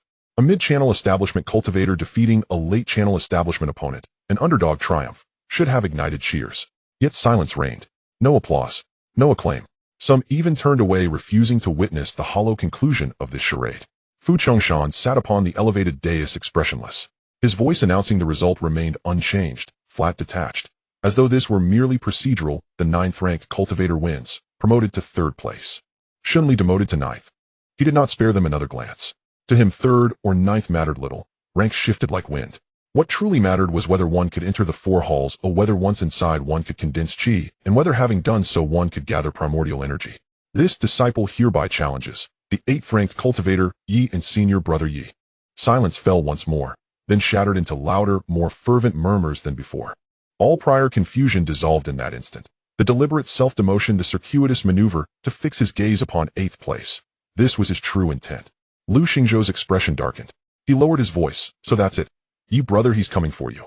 And when Yian had won earlier, Lu had rejoiced. A Xinqing too felt a flicker of genuine surprise. She hadn't expected Yi and to defeat Su Zhao.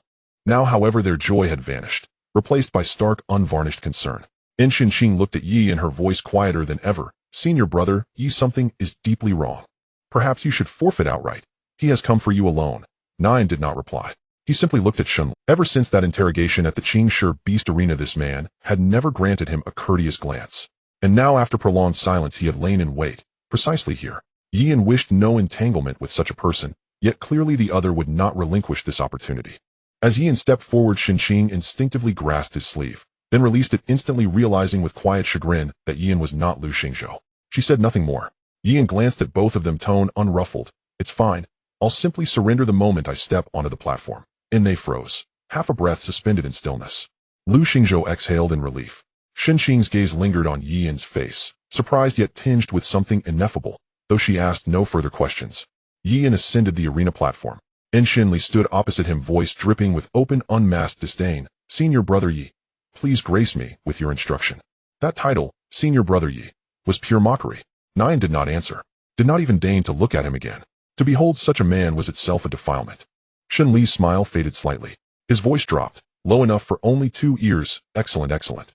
Pray do not surrender. Not yet.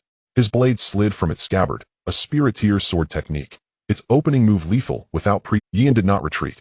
At his fingertip, the star-shattering finger technique coalesced a spiraling stream of true chi, rotating like a high-speed gyroscope compressed into a single point. Ordinarily, a mid-channel establishment cultivator could project true chi no more than an inch outward. Yet Yan's aura extended 3 inches, dense tightly wound around his fingertip, sheathing it in an invisible gossamer armor of condensed energy. They clashed repeatedly. Xun Li's sword pressed down again and again, each strike precise in power and angle, yet each time, Yan's swirling chi repelled it effortlessly. On their third exchange, Xun Li subtly retracted his blade. A flicker of uncertainty crossed his face, as if he had not expected Yan to endure this long. Below, Lu Xingzhou and Xun Qing exchanged glances, faces tight with alarm. And he said he'd surrender the moment he stepped up. Yet now he fights without hesitation, as though surrender were never part of his plan.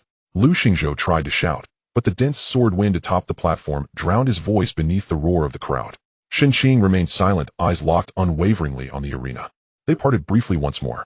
Xun Li held his blade horizontally before him, voice colder now. You've hidden well. But this ends now. Savor whatever remains of your next life. They parted briefly once more. Xun Li held his blade horizontally before him, voice colder now. You've hidden well. But this ends now. Savor whatever remains of your next life.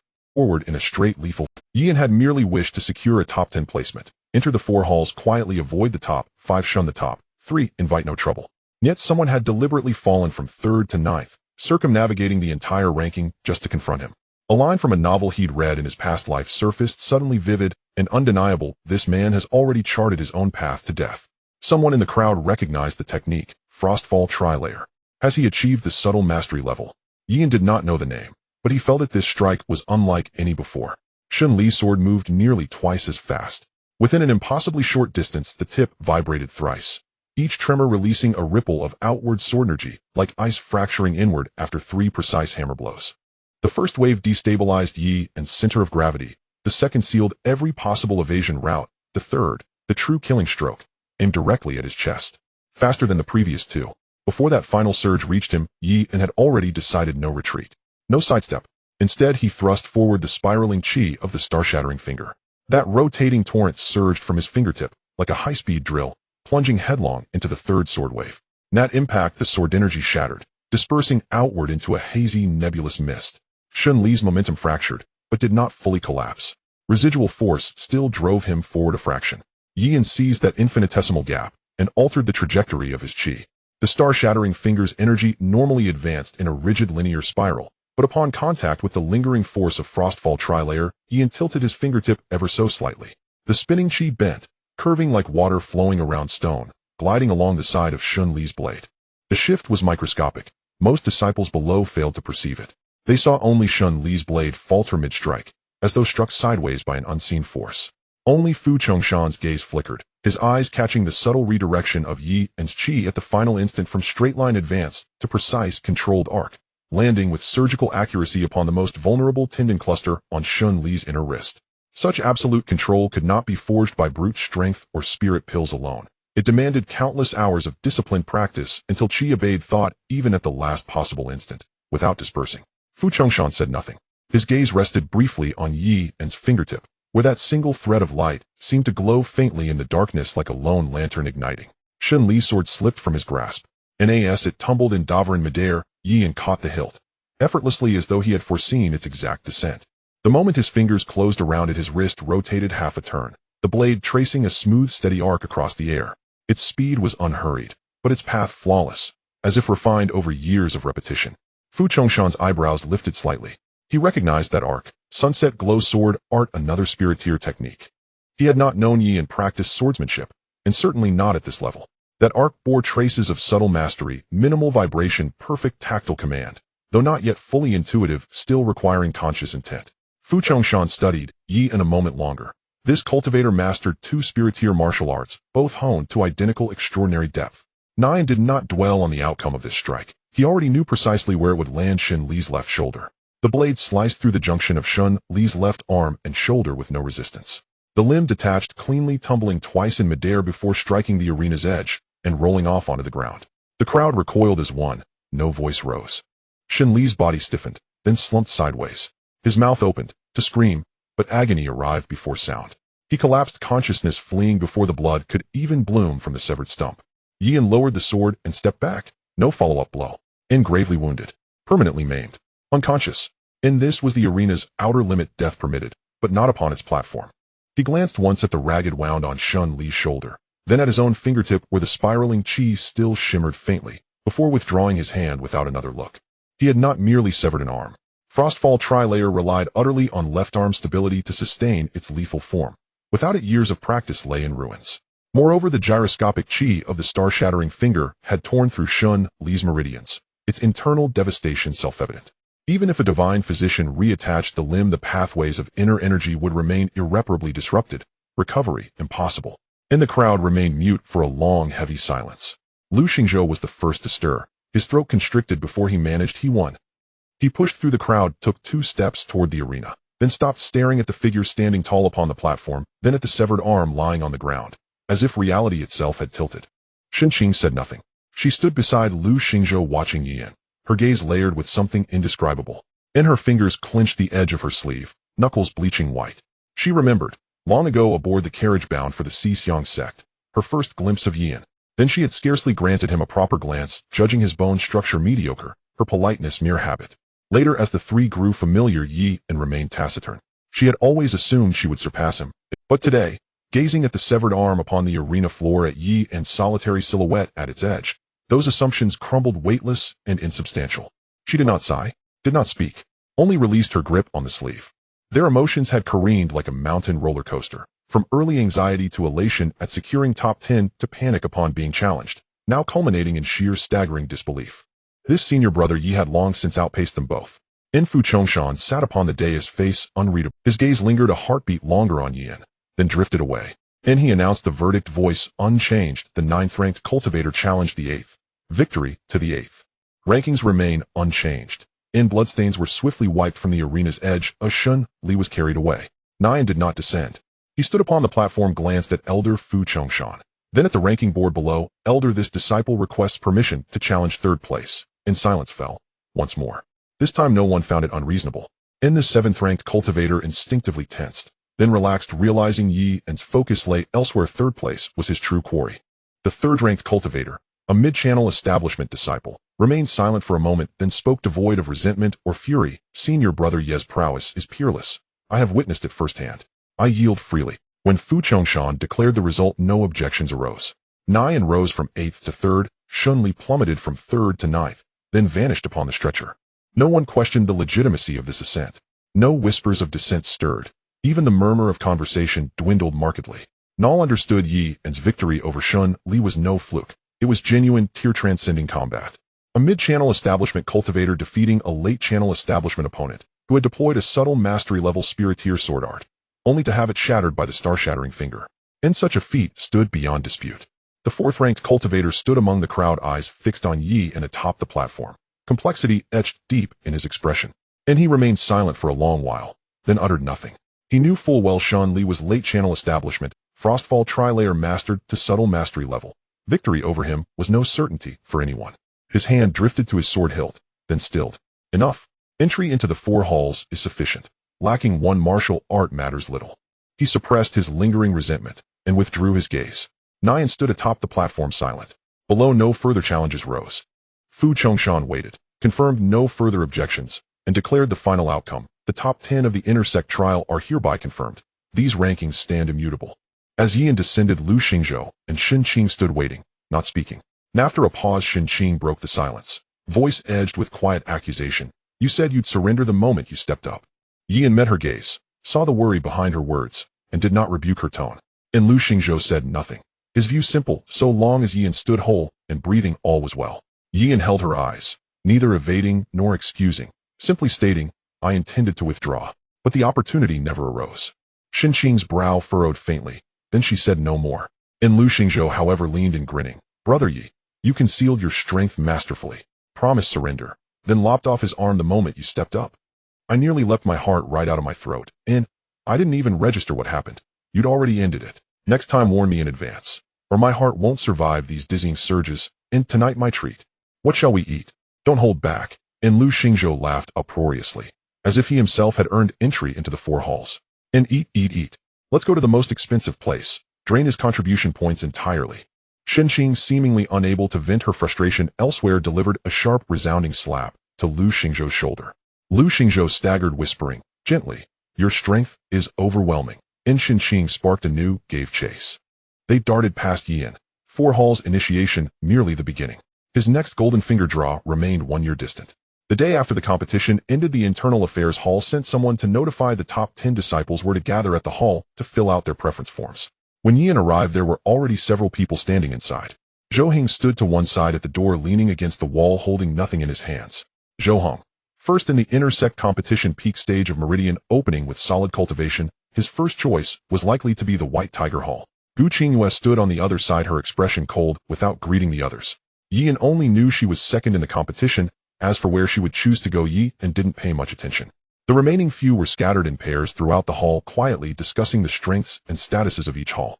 When Yan walked in, no one paid him special attention. They merely glanced at him as he passed before looking away. The manager came out from the back hall carrying a stack of papers and distributing them to each person. Before handing out the papers, he first had everyone line up and went through them one by one to assess their bones. An old man in a gray robe sat beside the counter, his fingers moving from each person's wrist bone to their shoulder blade, then to their spine, reporting numbers as he squeezed. The attendant next to him wrote down the numbers. When it was Yan's turn, the old man's fingers paused for a moment on his wrist bone before squeezing again, asking, "Have you ever taken any pills to enhance your innate bones?" "The grass-enhancing pill." There was nothing to hide about this matter, and Yan answered truthfully. The old man nodded, and the attendant noted it down. Yan took the paper, glanced down, and saw that it was already formatted: name, age, cultivation level, innate bones, original, intersect, courtyard number. Then the old man spoke in a voice loud enough for everyone to hear, "Make sure to fill in your first choice clearly and return it after completion. The 4 halls will decide whether to accept you based on the information you provide. If your first choice is not selected, you will wait for the remaining spots to be allocated. If the final halls you enter do not meet your preferences, you may break through to Qi gathering and choose again." The old man finished explaining most of the rules in one breath, clearing up many of the people's doubts.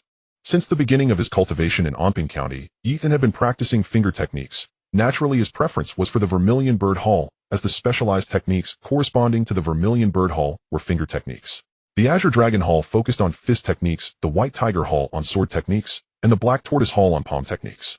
Each hall practiced different techniques, but the martial skills and techniques were all of the same level.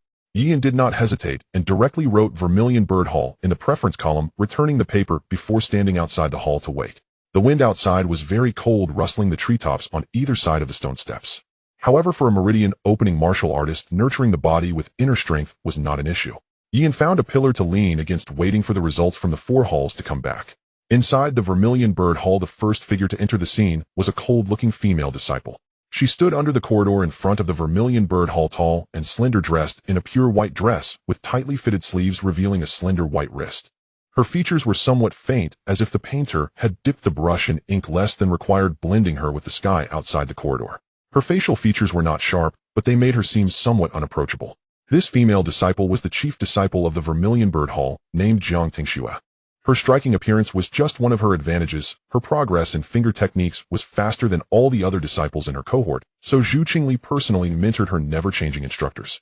Jiang Tingxue retrieved this year's list of preferences from the outer sect and returned to the hall, passing through the front corridor and entering Zhu Qingli's quiet room.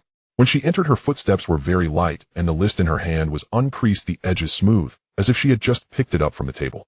"Master, this is the list of disciples from the top 10 of this year's intersect competition who are interested in joining our hall. Please have a look." Zhu Qingli stood up from the meditation cushion and took the list, her gaze starting from the first line and moving downward. She appeared to be around 27 or 28 years old, with long fingers and rough fingertips. When she was silent, her appearance seemed younger than her actual age, but in reality, she was over 40, just well preserved. Her gaze swept over the 3 names on the list in sequence. Gu Qingyue, 18 years old, peak stage of Meridian opening, innate bones, grade A. Tian Xiaoshan, 19 years old, mid stage of Meridian opening, innate bones, grade B. Yan, 17 years old, mid stage of Meridian opening, original, innate bones, grade C, has taken the grass enhancing pill, now, innate bones, grade B. Gu Qingyue is quite good. Zhu Qingli did not hesitate and made a mark next to this name, confirming her acceptance. Next, her gaze fell on the remaining 2 names, and she did not write immediately. Jiang Tingxue stood aside, seeming to sense her master's slight hesitation, and after waiting for a while, she spoke. "Master, are you hesitating? Who do you think we should choose between these 2? Jiang Tingxue did not answer immediately. Her gaze paused between the two names. Tian Xiaoshan is at the mid-stage of meridian opening, 19 years old, innate bones grade B, with steady progress, but nothing particularly outstanding about him. Yian is also at the mid-stage of meridian opening, only 17 this year. Originally his innate bones were grade C, and for someone his age to reach the mid-stage of meridian opening indicates he has spent more time on cultivation than most, reflecting his determination. Her tone was neutral, merely stating the differences she observed. As for her master's question, Jiang Tingxue did not think much, as she simply answered whatever her master asked. Zhu Qingli did not respond, her gaze lingering on Yian's name. She knew in her heart that Yian was more worthy of selection than Tian Xiaoshan, yet she did not write immediately. Jiang Tingxue noticed that Zhu Qingli's gaze lingered on Yian's name longer, but still did not take action, so she refrained from asking further, quietly standing to the side. Tian Xiaoshan was an old acquaintance of hers, someone with whom she had some feelings in the past. If she did not choose Tian Xiaoshan, he would likely go to the Black Tortoise Hall, which is the lowest of the 4 halls, had fewer resources compared to her Vermilion Bird Hall. However, even if Tian Xiaoshan went to the Black Tortoise Hall, he would still have resources available, not too much of a difference. Zhu Qingli remained silent for a moment before finally putting pen to paper. She circled Yian's name marked next to Gu Qingwei and Yian and spoke calmly, "Let's choose Gu Qingwei and Yian then." Jiang Tingxue nodded, understood. She took the list and turned to walk towards the door, not hurrying, her footsteps light, just as they had been when she arrived. "Wait a moment." Zhu Qingli's voice came from behind, and Jiang Tingxue stopped. Zhu Qingli, sitting on the meditation cushion, did not put down her pen. "Replace Yian's name with Tian Xiaoshan." After much hesitation, she ultimately chose this old feeling from the past. Jiang Tingxue had no questions nor any emotions, she merely nodded, having always done whatever her master instructed without asking further. As for why she chose Tian Xiaoshan over Yi, and Jiang Tingxue did not think about that at all. She silently lowered her head, erased the mark next to Yi, and made a mark next to Tian Xiaoshan, closed the list, and turned to leave the quiet room. The hall returned to silence. Zhu Qingli sat back on the meditation cushion, staring at the name that had been crossed out, without sighing or taking any further action. Let this old feeling be settled. As for Yi, and what a pity. She closed her eyes, no longer thinking about the matter. On the stone steps outside the Vermilion Bird Hall, Jiang Tingxue did not stop as she walked out. The door of the quiet room gently closed behind her, making a subtle sound, as if something had been shut, perhaps just the wind pushing it closed. After waiting for about the duration of a burning incense stick outside the hall, the door of the affairs hall opened again. The steward emerged holding a stack of filled-in intention forms, directly informing each person of the results in order, without reading any names. Zhou Hong was the first to hear the results assigned to the White Tiger Hall. Gu Qingwei was second assigned to the Vermilion Bird Hall. Neither of them lingered, turning around to be escorted away by disciples from their respective halls. The others gradually heard about their placements, with some expressing joy and others remaining silent. When the steward called out Yian's name, he paused for a moment. "Yian, you are assigned to the Black Tortoise Hall. Someone from the Black Tortoise Hall will come to pick you up shortly." Yian took back his form, glancing down at it. The intention field for the Vermilion Bird Hall had been crossed out, and next to it a new character was written with a different pen, Black Tortoise. The handwriting was not very neat. Perhaps the person writing it did not care much for how it looked. Yian folded the paper and tucked it into his bosom, feeling no disappointment, only a slight sense of confusion. Why did the Vermilion Bird Hall not choose him? Gu Qingwei was in the late stage of meridian opening, so her being chosen was normal. Meanwhile, Tian Xiaoshan was in the mid-stage of meridian opening with a bone quality slightly below his, yet the Vermilion Bird Hall did not select him. Yian did not dwell on it further, nor did he feel disappointed. For him, it did not matter which hall he went to, as long as he could cultivate it was sufficient. Another person assigned to the Black Tortoise Hall along with Yi and was Feng Heng, who was ranked 7th. He stood not far from Yi and clutching the form in his hand. This outcome was within his expectations.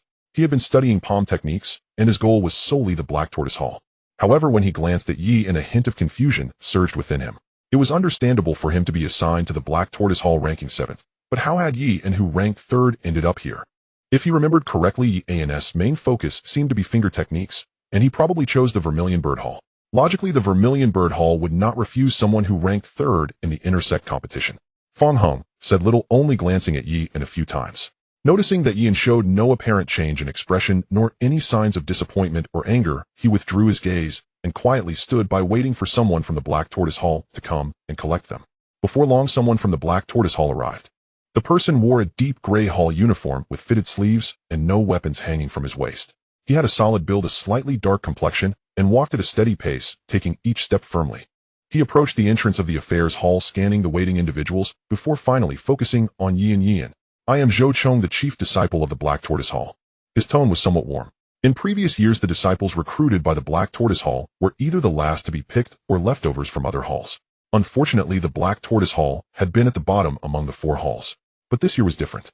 Yian was third in the intersect competition at 17 years of age in the mid-stage of Meridian opening. On his way here, he had been wondering if someone with such achievements might directly refuse to join the Black Tortoise Hall and instead wait to cultivate qi before returning to the 4 halls, as such instances had occurred in the past. Zhou Chong feared such an occurrence, so when he spoke his tone was warmer than usual, carrying a hint of probing, and Yian looked at him, sensing the warmth. "I've met senior brother Zhou. I am Yian." Seeing that he responded straightforwardly, Zhou Chong felt relieved and smiled a bit more warmly. "Let's go, I'll take you to the Black Tortoise Hall for registration." After speaking, he turned around and walked ahead, taking slower steps, as if afraid of losing Yian by going too fast. Fang Heng was taken away by another disciple of the Black Tortoise Hall, trailing behind at a distance from Yian. He walked behind, watching Yian and Zhou Chong walking side by side, saying nothing. Yian matched Zhou Chong's pace. The two crossed the stone steps in front of the affairs hall, went around the edge of the training grounds, and followed a bluestone path, heading slightly west for about a quarter of an hour. The trees along the way were denser than those in the intersect, and the stone path was covered with a layer of fallen leaves that had not yet been swept. Zhou Chong walked ahead, occasionally glancing back. Yian saw the chief disciple of the Black Tortoise Hall, a qi refining expert. To retain a talented disciple, he had lowered his stance to a considerable extent. Yian could tell that his senior brother seemed not very adept at communication, speaking somewhat haltingly. Yian said nothing, simply walking beside Zhou Chong and occasionally responding. "The Black Tortoise Hall does not have many rules. Your residence has already been arranged and resources are distributed monthly. If they are insufficient, you can apply, but you must fill out a form explaining the purpose." After saying this, he added, "In previous years, most of the disciples recruited by the Black Tortoise Hall ranked among the last few. This year I did not expect to receive you. Once you arrive, just focus on your cultivation. If you need anything, feel free to find me." Yian nodded in response, following him as they completed the last stretch and arrived at the entrance of the Black Tortoise Hall.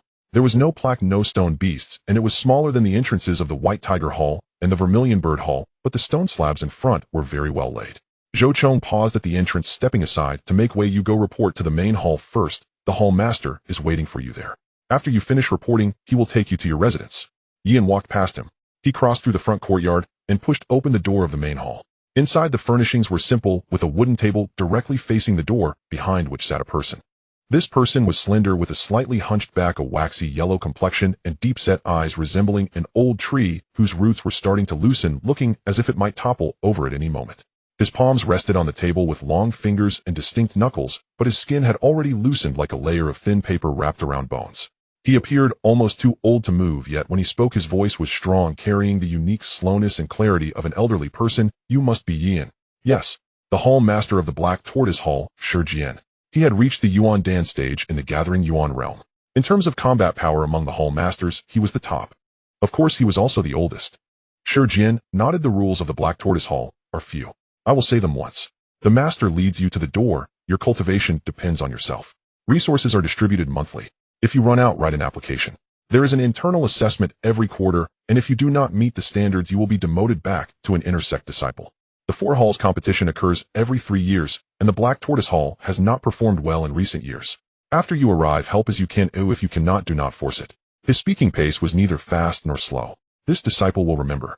Shi Jian glanced at him as if he had finished saying all that he could and looked tired. He raised his hand to point toward the door. "Someone will take you to your residence. Go find Zhou Chong outside." Yian acknowledged, turning to exit the main hall. Zhou Chong was still waiting outside. When he saw Yian come out, he did not ask many questions, just gestured in a direction, and then walked ahead to lead the way. The two walked along a small path on the left side of the Black Tortoise Hall's front courtyard and stopped in front of a deep gray wooden door. Zhou Chong pushed the door open, stepping aside to let Yian enter. "This is the one." Yian walked into the room.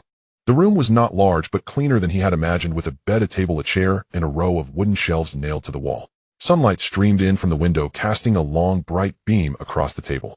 Zhou Chong waited at the door for Yi and to look around his new residence. "If you have any questions, we can discuss them tomorrow. For today, just settle in. If you have problems in the future, you can come find me. Senior brother will help you, and if that doesn't work, I will ask the hall master for you." His words were light, but the promise carried some weight. Yian smiled and cupped his hands. "Thank you, Chief Senior Brother." Zhou Chong, seeing Yian still needed to arrange his residence, bid farewell, contentedly walking away along the path they had come from. Yian stood in the room, placing his bag on the table, untying the old cloth, and hanging the Frosthong sword on the wooden shelf on the wall. If he remembered correctly, the third-place winner of the intersect competition could choose a martial art from the second floor of the intersect scripture pavilion, and he could go take a look tomorrow. Early the next morning, Yi and went to the inner sect scripture vault. At that moment, a middle-aged steward was on duty. Yi presented his certificate for placing third in the inner sect competition. The steward confirmed its validity and allowed him to ascend to the second floor. The scripture vault has a total of 3 floors. The first floor is of spiritual level, the second floor is of mysterious level, and the third floor consists of earth-level texts and secret arts. The space of the second floor is half the size of the first floor with bookshelves arranged against the walls. Each shelf contains only 4 or 5 volumes, all of which are mysterious level martial arts. Ian walked around the bookshelves, his gaze sweeping over the spines of the volumes. Mysterious level lower grade shattering mountain and rending sky, fist mysterious level lower grade chasing wind and cutting shadows, sword mysterious level middle grade 1,000 tons, overpowering mountain palm mysterious level lower grade treading clouds, and pursuing moon steps. Ian glanced through the volumes without pausing. Soon after, his gaze fixed on one particular book, its spine marked with a line of text. Mysterious level upper grade vermilion bird burning heaven finger, first volume. Ian knew that this martial art was a finger technique from the Vermilion Bird Hall. The core division of the four-symbol sect does not indicate a monopoly on martial arts, but rather that once initiated one can directly learn the techniques and corresponding martial arts of that hall. Ian had thoughts about this martial art, but not at this moment. He pulled out the book and opened it. It is said that the core martial arts of the 4 halls are all at the earth level, with the first volume already reaching the mysterious level upper grade. The complete text would be at the earth level. Ian flipped through just a couple of pages before closing it again and placing it back in its original spot. The martial arts of the 4 halls are paired with their corresponding techniques. Practicing only the martial arts without learning the associated techniques will not unleash their full potential, at best achieving 70%. However, when paired with the Vermilion Bird Nirvana Heart Sutra, one could unleash 120% of their power. He was not yet at the chi condensation stage, and since he had not learned any techniques, picking it now would be a waste of this opportunity. The core martial arts of the Xuanwu Hall are also commendable. Although they are not finger techniques, their grade and level are the same as those of the Vermilion Bird Hall. Xuanwu Overpowering Mountain Palm first volume is of mysterious level upper grade, and Xuanwu Suppressing Sea technique will be available after reaching chi condensation. He did not need to rush to choose a martial art that he could not use at the scripture vault. There was still plenty of time. He decided to first complete the meridian opening technique. As Ian's gaze swept across the corner, he noticed a technique without a grade. However, this was not a technique, but an essence. In the corner lay a thin booklet, its spine unmarked, and the cover lacking a title, likely carelessly returned after being repeatedly flipped through. The edges of the cover were more worn than those of the nearby books. Ian pulled it out and flipped through it, discovering a handwritten line on the inner page. Essence 8 arm de jure incomplete. Below it was an even smaller line, seemingly added later. This incomplete essence can only cultivate up to 2 arms. The complete version is included in the 3rd floor. Choose wisely. The handwriting was different from the earlier text, with a darker ink color suggesting it was written at a different time. Ian opened the inner pages. The preface contained only a few lines describing the core effect of this essence. By condensing true essence into arms, the number and strength would gradually increase with the improvement of one's realm. In the chi condensation stage, one could cultivate 2 arms. In the essence gathering stage, 6 arms, ultimately reaching 8 arms. After the 4th page, the rest was blank, and the subsequent content was not located here, but included in the 3rd floor. However, he could start learning it now and understand the path without waiting to reach chi condensation. Ian stood there finishing those few pages and confirming that this book would greatly benefit his future. He then took the thin booklet back to the counter and placed it before the steward. The steward looked down at the cover. This essence is an incomplete version with content only in the first 3 pages. If you wish to learn the rest, you will need to go to the 3rd floor. Ian chose not to elaborate on the steward's kindness and simply replied, "I would like to exchange for this one." The steward completed the registration and pushed the booklet back. The borrowing period is 3 months. Overtime will deduct contribution points. Ian accepted the booklet, thanked the steward, and turned to head downstairs. On the way down, he saw Zhou Heng still flipping through books on the 2nd floor. They exchanged a glance and nodded without further conversation. The following 2 pages depict the path diagram for condensing true essence into an arm and explain several key points. There are no techniques or methods, only instructions on how to condense it and how to make it move once condensed. Ian finished the first 3 pages, closed the booklet, and mentally reviewed the path before slowly attempting it. On the 3rd day after Ian settled down in the Xuanwu Hall, Zhou Cheng came again, saying that the medicinal field was short of a manager and the hall master had pointed out his name. After Ian agreed, he became the steward of the medicinal garden, no longer needing to patrol the medicinal fields daily, allowing him more time for cultivation. When the news reached the medicinal field, Lin Xiaoshui, one of Ian's former subordinates, heard about it. Standing at the edge of the medicinal field with her back to the rows of crops, she gazed towards the direction of the Xuanwu Hall, remaining silent. She had also attended the internal competition, and although she watched from a distance, she witnessed Yi and severing Shen Li's arm.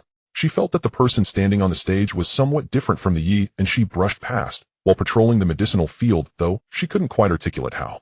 Yian did not neglect his cultivation. He had already progressed significantly through the second layer of the channeling technique, and his advancement in the shattered star finger was also making headway. After circulating his energy through several cycles, he concluded his practice and reread that incomplete secret art. He had memorized the path diagram, but he still lacked the necessary amount of true essence to condense an arm. Currently, he was at the mid-stage of channeling, and he needed to wait until the late stage to attempt to condense a tangible arm. Although its utility was limited, he would not be able to fully harness the power of this secret art until reaching the qi-gathering stage. At the same time in Kangwu County, in the Song family residence, the main hall's door was closed and the guards had been moved outside the courtyard. Inside, a person sat wearing a black mask that covered most of his face, revealing only a pair of eyes. At this moment, he sat in the main seat, his back straight, hands resting on the armrests, fingers thick. He did not drink tea or speak, simply sitting there watching the two people standing before him. Song Yuanshan stood 2 steps away from the main seat, his hands hanging by his sides, not taking a seat. Behind him stood a steward, head bowed, resembling a standing decoration. Song Yuanshan's voice was lower than usual. I did not know the esteemed guest would arrive. Why apologize for not welcoming you properly? The masked man did not respond to this polite remark. He glanced at Song Yuanshan, his tone flat and devoid of any emotion. Your Song family has been somewhat restless in recent years. He did not specify the exact matter, but his gaze lingered on Song Yuanshan, assessing whether he could withstand the weight of that statement. Song Yuanshan did not dare to answer or refute. His body felt somewhat unresponsive. The masked man continued regarding the medicinal garden and the matter with Shunli. An answer is required. He took out a folded piece of paper from his sleeve and placed it on the table. The paper listed numerous cultivation resources alongside some recoveries from the Song family. Song Yuanshan's gaze fell upon the paper on the table, and after a moment of silence, he replied, the Song family will certainly handle it. The masked man, upon hearing this, stood up and turned to walk towards the door.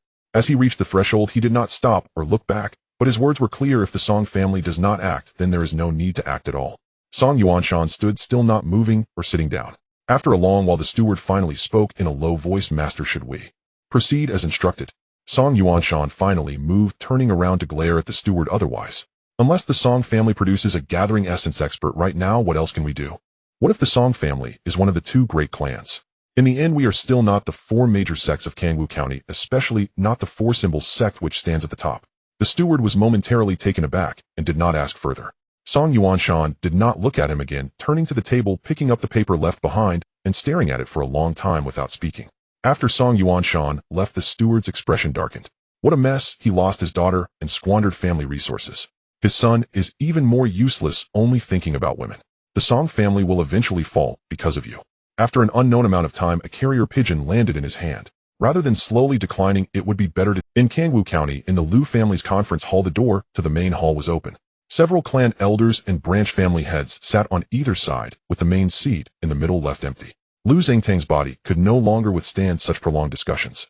Lu Ruoyan sat in the first chair on the left of the main seat, a scroll of documents spread out before her, while Cui Wei stood behind her, gazing straight ahead. It was her first time sitting in this position during a clan meeting. She did not read aloud or express her opinion, merely attending, but everyone knew what this signified. The discussion began with the Song family.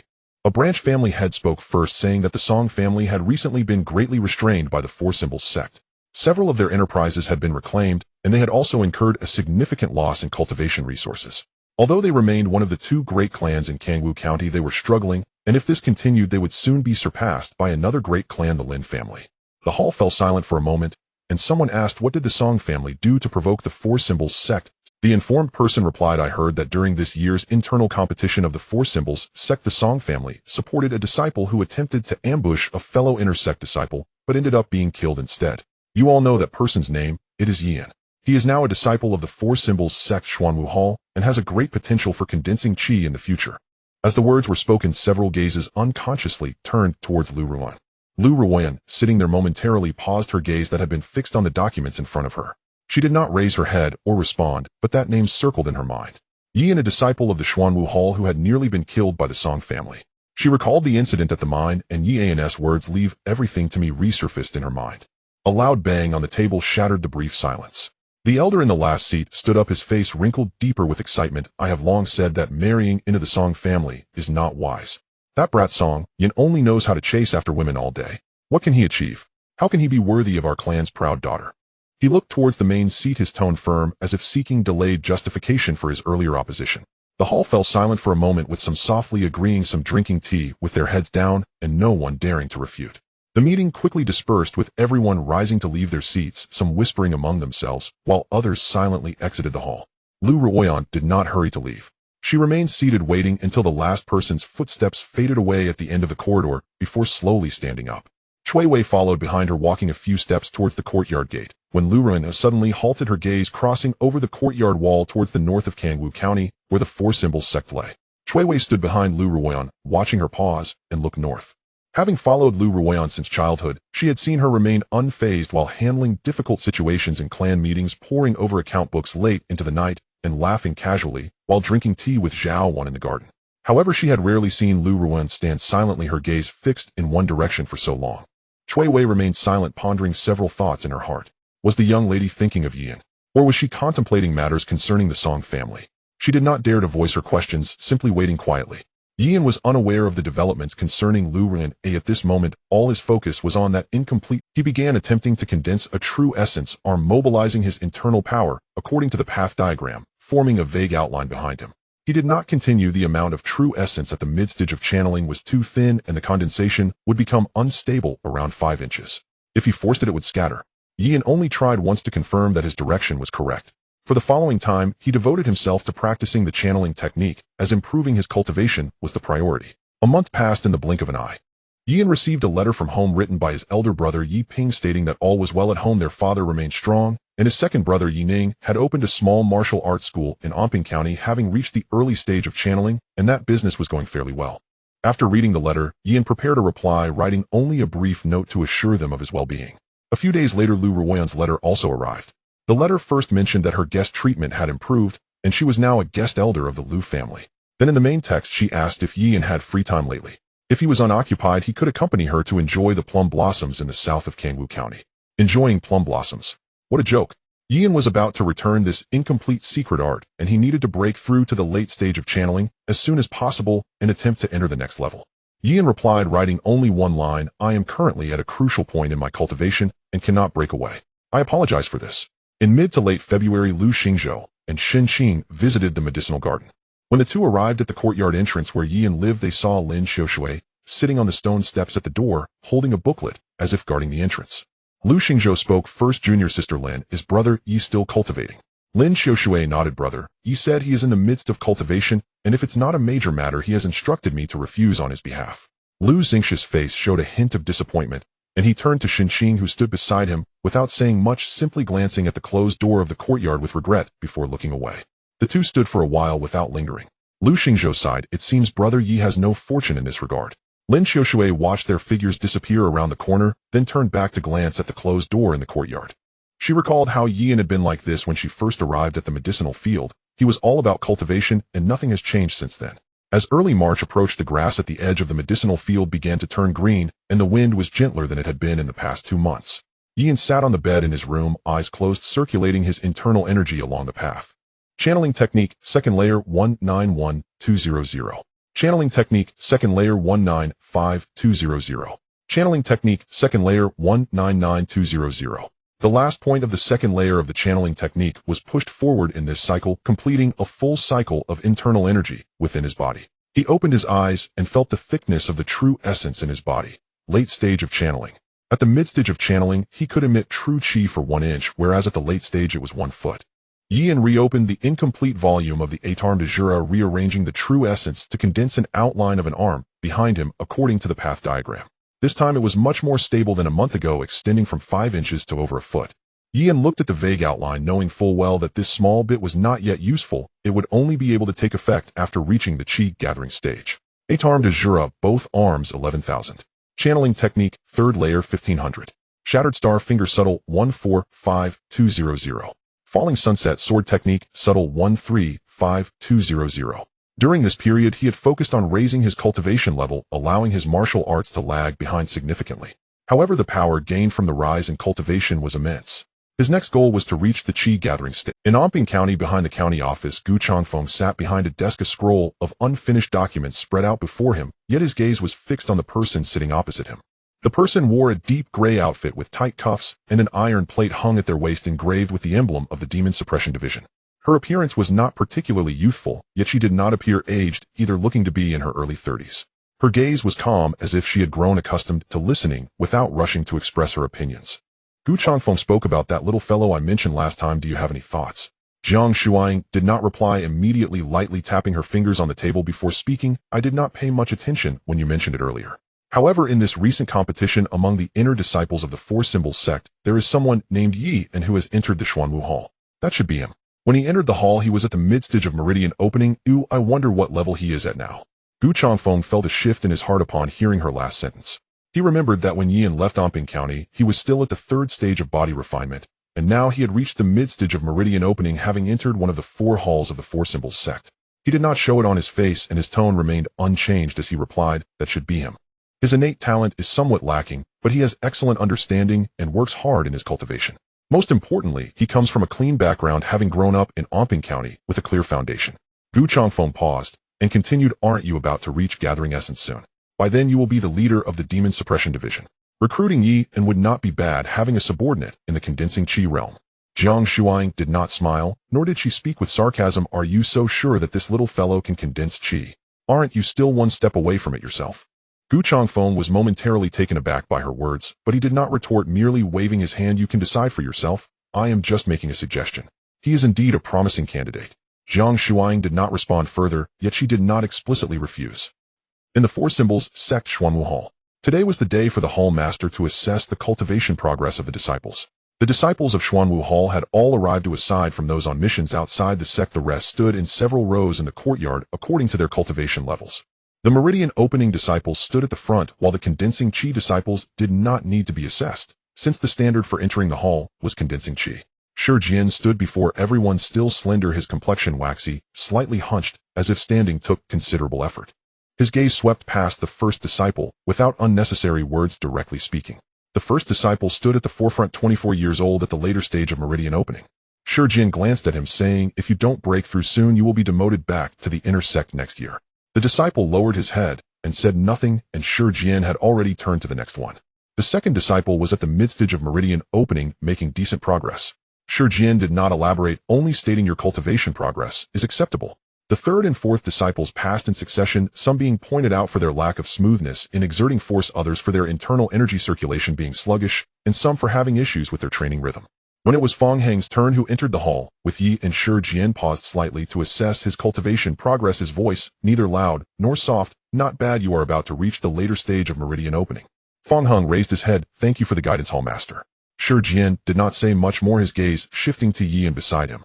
Shi Jian inspected him, frowned slightly, and after confirming it was correct, finally spoke, not bad, not bad. He repeated himself, his tone slightly softer than before, somewhat unexpectedly.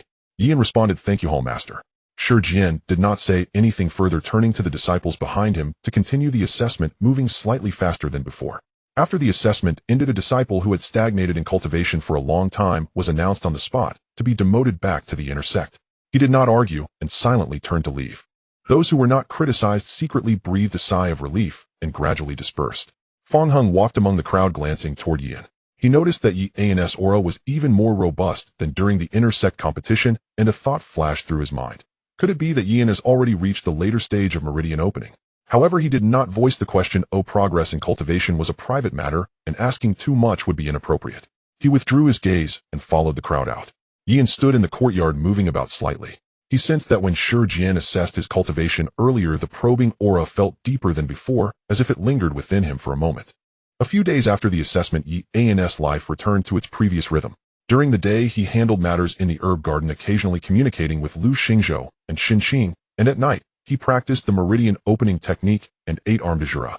One afternoon, a person arrived outside the mountain gate of the Four Symbols sect, dressed in deep gray with tight cuffs and an iron plate at her waist. The disciple guarding the gate glanced at the token and did not stop her, stepping aside to let her pass. After all, the Demon Suppression Division is directly under the court, assisting the Emperor in managing the peace and stability of the world. Their righteous sect does the same. Jiang Shuang entered the mountain gate, following the bluestone path upward until she reached the vicinity of Xuanwu Hall. Shi Jian was sitting in a small courtyard behind the main hall, a pot of tea in front of him, untouched, occasionally glancing at an old tree by the courtyard wall. Hearing footsteps, he looked up, and upon seeing the person at the door, remarked, a member of the Demon Suppression Division. Jiang Shuang cupped her hands. Hall Master of Xuanwu Hall, I am Jiang Shuang, an officer of the Demon Suppression Division, passing through this area, and came to pay a visit. Shi Jian did not ask her why she was there. He merely gestured to the stone bench opposite him. Please sit. Jiang Shuang sat down, offering only a few polite remarks and inquiring about the recent situation of Xuanwu Hall. Shi Jian replied briefly, his tone showing little change, his gaze lingering on her for a moment at the peak of condensing chi. Now, you're about to catch up with me, the old man. Jiang Shuang slightly lowered her head. Not at all. You are just one step away from surpassing the gathering essence realm. Shi Jian did not respond, only smiled. Many believed he might break through, but only he knew that the barrier had held him back for too many years. If he had no bottleneck. He did not pursue the thought further, and merely took a sip of tea. Jiang Shuang set down her teacup, casually asking, Hall Master, does your hall have a disciple named Yan? Shi Jian raised his eyes to look at her, seemingly surprised to hear this name come from a member of the Demon Suppression Division, but he did not inquire further. Do you know him? Or did this little fellow get into some trouble? Jiang Shuang shook her head, smiling. Not at all. I just heard about him from an old acquaintance, and wanted to take a look while passing by. Shi Jian did not press for more information, pointing toward the direction of the back courtyard, the third room on the left side of the back courtyard. Jiang Shuang got up to take her leave. Thank you, Hall Master. Shi Jian did not keep her waiting until she had walked far before picking up his teacup again, his gaze falling on the direction outside the courtyard wall, as if lost in thought, or perhaps just tired. Yan was practicing the falling sunset sword technique in the courtyard when he heard a disciple mention that someone was looking for him. Who could it be? When he saw a stranger standing ahead, he paused for a moment. As a martial artist at the Meridian Opening Realm, he scanned the person slightly with his gaze, and in his heart, he already had some idea. He could not probe the other party's cultivation level, which was at least at the condensing chi realm. Jiang Shuang made no extra movements, and offered no pleasantries, merely standing there watching him approach, her tone flat. You are Yan. I heard Gu Changfeng speak highly of you, so since I was passing through the Four Symbols sect, I came to take a look at you. She examined Yan for a moment. My name is Jiang Shuang, officer of the Demon Suppression Division. While I am here, I would like to ask if you have any interest in joining the Demon Suppression Division. Are you interested in joining the Demon Suppression Division? Yan did not answer immediately, instead weighing the pros and cons.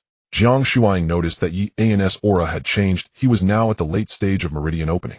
She recalled Gu Changfeng mentioning that Yan was at the third stage of body refinement when he left Anping County, and he had not stayed at the Four Symbols sect for long, yet now he had reached the late stage of Meridian Opening. Jiang Shuang's tone did not change, but her words carried more weight than before. As the last of the four halls, the Xuanwu Hall has relatively fewer resources. If you wish to rapidly improve your cultivation, you might consider the Demon Suppression Division. Their resource channels are more abundant than those of the sect, with a variety of techniques, pills, and treasures available. Moreover, as the foremost power of the Dayu Empire, the foundation of the Demon Suppression Division is thicker than any sect. If you are concerned about restrictions on your cultivation after joining, you need not worry at all. Seeing that Yan still had some reservations, she spoke again. If you become my subordinate, you will hold the position of a Wei in the Demon Suppression Division and simply follow my orders. Yan thought for a moment and ultimately made his decision. I will join. Previously, he had been weak and did not want to get involved in too much, but now it was different. After reaching the late stage of Meridian Opening, he needed more resources. The resources of the Xuanwu Hall are indeed less compared to the other halls. Besides, joining the Demon Suppression Division does not mean you have to leave the Four Symbols sect. Good. I have also personally invited a disciple from the sect to become my subordinate. If there are tasks in the future, I will let you two work together. Jiang Shuang was very pleased with Yan's response. Is there anything you need me to do at the moment? Yan asked. There is indeed something, but it is not urgent. Have you heard of the Overcast cult? Yan nodded. He had encountered a small-scale attack from the Overcast cult during his time at the Beast Arena. There is a vice leader at one of their branches, and among his subordinates is a rogue known as the Night Owl. A few days ago, the Demon Suppression Division received a letter indicating that the other party might be planning a small-scale operation. If there are any developments, I will notify you in advance. Jiang Shuang had been contemplating while speaking, as this vice leader had been pursuing the matter, yet she still lacked specific information about him. If you need anything, just let me know, and I will do my best. Jiang Shuang took out a token engraved with the emblem of the Demon Suppression Division with the words Wei inscribed on the back. She then took out a flawless Meridian Opening pill from the side, saying the salary is distributed according to the position of Wei. This bottle of Meridian Opening pills is my support for you. Yan took the iron token and glanced at the bottle of pills, thanking this officer of the Demon Suppression Division. Inside the Qinglong Hall disciples' courtyard, Song Qinglin sat at a table, holding a letter sent from the Song family. The letter paper bore several creases. It mentioned a few matters, including the Beast Arena mines and the medicinal garden, all linked to someone named Yan. These issues were indeed wrongdoings by the Song family, but the Song family was ultimately his clan. His cousin Song Qing's death occurred while Yan was present, and it was also true that his ineffective cousin had disturbed Lu Rian. Although he had not participated in the medicinal garden incident, he knew the Song family was gravely mistaken in this matter. Yet regardless, he could only stand by the Song family in this matter.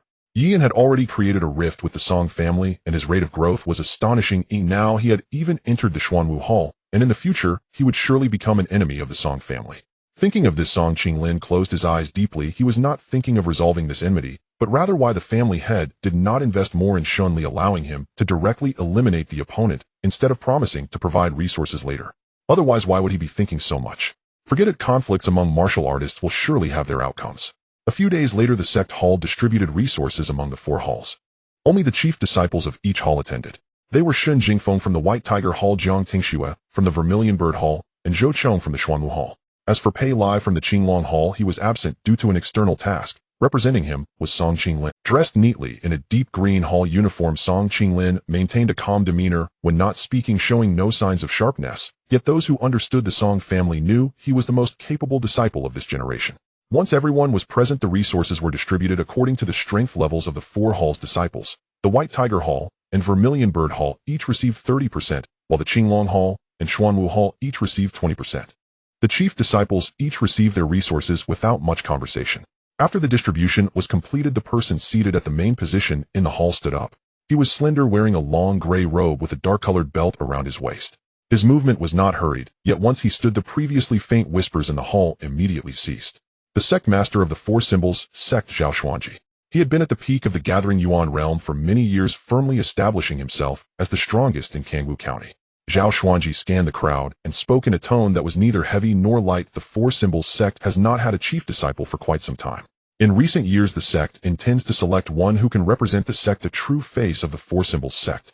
Upon hearing this, the hall fell silent for a moment, and the expressions of the 4 representative disciples varied. Shen Jingfeng stood at the forefront, his expression calm, and his gaze devoid of any ripples. He did not turn to look at anyone else, nor did he make any unnecessary movements. For him, this was merely a procedure with an already known outcome. No one could threaten his position as number 1, not even Jiang Tingxue. Currently, she was not strong enough. This was not arrogance, but the confidence he had cultivated through his own efforts. Jiang Tingxue stood among the ranks of the Vermilion Bird Hall, and upon hearing this statement, her gaze flickered slightly.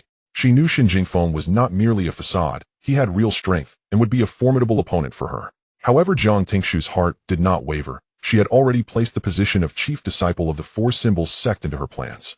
Zhou Chong's expression showed no change upon hearing this. Though they were all chief disciples of their respective halls, Zhou Chong was acutely aware of the disparity in strength between himself and the others. Song Qinglin did not glance at anyone at this moment. He was there as a representative of his hall's chief disciple, but to say he had no such ambitions, that would be impossible. However, his current primary goal was to first surpass Pei Lai. His cultivation was about to progress, and when the time came, he would have to challenge him to officially become the chief disciple of the Qinglong Hall, and then compete for the sect's chief disciple. Moreover, once he successfully broke through next time during resource distribution, the Xuanwu Hall could no longer claim 20%, they would need to give some back. After the resource allocation was complete, Zhou Chong felt a gaze fall upon him. This gaze was neither sharp. Zhou Chong did not avoid it, nor did he return hostility, but his hand hanging by his side tightened slightly. Zhou Chong understood that this election would likely be a significant event in the coming years, and the Xuanwu Hall's disciples, being the weakest and occupying 20% of the resources, had already aroused the enmity of the Qinglong Hall. In their view, if they could secure this 20% of resources, they might be able to contend with the other 2 halls. Perhaps the Xuanwu Hall really would have to relinquish this portion. When Zhou Chong came to find Yin Yi and had just finished practicing the Shattered Star Finger, Zhou Chong's gaze lingered on Yin for a moment, noticing that Yin's aura was thicker than before. He exclaimed, "Have you reached the late stage of meridian opening?" Yin did not deny it, saying, "It was a few days ago." Seeing that Zhou Chong had something to say, Yin asked, "Is there something you wish to discuss with me, senior brother?" Zhou Chong replied, "It's about this. Today the sect master announced in the main hall that he intends to select the strongest disciple in the coming years to be the chief disciple of the 4 symbols sect." Zhou Chong paused and then continued, "The chief of the Qinglong Hall is called Pei Lai, and besides him the strongest is Song Qinglin, the most outstanding disciple of the Song family of this generation." Noticing Yi's silence as he contemplated, Zhou Chong waited a moment before speaking again. "Junior brother Yi, I know you have some connections with the Song family, and I am aware that the current Song family is not to be trifled with. Moreover, as a member of the Song family, you should be extra cautious with Song Qinglin." Yin replied, "Thank you for the heads up, senior brother. I will keep it in mind." He etched Zhou Chong's warning into his heart. After a brief chat exchanging insights on their breakthroughs in qi condensation, Zhou Chong took his leave. Yin understood that rather than worrying about when others would strike at him, it was more reassuring to focus on enhancing his own strength. During the following time, he dedicated most of his energy to practicing the shattered star finger. Morning and evening were spent in rigorous training. At this stage of the shattered star finger, the issue was no longer about strength and angle, but rather the membrane that separated the conscious from the unconscious. In the past, he had to think when executing the finger, considering the force adjusting the angle a few inches, and the rhythm of rotation all had to be mentally rehearsed before the execution. But now he no longer thought about these aspects. He simply directed the true essence along the intended path, allowing the shattered star finger to reach its destined position. The shattered star finger subtle 189200. The shattered star finger subtle 195200. The shattered star finger subtle 199200. Yan remained still in his room.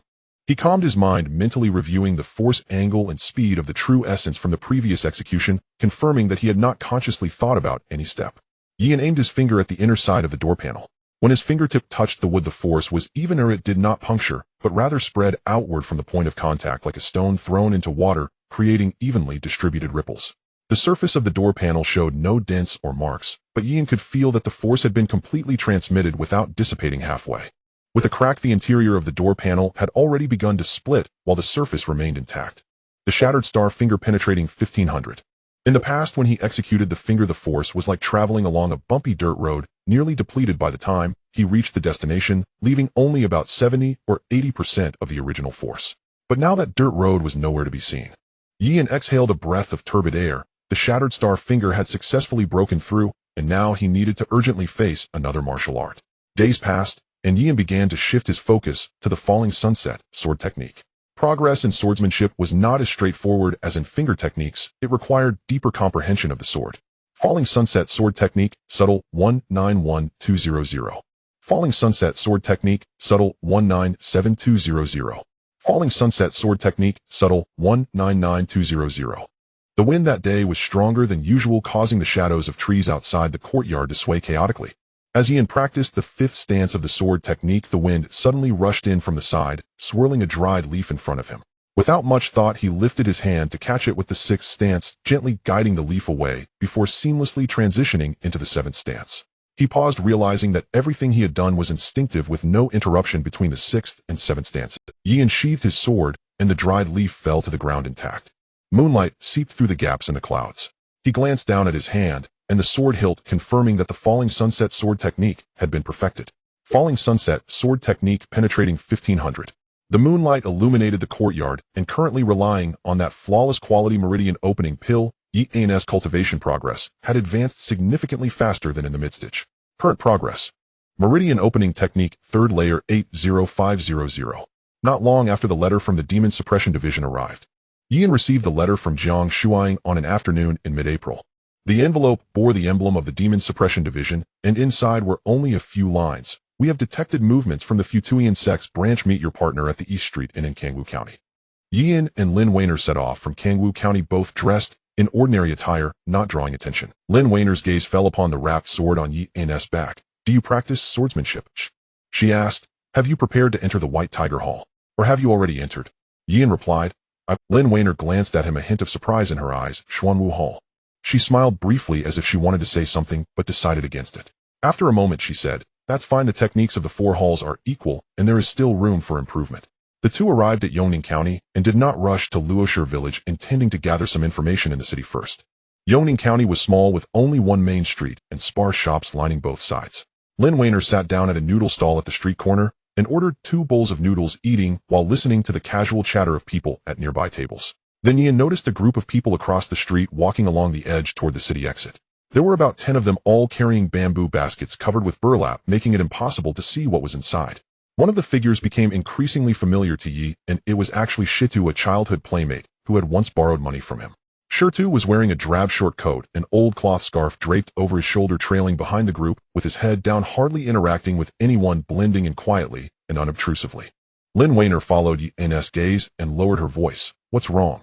Is something off? Yan withdrew his gaze but continued to contemplate. It's nothing. I thought I saw an acquaintance, but it seems I was mistaken.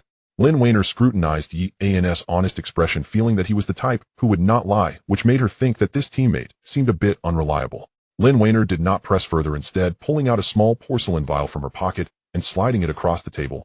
In Shi pill, after consuming it you can conceal your blood and true essence fluctuations for about an hour. Take it before entering the village, that way you won't be easily detected. She added, let's split up to gather information and meet later. Once Yi-an accepted the pill, Lin Weiner had already left. Yi-an approached the group when they stopped to rest by the street. Shirtu squatted by the wall unnoticed. Yi-an walked over and squatted beside him, pretending to rest as well. Before long, Shirtu looked up and recognized Yi and brother-in. Yi-an did not turn to look at him. What are you doing here? With Amping County so far from Yongning County, why would Shirtu come all this way? There must be a reason. Shirtu glanced at the meager food in his hand. I was working with Boss Huang in Anping County. This time, he came here, and I followed him to move goods. He said the pay this time is more, so I joined in. Shirtu glanced at Yi-an, but did not dare to look closely. When Yi-an was still in Anping County, he was already the only martial artist among this group of friends, placing him on a different level from them. Later he heard that Yi-an had gone to Kangwu County and entered the Four Symbols sect. Now unexpectedly encountering him here, their clothes were surprisingly similar. Shirtu was no fool and did not ask further. Yi-an glanced at the bamboo basket beside him. What's in the basket? Shirtu shook his head. I don't know, the color is dark, and some have red stains on them like dried blood left on them. We who are moving the goods don't dare to ask too much. Yi-an remembered that Shirtu had once borrowed money to pay for his father's medical treatment, so he asked, what about Uncle Shirtu? Shirtu did not respond immediately. He looked down and crushed a piece of the dry food in his hand, his voice strained as he forced a smile. He's gone, it's been almost a year now. I'm sorry, Shirtu. Shirtu waved his hand, pretending not to care. Where's Boss Wang transporting these goods? To Luoshi village. Yi-an stood up, no longer asking as he already had an idea in mind. If you need help in the future, send a letter to the Four Symbols sect. Shirtu nodded and replied, brother, and take care. Yi-an did not look back, while Shirtu remained squatting in place, crushing the remaining crumbs of food in his fingers. He had almost revealed his true thoughts earlier, but the words were swallowed back at the last moment. This was his own matter, it had nothing to do with Yi-an. Having traveled thousands of miles to Yongning County, what he sought was never just wages. He did not want to involve Yi-an or let anyone know what he was thinking before the matter was resolved. Shirtu brushed off the crumbs in his hand, touched the worn stone knife he had hidden on him, and finally calmed down.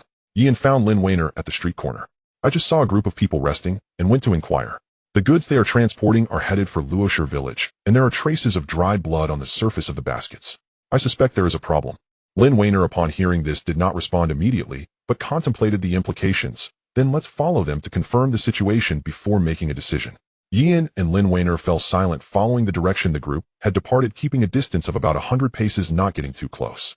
The group exited Yongning County and walked along a dirt road heading southwest, maintaining a steady pace, as if they were very familiar with the path. After an unknown amount of time, the group stopped at the entrance of a valley, placing their baskets on the ground without entering the village. Soon a new batch of empty baskets was passed to Shirtu and the others without any unnecessary communication throughout the process. One of the leaders in the group made no move. He did not help with the hauling, simply standing by and watching. After the empty baskets were distributed, he followed the group back along the same path. Yi-an and Lin Weiner crouched behind some bushes on a low slope. What do you think? Lin Weiner asked, wanting to hear Yi-an's thoughts first. Yi-an's gaze remained fixed on the leader. Follow him. This person is suspicious. Lin Weiner agreed. I think so too. Without saying more, they followed along the shadows at the edge of the dirt road. The leader did not look back or pause. After a short while, he stopped in front of a small, isolated courtyard, pushed open the gate, and walked inside. Yi-an and Lin Weiner did not approach, finding a concealed spot outside the courtyard to crouch down. The courtyard was small, surrounded by a low earthen wall. There were faint voices inside, but the content was unclear. The sky darkened to pitch black, the moon obscured by clouds, and suddenly the lights inside went out. Immediately the courtyard gate was pushed open and two figures darted out, one after the other, pausing briefly at the entrance before they dashed off in opposite directions. Upon witnessing this, Lin Weiner did not hesitate, whispering, "One for each of us," as she got up and chased after the figure on the left. Yi-an remained silent, pursuing the other person to the right. Yi-an had not pursued for long when the figure ahead halted before a derelict cottage and turned around. Ceasing, moonlight seeped through a rift in the clouds, illuminating his face, early 30s, an old scar, tracing the corner of one eye, lips curled faintly upward. As if he had known all along, someone followed, deliberately luring Yi-an to this very place. A greenhorn barely past the late Tongmai realm dares meddle in affairs beyond him. Since you seek death, consider yourself another offering to nourish the path. Each word rolled from his tongue with languid disdain. The man thrust both arms outward. A viscous crimson chi surged forth from his body, flowing downward like thick liquid along his limbs. The cultivation art of the Futian sect, heavy and suffused with scorching heat. Yi-an did not reply. His hand already rested upon the hilt of xuan. Seeing him draw his blade, the man sneered, but did not pause. Crimson chi coalesced in his palm into a crescent-shaped energy blade, which he flung toward Yi-an with a flick of his wrist. Yi-an sidestepped, The energy blade whistled past his shoulder, striking the earthen wall behind him and leaving behind a charred gash. He did not retreat. Seizing the opening, he drew xuan hong fully, its blade carving a silvery arc beneath the moonlight as it sliced toward the man's waist. The man stepped back half a pace, fingers clenched into a spear point. Crimson chi solidified at his fingertips into a razor-sharp spike, meeting Yi and sword edge Hedon. At the moment of impact, a dull, resonant thud, the sword's trajectory wavered slightly under the force. Seizing the advantage, the man closed the distance in a single step, launching a second spike straight for Yian's chest. Yian did not withdraw his blade. With a twist of his wrist, xuan hong slid along the man's forearm, slicing open a shallow wound across his inner arm. The man recoiled with a sharp intake of breath, hastily retreating. Glancing at the cut on his forearm, then up at Yi, and he muttered, "Not half bad." Crimson chi recondensed around him, denser, thicker than before, solidifying into a shimmering armor-like sheath that clung to his entire frame. Yian gave him no time to gather strength. Stepping forward, he launched the shushing finger first, a single strike landing squarely upon the man's chest. The spiraling force of the technique bored a minute breach through the Kai armor, letting its power pierce inward. The man grunted, his movement faltering for an instant. Once breached at that single point, the crimson chi surrounding him began rapidly unraveling, like water spilling from a punctured bladder. Xuan hong followed without delay, plunging through the fractured armor. The motion flowed with seamless inevitability, as though snapping a dry twig clean in two. The man glanced down at the blade, piercing his chest. His crimson chi dissipated like deflating leather, then his body shuddered, once collapsed forward and lay still upon the ground. Yian withdrew his sword without glancing back. Behind him, a brilliant light shot skyward, a signal flare ascending from Luoshikan, bursting open in the night air. It was not a rally signal, it was withdrawal. Lin Wanyue was telling him plainly and urgently, flee now. Lin Wanyue had chased the other figure deep into Luoshikan, stopping at a concealed clearing where he stood motionless at its edge. She did not advance. Her gaze fell upon the altar erected at the center of the clearing. Its surface bore intricate patterns drawn in rare mineral sand and blood of exotic beasts. Blood-soaked stones, transported here with deliberate care, were arranged in precise formation. Visible currents of crimson aura converged from all directions toward the altar's heart, coalescing there into a fist-sized pulsating crimson crystal, rotating slowly in the darkness like a miniature beating heart. Lin Wanyue recognized it instantly. Blood soul crystal, the core medium of the Futian sect's secret rites, requiring vast quantities of blood-soaked stones and exotic beast blood activated only at consecrated sites. Her eyes swept over the number of stones, and her mind calculated swiftly. Such abundance would more than suffice for Night Owl's own chi condensation breakthrough, indeed enough to elevate 3 Tongmai Peak cultivators simultaneously. Yet Night Owl was not alone. Even as she thought it, a figure emerged from the shadows beside the altar, while the man she pursued took position behind her, cutting off her retreat. They stood front and rear, sealing her escape. One was Night Owl, the other the man she tracked. Both at Night Owl held aloft the corpse, then tossed it forward. It landed at Lin Wanyue's feet, the fallen vanguard of the Jintan Bureau, already lifeless. Lin Wanyue's gaze lingered on the body for but a heartbeat. She did not kneel to examine it. Suppressing the surge of emotion within, she raised her hand and launched a signal flare into the night sky. The flare detonated above Luoshikan, bathing the clearing in brief crimson light. Night Owl made no move to intercept her, or even glance at the flare. He cared not whether she sent it. The ritual neared completion, and soon he would depart with the blood soul crystal in hand. Lin Wanyue remained rooted, hand resting on her sword hilt, ready for whatever came next. In the next breath, Night Owl struck. Crimson chi gathered in his palm into a lethal spike aimed directly at her chest. Simultaneously, another figure lunged from her flank and rear, a third Tongmai Peak cultivator. 2 attackers front and back sealed every possible exit. Lin Wanyue did not meet the frontal assault head-on. She pivoted aside, evading Night Owl's first strike, then drew her blade in a sweeping arc behind her, the Xianfeng sword art unleashing a keen cutting force that forced the saber-wielding assailant to retreat. She pressed no advantage. Riding the momentum of that single stroke, she slipped sideways into an opening, seeking distance. Night Owl did not pursue. He merely stood still, lips curling faintly. Is this all the Jintan Bureau has to offer? Ease up, Night Owl. Don't mar her face, the other murmured, eyes gleaming with cruel amusement as he appraised Lin Wanyue. Night Owl cast him a sidelong glance. No reply. His gaze never left Lin Wanyue. He granted her no respite, no breath. Lin Wanyue had no time to retort. Her chi drained faster than anticipated. The Xiansword sect's sword arts were formidable, yet her cultivation level offered no edge against 2 Tongmai Peak opponents. Her blade locked against the broad-bladed saber. Night Owl's palm strike slashed in from the side. Her sword could not extend further. The flow of chi through her meridians had visibly slowed. She knew she would not survive the next strike. Her fingers tightened around the hilt, not in defiance but in quiet resolve. Her thoughts turned elsewhere. When Yan saw her signal flare, he would understand her intent. If he carried word back, Lieutenant Jiang would learn what transpired here, and exact vengeance in her name. Yet one regret lingered: she would never see her younger sister Lin Xiaoshui again. With resignation she closed her eyes, awaiting the final blow. Just as despair settled upon her, a sudden force pulled her sideways, wrenching her from the killing line. A blade flashed past her ear, colliding with the saber's broad surface, a shrill shivering clang. The wielder's palm numbed, his strike shattered into disarray. In the same instant, a spiraling torrent of chi struck Night Owl's palm strike from the flank, shattering the crimson mist midair. Lin Wanyue opened her eyes to see Yan standing before her, right hand gripping his sword, while behind him a fleeting silhouette of condensed ki arm manifested and vanished in a breath. That sword strike and finger thrust had been executed in perfect simultaneity. Lin Wanyue had not expected Yan to return, not for her, but now was no time for words. Night Owl withdrew his palm, stepping back half a pace. The saber wielder likewise retreated, startled to find himself momentarily outmatched. Both stared stunned and incredulous. Who was this man?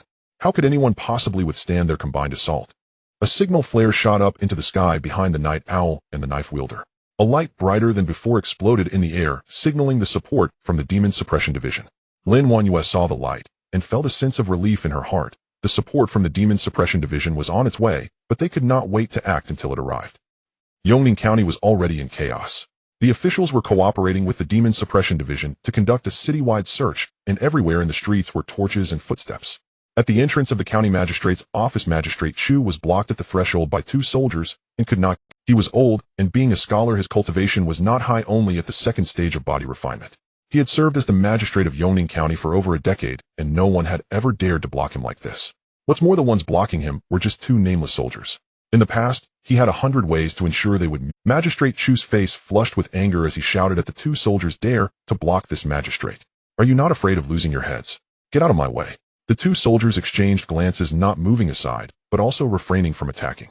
They were both anxious, knowing that if this magistrate came to no harm afterward, they would definitely be in serious trouble. At that moment, a man dressed as a sergeant from the Demon Suppression Division walked in.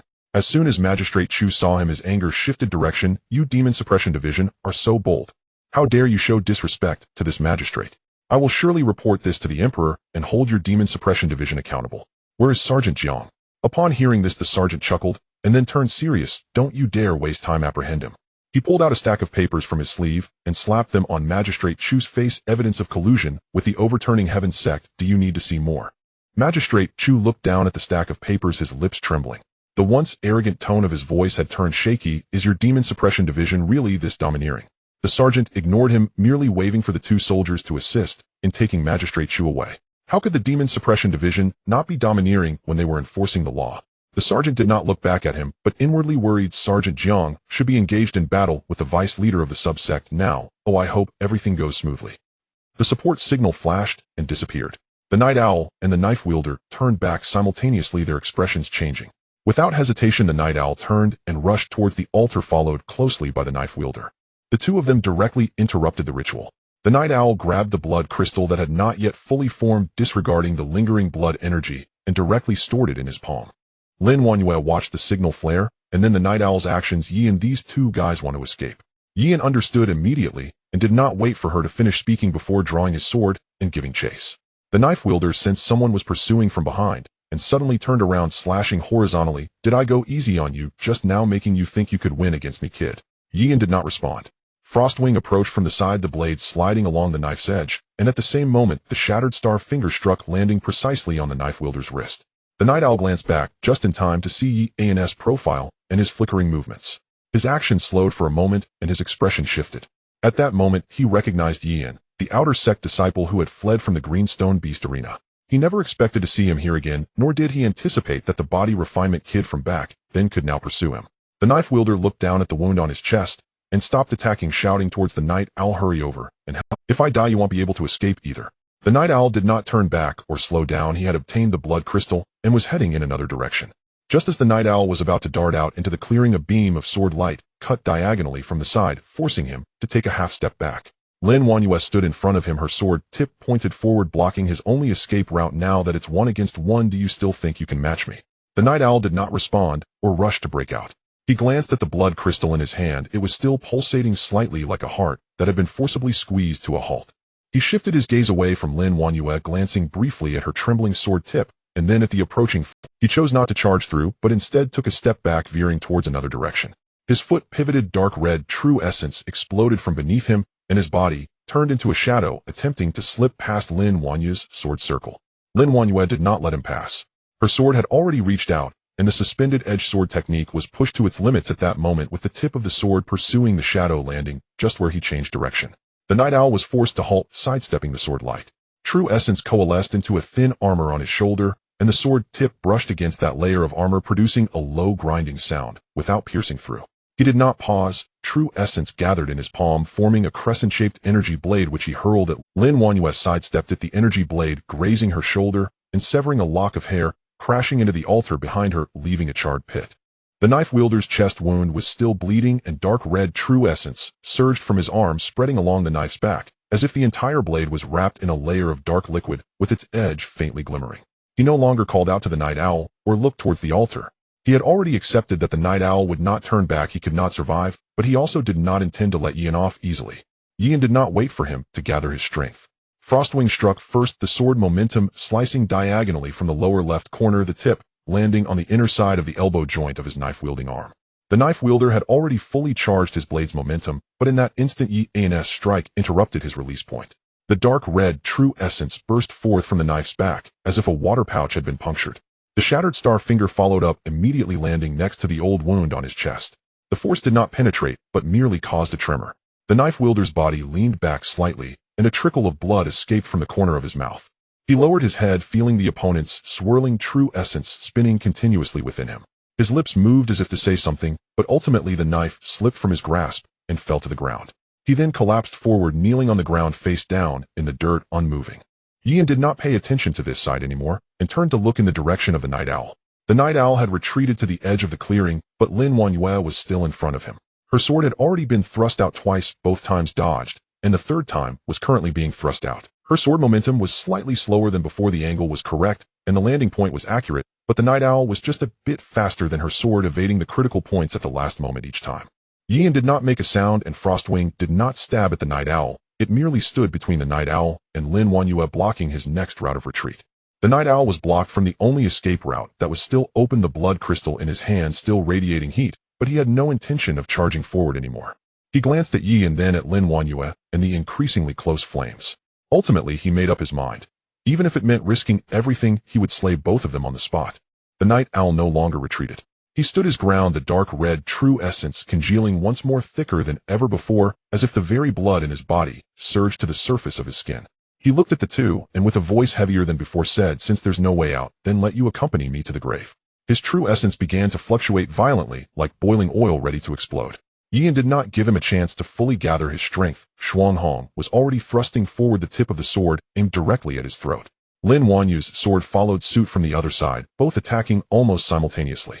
The night owl stepped back half a pace to evade Lin Wanyue's sword, his right palm flipping over as the dark red true essence exploded before him, deflecting Yin's blade by mere inches. Yin did not retract his sword. After being deflected, the blade followed the force and circled back, striking once more towards the night owl's side.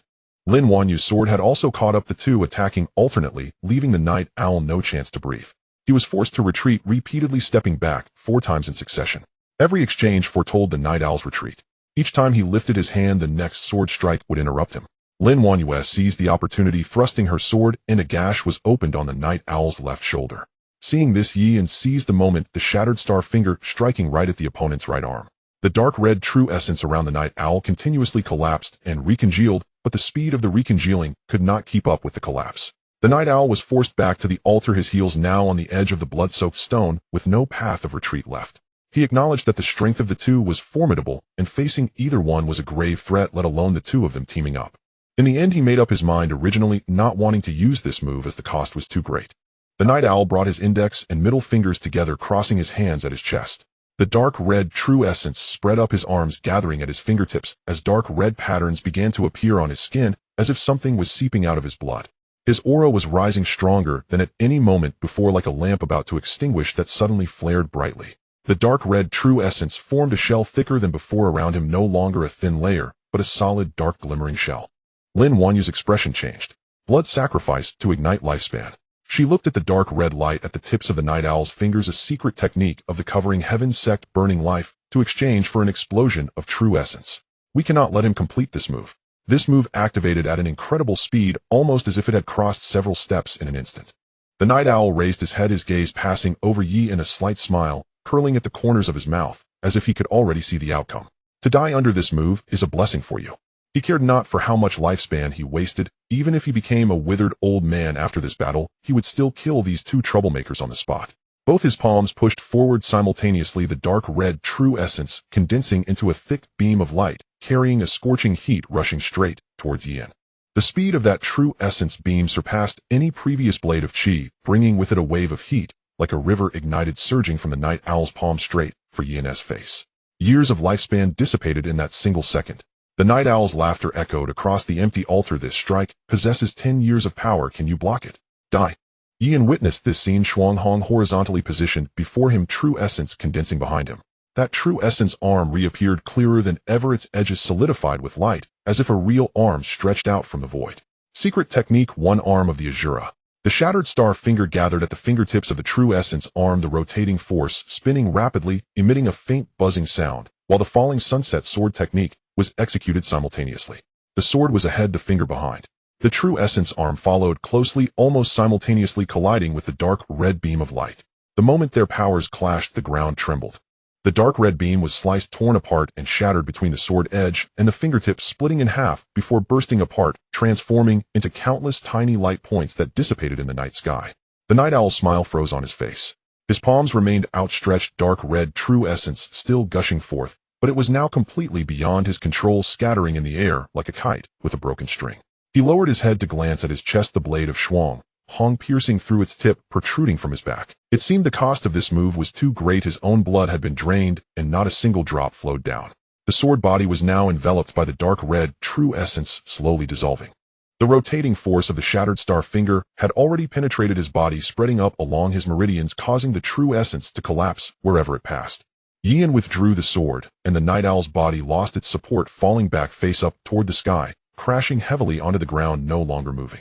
The dark red true essence slowly dissipated from his body, like the final embers finally extinguishing. Lin Wanyue stood a few steps away, still gripping her sword.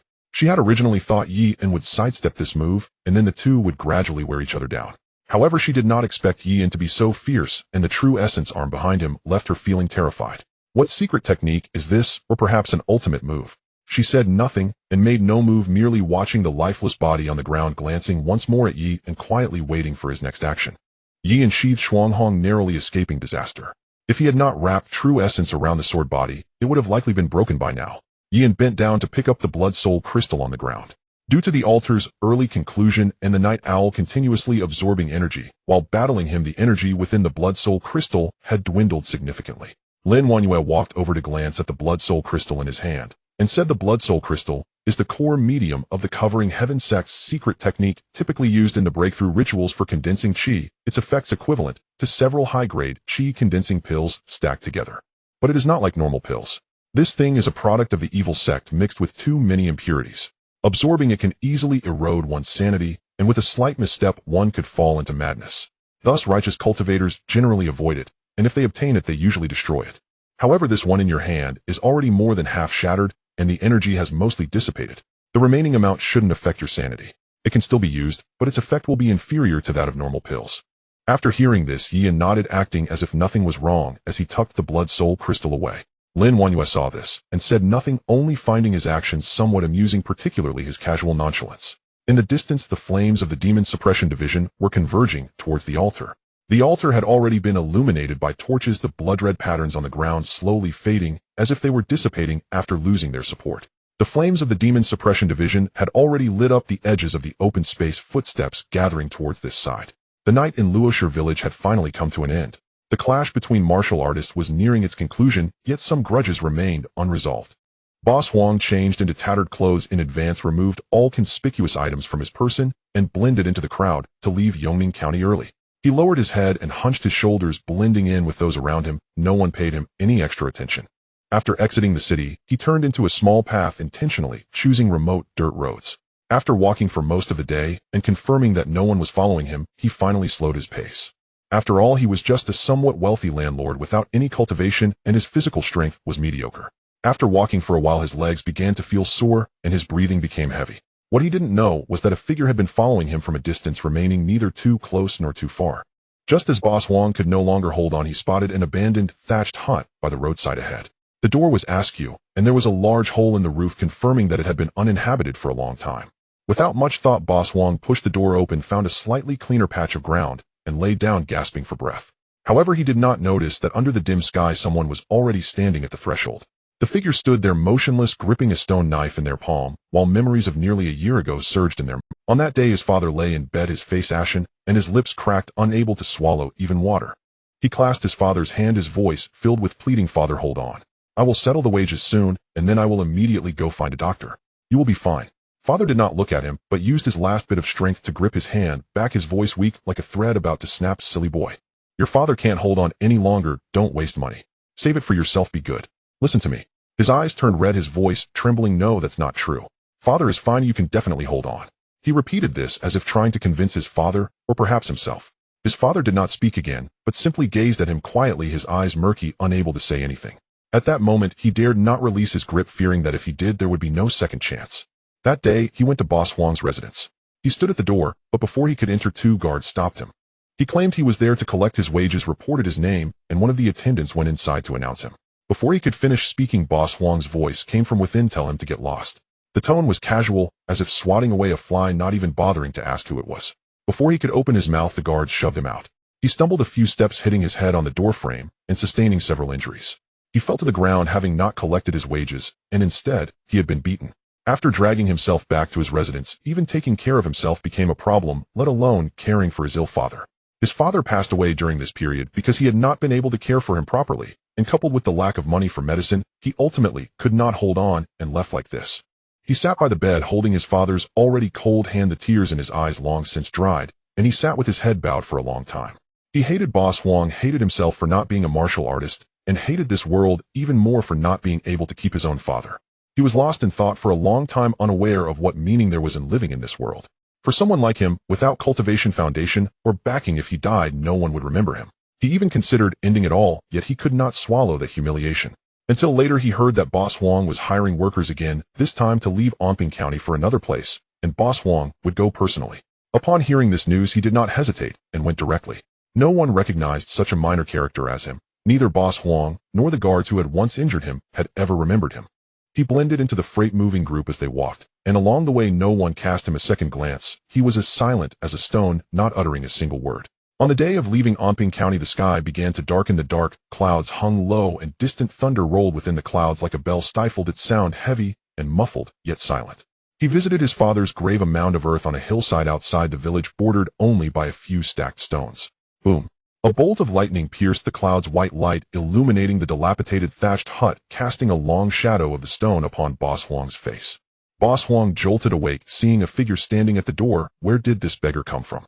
"Get lost! Get lost!" The stone did not answer him. He charged inside with the stone knife.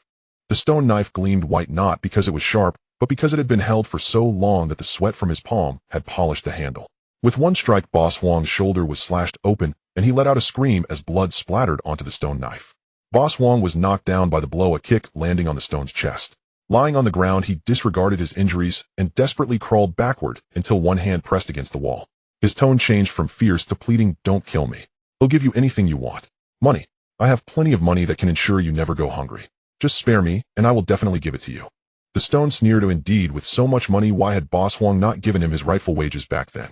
Another rumble of thunder echoed in the sky, the sound closer than before, as if something was being torn apart. The stone's face was half illuminated and half shadowed as he stood before Boss Huang, looking down at the person who had once dismissed him with a single word. He recalled his father's open mouth when he closed his eyes, remembered the dull thud when he was pushed out the door and hit the door frame, and the extinguished light in the house when he returned that night. He lowered his head, his voice soft as if speaking to himself. "So even a small character like me can make you feel afraid." Boss Huang's lips trembled, tears mixing with his snot as they streamed down his face. The stone did not look at him again, striking again and again with the knife. The stone knife was dull, requiring more effort with each slash. Boss Huang's voice gradually weakened, his struggling body slowly becoming still. The stone's arm also gradually came to a halt, the stone knife falling to the ground with a dull thud. He stood there panting, looking down at the corpse on the ground, speechless. He could not pinpoint what felt different, only sensing that the weight that had pressed down on him for nearly a year had been sliced open by this stone knife. The wind from outside rushed in, carrying the scent of earth and grass. Clearly the thunder rolled, but the rain had yet to fall. Meanwhile, at the door a figure stood there, neither advancing, nor speaking, nor leaving. He simply watched quietly, waiting until the stone emerged from inside, leaving the stone knife forever in that dilapidated hut.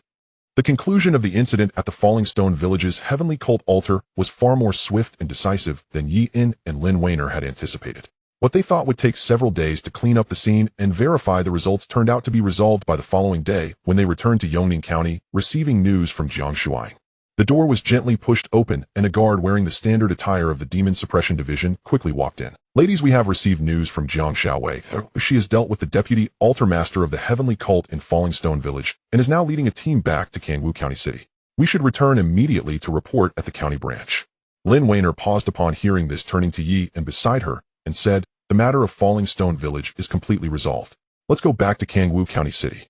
Yi-In nodded slightly, his fingertips brushing over the warm blood soul crystal in his pocket. After confirming it was safe and sound, he turned and followed Lin Weiner out of the temporary station. The Demon Suppression Division's branch in Kangwu County City was an old two-story building standing at the corner of constructed from aged timber. The walls were weathered, exuding a sense of the passage of time, standing in stark contrast to the bustling shops around it, yet possessing a solemn and imposing aura. The first floor served as a place for ordinary officials to register tasks and store supplies, simply furnished with a few old wooden tables and cabinets piled high with documents. The second floor was Jiang Shuang's office, relatively quiet. Jiang Shuang was sitting on a redwood chair by the window, the evening sun filtering through the panes and illuminating her. The cold aura surrounding her was strikingly different from when she was not in the Demon Suppression Division. Hearing the door open, Jiang Shuang slowly raised her eyes, sweeping over Yi and before landing on Lin Weiner. "Is the night owl dead?" Lin Weiner stepped forward, standing tall, and replied steadily. In response to Jiang Xiaowei, "The night owl has been eradicated. The body is left at the altar in Falling Stone Village, and the brothers stationed there from the Demon Suppression Division have handled it properly. The follow-up verification documents are also prepared." She was concise, stating only the outcome without adding unnecessary details. Jiang Shuang nodded slightly, her gaze calm as she waited for a moment. Seeing that Lin Weiner had no further details to elaborate, she turned her attention to Yi-In. Yi-In met Jiang Shuang's gaze and laid out the core circumstances of the altar battle. In addition to the night owl, there was also a knife-wielding official of the heavenly cult at the altar who has been slain. The core formation of the altar has been completely destroyed with no possibility of restoration. This time the heavenly cult set up a blood soul crystal sacrificial ritual in Falling Stone Village. The night owl attempted to use the power of the blood soul crystal to break through and advance into the chi condensation realm, but fortunately we interrupted the ritual in time. The evil energy of the blood soul crystal has not fully formed, and I have it with me now. As she finished speaking, Yi-In raised his hand to take out a crystal the size of a dove's egg and gently placed it on the wooden table in front of Jiang Shuang. Yi-In felt there was no need to conceal anything about this blood soul crystal and spoke plainly. Jiang Shuang glanced at the blood soul crystal on the table, her brows furrowing slightly. She quickly returned her gaze, and after hearing more about the experiences of the two, maintained her calm tone, but spoke with gravity. "In this case, in Falling Stone Village, both of you have made significant contributions, having slain 3 officials, destroyed the altar, and prevented the blood sacrificial ritual. Your merits have been fully recorded, and the Demon Suppression Division will acknowledge them, allowing you to exchange them for items needed for cultivation." Jiang Shuang continued, "The Night Owl Superior, an unnamed deputy altar master, has been killed by my own hand. As for the blood soul crystal, you may handle it yourselves." Jiang Shuang paused, looking at Yi, and with a more serious tone reminding him, "This item may erode the mind and soul when absorbed. However, the Demon Suppression Division has calming heart pills that can assist in absorption and reduce risks. Even so, I still advise against you touching it." Having said that, she stopped speaking further, completely handing over the final decision to Yi-In. She understood that opportunities and choices on the path of cultivation could only be advised upon, one cannot make the decision for another. Yi-In did not hesitate much. "Thank you for the reminder, Jiang Xiaowei. I am aware of it." Lin Weiner quietly watched from the side, inwardly nodding. Yi-In appeared to be taciturn, yet he acted decisively. After they reported back, the two bid farewell to Jiang Shuang, while Jiang Shuang looked at the document, contemplating her own matters ahead. As they descended from the second floor, they walked to the counter on the first floor of the branch.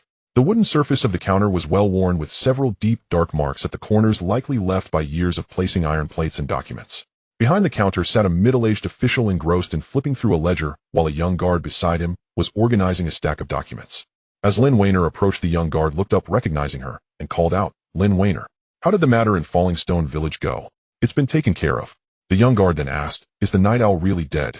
Although the night owl possessed meridian opening cultivation, he was notoriously slippery and often escaped, yet this time, he had actually fallen. Lin Wainer replied in a calm tone, not just the night owl, but also 2 peak meridian opening officials, they were all dealt with together. The young guard was momentarily stunned, then sincerely remarked, impressive. Lin Wainer did not respond, her gaze seeming to casually sweep aside. Yian stood at the counter looking down at the official flipping through the ledger, his expression unremarkable, as if the deaths of the 3 officials had no relation to him. Lin Wainer withdrew her gaze and said nothing further. Yian waited for the middle-aged official to finish flipping through his ledger and then stated his name. The official looked up at him, confirming the merit records were accurate, then took out a small porcelain vial from the drawer and pushed it over. The vial's opening was sealed with wax. It was indeed the calming heart pill which could assist him in refining the blood soul crystal. Yian could sense that this blood soul crystal had not fully absorbed the ritual's complete energy, so if used to enhance his cultivation, it would not directly elevate him to the peak of meridian opening. Of course, this also indicated that its side effects were significantly reduced. Lin Wainer had also completed her transactions. She stored a condensation pill and glanced at the porcelain vial in Yian's hand. Blood soul crystal plus calming heart pill, it seems you are determined to use it. Her tone carried a hint of pride. By the next time we meet, I may have entered the Qi condensation realm, and at that time, I will protect you. Lin Wainer recalled how Yian had saved her, imagining herself coming to his rescue in a time of peril. Yian chuckled, then I will rely on you more. He did not refuse but smiled and nodded in agreement. The 2 exited the branch and stood by the street on East Street. A gentle breeze blew from the side, ruffling Lin Wainer's garments and the stray strands of hair at her temples. She said nothing, her mind replaying a scene. That night in Falling Stone Village, when Yian had wrapped his arm around her waist to pull her away, the wind from the blade had slashed through the position where she had just stood, and she hadn't had time to think much then. But now this scene replayed in her mind over and over again, as if something were stuck, looping repeatedly without pause. She turned her face away, her ears flushing, then turned around facing away from Yi and concealing her expression from him. Yian did not notice her as he was thinking about matters after returning to the sect. As he was about to take his leave, he looked up and noticed that Lin Wainer's profile and earlobes were slightly reddened. A thought crossed Yian's mind. Could the impending breakthrough to Qi condensation be so exhilarating for her? He did not voice this thought, but merely stood there watching her, waiting for her to turn back. When Lin Wainer turned back, her expression had returned to normal. She paused in silence before speaking. I forgot to mention the Lin family, as one of the 2 major families in Kangwu County, has been in the weapon business for several generations. We have access to all iron spirit weapons. If you need any, you can come to me. Thank you. Yian nodded, saying goodbye before turning to leave. Lin Wainer stood there watching his figure walk through the city gates and down the official road, her thoughts no longer wandering. When Yian returned to the 4 symbols sect, the sky had already darkened. He did not go anywhere else, but directly returned to the residence of the Xuanwu Hall. He placed the blood soul crystal and the tranquil heart pill on the corner of the table, exchanged for a few bottles of meridian opening pills, and then went to the scripture pavilion to browse through a collection of notes on breaking through to the Qi condensation realm, preparing for his upcoming retreat. The news of his return spread quickly, as if someone was specifically watching. Early the next morning, people from the Qinglong Hall arrived. 5 disciples from the meridian opening phase came, led by a person named Sun Hong, who was at the peak of the late meridian opening stage and had been with the Qinglong Hall for 3 years. He stood at the entrance of the training ground of the Xuanwu Hall, slowly scanning the disciples of the Xuanwu Hall. It has been a long time since we had a friendly spar, and with the 4 halls grand competition approaching, I want to see how much progress you disciples of the Xuanwu Hall have made over the years. I hope you will provide me some guidance. The disciples of the Xuanwu Hall stood on the other side of the training ground, and no one spoke. They knew this was not a friendly spar, but rather a provocation. However, the people from the Qinglong Hall had already made their challenge known, and not responding would be considered cowardice, while responding would mean defeat. The first to lose control of his anger was a disciple surnamed Li, who was in the mid-meridian opening stage, straightforward in temperament, and he stepped forward. He walked to the center of the training ground and stood firm. Sun Hong glanced at him, scoffed disdainfully, and said nothing more. 3 moves later, the disciple surnamed Li was pushed out, retreating 5 or 6 steps before stabilizing himself. Someone from the Xuanwu Hall muttered under their breath, "Damn, this is just 2." The sentence was left unfinished, unable to continue. Someone from the Qinglong Hall laughed next. The second disciple stepped forward and lasted 4 moves. The third lasted 3 moves. On the Xuanwu Hall side, some averted their gazes from the training ground, and others clenched their fists without letting go. They thought carefully about how many moves they could withstand if they went up, and whether they could win, thus sinking into deeper silence. The people from the Qinglong Hall appeared relaxed. Some were leaning against the side with their arms crossed, watching a match whose outcome they already knew, their mocking tone unabashed as they spoke for everyone present to hear.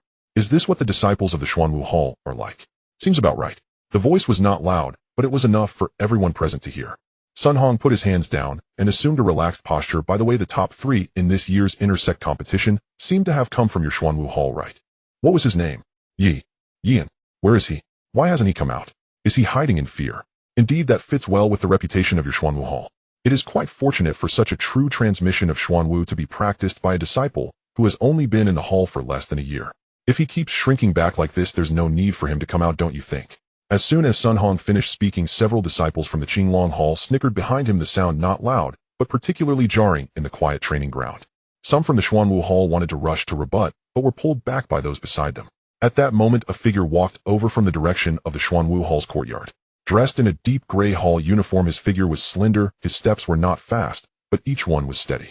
Someone recognized him, Senior Brother Qi. Qi Yue, an intersect disciple who entered the 4 halls 3 years ago, along with Sun Hong, placed 4th, while he ranked 7th.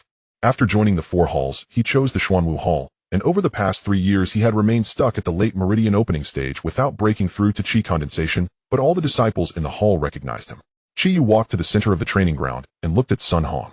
Sun Hong also looked at him, the corner of his mouth moving slightly, shaking his head. Qi Yu, you were inferior to me back then, and now what is this? Qi Yu did not respond, taking off his outer jacket and tossing it aside, revealing a somewhat worn gray short robe underneath. He took a few steps forward and stood firm, his hands hanging by his sides, palms facing down. Let's find out. Sun Hong smiled slightly. All right, let me see what progress you've made over these 3 years. Before he finished speaking, he struck. The first punch came fast and straight, carrying a momentum that pushed forward the wind from the punch, sweeping across the ground and stirring up a layer of fine dust. Qi Yu did not retreat. He stepped back half a step with his left foot to stabilize his stance, while his right palm met the incoming punch from the side, aiming for Sun Hong's wrist. The first punch was deflected, grazing past Qi Yu's shoulder without landing solidly.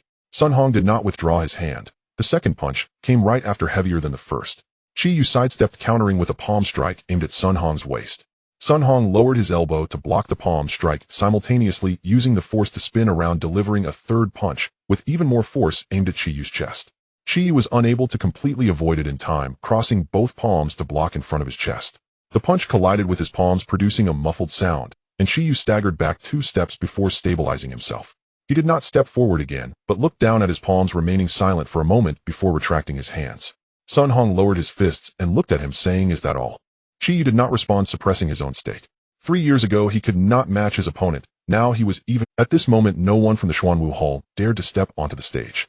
As Qi Yu walked past them, someone opened his mouth as if to call out Senior Brother Qi, but no sound came out, only seeing Qi Yu's hand hanging at his side, still slightly trembling. A slightly thin disciple whispered, "Even Senior Brother Qi." The Xuanwu Hall fell into complete silence. Even the low mutterings ceased. After Qi Yu's defeat, it felt as though the last thread had snapped, and no one stood up again. I thought the Xuanwu Hall shared 2% of resources with us, and we were all about the same, but it turns out to be like this. The people from the Qinglong Hall were preparing to leave. Sun Hong walked at the front, stopping briefly near the door, turning his head to sweep his gaze across the Xuanwu Hall, where only his shadow remained in the quiet training ground. This exchange has truly opened my eyes, and I hope to see something different next time. He smiled slightly. The curve of his lips was not large, but that smile was even more unpleasant than the loud mockery earlier. Of course, you could also learn from Yi and Junior Brother Yi. I have yet to comprehend the meaning of the Qinglong, yet unexpectedly Junior Brother Yi has taken the lead and comprehended the true meaning of Xuanwu ahead of time. What a pity and lament. Sun Hong pretended to shake his head, as if genuinely regretting, then turned and stepped over the threshold, leaving with several people from the Qinglong Hall. Laughter drifted in from the entrance, intermittent, each sound landing solidly on the training ground. Zhou Cheng was inside the hall at that time and did not go to the training ground. As a Qi condensation disciple, he felt that participating in this meridian opening match would be bullying the weak. Even if he defeated Sun Hong, it would only lead to others saying that the Xuanwu Hall could not take a loss. After sitting for a while, he stood up and prepared to find Yian. It was not to bring Yian out, but to inform him of this. He did not think Yian should step forward, nor did he think Yian was wrong for not taking action, but he felt Yian should know that someone was using his name as a weapon.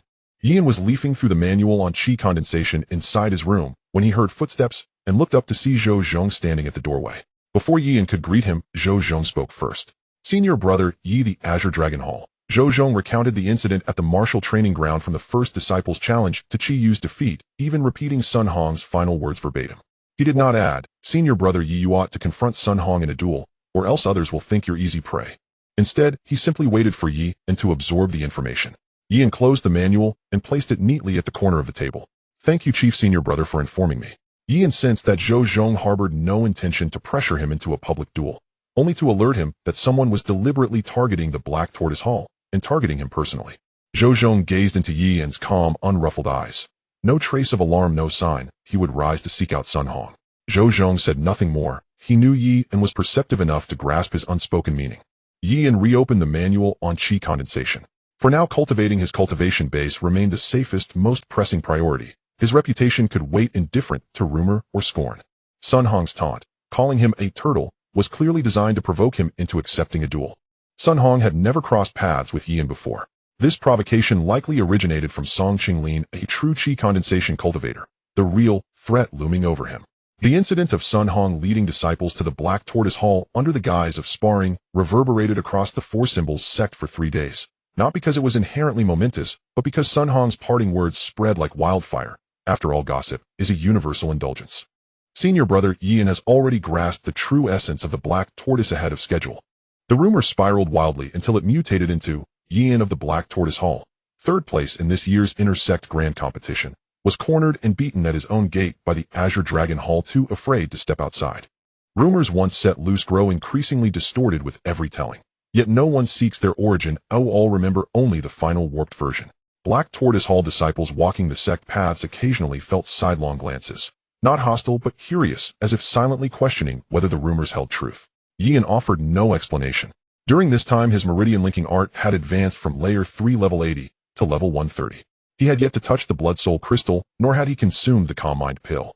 His plan remained clear: push the meridian-linking art to level 200 before considering absorption of the Blood Soul Crystal. The incident of Sun Hong's sparring visit to the Black Tortoise Hall echoed across the Four Symbols sect for 3 days. Rumors once unleashed distort ever further with distance. Yet no one traces them to their source, all merely record the outcome. On the afternoon of the third day, Lu Xingzhou and Xin Qing arrived. They stood before Yi's residence. Lu Xingzhou clutched a porcelain vial in his hand. The moment Yi opened the door, Lu Xingzhou, before uttering a word, scanned him head to toe, confirming he stood whole and unharmed, utterly composed, and only then exhaled in quiet relief. He slipped the vial back into his sleeve with practiced nonchalance, as though he'd never drawn it forth. Glad you're well. These solidifying yuan pills were exchanged for contribution points. Since senior brother Yi appears unscathed, I'll keep them for myself. Lu Xingzhou knew Yi and would never dwell on such trivialities. Understood. I accept your goodwill. Yi understood Lu Xingzhou perfectly. Though he'd withdrawn the healing pill, should Yi truly be injured, Lu Xingzhou would offer those solidifying yuan pills without hesitation.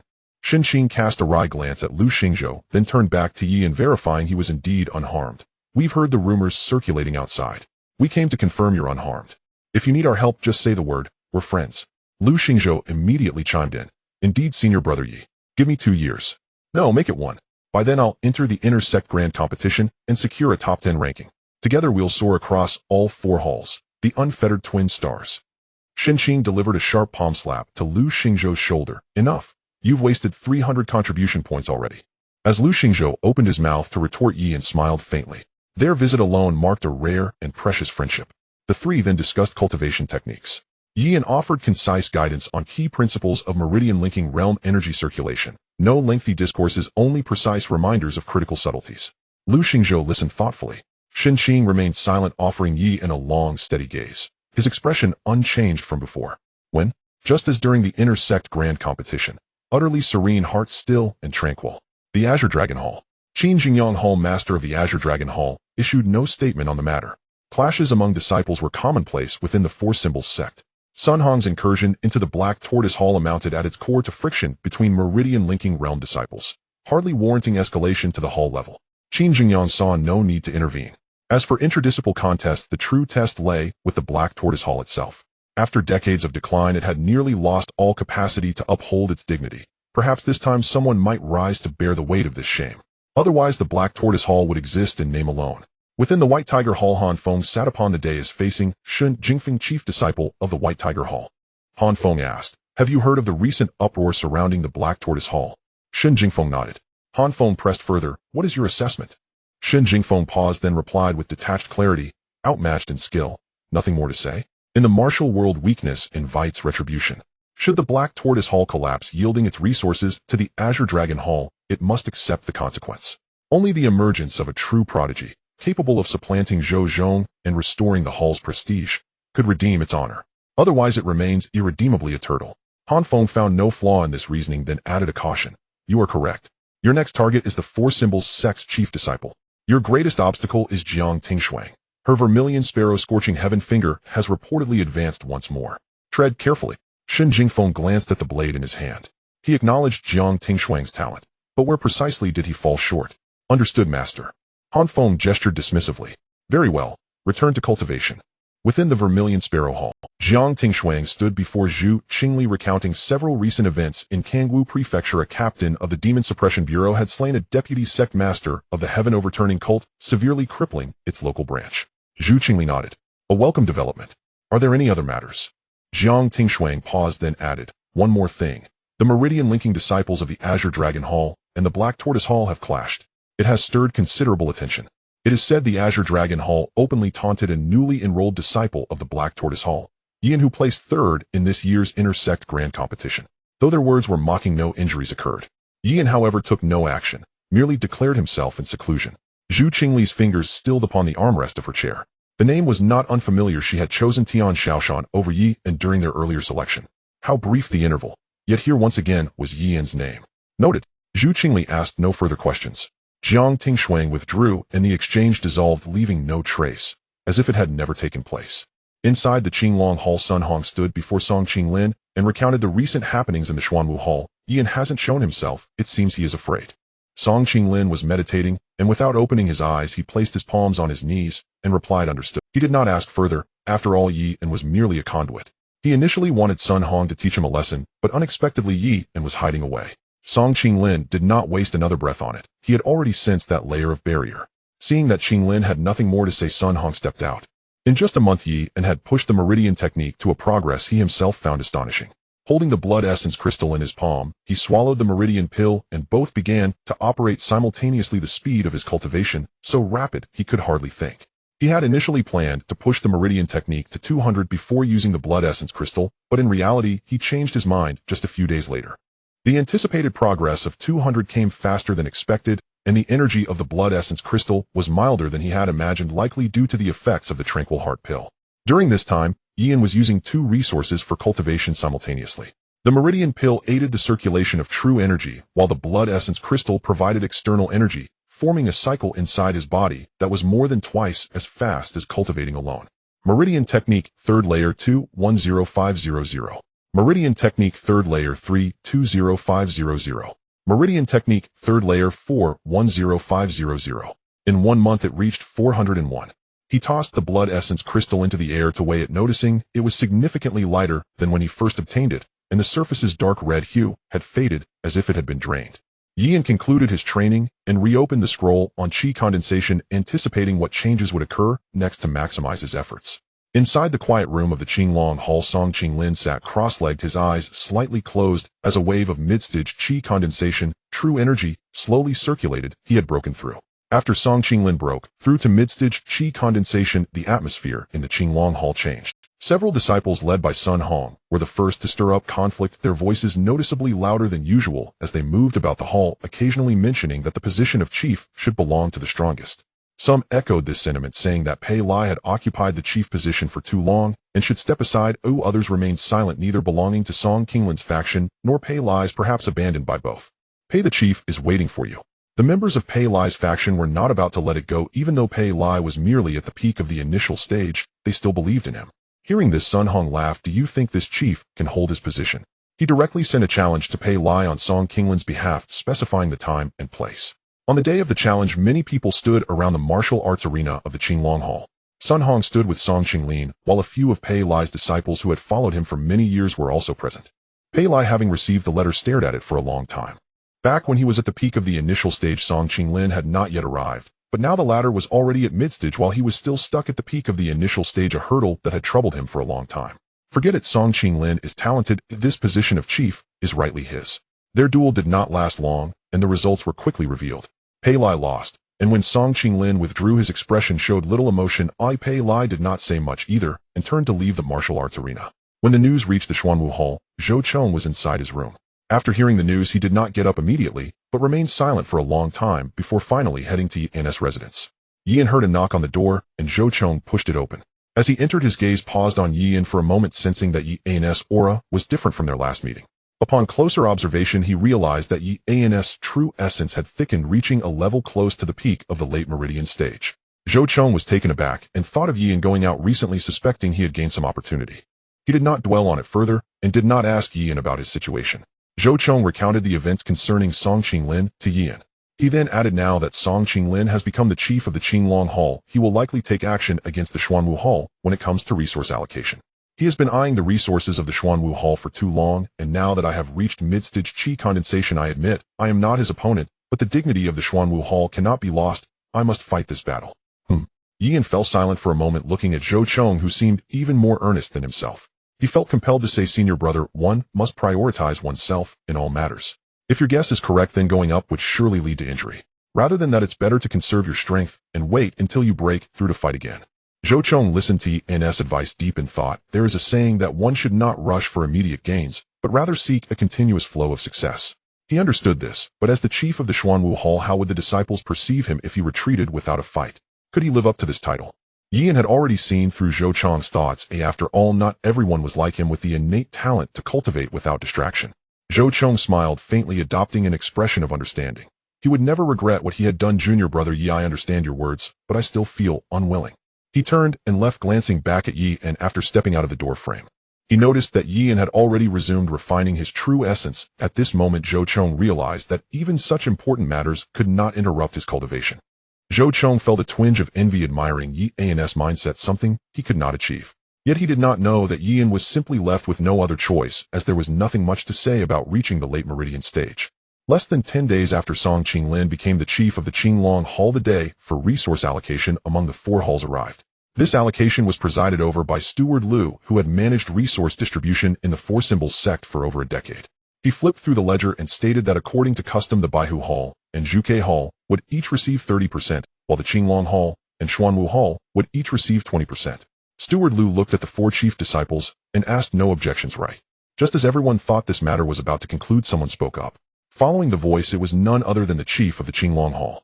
Song Qinglin stood up and said, I have an objection. The disciples of the Xuanwu Hall have been declining in recent years, while my Qinglong Hall is thriving. Rather than splitting the 2 halls 20% resources, how about the Xuanwu Hall cedes 1%? What do you think? As he spoke, his gaze fixed intently on the chief of the Xuanwu Hall, Zhou Cheng.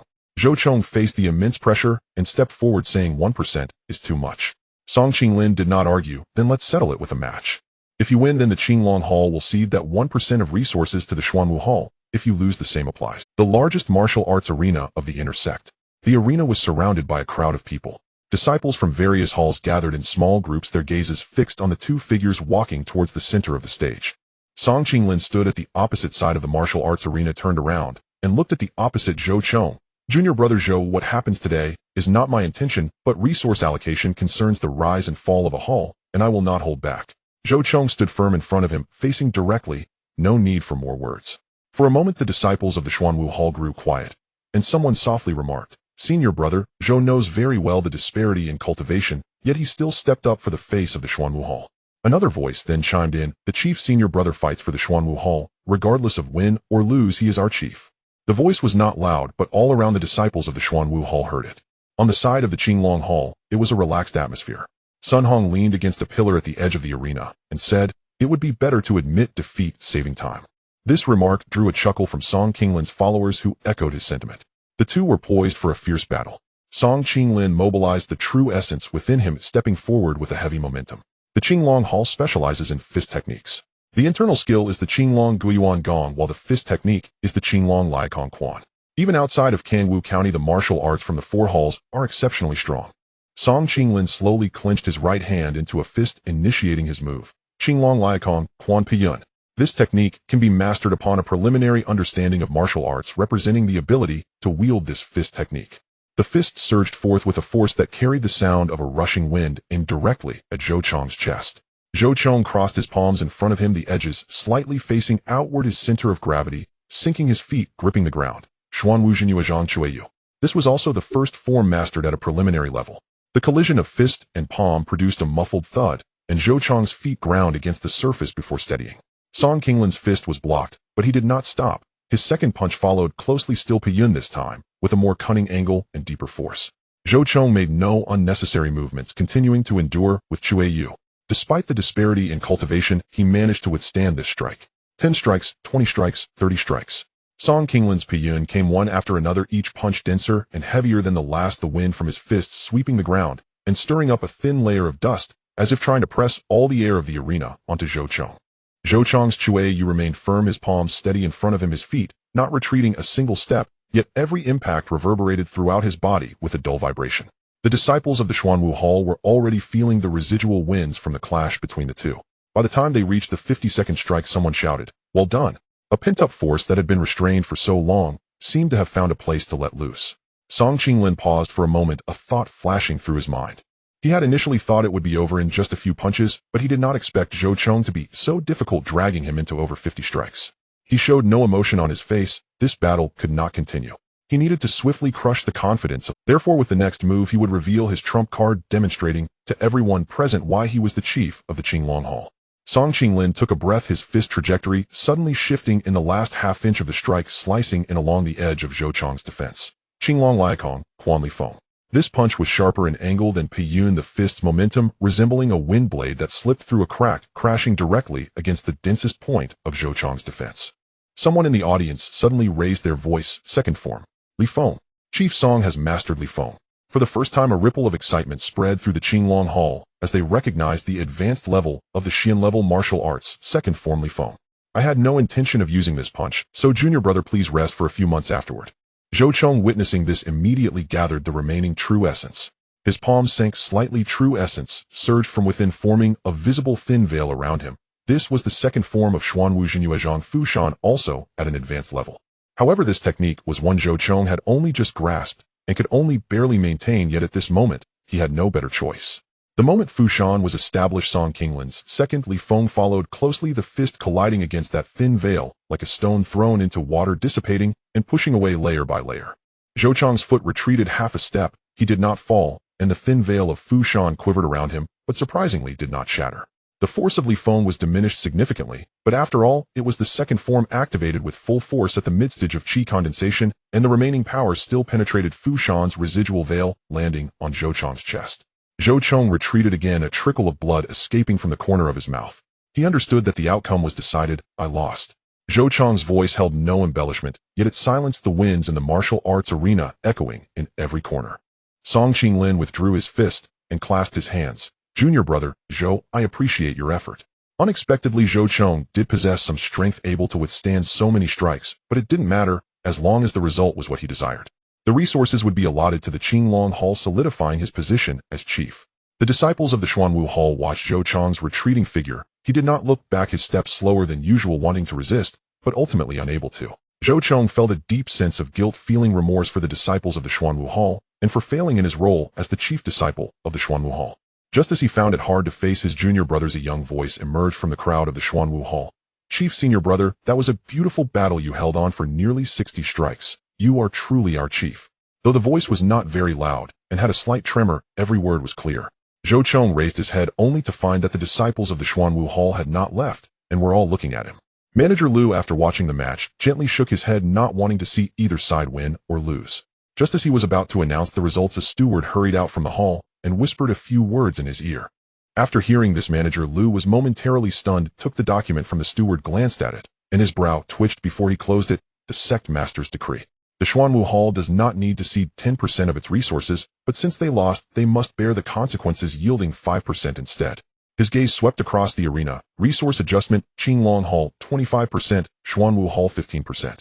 Although 0.5% of the resources was taken, no one from the Xuanwu Hall blamed Zhou Chong. Instead, they regarded him as a responsible chief senior brother. This battle, though lost, was still honorable. It was already mid-June. The chirping of cicadas outside echoed from dawn till dusk, while sunlight squeezed through the cracks of the window, casting a narrow beam of light on the floor. Yian sat on the bed, the energy within the blood crystal long since exhausted, leaving it nothing more than an ordinary. The progress of the meridian technique was faster than he had anticipated, from 410 to 468. During this time, he had never stopped practicing. Meridian technique level 3468500. Xuanwu Hall. Everyone believed that Xuanwu Hall would suffer a setback, yet the atmosphere now was more vibrant than ever. After Zhou Chong lost to Song Qinglin, the disciples of Xuanwu Hall did not fall into despair as expected. Instead, many began to train even harder in the martial arts arena. Some started practicing before dawn, and even those who were inspired stayed until evening to continue their training. Fang Heng, who entered Xuanwu Hall around the same time as Yian, was one of them. The disciples of Xuanwu Hall understood the disparity in their cultivation levels, yet senior brother Zhou Chong had held out against Song Qinglin for nearly 60 exchanges, inspiring everyone to strive harder. At this moment, Zhou Chong was recuperating. Lying in bed, he recalled the scene when he was defeated by Song Qinglin stepping down from the stage with his back to the disciples of Xuanwu Hall, too afraid to turn around. When he heard someone behind him say, "Senior brother, you held on for nearly 60 exchanges. You are our senior brother," he was taken aback. The scene did not unfold as he had anticipated, with everyone leaving. Instead, he saw the disciples of Xuanwu Hall still standing in place. None had left, all gazing at him. Zhou Chong had always thought they would leave after his loss, but they remained waiting for him to turn back. Zhou Chong opened his mouth, his eyes warming, as if something had been caught in that moment. During the days of recuperation, disciples visited him one after another. Some brought medicine, a pot of tea, and special remedies from their hometown. These gestures told him he was right. Every disciple who came to visit would say similar words: "Senior brother, take good care of yourself. Oh, when you recover, we will fight together." It proved that since that day, Xuanwu Hall had fully entered a period of intense training. Every time Zhou Chong looked at these younger disciples, he would say good. His voice, which was never particularly bright, was now choked with emotion. While lying in bed, he often thought that he was not truly qualified to be the senior brother. He lacked talent, cultivation, and even struggled to safeguard resources. Yet none of those who came to see him mentioned the word loss, as if they did not regard that match seriously at all. Zhou Chong admitted that his eyes had watered not because he had lost, but because there were people waiting for him to turn back. After finishing his training, Fang Heng recalled that Yian had not been seen at Xuanwu Hall for a long time. He had heard that Yian was at a critical period of cultivation and was in seclusion. Curious about this genius who had entered Xuanwu Hall at the same time as him, he thought of visiting to discuss recent events at Xuanwu Hall. Fang Heng knocked on the door and entered after receiving permission. Fang Heng said nothing else, simply recounting the match between Zhou Chong and Song Qinglin, expressing, although senior brother Zhou lost Xuanwu Hall, did not lose face. He showcased the spirit of Xuanwu Hall. "You don't know, now everyone in Xuanwu Hall is just like you, either cultivating or training every day." He then also mentioned the situation regarding resource allocation. Currently, Xuanwu Hall was receiving 1.5 shares, while Qinglong Hall received 2.5 shares. They lost half a share to Qinglong Hall. Initially, it was 1 share, but after the sect leader's order, they ultimately received only half a share. After finishing, Fang Heng glanced at Yi An's aura, which was far heavier than his own, and smiled inadvertently. "Senior brother, Zhou probably needs another month to recover. I know you are at a critical moment in your cultivation, but when you have time, you can go visit him." Fang Heng did not linger, wanting only to inform Yi An about the recent situation at Xuanwu Hall. Yi An sat in the room reflecting on Fang Heng's words. Zhou Chong was a good senior brother, and the disciples of Xuanwu Hall were supportive, not kicking someone when they were down. Naturally, he would visit Zhou Chong, but not now. Time swiftly passed to early July. The blood crystal had long turned into an ordinary waste stone, and the progress of the meridian technique had reached its final phase. Meridian technique level 3489500. Meridian technique level 3493500. Meridian technique level 3497500. Meridian technique level 3499500. Just a little bit more. Yian swallowed the last meridian pill. The medicinal power spread through his body, and his internal energy surged along the path he had traversed countless times, pushing outward from the Dantian. When the internal energy crossed the last segment of the path, the Dantian suddenly trembled, as if something had been restructured. All the swirling energy began to gather inward, slowly condensing into an invisible vortex at the center of the Dantian. The moment this vortex began to rotate, Yian felt his entire perception heightened. Previously, he needed to push the true qi through the meridians. Now the vortex drew the true qi, which surged forth from the Dantian, with a spontaneous pull requiring no deliberate activation. The vortex had already accomplished most of the work for him. He attempted to send the true qi to his fingertips, and as soon as he thought of it, the true qi was already there, moving, as if it required no path at all. He lifted his head, his gaze falling on the courtyard wall outside the window. Previously, he could only see the patterns on the wall. Now he could discern the tiny cracks between the patterns and the dust lingering in the gaps. Meridian technique completion. In the qi condensation stage, success. The difference between the meridian stage and the qi condensation stage is not merely in strength, but in the utilization of true qi. True qi in the meridian stage relies on movement, starting from the dantian, passing through the meridians to the fingertips, like water flowing along a riverbed. True qi in the qi condensation stage is about gathering, requiring no complete passage through the meridians. With a mere thought, true qi condenses at the fingertips. The vortex rotated slowly within the dantian, and at this moment his true qi could extend up to 3 feet. This was still without practicing any qi condensation techniques. Yin slowly opened his eyes, looking down at his hand. The true qi gathered in his palm, then dispersed only to condense back together again in an instant. The initial stage of qi condensation, also known as the vortex. The next step would be the mid-stage of qi condensation, transforming the vortex into a sea of qi, expanding this vortex in the dantian into an internal sea, multiplying the amount of true qi several times. At that time, his profound understanding would truly become a formidable weapon. He now stood on the threshold of martial arts, able to see the path ahead clearly. Yin stood up. The sky outside was already bright. Sunlight slanted in from beyond the courtyard wall, landing on the table. He pushed open the window, and the wind rushed in, carrying the heat of early July and the sound of cicadas. It was time to visit senior brother Zhou Chong. Additionally, Yin had always been looking forward to the martial arts. After Yin condensed his qi, he immediately went to Zhou Chong's residence, where someone was waiting outside. A young female disciple was holding a medicine bowl, preparing to enter. She paused for a moment upon seeing Yin at the door, and after a moment of recognition, she finally identified him. Please inform senior brother Zhou that Yin has come to visit. Yin did not wait long, and shortly after the female disciple walked out respectfully and said, "Senior brother, Yi, please come in." After entering, Yin saw Zhou Chong leaning against the head of the bed, looking much better. Yin said nothing more and took out a porcelain bottle from his pocket, placing it on the table. "Chief senior brother, these are some healing pills I prepared earlier. I was in the midst of crucial cultivation, so I couldn't come to see you right away. I hope you can forgive me." The porcelain bottle was small, but inside it contained several Ning Yuan Yang Mai pills, which were quite effective for recovering from meridian injuries. It should have come from one of the three stewards, but Yin could not remember who. Zhou Chong did not take it and waved his hand while leaning against the bed. "You should keep it for yourself. I will be fine after resting a bit." "All right," Yin replied verbally. However, he did not take back the porcelain bottle, leaving it on the table.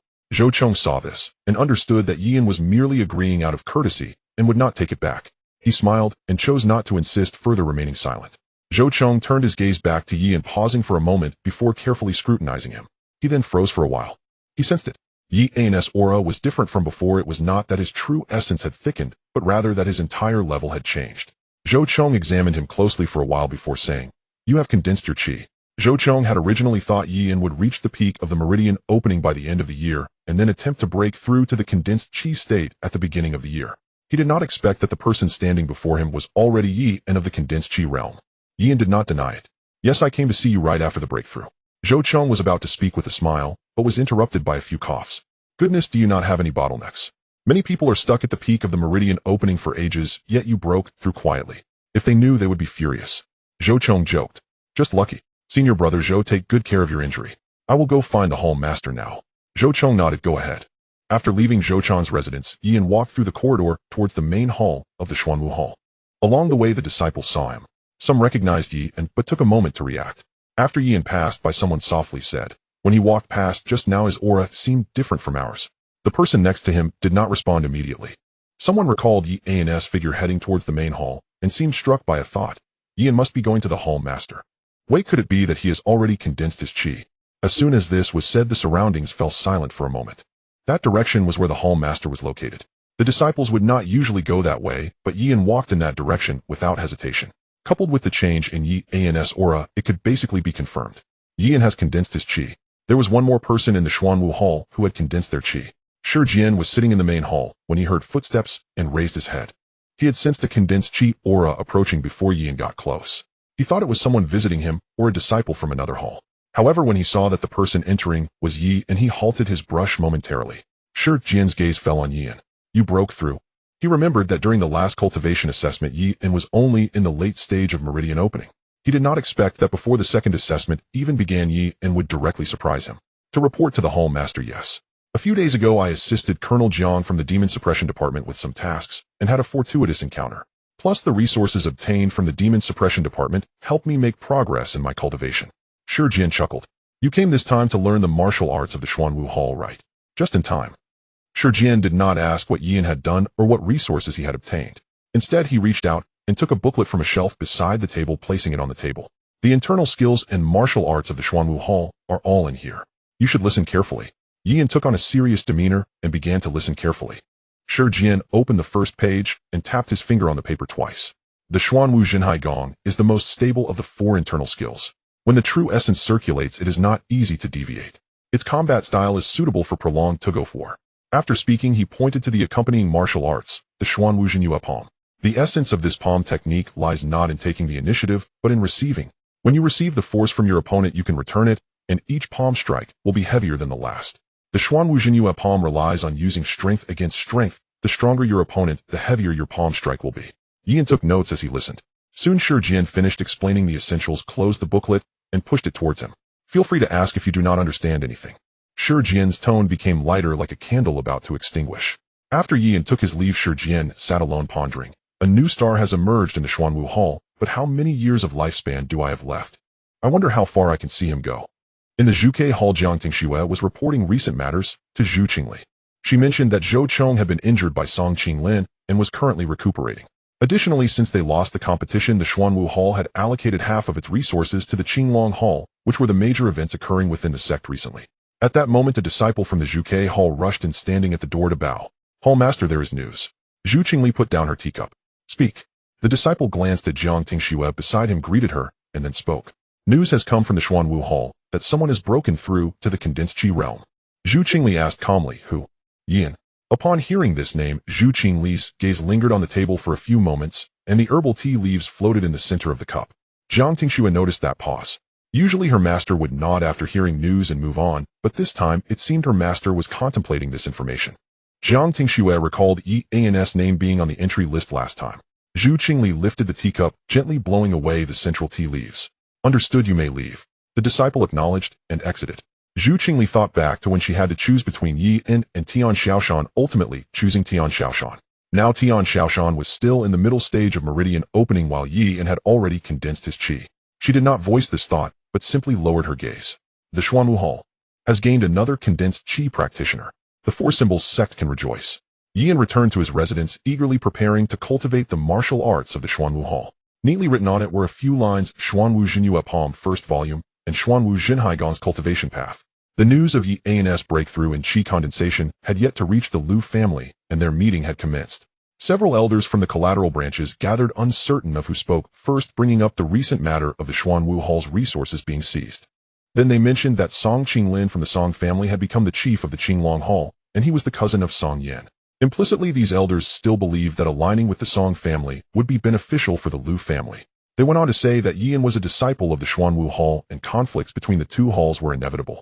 At that time, Yan would surely be targeted, and the Lu family might suffer repercussions.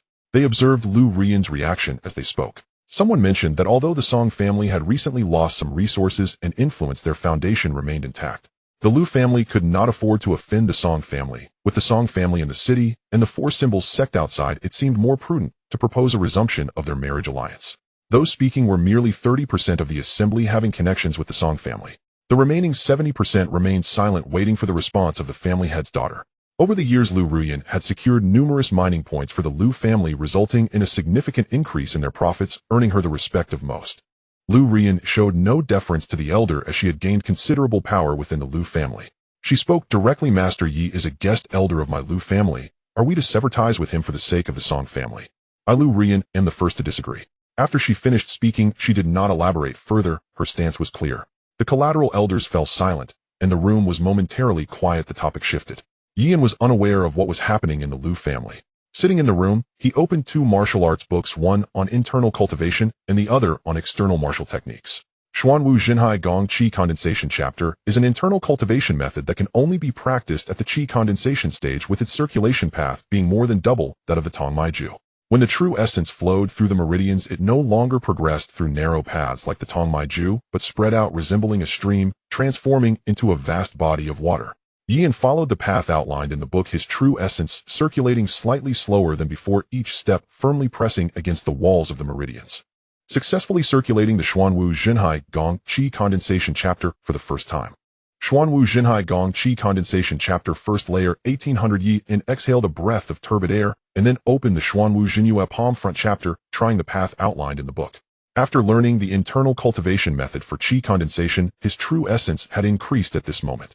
A thin layer of barrier began to form at the palm of his hand, without exerting force, as he slowly sensed its shape and feedback. Xuanwu Jinyue Palm Front Chapter, initial insight, 1800. It worked. With the talent of Saint of Martial Arts, breaking through the entry level was effortless for him. The challenge lay solely in the speed of cultivation. Previously, when cultivating the tongmai, his true essence was too scarce to sustain for long, preventing him from fully realizing the potential of this profound technique. Previously, when cultivating the tongmai, his true essence was too scarce to sustain for long, preventing him from fully realizing the potential of this profound technique. He attempted to follow the path of the eight-armed Azura, his true essence gathering behind him, forming the outlines of two arms simultaneously, their edges clear, as if real arms were extending from the void. Yan tried moving them slightly, his left arm lifted slightly, and his right arm positioned itself in front, ready for offense or defense. The movements of both arms were significantly smoother than before. Yan quickly retracted his arms, realizing that maintaining both at once consumed true essence faster than he had anticipated. Nearly 20% had been used up in the time it took to burn an incense stick. Yan tried again, leaving only one arm active. The consumption was noticeably less with a single arm, and in practical combat, it was more stable. Both arms could serve as a trump card, but could not be sustained for long. Eight-armed Azura, both arms 151000 Yi, and dispersed the true essence arms, and began circulating the Xuanwu Jinhai Gong to replenish the consumed true essence. When the news of Yi An's breakthrough in qi condensation reached the Qinglong Hall, Sun Hong was the first to hear. He walked up to Song Qinglin and spoke in a much lower voice than when he had provoked the Xuanwu Hall. Before, senior brother Song, the guy you asked me to provoke. He has condensed his qi. Sun Hong was merely at the tongmai stage, while Yi An had already achieved qi condensation. As he spoke, his tone was tense and fearful. Remembering his earlier bravado, he was worried Yi An would come to trouble him. Song Qinglin, who was meditating to solidify his realm, did not open his eyes nor speak upon hearing this news. He only said indifferently, "It's only the early stage. Oh, once he reaches the later stages, he will understand why Zhou Zhong is at the peak of the early stage and not at the mid-stage." After finishing his words, he continued meditating, not saying another word. At the same time, in the Song family estate, Song Yuanshan stood in the hall without sitting down. In front of him sat a person clad in a dark robe, their face obscured by the shadow of a hood, rendering their features unclear. He was Haya, the deputy leader of the Kangwu branch of the Fuyun sect, who took over after Jiang Shuang was killed. He was at the late stage of qi condensation. Song Yuanshan trembled as he asked Lord Haya, "I have already begun to carry out the tasks you assigned. But is it really okay this way?" Haya, seated in the chair, lightly tapped his fingers on the red armrest twice. "Just do what you need to do. You need not worry about the rest." His tone was not enthusiastic. To him, the Song family was merely a tool. Haya spoke again, "You only need to accomplish what I instructed, and at that time your Song family can fully compensate for the resources seized by the Four Symbols sect." After saying this, Haya left. His visit was merely to confirm whether the Song family was obediently following his commands. It appeared that the Song family was now at the end of their rope. Soon Haya, transformed from a tall, robust man into an ordinary commoner, disappearing into the night. Song Yuanshan knew he was walking a path with no way back, but if he did not take this path, the Song family would eventually be surpassed by the Lin family. At that point, the number one family in Kangwu County would be the Lin family, and he did not want the Song family to become second under his watch. Thus, he took this step. Time passed quickly, and a period slipped by. Yi An halted his cultivation. He sensed that his cultivation speed after qi condensation was significantly slower than at the tongmai stage. In the past, during body tempering, he had spent twice as long as others to catch up. As for the cultivation speed with regard to bone quality, the gap became more pronounced at higher realms. He needed to address the issue of his low bone quality. However, there was a piece of good news. Yi An looked down at the time visible only to himself in his field of vision. He had 153 days until the next talent draw. As for what he would draw next, Yi An was very much looking forward to it.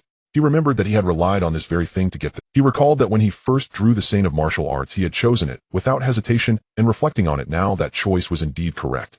Yi An was uncertain about what he would draw next. If a second talent could resolve his cultivation speed, that would be wonderful. Next talent, draw 153 days. In the blink of an eye, a month had passed, during which Yi An focused on consolidating his cultivation. He had gained some understanding of both the Xuanwu Jinhai technique and the Xuanwu Jinyue Palm. Xuanwu Jinhai Technique, Qi Condensation Chapter First Layer 80800. Xuanwu Jinyue Palm Preliminary Chapter Initial Insight 70800. Occasionally he would spare some time to refine his application of the eight-armed Azura. The path of true energy circulation during this period was broader than before, like a narrow road expanded into a main thoroughfare. Eight-armed Azura Dual Arms 801000. Yi An attempted to simultaneously activate the Xuanwu Jinyue Palm and the eight-armed Azura. His true energy arms spread out behind him to support the descending peak, while his main body unleashed the shattering peak. Yi An discovered that when both arms were activated simultaneously, the thickness and coverage doubled, and the consumption of true energy increased accordingly, but this sense of security felt far more tangible than when using a single arm. Yi An pondered that if he could learn the 4 schools of martial arts, and then activate the eight-armed Azura, wouldn't that allow him to simultaneously perform all 4 schools of martial arts? If he truly accomplished that, how terrifying would his strength be? Yian stood up. As the steward of the medicinal garden, he needed to go there today. As he passed near the inner gate, Yian spotted a familiar figure, someone who had once helped him.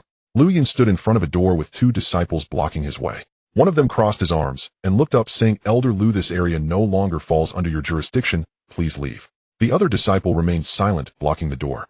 Yian approached from the corridor and asked Senior Brother Lu what's going on. The disciple with crossed arms glanced at Yian and realized he did not recognize him. However, since the other party referred to Lu Yian as Senior Brother, he assumed his cultivation level was not too high and arrogantly retorted, "Who are you? Are you his junior? Then you have no business going in here." Lu Yun froze for a moment upon seeing Yi, and he knew Yi and had entered the Xuanwu Hall and had broken through to qi condensation. In a hurry, he simply explained the situation. While he was away from the sect, he had offended a minor steward who later transferred to the inner gate and held a grudge, arranging for two disciples to guard the door and prevent him from entering. The two disciples watched the two of them, and the one with crossed arms huffed, "If you want to reminisce, go somewhere else. Don't waste others' time here." The silent disciple beside him quietly observed the two, often finding himself caught in difficult situations. He didn't wish to block anyone, but his superior had instructed him to do so. He looked at Yi and feeling increasingly uneasy and nudged the arrogant disciple, whispering, "That's enough." Yi understood the situation after hearing this. He released a fleeting surge of true energy, just for a moment, like a gust of wind spreading from the source, and then retracting. With his cultivation in qi condensation, both disciples fell silent, turning aside to clear the way. Lu Yun glanced at Yian, but before he could speak, Yi and had already moved ahead. Yian said to Lu Yun, "Let's go, I'll accompany you inside." Lu Yun was taken aback, but did not refuse following him. The two of them pushed the door open and entered. The steward looked up as he heard the door open, and upon seeing Lu Yun enter, he was about to speak to stop him, but his gaze fell on Yi and beside Lu Yun. His words stuck in his throat, unspoken. Yi's aura was not deliberately restrained. He could clearly discern the difference between the late stage of meridian opening and the early stage of qi condensation. The minor steward quickly stood up and approached Yian with a bow. Yian raised his hand and said, "My friend was just blocked at the door. I'd like to inquire about what happened." "There's no such thing, but must be that the people below didn't understand," the steward stammered in a panic. "Elder Lu, come over here. I'll get your things right away." The minor steward took the documents from Lu Yun's hand. He knew the problem wasn't too serious now, but if he did nothing further, it would truly be over for him. Lu Yun didn't say much. When he finished his business and came out, Yian was already waiting for him by the corridor pillar. Lu Yun walked over and thanked him, saying, "Senior Brother Yi, I'll remember what happened today. It's nothing. I haven't forgotten how you helped me back then. By the way, I have something to attend to, so I'll take my leave first." Yian didn't linger on old times and left. Lu Yun stood in place watching Yi and's retreating figure, feeling a deep sense of emotion. The outer sect disciple he had once helped was now already a qi condensation disciple in the four halls. How fast time flies. When Yian arrived at the medicinal garden, he saw Lin Xiushui looking worried and thought of Lin Wanyue. He walked over and asked what was wrong. "The Lin family is in trouble." Her voice was soft yet clear as she explained, "The Song family previously borrowed our Lin family's transportation route to ship a batch of goods. The Lin family agreed and received the payment, but the goods were robbed during transit. Now the Song family is demanding compensation from the Lin family. According to the Song family, the losses are significant, and we in the Lin family are all worried about this matter." Yian raised his brow upon hearing this. Is it really that coincidental? His words resonated with Lin Xiushui, as if he had voiced the thoughts she had been too afraid to express. Lin Xiushui lowered her gaze, saying, "I don't know. But the family is saying that this debt cannot just be acknowledged. However, some elders are suggesting that in business, one should maintain good relations and propose to pay a part as a compromise." Yian did not press further, and after a moment spoke, "Don't think too much. Just focus on what you need to do." That evening, Yian received two letters. The first letter was from Lin Wanyue, stating that after was robbed, the Lin family could not provide rebuttal evidence for the time being. She had found traces of the Fuxiangio's activities near the transportation route, but she had already been targeted and needed someone to support her from the other side. Thus she thought of Yian.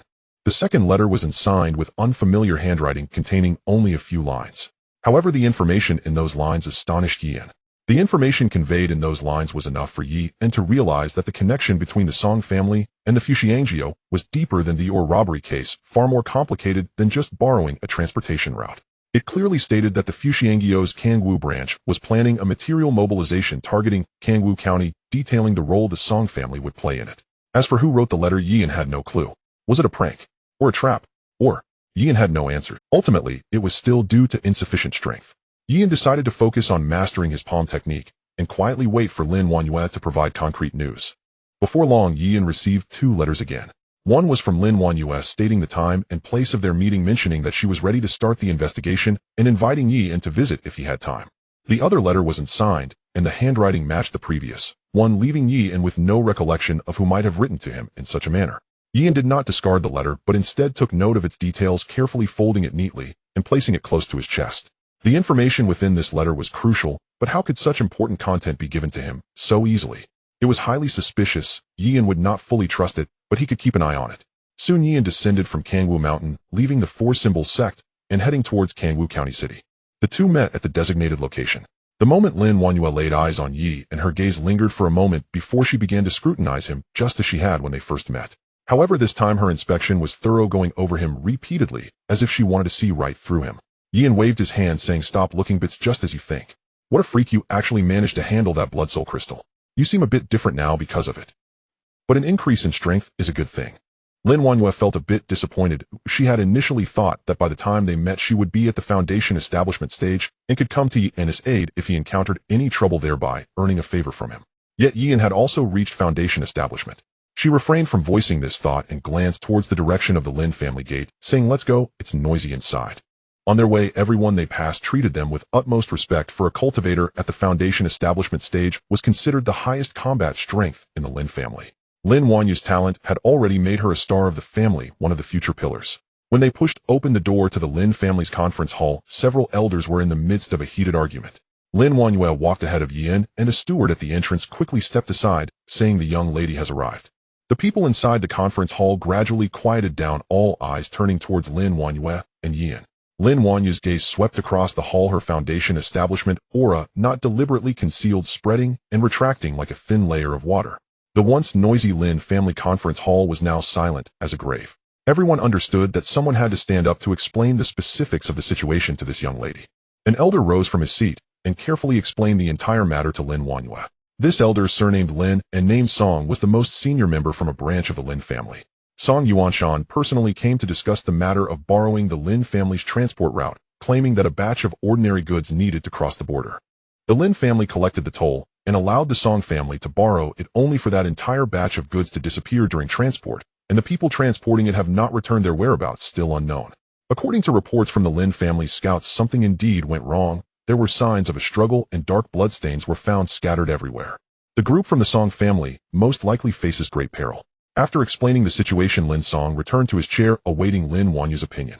After listening, Lin Wanyue understood that this situation was in line with what she had gathered, and now, with differing opinions within the Lin family, they needed a clear objective. This matter is too strange. The Lin family's route has been safe for so many years. When has it ever faced danger? Yet it happens just when the Song family borrows it. I have already begun an investigation into this and have some leads. Until I have made a declaration, no one is allowed to discuss compensation matters. If anyone disturbs the morale of the Lin family, they will not be forgiven. The conference hall fell silent for a moment. Many already shared this sentiment and nodded in agreement with Lin Wanyu's decision. Lin Wanyu's words held weight. With her foundation establishment cultivation, she was already a top combat strength in the Lin family. When she said not to pay, no one dared to suggest otherwise. Seeing that the matter was decided, everyone's gaze shifted to the other person standing next to Lin Wanyue, who appeared to be even younger than her. Lin Song looked at Yi, asking, "Who is this?"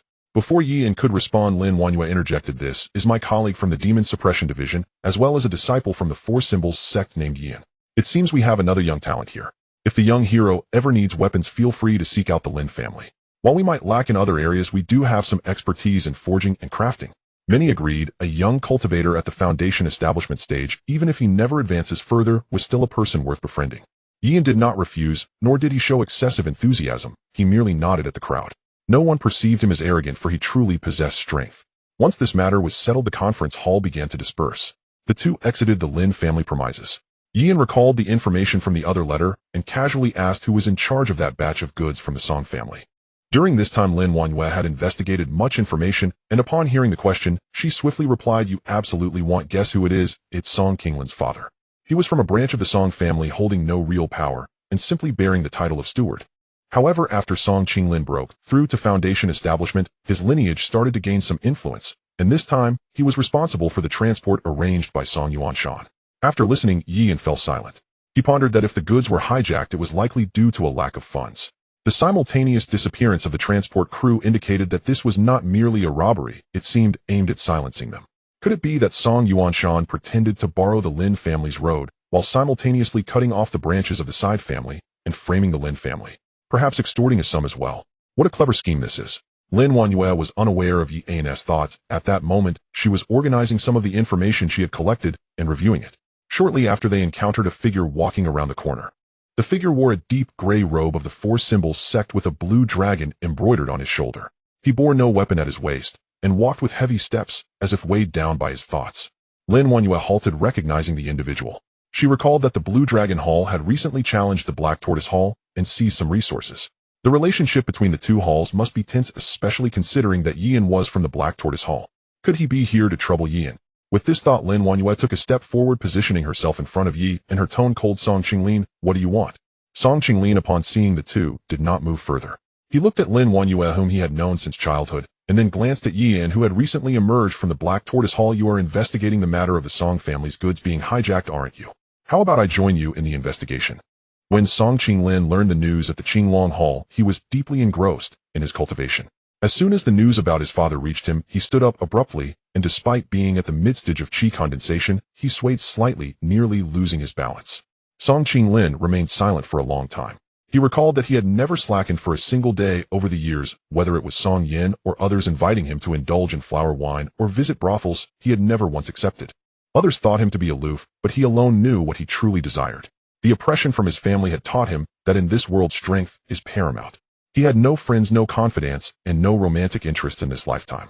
His mother had passed away during his childhood, leaving him with only his father. Now, with the news of his father's disappearance reaching him, how could he not feel anger? That scoundrel Song Yuanshan. Song Qinglin ultimately decided to go out for a walk to see the Lin family, to see the Song family, to find out what had truly happened. He did not seek out Song Yuanshan for questions, nor would he report to anyone. He simply stood up and left the Qinglong. The so-called strength in numbers. You are investigating the direction of the lost goods while I am searching for my father. Although our goals differ, the endpoint is the same. His voice was not loud, but the tone was not one of inquiry. It was a declaration of a decision he had already made. After saying, I will join you, Yi En and Lin Wanyue did not respond immediately. Lin Wanyue looked at Yi and seeking his opinion. Since it's a matter between your two families, I'm fine with it. Yi En did not seem to mind. He could see the simmering anger behind Song Qinglin's calm expression. Perhaps the Song family was not worthy of his trust. He would rather believe Lin Wanyue than his own family. Lin Wanyue's gaze shifted from Yi En back to Song Qinglin. Although Song Qinglin was a disciple of the Song family, he had always been solitary since childhood. The oppression from Song Yuanshan's faction had only ceased when he reached the qi condensation stage. Song Qinglin did not wait for them to speak, directly revealing the information. He knew the batch of goods that Song Yuanshan had my father send was superficially labeled as ordinary goods, but my father left a letter for me before departing. He said that this batch of goods did not specify where it originated from, nor did it mention where it was to be delivered, only instructing my father to follow the route, and there would naturally be someone to receive it upon arrival. This letter bears my father's handwriting. He would not deceive me, so there must be an issue with that batch of goods. Song Qinglin's tone suddenly rose at this point. After a moment of silence, he spoke with a tone that contrasted with before. I only want to find out my father's whereabouts, whether he is dead or alive. I just want a result. Lin Wanyue thought for a moment. Song Qinglin's intentions were pure, and he had directly disclosed this piece of information. After pondering for a moment, and seeing that Yi En did not explicitly refuse, she said, All right, but you cannot hide any information from us. The three of them exchanged no more words, and immediately set off towards Haishi Road. Haishi Road is a transport route located north of Kangwu County, paved with black gravel flanked by low hills and thickets. The robbery occurred at the midpoint at a bend in the terrain that was the most concealed. Once the merchant caravan entered that stretch of road, there was no sight of the road before or after. The traces of the fight on the ground had faded, but one could still discern the general direction. Song Qinglin crouched down and discovered that the wheel tracks and footprints abruptly ended at the bend, showing no further signs of having continued, and there were no indications of having turned back. It was as if they had vanished into thin air. Yi En observed the terrain, walk through that stretch of road, and scanned between the ground and the thickets on either side. He found several inconspicuous drag marks behind a thicket, as if some heavy object had been dragged across the ground, and the direction deviated from the main road, leading towards a dense forest to the south. He did not speak immediately. Instead, he lowered his head and matched the drag marks with the information from the anonymous letter in his mind. The letter stated that this incident was a resource mobilization by the Futu sect occurring north of Kangwu County, and Haishi Road was indeed a branch located north of Kangwu County. He looked again in the direction of the dense forest, then at the drag marks on the ground, and said to the two, the wheel tracks did not disappear, they were deliberately erased. The direction of the drag marks is over there. That is the true destination. The three of them followed the drag marks into the dense forest, and after walking a mile, they discovered a narrow path covered with thickets, and gravel much narrower than Haishi Road, barely wide enough for a single cart to pass. At the end of the narrow path was an abandoned rest stop littered with several pieces of scrap iron, and the stone wall bore dark red dried traces. Very suspicious. If we continue forward, there is definitely a problem. Moving in broad daylight is too conspicuous. We are all at the chi condensation stage, and if it were at night our visibility would not be much hindered. I suggest we act at night. What do you think?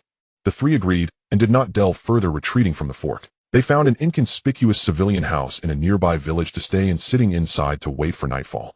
Occasionally they exchanged bits of information, but not much was said. Most of the time each was lost in their own thoughts. After the night had fully descended, the three of them stood up and stealthily made their way towards the depths of the dense forest, not retracing their previous route, but instead circumventing it from the other side, to avoid the routes that might attract attention during the day. The three of them crept deeper into the dense forest, walking about 2 miles. After passing through a patch of low bushes, the ground ahead suddenly dipped, forming a natural depression. At the bottom of the depression was an opening surrounded by overgrown weeds, nearly invisible unless one walked close. The three crouched in the shadows outside the opening, not entering immediately. They circled around the cave's perimeter and discovered several sentry positions scattered in the dark near the entrance, all at the body refinement level, with an occasional 2 at the early stage of meridian opening. They were not densely distributed, but were placed in such a way as to cover for each other. The three did not speak, exchanging knowing glances. As practitioners at the chi condensation stage, they could easily deal with these opponents.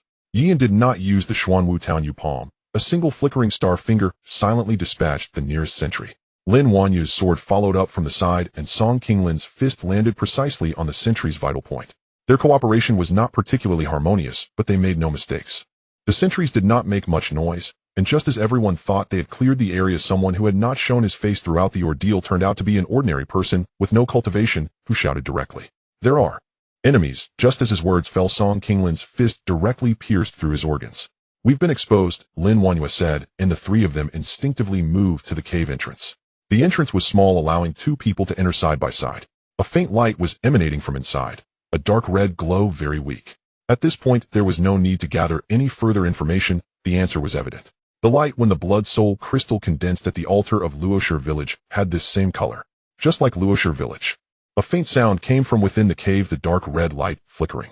A figure appeared with an ordinary face and gray hair, but that was not his true appearance.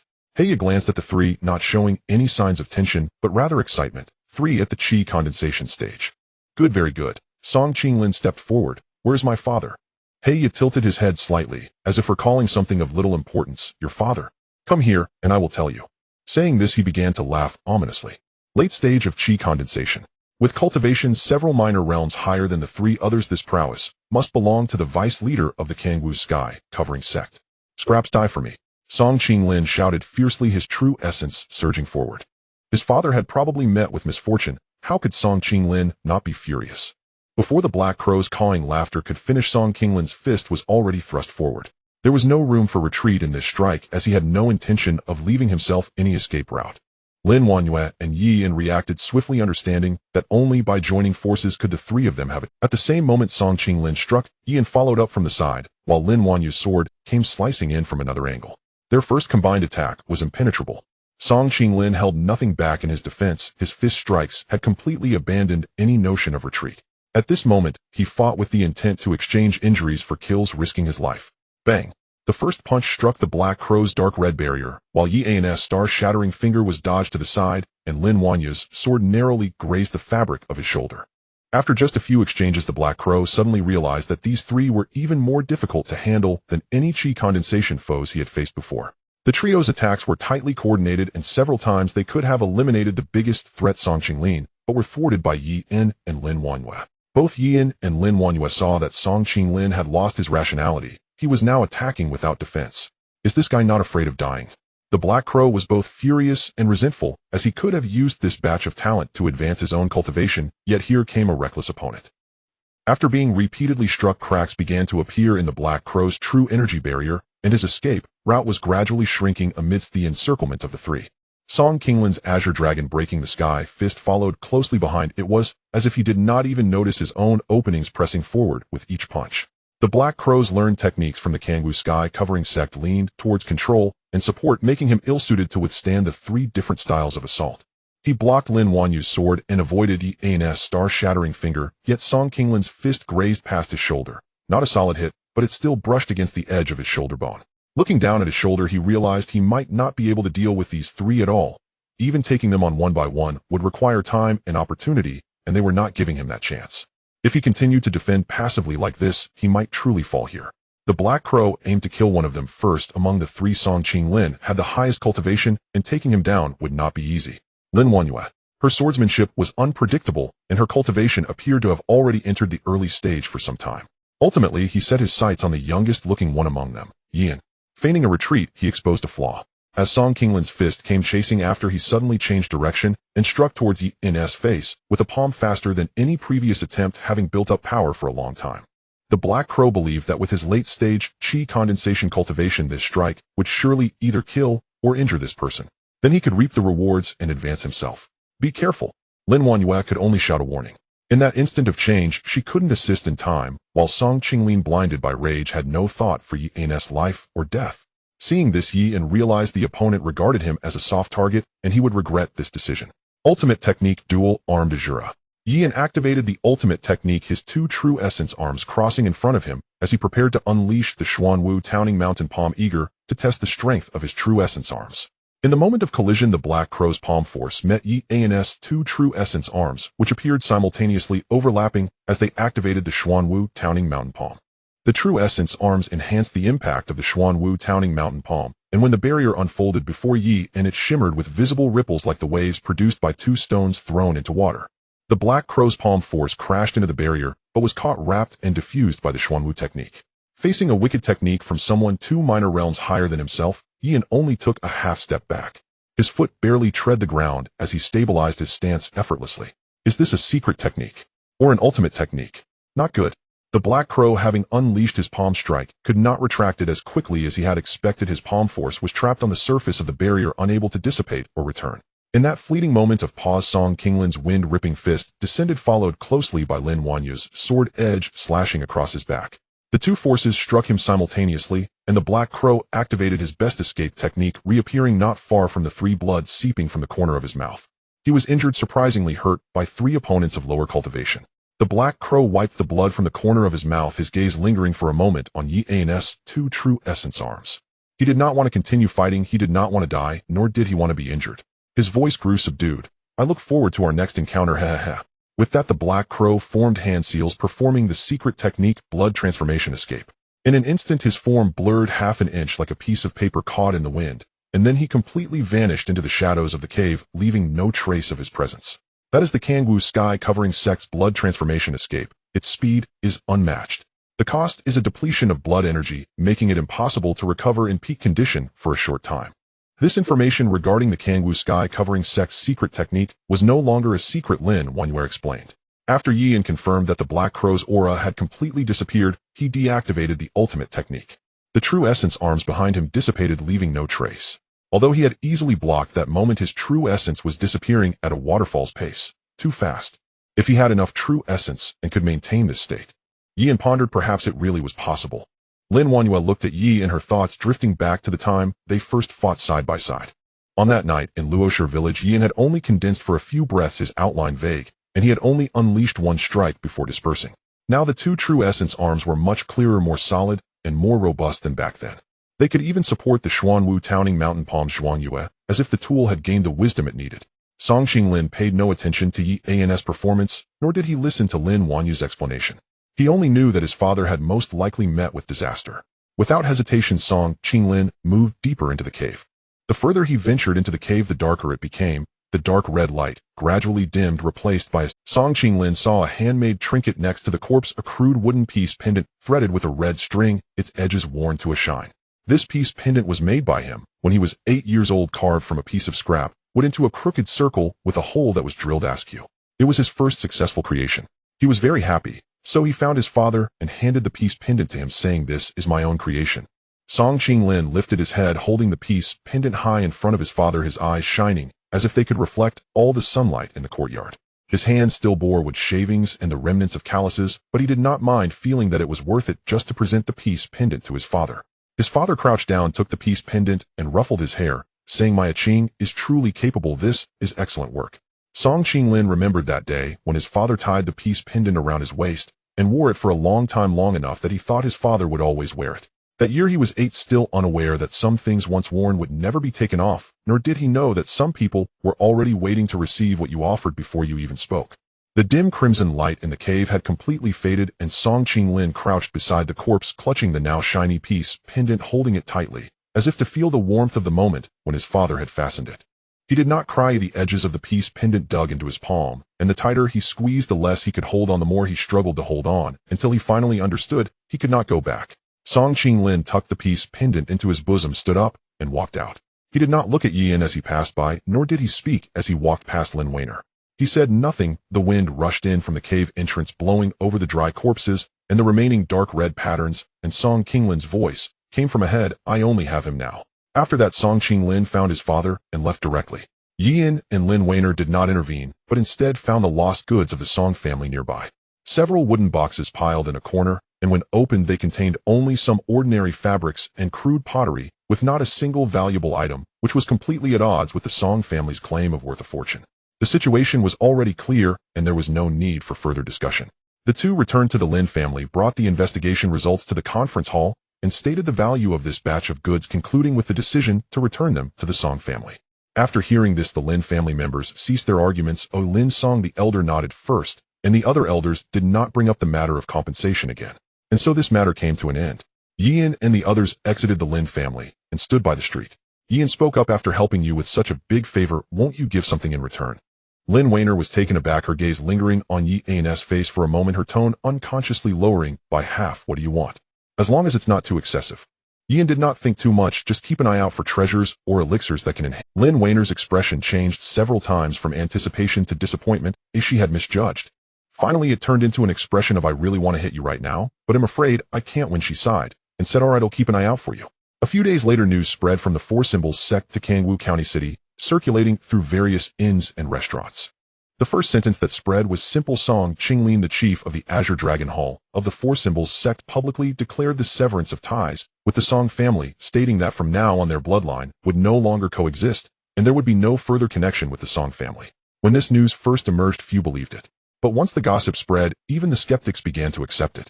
The sounds in the tea house had not ceased since the afternoon, with someone slamming their chopsticks on the table. Ungrateful wretch. The Song family raised him, supported him into the Four Symbols sect, and now that he has achieved success, he turns his back on them. Does such a person deserve to be chief? Someone next to him chimed in, what do you know? Don't you know how the Song family has treated their collateral relatives over the years? Just after Song Qinglin's father had an accident, Song Yuanshan didn't even provide an explanation. If it were you, would you not feel heartbroken? The voice was neither loud nor soft, but everyone at the same table heard it. Some lowered their heads to drink some stuffed food into their mouths, and no one spoke. Another table kept their voices very low. I heard Song Qinglin's father didn't go missing, he died, and it has something to do with the Song family. The speaker's voice was very quiet, fearing being overheard, yet unable to refrain from speaking. The people nearby did not respond, immediately falling into silence. Someone cleared their throat, as if feeling this topic was becoming unsafe. However, people had a strong curiosity for gossip, and seeing that nothing happened, they continued. Another person mustered their courage to lower their voice, and continued, the Song family isn't exactly good either. Over the years they have suppressed their collateral relatives, and swallowed their industries, haven't they? As soon as Song Qinglin's father gained a bit of power, something happened. I think carefully about it. This news grew more and more outrageous as it spread. By the time it reached the streets, it had changed into several versions. Some said Song Qinglin was expelled from the Song family, while others claimed there was infighting within the Song family, but those who truly understood the situation said nothing further. At a noodle stall by the street, two porters sat on a bench eating noodles. One of them had been listening to the commotion for a long time, put down his bowl, and wiped his mouth. Anyway, it has nothing to do with us. Whether the bigwigs of the condensing chi realm sever ties or not, what does it have to do with us who earn just a few coins a day? The other man did not look up, slurping his noodles and mumbling in response, true, why worry about it? Let's fill our... A few days after Yin returned to the Four Symbols sect, he received a letter from Lin Weiner. The Song family might have ties to the Overturning Heaven sect, and the Demon Suppression Division was already conducting a secret investigation. Additionally, the Overturning Heaven sect might make a significant move in Kangwu County, so one must be cautious. He then mentioned one last thing. Captain Jiang was preparing to break through to the Gathering Yuan stage. If the breakthrough was successful, Kangwu County would gain another Gathering Yuan powerhouse. Yin understood that Jiang Shuang had been at the peak of the condensing chi stage for quite some time. Her choice to enter seclusion at this moment indicated that the actions of the Overturning Heaven sect would not be small, and that a Gathering Yuan level of cultivation was needed to hold the fort. After absorbing the news, Yi and continued to practice the Xuanwu Jinhai technique. He knew these matters would not wait for him to be ready. He needed to enhance his ability to deal with them before they occurred. And what about the previous letter that guided him? Who could it be? Yi felt that if he wanted to accelerate his cultivation progress, now he would have to wait for Lin Weiner's news and the loading time of his own golden finger. In mid-September, after dealing with the matters of the Lin family, Yi had already been cultivating for half a month. Xuanwu Town's Ocean Suppression Art Qi Condensation Chapter 1st Layer 154800. Xuanwu Town's Mountain Suppression Palm Preliminary Chapter Glimpse 178,800. Progress is slow but steady, perfectly aligning with the cultivation speed of a grade root bone with no bottlenecks. The Liu family's transport team was carrying highly valuable goods which needed to be delivered within a specified time. Otherwise, the Liu family would incur significant losses, halting the entire family's operations.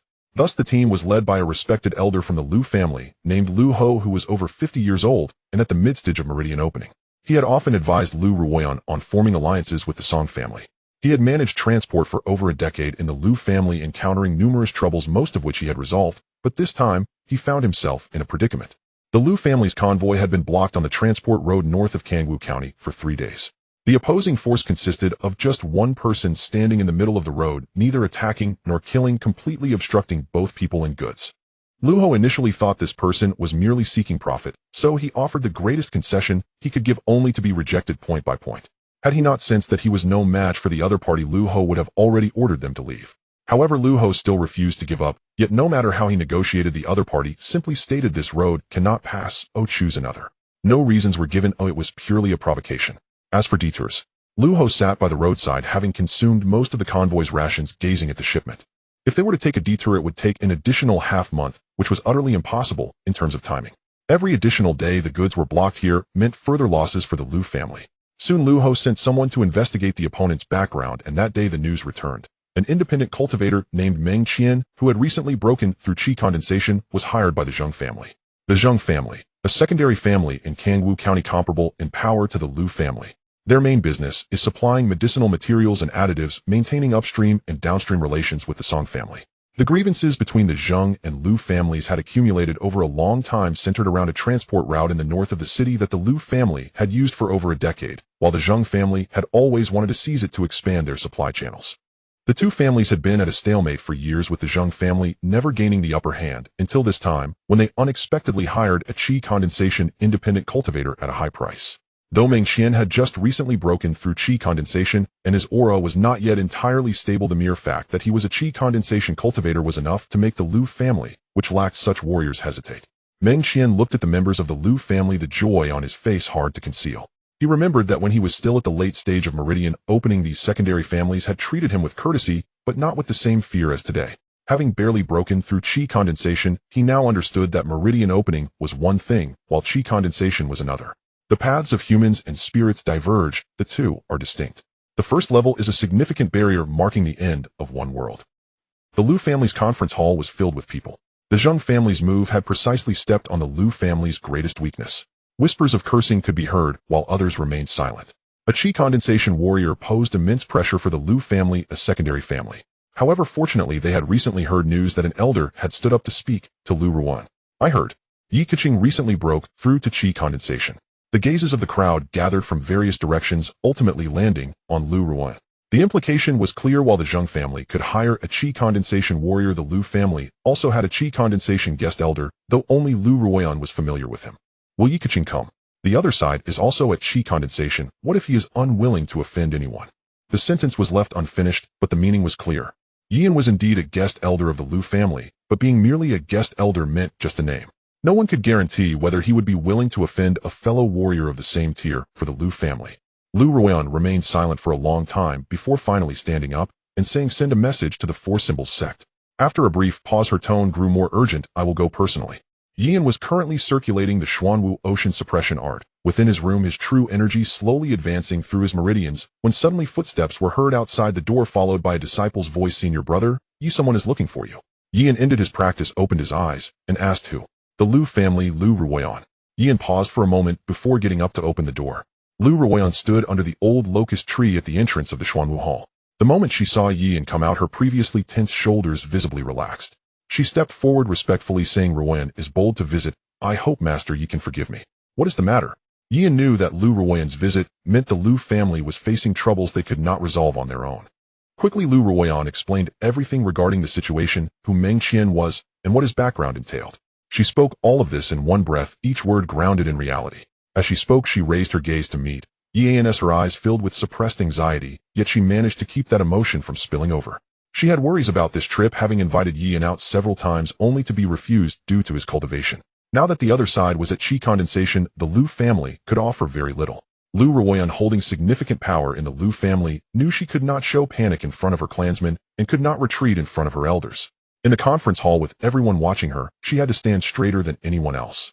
But standing under this old locust tree facing Yi, and she suddenly realized that the facade she had maintained for so long had begun to crumble, revealing parts of herself that she could not let others see in the Lu family. Let's take a look. Yian said little, merely prompting Lu Ruoyan to lead the way.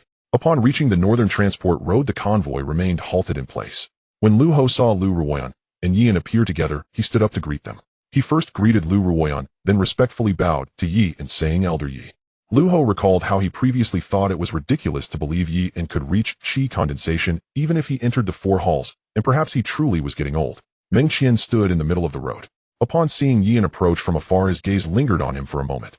Although younger, Yian's aura matched his tier. He thought that perhaps Yian was the core disciple of some family or a highly regarded student of a sect. He didn't want to offend such a genius, yet the rewards offered by the Zheng family were too valuable, so he intended to take a risk. Yian walked to the front of the shipment, facing the other party directly. Meng Qian cupped his hands in salute. Despite being much younger, he addressed Yian, saying, "Brother, please leave. Meng will surely compensate you later. I hope you can refrain from meddling in this matter." Yian shook his head, stating, "In this world, we value righteousness. As a guest elder of the Lu family, I naturally must put in effort after receiving benefits. It is you, Brother Meng, who should not make it difficult for me."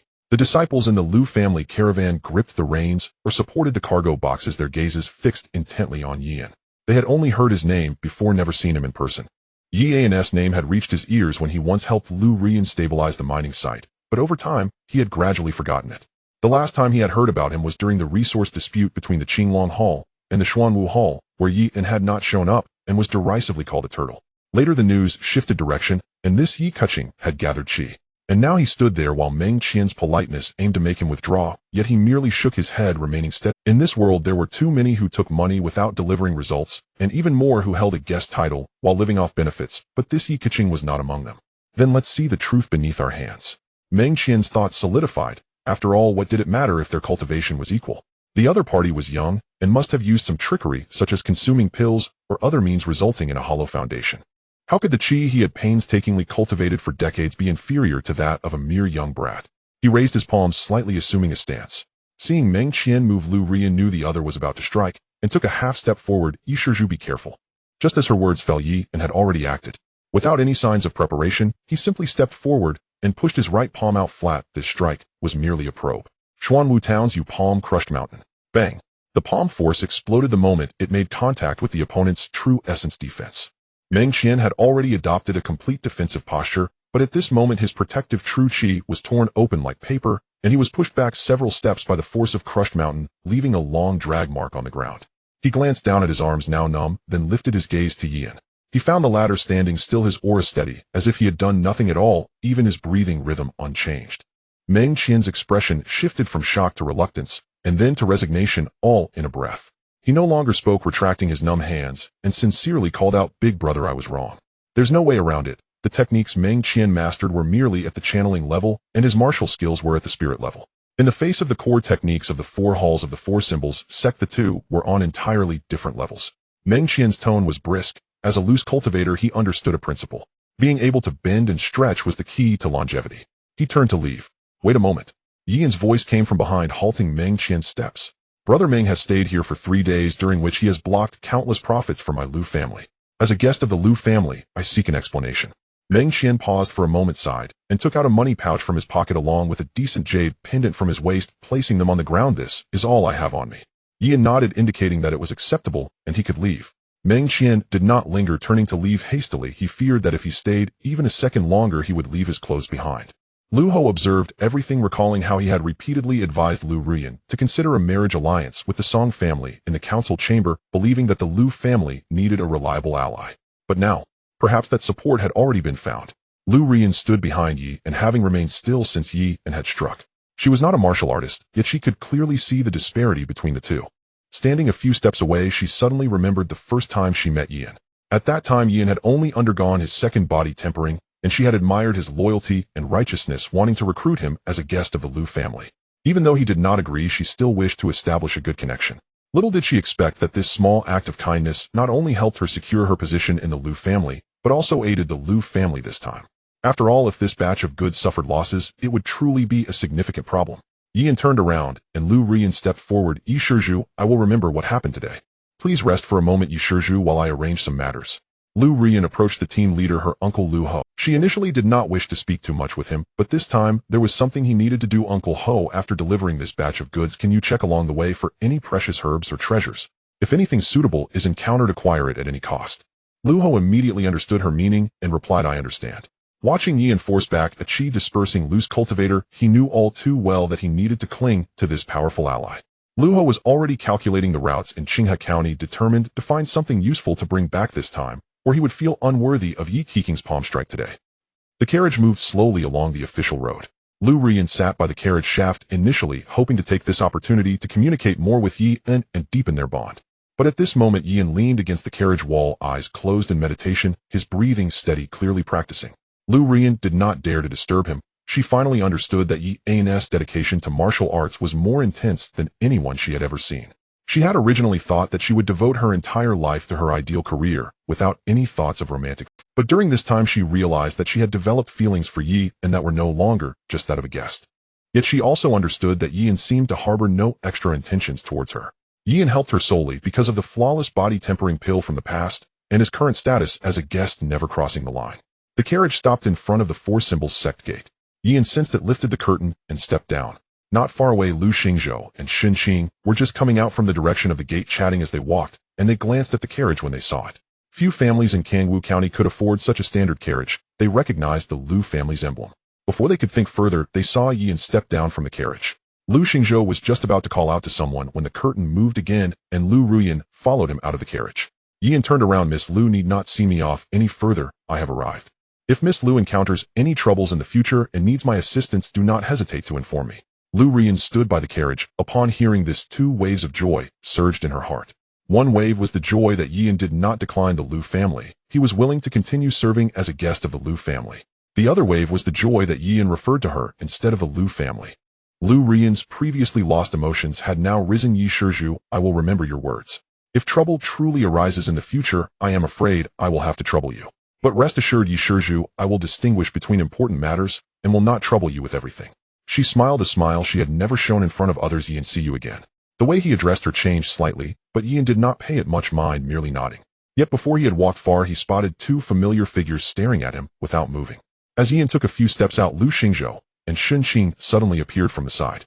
Lu Xingzhou squinted with a teasing expression, his voice purposely lowered. Brother, Yi, isn't that the carriage of the Lu family? I saw Lu Ruoyan come down with you, didn't I? Xin Qing stood by, slightly twitching the corner of his mouth, silent, but his gaze spoke volumes.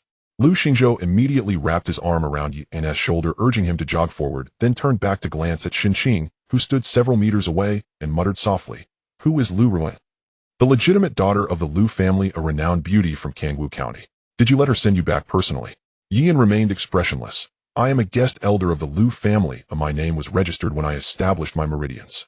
Guest elders do work for the family, and the family sees them off. What's the problem? Guest elder. Brother, no one around here knows what we are talking about. Just tell me, and I won't breathe a word. What exactly is your relationship? He turned to look at Xin Qing again, who was still standing in place. The relationship between the family and a guest elder.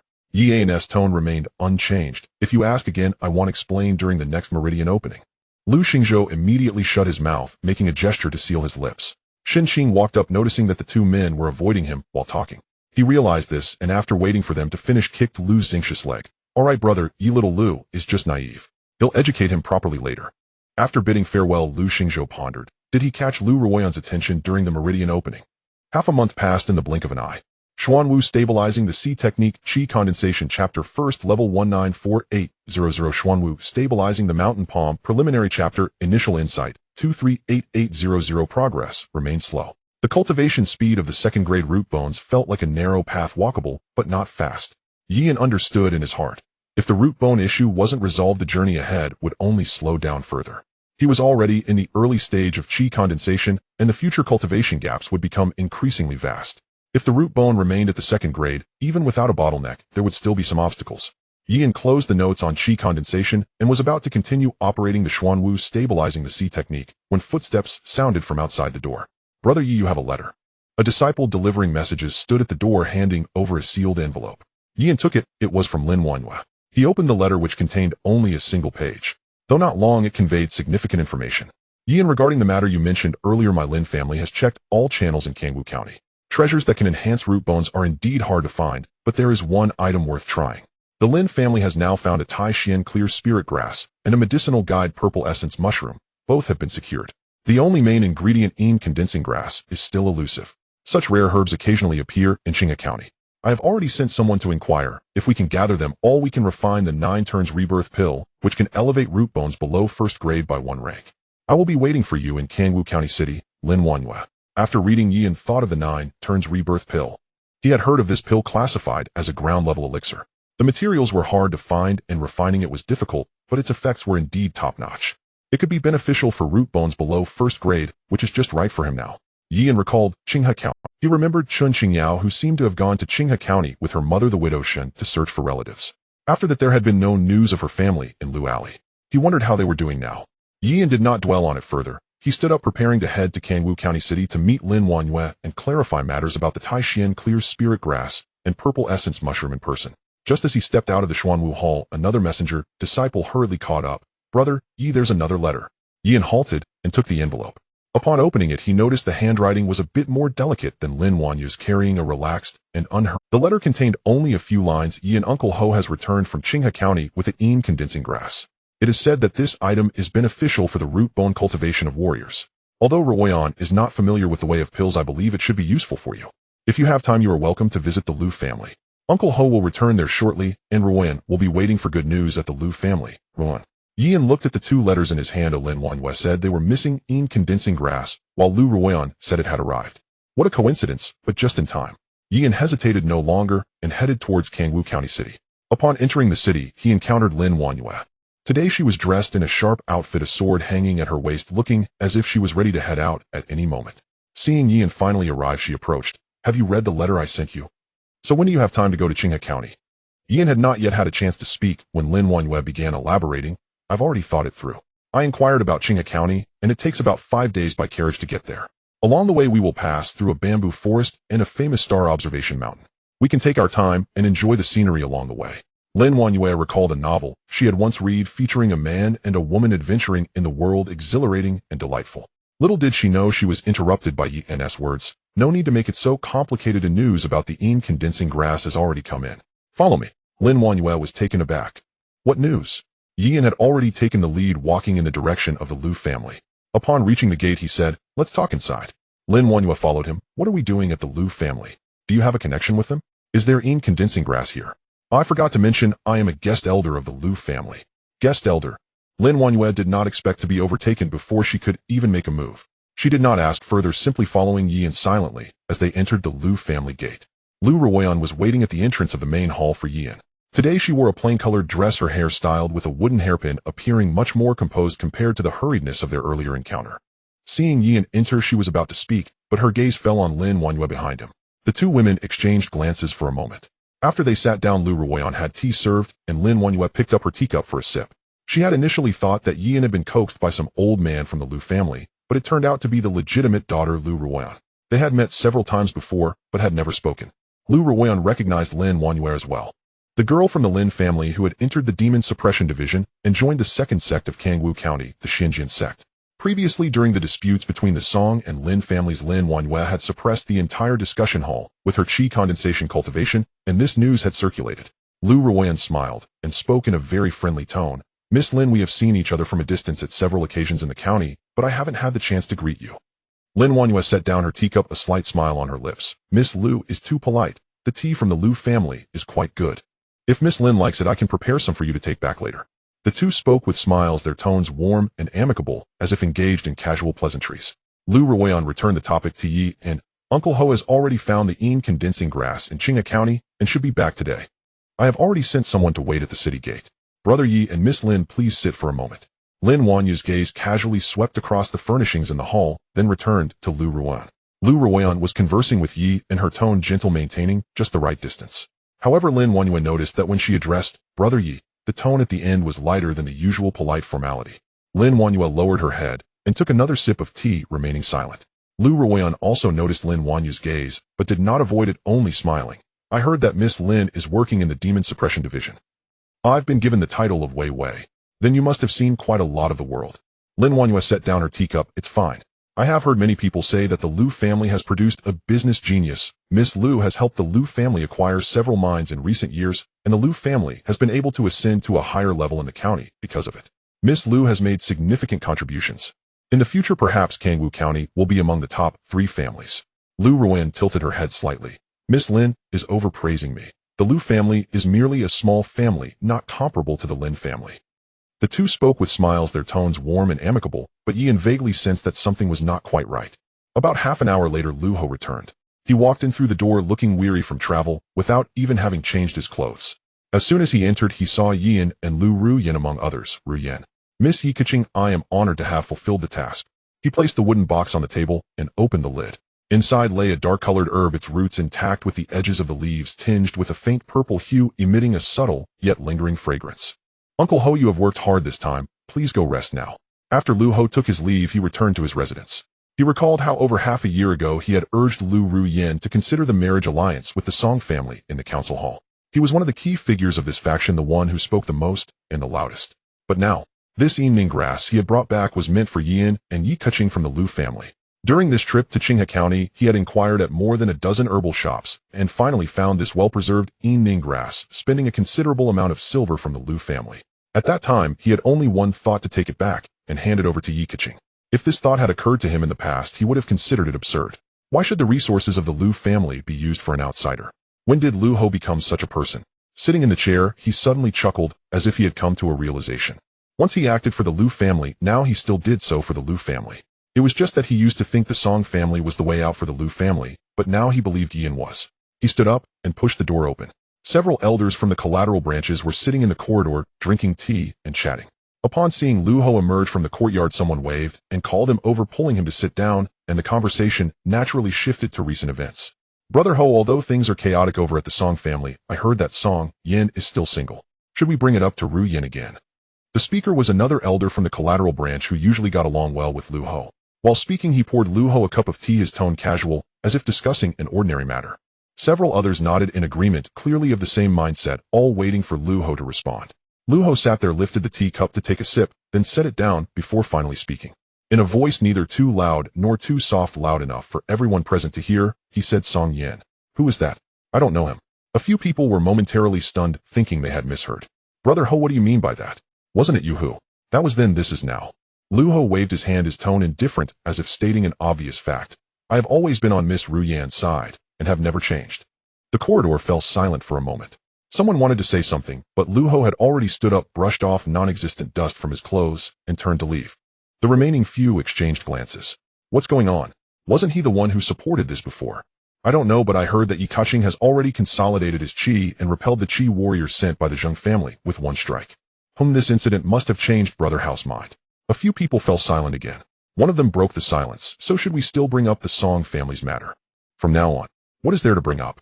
Brother Ho already said he doesn't know him. Do you want to get scolded? Or do you want to create conflict within the Lu family? Upon hearing this, the person immediately shut his mouth and said no more. The corridor quieted down, leaving only the sound of teacups clinking against the table. From that day forward, no one in the Lu family mentioned the marriage alliance with the Song family, as if it had never been spoken of. Lin Wanyu leaned in for a look and nodded. Indeed, it is evening grass, and it looks quite good. The roots are unbroken, indicating that the person who collected it was careful. As long as Yi sure needs it, that is enough, Lu Ru Yin said, looking towards Yin. Yin closed the wooden box and turned to Lu Ru Yin. Thank you, Miss Lu. I will remember this. There is no need for thanks, Yi sure, Lu Ru Yin replied lightly. A single herb is not enough to repay all that Yi Keqing has done for the Lu family. Lin Wanyu stood a little further away, observing the conversation between Yin and Lu Ru Yin, her fingers gently brushing the hilt of her sword, smiling, for soon Yin would come to seek her out. Zheng family. When Meng Qian pushed the door open, Zheng Wanshan was sitting in the hall drinking tea. Upon seeing the Qi warrior he had finally managed to recruit, Zheng Wanshan put down his teacup, a smile spreading across his face as he got up to greet him. Has Master Meng returned? You've worked hard. That batch of goods was intercepted, right? The Lu family must have softened their stance by now.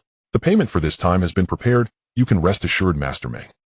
Zheng Wanshan spoke eagerly. Seeing Meng Qian return completely, he naturally assumed that the matter, a Qi warrior going to intercept the Lu family's route, and with no Qi warriors on the Lu family side, what could go wrong? It was simply that the Lu family would lower their heads and concede, taking a detour. The outcome would be the same. Meng Qian first accepted the payment, letting the atmosphere build for a moment before he finally spoke. How dare you mention payment? Meng Qian's voice suddenly rose, slamming his palm on the table, causing the teacup to jump slightly, with tea splashing out and wetting several places on the table edge. Zheng Wanshan's smile froze. It was then that he noticed Meng Qian's dark and grim expression. I stood on that transport route for 3 days and nights, exposed to the wind and sun, bitten all over by mosquitoes, and didn't even get a sip of water. The Lu family may lack Qi warriors, but they have Qi guest elders. How come you didn't tell me? Zheng Wanshan was taken aback. The Lu family has Qi guest elders. Who? A young man dressed in the attire of the Four Symbols sect pushed me back with a single palm. Do you know the weight of that palm?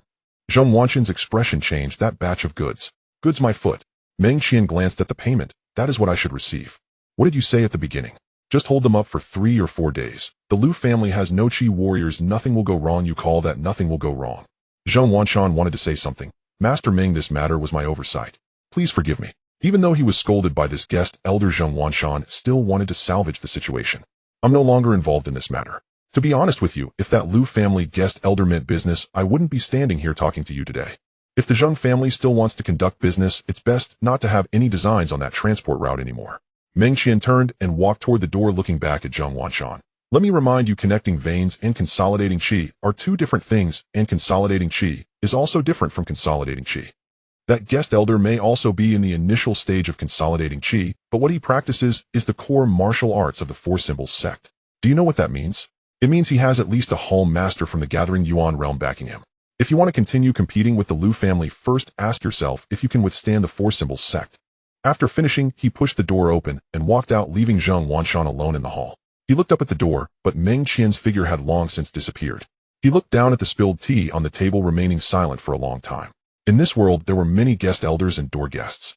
But those who truly worked for the family head were few. Most were merely there for the money, satisfied with the title. Someone like Meng Qian who could take action but didn't would still be considered respectable in another family. Zheng Wanshan sighed, deciding to prepare a gift and personally go to the Lu family to apologize. After securing the eating grass, Yi and assumed the ninefold rebirth pill was already half accomplished. Only a skilled alchemist remained to refine it. Senior brother, Yi, please accept my sincere apologies first. Lu Rian's tone softened slightly, carrying genuine remorse. The ninefold rebirth pill is a tier 2 elixir. Though the Lu family commands considerable enterprises, we possess no alchemist capable of mastering such a rank. Ordinary alchemists would struggle not only to refine it, but even to grasp its full pharmacological properties. To guarantee success in refining the ninefold rebirth pill, the Lu family finds itself powerless. Yet if senior brother Yi requires assistance, I shall dispatch messengers immediately to inquire. By placing apologies and powerlessness side by side, her words conveyed no evasion, only honesty. It was true. The Lu family had no alchemist, as she could not conjure one from thin air. Before Yin could speak, Lin Wanyue smiled gently and interjected, Miss Lu need not fret. I can handle this matter. Setting down her teacup, she turned toward Lu Rian, unconsciously straightening her posture. My master is the 7th disciple of the Xinjian sect, master by hailed across Kangwu Prefecture as the Frosthand Alchemist. His mastery of alchemy ranks among the finest in the entire prefecture. Though the ninefold rebirth pill poses great difficulty under my master's hand, success is all but a Lu Rian tilted her head slightly, glancing at Lin Wanyue with mild surprise, then smiled warmly. How fortuitous. Since your master is a preeminent alchemist of the Xinjian sect, this eating grass has indeed found its rightful recipient. Though her lips curved in a smile, her hands, resting quietly at her sides, gently curled inward. She felt genuine joy for Yi, and the ninefold rebirth pill now had a credible path to realization, a blessing beyond measure. Yet beneath that joy lingered a faint, delicate regret that another had stepped forward to resolve what she herself could not complete. She concealed that quiet sorrow behind her smile as she turned to Yi and, Senior brother Yi, go forth without delay. The eating grass must not lose its potency. Lin Wanyue did not respond to Lu Rian's remark. Instead, she simply looked at Yi, and her lips curving into a subtle, knowing smile. Her meaning was unmistakable. In the end, it still falls to me. Well, shall we journey together to Jiaming Peak? Yian hesitated only a moment before bidding farewell to Lu Rian. Then I shall trouble you, Master Lin. No trouble at all. Lin Wanyue rose with crisp grace. But you owe me one favor. Agreed. Let us depart. Time waits for no one. Lu Rian escorted them to the gate, offering no further words. Only a soft parting caution, travel safely, then watched them recede into the distance. Her gaze lingered a heartbeat longer upon Yi's retreating silhouette. The Xinjiang sect's founding seat, Jianming Peak, lies 40 li west of Kangwu Prefecture City. Accompanied by Lin Wanyue, Yin exited the western gate of Kangwu Prefecture City and followed the imperial road westward, the horizon gradually widening as a solitary peak rose from the earth. Its slopes were not steep, yet its form was slender and elegant, resembling a gleaming sword plunged diagonally into the land. Its summit vanished within a gauzy veil of mist when mountain winds swept past. A faint resonant hum occasionally trembled through the air. Lin Wanyue pivoted, flicked her forearm lightly, and pointed with her thumb. That is Jianming Peak, the founding cradle of the Xinjiang sect. Legend holds that the sect's founding patriarch attained sword enlightenment here, where 10,000 blades across the mountain rang out in unison, hence the name. Upon this peak the patriarch transmitted the way of the sword, and thus the Xinjiang sect endured, flourishing through generations. Yin lifted his eyes toward the mist-shrouded summit, catching faint whisper-like tones, as if wind threading through narrow stone fissures. His gaze rested upon the mountain's silhouette for a silent moment. Then Lin Wanyue continued, still it pales beside Kangwu Mountain. Did you know? Kangwu Prefecture was not always so populous. The Siswang sect arrived first, naming their founding site Kangwu Mountain.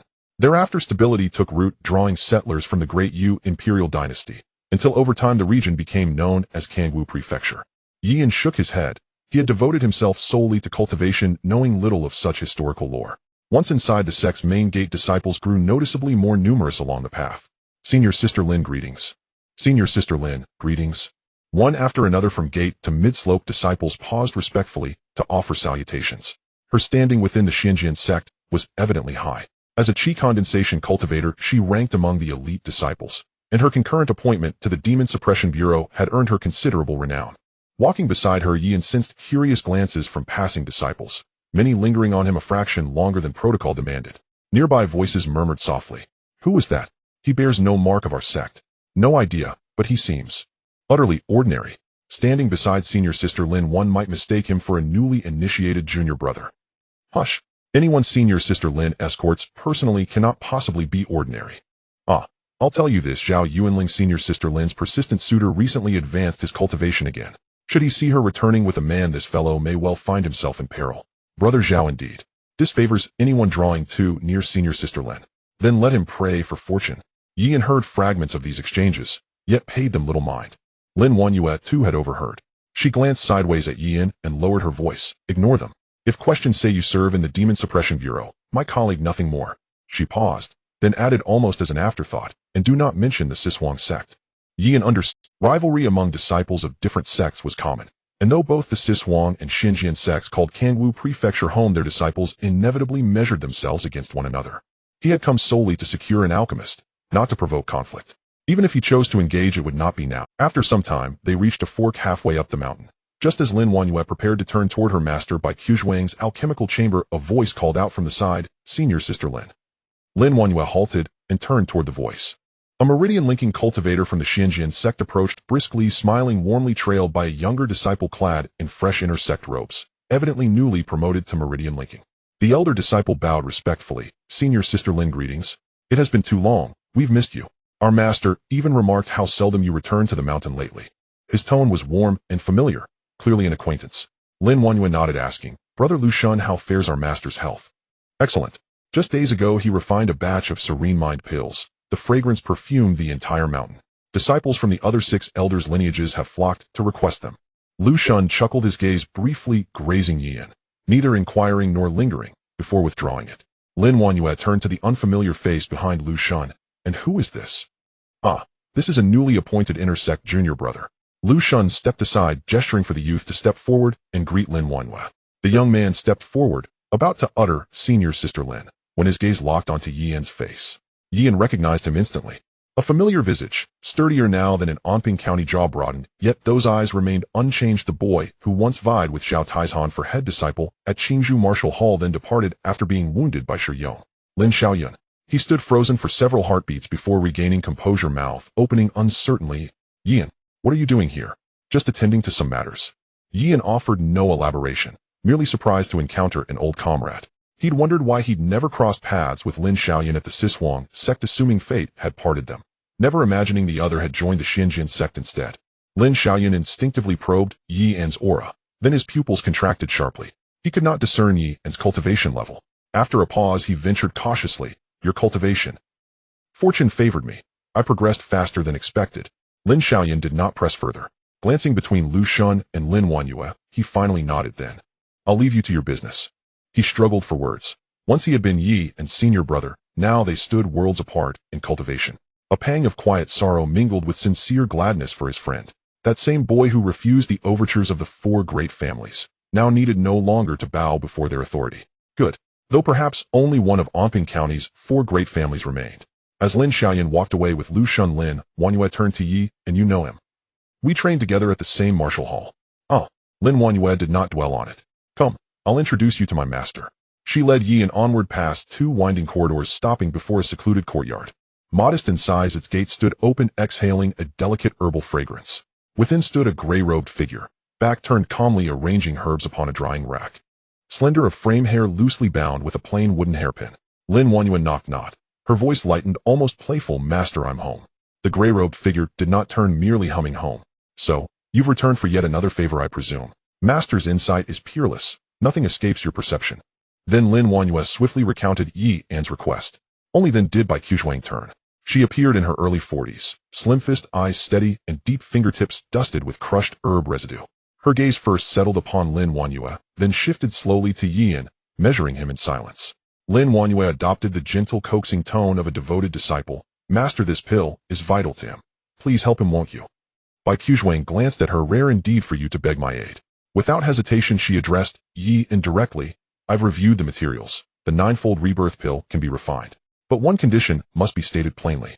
This elixir yields only 3 pills, no more. Regardless of outcome, I claim one. Do you consent?"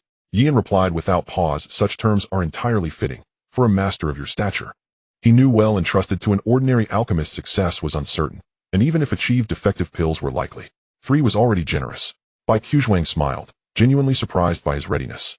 "Very well," she said, no more, turning toward the inner chamber. "Return in 3 days. Do not disturb me until then." Lin Wanyue and Yian withdrew, closing the courtyard gate behind them. Lin Wanyue's mood brightened palpably. It settled. "Collect the pills in 3 days.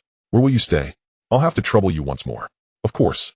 Her reply carried a mischievous glint, the playful spark. 3 days passed swiftly, and word of the Frosthand alchemist's impending refinement spread like wildfire throughout the Xinjian sect. Strangely, even the identity of the elixir, the ninefold rebirth pill, leaked widely. The rumor raced faster than wind. From foot to mid-slope, disciples debated feverishly who commissioned it. Was it a senior elder's disciple?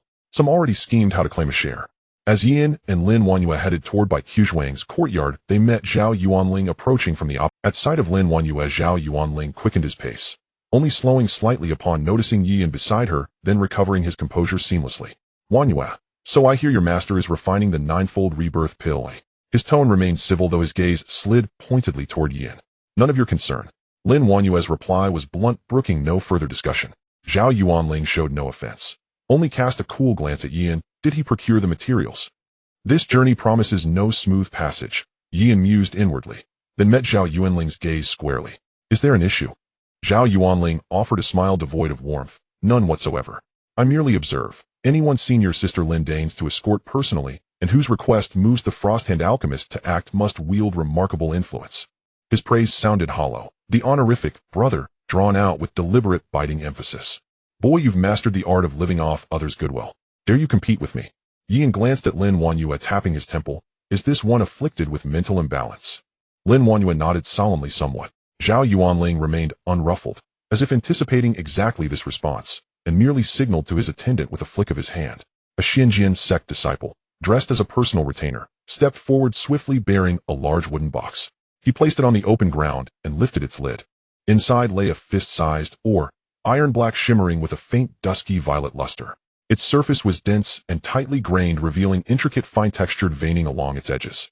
Zhao Yuanling gestured toward it. "This is xuan cold iron, one of Kangwu Prefecture's rarest treasures, yielding perhaps a single piece per year. A peerless material for forging profound-tier weapons. Should you prevail, it is yours." His voice carried a low, condescending weight. born not of arrogance, but of absolute certainty in victory. Yian's gaze lingered on the or a moment. Can the Lin family work this? Effortlessly. We forged profound tier weapons multiple times.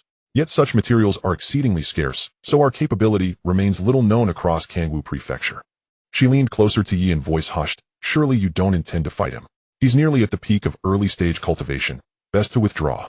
Yian fell silent for a breath, then said quietly resolute, he seeks a pill, and I wish to gauge my current strength. Truth be told, since achieving chi condensation, Yian had never tested himself against a peer of equal cultivation and background, and the Xuan cold iron was undeniably a treasure. Agreed. Zhao Yuanling's smile finally broke fully across his face. Excellent. Then, sign and seal the pact. No retreat, no reversal. Sign and seal, no backing out. Zhao Yuanling's voice rang across the open ground outside the alchemy room, laced with the exultation of a stratagem come to fruition. The few attendant disciples behind him were already moving to clear the nearest arena, plainly anxious that the news spread swifter than the wind.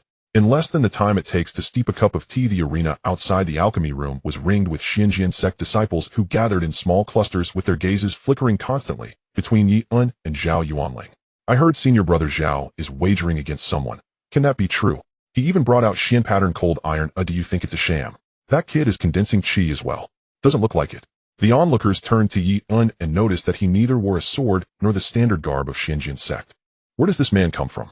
No idea. Senior sister Lin brought him. His skill probably isn't shabby, right? Even if he's lacking, it's too late now. Senior brother Zhao cultivates the Jinghong sword technique. Among his peers, few can withstand 30 of his moves.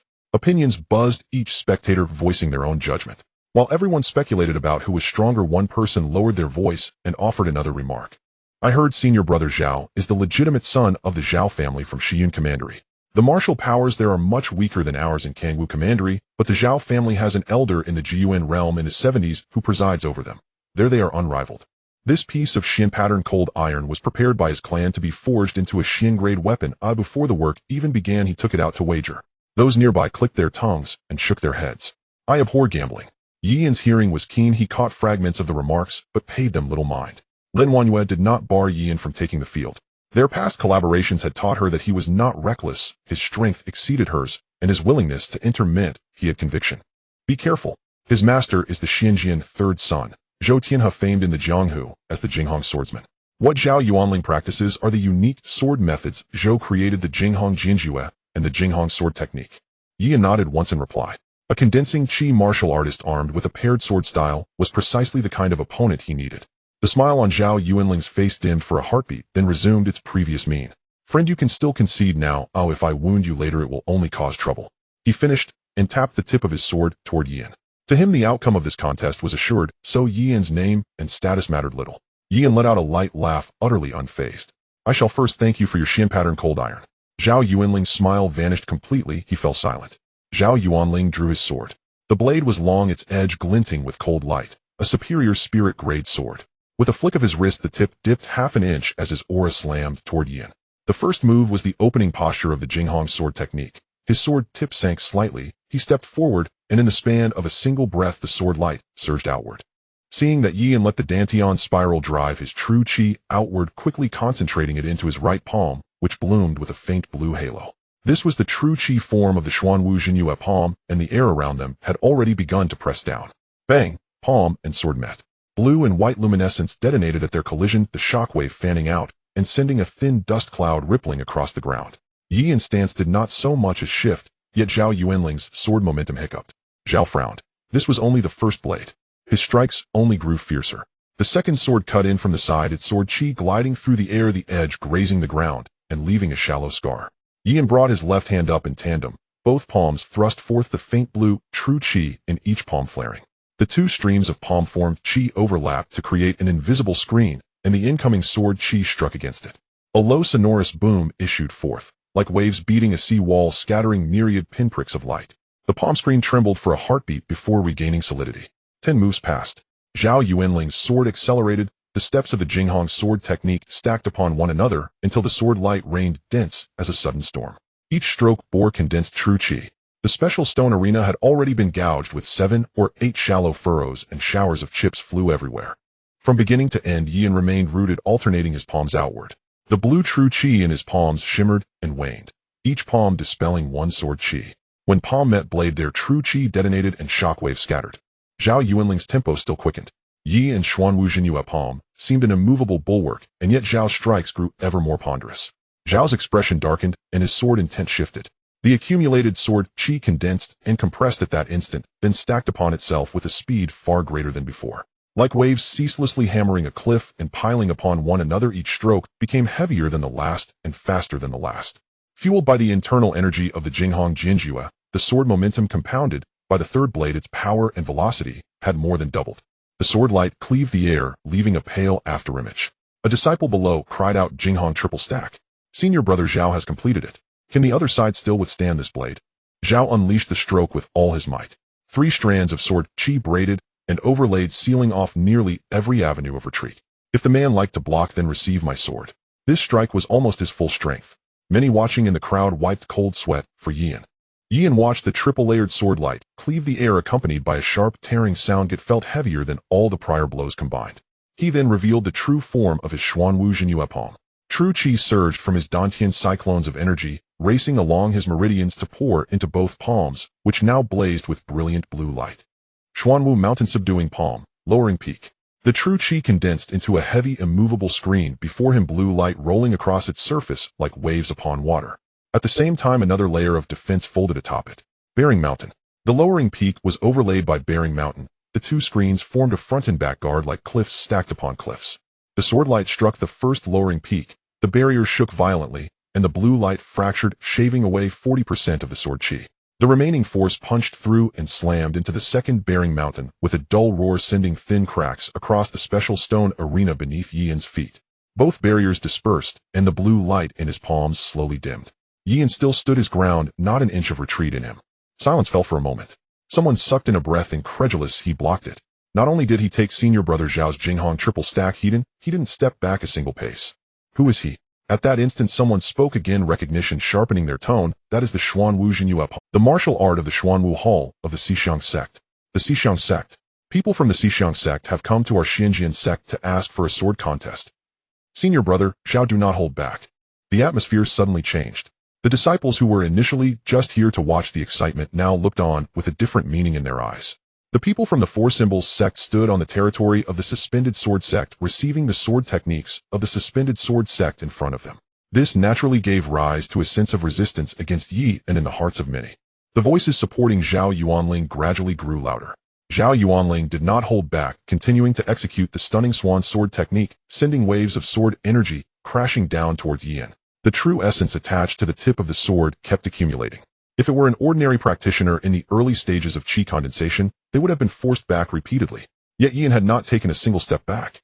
Yian rotated his palms. The force of the Xuanwu Town Mountain palm appeared slow, yet profound.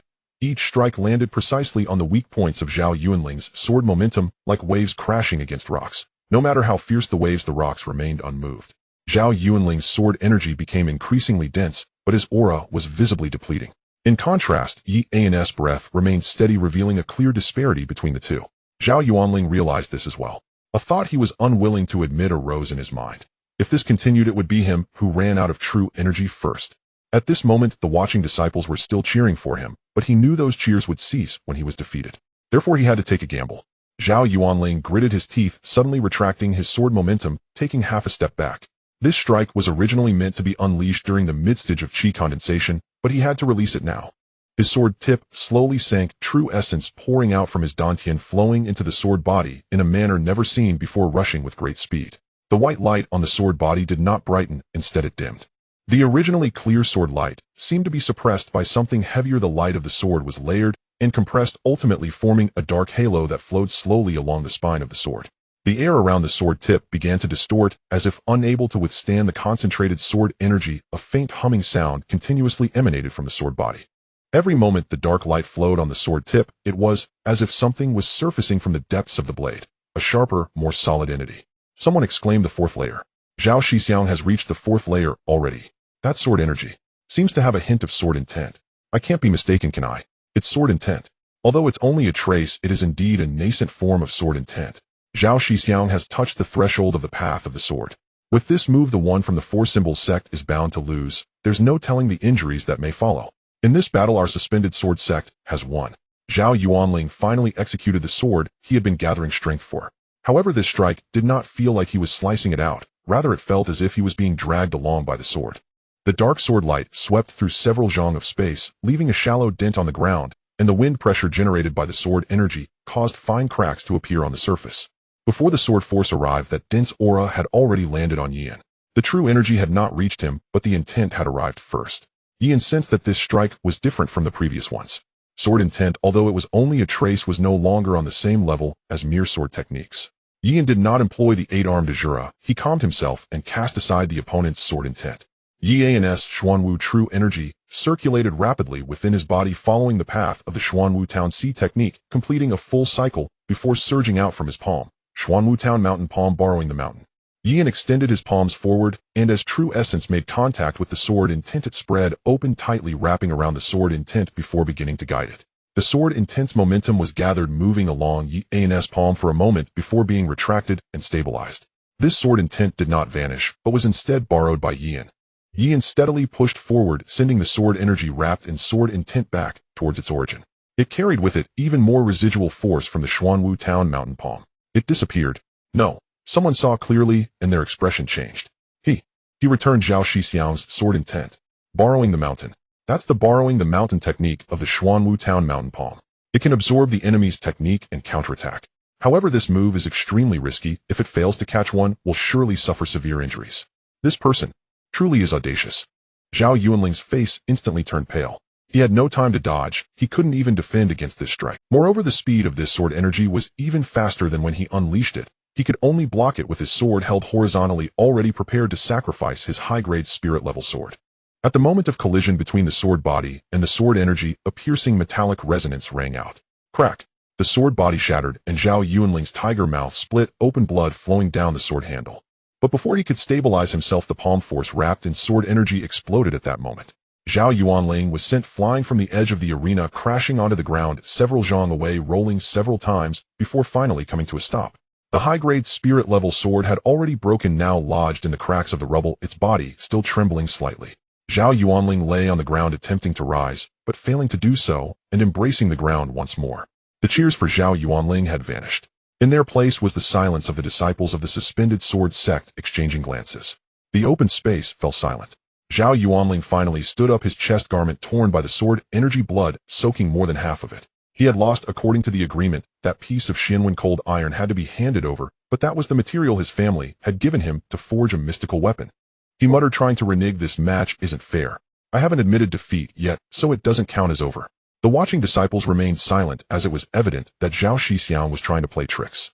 Helping Yan. He was not a member of the suspended sword sect. Helping Zhao Yuanling. That was a bet he had made himself. How could he be helped after losing? Just then, the seventh son of the suspended sword sect by Qiu Shuang stepped forward, scanning the crowd. Have you had your fun, Zhao Shiji? Since you are willing to bet, you must accept defeat. This bet has already concluded. Everyone disperse. Bai Kaishuang's words were not heavy, but no one present dared to refute.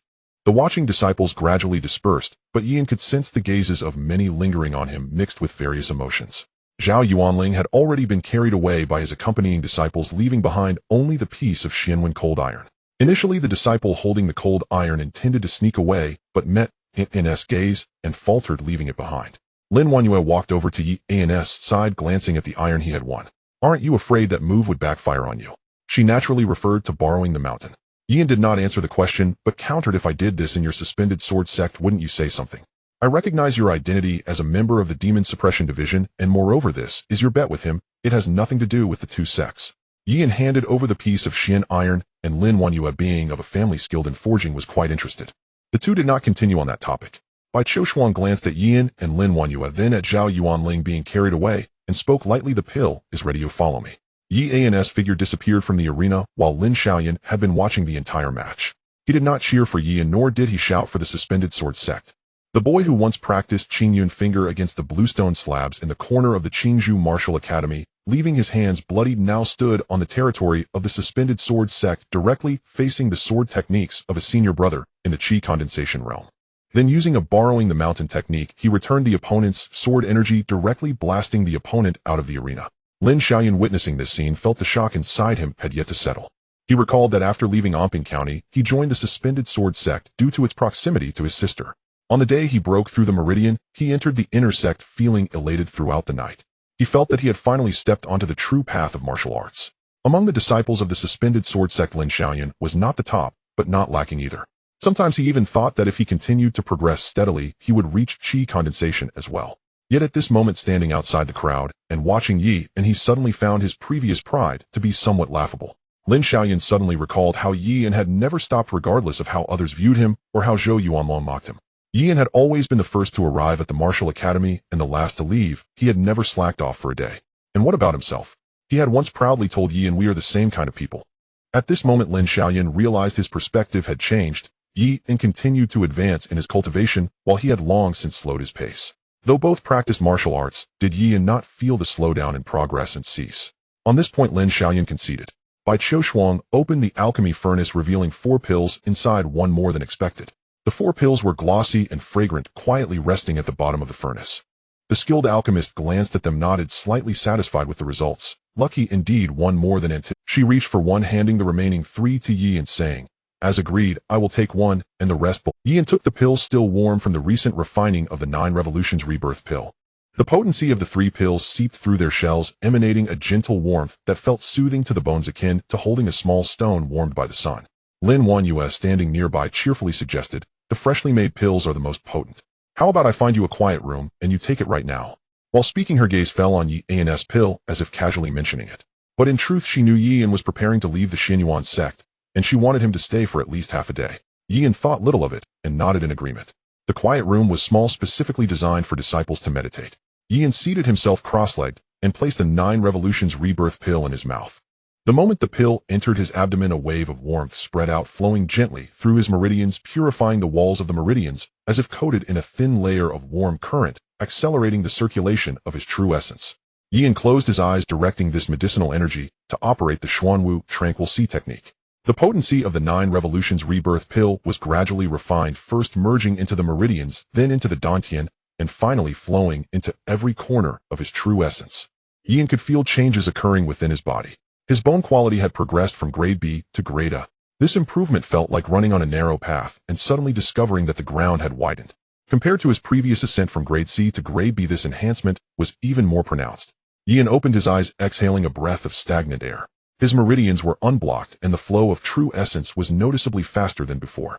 As for the 2 remaining 9 revolutions rebirth pills in his palm, even if taken, their effects would be nearly negligible.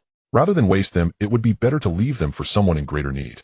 However, Yi had yet to decide who to give them to as he pushed open the door of the quiet room and walked out. He saw Lin Wanyue waiting for him under a pavilion.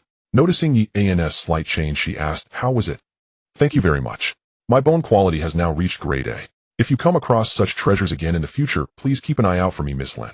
After expressing his gratitude earnestly, Yi added, sure, but your debt to me is growing. Lin Wanyue did not refuse, only smiling. By the way, what are you planning to do with those 2 pills in your hand? Do you need them? Lin Wanyue was taken aback, surprised by Yi's response, and then burst into laughter. With grade A bones, those pills would be of no use to me.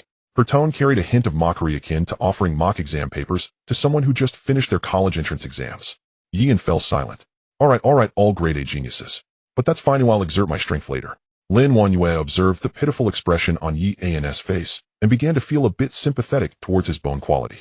Yet contemplating the elusive nature of comprehension and noting Yi's rapid breakthroughs and martial progress, she realized his understanding was not lacking, which made her find him even more infuriating. At the back mountain of the Xinyuan sect, there was an isolated courtyard. This was the residence of the sect's top genius. It was said that if any young martial artist from Kangwu County were to contend for first place, Chu Fengxing would certainly have a chance. By the gate stood a petite girl dressed in the attire of a Xinyuan sect disciple. Her name was seldom mentioned, she was mostly referred to as Little Bamboo. Little Bamboo was specifically assigned to be Chu Fengxing's sword attendant. Standing by the gate, she was not very tall, just reaching the threshold. She had been following Chu Fengxing for 2 years. Though called a sword attendant, she resembled more of a personal servant, fetching tea, arranging the sword rack, and announcing visitors. She did everything. However, she bore no complaints. Her favorite thing was to watch Chu Fengxing practice his swordsmanship from a distance, occasionally handing him something, feeling utterly content. At this moment, she stood by the gate watching a disciple hurry down the stone steps. Upon seeing Little Bamboo, the disciple slowed down slightly, saying, Senior Sister Little Bamboo, I have something to discuss with Brother Chu. Wait here, I will report it, Little Bamboo replied after glancing at him, her voice steady. She moved lightly and silently, crossing the courtyard to the stone platform. Chu Fengxing sat cross-legged on the stone platform in the courtyard, a sword resting horizontally across his lap, still sheathed. His true essence flowed slowly over the sword sheath, rising and falling unhurried. Little Bamboo leaned closer to Chu Fengxing, leaving only half a step between them. Brother, a junior brother wishes to see you regarding the previous competition's wager. Let him in, Chu Fengxing said, sensing Little Bamboo's closeness without opening his eyes. She walked to the gate to bring the disciple inside. The disciple expressed his gratitude, and upon reaching the stone platform respectfully announced, Brother Chu, have you heard about Zhao Yuanling? He fought with someone from the Four Symbols sect outside the alchemy chamber and lost. I know. And then? Chu Fengxing replied in a flat tone, showing no extra emotion. That person used the martial arts of the Four Symbols sect Xuanwu Hall. Many disciples believe this concerns the sect's reputation, and the core disciples want you to make a statement. If you agree, we would like to challenge Yin again. Chu Fengxing interrupted him. Zhao Yuanling brought this upon himself, and lost the face he himself lost. You all have seen how he usually behaves. Losing due to lack of skill is his own matter. What does it have to do with the sect? He added, moreover, the four sects have always kept to themselves. Calculating the time, there is still over a year until the Kangwu Four Sects exchange. If he truly wishes to bring glory to the sect, he should focus on that instead. The disciple opened his mouth ready to say something. My goal is Shun Jingfeng. Chu Fengxing said, though he had not opened his eyes, he had already sensed it. I do not regard others. Such matters do not trouble me again. Little Bamboo watched the disciple's hurried departure, her lips curling slightly, a glimmer of concealed delight sparkling in her eyes. She recognized this person who held some status in the inner sect, but at that moment, he looked like he wished to shrink away immediately. Little Bamboo withdrew her gaze and softly huffed, using a voice only she could hear. What kind of person is Brother Chu? The #1 genius of the Xianyuan sect. How dare you trouble him? They even want Brother Chu to take care of someone from the Four Symbols sect. No, it's for gathering qi. In any case, they come to ask for help from someone not as good as him. How embarrassing. Thinking of this, Little Bamboo's lips curled up again, a vague feeling of indescribable emotion washing. Brother Chu is truly impressive. He looks so graceful while practicing swordsmanship, and even more so when he sits quietly with his eyes closed. She stood by the gate every day, and while others thought she was simply keeping watch, only she knew that most of her effort was spent secretly watching Chu Fengxing. Brother, that last statement was truly impressive, she thought to herself, replaying Chu Fengxing's final words several times before finally pushing down that little bit of uncontainable feeling. The courtyard returned to peace. When Yin and another departed from Baiqiu Shuang, she did not linger, but simply said, bring good materials next time. Being called the Frost-Hand Alchemist was well-deserved. Aside from martial cultivation, alchemy was her greatest delight. Lin Wanyue did not return to the prefectural city with Yi, and the two only agreed to discuss the crafting details of the Xian pattern cold iron at their next meeting. When Yin arrived at the mountain gate of Kangwu Mountain in the Four Symbols sect, the sky was just right. Along the way, Yin sensed that the gazes of passing disciples were different from before. Disciples who had been chatting in small groups immediately stood upon seeing Yi and greeting senior brother Yi. Two others nearby also reacted, standing up respectfully to greet him with tones of reverence. Yin responded briefly. Juniors had greeted him before, but today felt different. There was a new air of respect. More and more senior brothers and juniors he encountered. Beside the martial arena, some were practicing martial arts, and only spoke after noticing Yin approaching. Is that senior brother Yi? I heard he single-handedly stormed the Xian sword sect, overpowering his peers and defeating Zhao Yuanling. Who is Zhao Yuanling? The legitimate son of the Zhao family from Shiyun Prefecture, ranked among the top 10 Qi condensation disciples in the Xian sword sect. I also heard someone named Sun Hong from the Qinglong Hall challenge senior brother Yi. Any news? Not sure, but Sun Hong surely dares not show his face before senior brother Yi anymore. Sun Hong in the crowd watched the figure steadily ascending Kangwu Mountain, his heart finally settling. Fortunately, the other party bore no grudge, and he himself was somewhat helpless. The rumors grew increasingly exaggerated. Originally, Yin only sought the Frost-Hand Alchemist at the Xian sword sect to refine the 9 turns rebirth pill, but unexpectedly, it became a tale of him single-handedly invading the sect. From the outer gate to the inner gate, disciples only heard someone call out, senior brother Yi. Whether they knew Yi in or not, they would echo the greeting. Yi An's expression remained unchanged. No matter how the story spread, he cared little. Just as he was about to return to the Xuanwu Hall, a disciple hurried after him. Senior brother Yi, the sect leader requests your presence. In the sect's main hall, Zhao Xuanji briefly recounted Yi An's deeds at the Xian sword sect, then turned to the 4 hall leaders. What is your view? Should this disciple be rewarded? Qin Jingyang, leader of Qinglong Hall, remained silent, for conflicts between Xuanwu and Qinglong Halls were most intense. As an elder, he neither aided his own disciples nor belittled Xuanwu Hall. To him, Yin had brought some prestige to the Four Symbols sect. Though he did not voice it, his stance implied that a reward was deserved. Han Feng, leader of Baihu Hall, spoke briefly with appreciation. To defeat a Qi condensation disciple on Xian Sword Sect territory shows not only courage but strength. I believe a reward is warranted. Zhu Qingli sat in her seat, seemingly meditating, but her thoughts drifted to the previous inter-sect competition. Between the two, she had chosen the son of an old acquaintance. At the time, she felt their innate gifts were not drastically different, so neither was clearly superior. Now Tian Shaoshan remained inconspicuous in Zhuke Hall, neither outstanding nor weak. Meanwhile, Yian had reached Qi condensation and earned renown on Xian Sword Sect territory. She closed her eyes, furrowing her brows slightly before tilting her head gently. At this moment, Zhu Qingli felt a twinge of regret for Yi and should have been a disciple of her Zhuke Hall. She simply gave up and did not choose him. Zhu Qingli thought of Jiang Tingsu. Indeed, she still had Jiang Ting, the chief of Zhuke Hall, master of the Zhuke Burning Sky, finger-ranked second only to Shun Jingfeng in the Four Symbols sect, and might even surpass him in the future. Yian was indeed a rough jade, but Jiang Tingsu was already a formed gem. With this thought, her regret vanished. Zhu Qingli opened her eyes, her expression calm as she spoke without a trace of emotion. Xuanwu Hall has produced a talent that is a blessing for the Four Symbols sect. A reward is deserved. Shi Jian sat silently, the eldest among the four hall leaders with limited remaining years. Under his leadership, Xuanwu Hall had neither excelled nor faltered, lingering quietly at the bottom among the four. He had seen many disciples come and go. Some like Zhou Zhong had taken on the chief's mantle, while others like Qi Yue stalled after late Tongmai stage. And Yian, from mid-Tongmai to Qi condensation, then defeating Zhao Yuanling. How little time had passed. Though expressionless, Shi Jian was pleased inside. His disciple had prospered. Not only had he won a battle at the Xian Sword Sect, the sect leader had publicly praised him before all four halls. As hall leader, he could not help but feel proud. Yet beneath his joy lay a subtle worry: how much longer would he be able to witness this disciple's journey?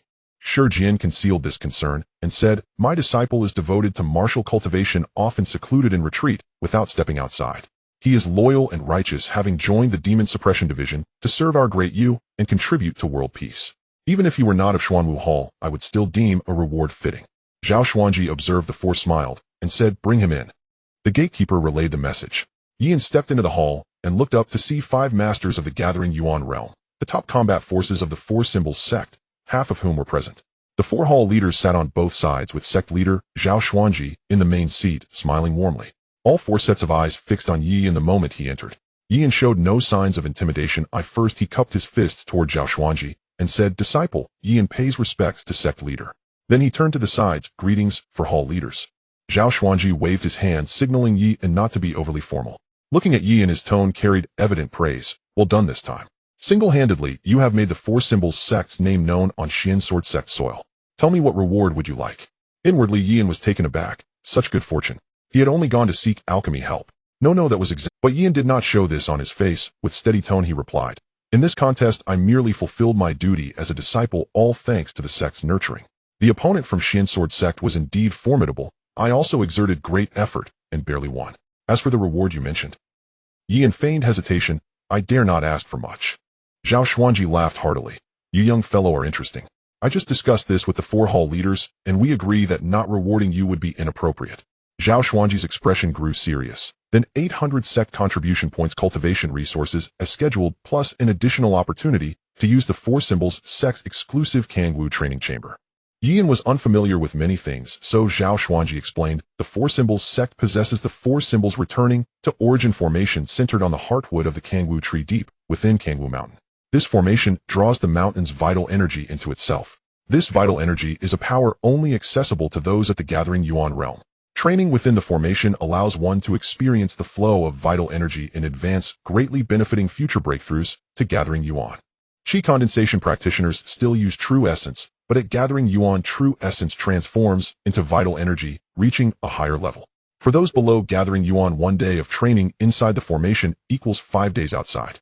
Usually only hall chiefs qualify to apply. This time, as an exception, you have a 7-day opportunity. Make good use of it." Hearing this, Yian quickly expressed gratitude, cupping his fists. "Disciple thanks sect leader and the 4 hall lead." Zhao Xuanji responded with a grunt, appraising Yian with a nod. He found Yi increasingly likable, perhaps because of his honest appearance. Then he waved his hand, signaling that Yian could leave. Yian exited the hall as a gentle breeze swept through the shadows of Kangwu Mountain trees, rustling softly. Kangwu Prefecture, Four Symbols Sect, Kangwu Mountain, Kangwu Tree. After the battle with Zhao Yuanling, Yi increasingly realized the profundity of the Four Symbols sect's martial arts. Perhaps there was a history within the sect that he could explore. Early the next morning, Yi went to the back mountain. An elder guarding the formation had been waiting at the entrance. If this situation was not due to the practice of a technique that holds the breath, it was the natural perception brought about by the gap in cultivation. Another cultivator at the gathering yuan stage. This is the foundation of the first sect in Kangwu County. The elder glanced at Yin and confirmed his cultivation time. You may enter. When the 7 days are up, the stone door will. Yin nodded and stepped into the cave entrance. The stone steps led downward, and the deeper he went, the dimmer the light became, with thick tree roots gradually covering the stone walls on both sides. These roots emerged from the stone walls, some thicker than a man's waist, intertwining like a giant net, stitching the entire mountain together. Are these the roots of the Kangwu tree? Perhaps this is just the tip of the iceberg. Yin reached out to touch a nearby root. It felt hard, yet it was alive, as if something was slowly flowing deep within. Yin withdrew his hand. He did not understand what it was, but it should pose no threat to him. At the end of the stone steps stood a stone door engraved with patterns of the 4 symbols.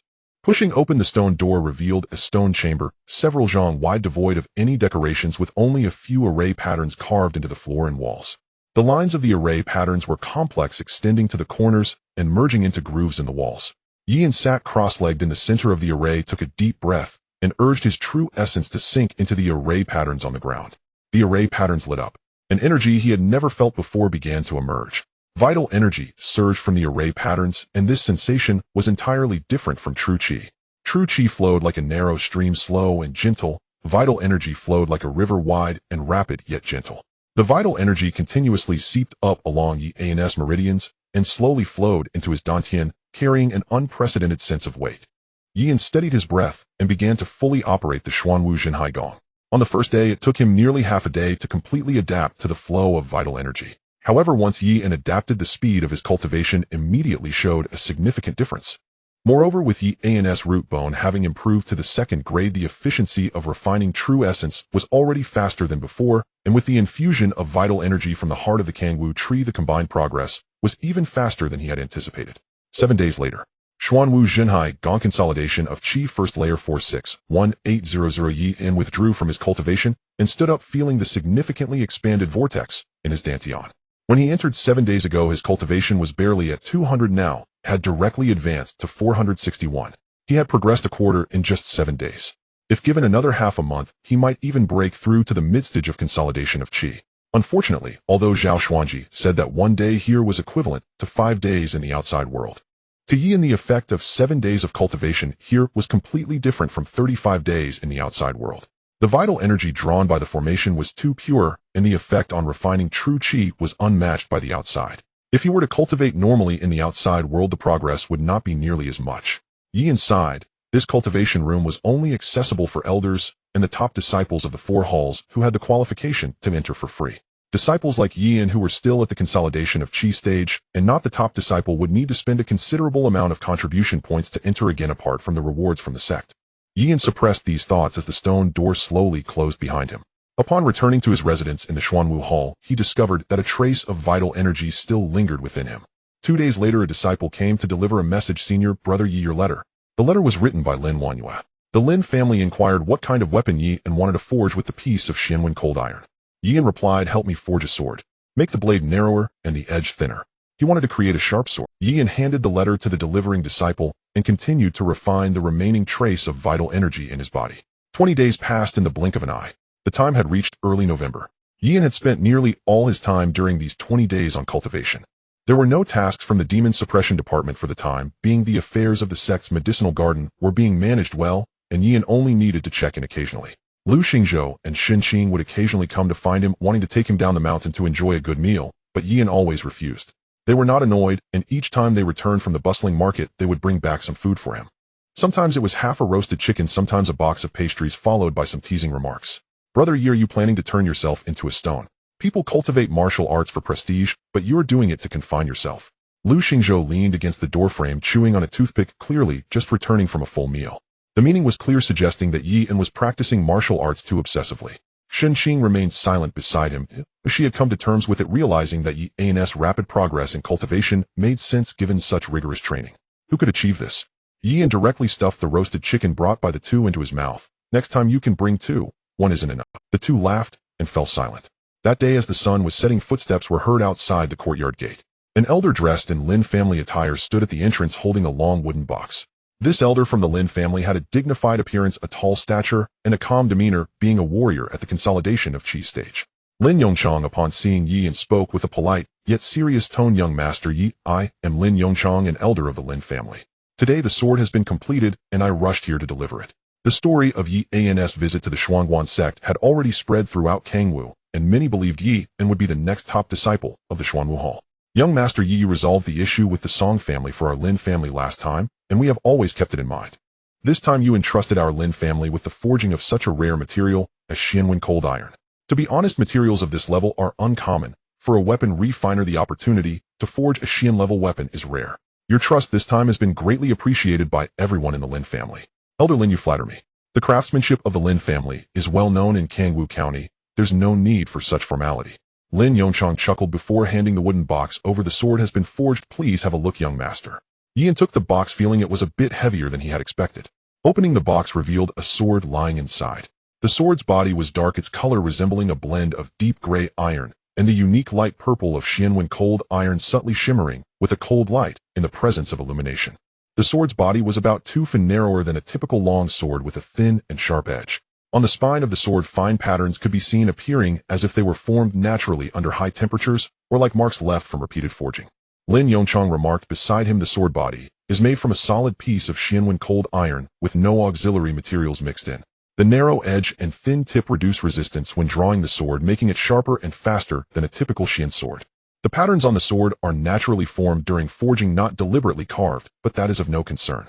Yan reached out to grasp the hilt. The sword's center of gravity was a bit more forward than he had anticipated, but overall it felt well balanced.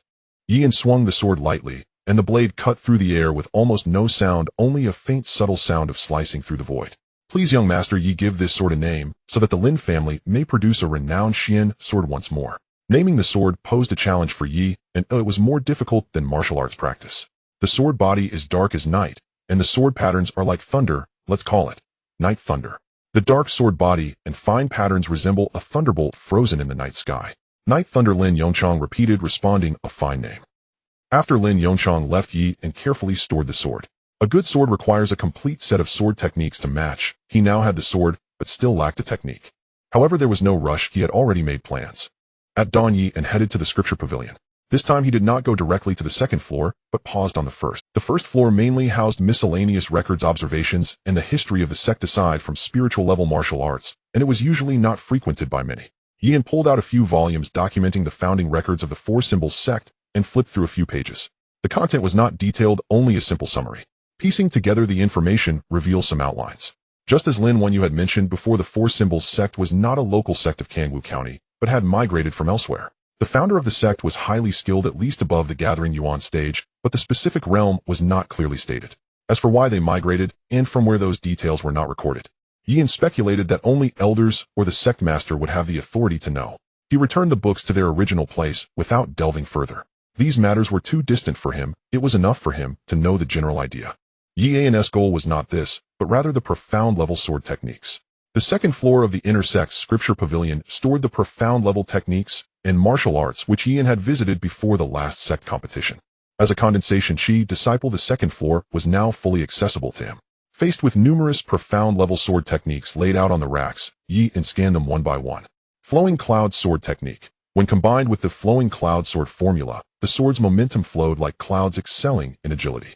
Frost sword technique had no accompanying formula. Its sword energy carried cold, slowing the enemy's true Qi. Yi also looked at several others, such as forest traversing sword technique and long wind sword technique, but set them all aside. Although these sword techniques were also profound level, they were significantly inferior compared to the core martial arts of the four halls. Yi walked to the innermost part of the second floor. He finally found the martial arts he most desired: the White Tiger's Thunder Sword first volume and the White Tiger's Refining Blade Formula Condensation Qi volume from the White Tiger Hall. After witnessing the martial arts of the Xuanwu Hall, Yi understood why the Four Symbols sect was the foremost sect of Kangwu. The strength of martial arts was the foundation of a towering building. Rather than learning the other sword techniques, it was better to aim for the top directly, so he decided to choose them first. This time the elder in charge of the pavilion was Fu Chongshan. Yi had met him a few times. He was the first gathering yuan expert Yi encountered. Fu Chongshan sat at the counter, noticing Yi placing the two White Tiger Hall martial arts on the table, his gaze momentarily pausing. These two martial arts are not cheap. They totaled 2,200 contribution points. Fu Chongshan stated the original price. Yan calculated in his mind, since all sects within the Du territory were governed by Du, the Four Symbols sect had credited him some points for the tasks he completed at the Demon Suppression Division. The contribution points he currently had, accumulated from his duties in the Herbal Garden rewards from Zhao Xuanji and the task in Fallen Stone Village with the Overturning Heaven sect, still fell short by 300 points. Recalling the accommodating management of the Four Symbols sect, he spoke with a hint of pleading. Elder Fu, I am a little short on contribution points. Could I register first and make up for it later? Fu Chongshan glanced at Yan and did not immediately refuse. He recognized Yi, and having witnessed him rise from the bottom through the Beast Arena incident, achieving third place in the intersect competition, and now to his current condensation chi status after the battle with the suspended sword sect. He could be said to have watched Yi and climb up, an ordinary disciple, without any background, who had gradually built his current position step by step through tasks and achievements. You, a disciple of the Xuanwu Hall, wish to learn the sword techniques of the White Tiger Hall? Fu Chongshan asked, sounding more like a reminder to Yan. I wish to learn an additional offensive technique. Fu Chongshan remained silent for a moment before finally marking the register. If it were anyone else, I would make them go through the proper procedures, but for you, I will reluctantly agree. I will cover the missing 300 points for you. However, by the end of the month, you must repay it. Yan clasped his fists and hurriedly thanked him. Thank you, Elder Fu. Fu Chongshan closed the register and reminded him once more, I'm not advising you, but I will say this: without reaching the Gathering Yuan realm or above, a martial artist's lifespan does not increase. Cultivating two inner arts of the same level without sufficient comprehension can easily lead to inner demons, and the time cost would be significantly higher than others. Think carefully about it, and if you come to terms with it, find me. You can withdraw at any time. Thank you for your guidance, Elder Fu. I have my own plans. Fu Chongshan saw this and did not advise further. Everyone has their own path. He merely felt that Yan had some similarities to him, especially this confidence. Yan returned to his residence and flipped through the two martial arts from beginning to end. Comparing them with the martial arts of the Xuanwu Hall, he reached some conclusions. The operation paths of the two inner arts were completely different, almost finding no common ground. If it were anyone else, forcibly cultivating two inner arts with different attributes could lead to chaotic true chi at best, or inner demon. The operation paths of the two inner arts were completely different, almost finding no common ground. If it were anyone else, forcibly cultivating two inner arts with different attributes could lead to chaotic true chi at best, or inner demons at worst. However, Yan had a golden finger, and he wanted to give it a try. Sitting cross-legged, he began to operate the true essence according to the path of the White Tiger's refining blade formula condensation chi volume. The first attempt felt somewhat awkward, reminiscent of his initial experience with the Xuanwu suppressing peak technique. Before long, he had entered the fundamentals of the inner arts and sword techniques. White Tiger's refining blade formula condensation chi volume, first layer, 1800.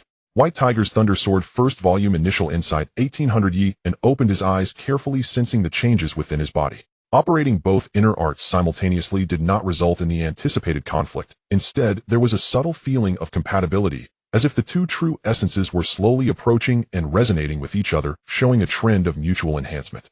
Yan drew out the Night Thunder and attempted to operate the heart method of the White Tiger's Thunder Sword, complementing it with the White Tiger's refining blade formula to follow the sword path. The sword energy upon birth carried a faint sound of breaking air, leaving pale white afterimages wherever the sword shadow passed. Night Thunder felt even more comfortable in his hand than in the past few days. With the profound level weapon paired with profound level martial arts, Yi An's combat power surged at this moment. His defense was supported by the Xuanwu Hall's palm technique, while his offense relied on the White Tiger Hall's sword techniques. No matter what kind of opponent he faced next, he felt more confident in responding.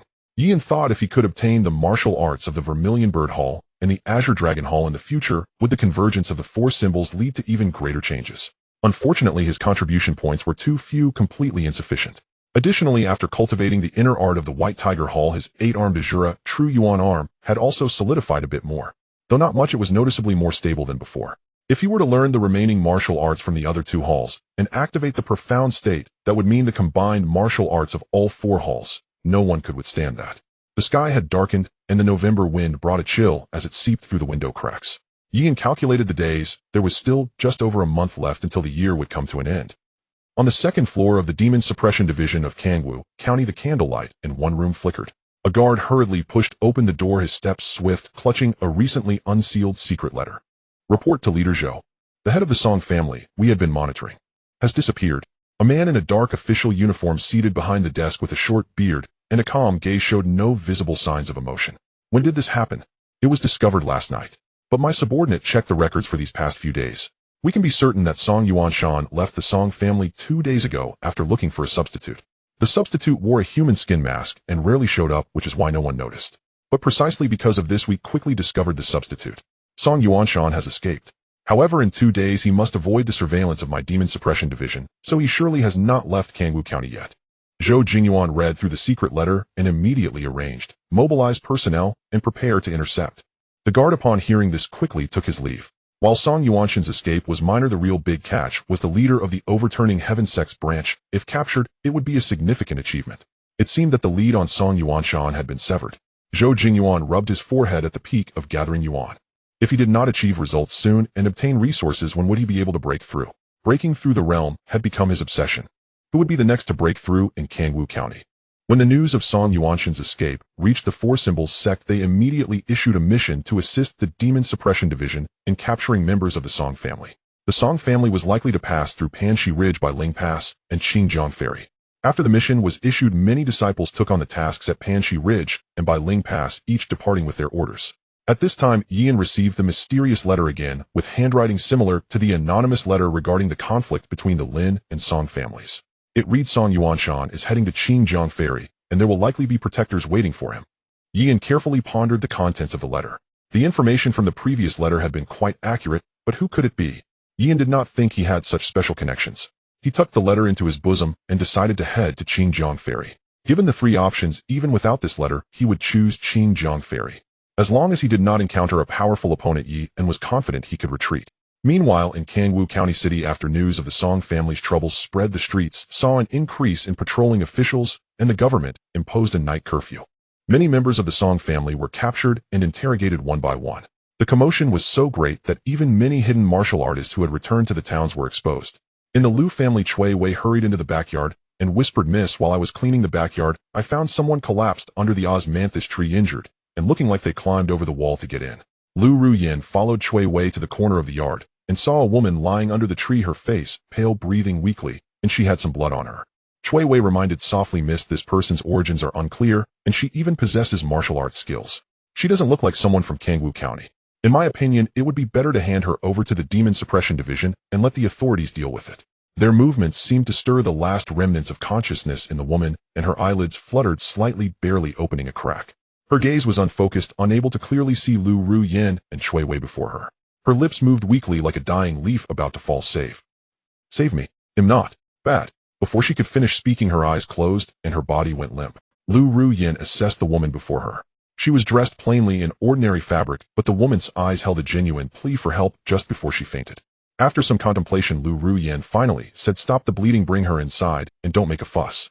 With the turmoil surrounding the Song family, the city must be in chaos. We must save her first. Chui Wei said nothing more, bent down to help the woman up and brought her inside. At Qingjiang Ferry, when Yian arrived at the ferry, the sky was growing dark. The river was about 30 zhang wide with dense reeds on both banks. The night breeze blew over the water, carrying a damp chill. Just as Yian stood by the shore, he heard footsteps behind him. Looking back, a group of people approached from the other side, the leader wearing the attire of the Demon Suppression Division. They also spotted Yian and scrutinized him, frowning. Who are you? Which faction do you belong to? After saying that the team from the Demon Suppression Division raised their guard, if Yian made any sudden move they would rush in. Seeing that they were from the Demon Suppression Division, Yian did not mention he was from the Four Symbols sect, but instead showed his token. I am Yian, subordinate of Captain Jiang Shuang. Upon hearing this, the leader's expression softened slightly. Although he relaxed his vigilance, he was not warm towards Yian. His name was Wei Wu, a subordinate of Su Huayuan. Su Huayuan and Jiang Shuang were not on good terms, having had conflicts since their foundation establishment days. Now that Su Huayuan had broken through to Qi gathering first, the old grievances remained. As Wei Wu was subordinate of Su, he naturally had no good feelings towards Jiang Shuang's subordinates, and coldly said, Stay back, don't get in the way. Yian did not retort, but retreated to a crooked neck willow tree by the shore, his gaze fixed on the river. He was not there to argue. He had originally thought that colleagues could support each other only to be treated this way. In the depths of the reeds, a black-sailed boat was slowly drifting down from upstream. Upon seeing this, Wei Wu immediately turned around and commanded in a low voice that boat must belong to the people fleeing the Song family. Oh, everyone get on the boat. After speaking, he pushed off from a stone at the shore, infused true essence into his feet, and leapt steadily onto the bow of the black-sailed boat. Inside the cabin was a figure dressed in slightly worn clothing with their head lowered, but their shape was similar to Song Yuanshan. Wei Wu kicked open the cabin door and immediately shouted, Song Yuanshan, you can't escape. No one from the Song family on this boat can get away. As soon as the people from the Demon Suppression Division boarded, the back curtain of the cabin was suddenly lifted and 3 or 4 figures sprang out from the stern. Some jumped directly over the side into the water, others dashed along the side of the boat towards the bow, and still others tried to dive into the reeds. The boat was immediately thrown into chaos. Wei Wu cursed from the bow, "Run. I'll see where you can run to."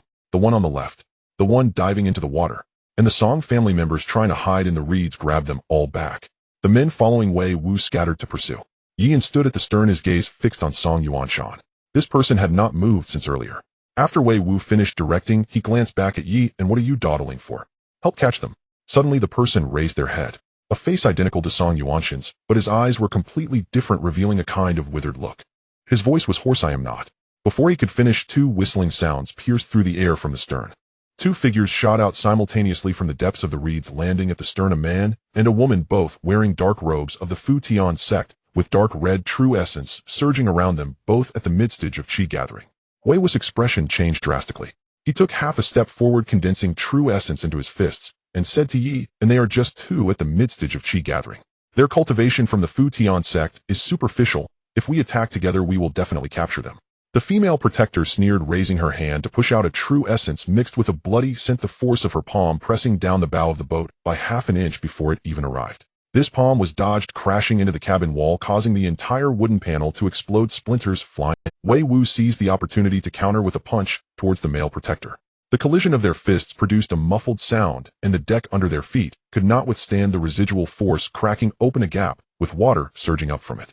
Yian drew his sword, slashing out, but the sword missed, and the wood splintered again, half of the boat's railing sliding into the water along the hull. In less than 3 exchanges, the 2 protectors suddenly retreated half a step, simultaneously forming seals with their hands in front of their chests, dark red true essence surging from their palms, rapidly intertwining as the fog formed by their true energy began to spread upwards from beneath their feet. Wei Wu's face paled dramatically. He recognized this technique instantly, the Fulian sect's synchronized secret art, blood mist prison, a formation capable of suppressing the flow of true energy. He whirled around abruptly toward Yi, and his tone shifting from arrogance to feigned fraternal warmth. "Brother, Yi, hold the line for now. I'll guard your flank and break the formation from outside." With that, he detonated true energy beneath his feet, launching himself off the vessel's deck. He skimmed across the water's surface in rapid strides, never glancing back as he vanished into the reed beds along the shore. Yian leapt from the boat almost simultaneously, but the 2 sect guardians did not pursue Wei Wu. Instead, they converged upon Yian. The mist was already closing in, dark crimson vapors surging inward from both sides like twin walls sealing shut. The male guardian's voice echoed from within the fog, laced with smug triumph, "Why flee? You've come all this way. Surely you'll leave something behind." The mist perimeter sealed completely. Yian attempted escape several times, each effort thwarted. These 2 were resolute, he would not slip away. Where the crimson mist spread, the water's surface stilled as if frozen. Yian felt his inner true energy slow, its circulation lagging by half a beat. From every direction the fog advanced, thick with the cloying scent of blood. The male guardian's voice drifted through the haze, edged with cruel amusement. "Boy, daring to oppose the Fulian sect. You shall soon become our nourishment." The female guardian chimed in, her tone flippant, still so young. Youthful vitality, like his, is richest of all. "We'll split him evenly, 1 vial of blood refinement pills apiece." Their banter revealed utter certainty. Ethan was already meat upon the chopping block.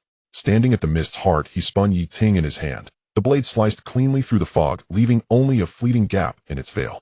He assessed his suppressed true energy, then tested simultaneous cultivation of both the white tiger and dark tortoise inner arts. Shaking his head, he let out a quiet laugh. "This secret formation must drain your true energy heavily. Yet you still find time to chatter. A mere qi condensation initiate. How much could he possibly cost us?" The male guardian scoffed. "Surrender now. We'll make it swift, painless." Yian raised Yi Ting, its tip leveled squarely at them. His voice calm, measured apologies.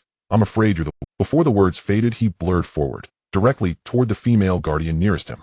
Yi Ting carved a brilliant arc through the air, white tiger thunderclap sword art. Thunderclap. The blade cleaved the mist, accompanied by a low, resonant thunderclap, aimed straight at her face. She hadn't anticipated such speed, even with his true energy suppressed. Dark crimson energy coalesced in her palm. In her mind, what threat could a mere qi condensation initiate pose? She intended to absorb the strike barehanded. At the moment blade met palm, she stood unmoved, her lips curling upward in triumph, convinced she'd deflected the blow. In the next breath, ultimate art 8-armed Azura. True energy arms manifested behind Yian. Dark tortoise mountain stabilizing palm, shatter the peak. The colossal limb descended without warning, catching her entirely off guard. She was hurled sideways, skidding across the water's surface in frantic staggered steps before regaining balance. Her inner energy churned violently, a thin trickle of blood escaped the corner of her mouth. Her earlier levity had vanished, replaced by stark gravity. Even the male guardian's smirk dissolved. For the first time they grasped this man was no ordinary foe. "Recover quickly, I'll handle him." Yin granted them no reprieve. His left arm's true energy limb thrust forward, shatter the peak. Blue-winged energy radiated outward, parting the mist-laden waters in a razor-straight path beneath the night sky. Where the palm strike passed, the water bowed into a shallow trough, twin waves erupting skyward, towering several zhang high. Yin gripped Yi Ting tightly, and followed with another thunderclap slash. The sword light blazed, a searing white lightning bolt skimming the water's surface, piercing the crimson fog, and tearing it open with a jagged fissure. The male guardian hurriedly channeled true energy, while the female guardian positioned herself behind him. Should he evade, she would bear the full force of Shatter the Peak, and their synchronized formation would collapse. So he stood firm, prepared to intercept. But the thunderclap sword light trailed relentlessly behind Shatter the Peak's momentum. He raised his palm to block, yet the instant his energy clashed with both techniques, the water erupted, gouts of spray soaring 7 or 8 zhang into the air. His protective aura shattered under the blade's edge. A deep, bone-exposing gash split his chest, blood spattering onto the water's surface, swiftly absorbed by the crimson mist. Terror flickered in the female guardian's eyes. She hadn't fully recovered, and now her comrade lay wounded. Ignoring her own need to stabilize her breath, she seized the moment. Yi En's dual techniques must have exacted immense toll. This was her opening. She struck backward, palm slamming toward Yi En's spine wreathed in dark crimson energy. The pressure of her palm wind depressed the water's surface nearly half a chi. Yi En did not turn. Instead, another true energy arm surged behind him. Dark tortoise mountain stabilizing palm. Bear the mountain, forming a dense, immovable barrier across his back. Whoosh. At impact, the water beneath them detonated. Towering columns of spray bursting skyward, shards of stone and droplets scattering wildly, drumming against the reeds in rapid percussive bursts. Yi En seized the female guardian's momentary halt, the recoil from Bear the Mountain, and pivoted Yi Ting into a new arc, White Tiger Thunderclap Sword Art, Thunderstride. The Thunderstride energy lanced across the water's surface, flanking it with twin arcs of splashing spray. She had no time to evade. Her coalescing true energy shattered once more beneath the blade's fury. She staggered backward, feet scrambling across the water in desperate, unsteady steps before barely regaining footing. Her breathing grew ragged, dark, crimson energy flickered erratically around her form. Yi En pressed the assault, activating White Tiger Thunderclap Sword Art, Golden Resonance. This technique fused his true energy with the blade's essence, enabling 3 consecutive slashes in rapid succession.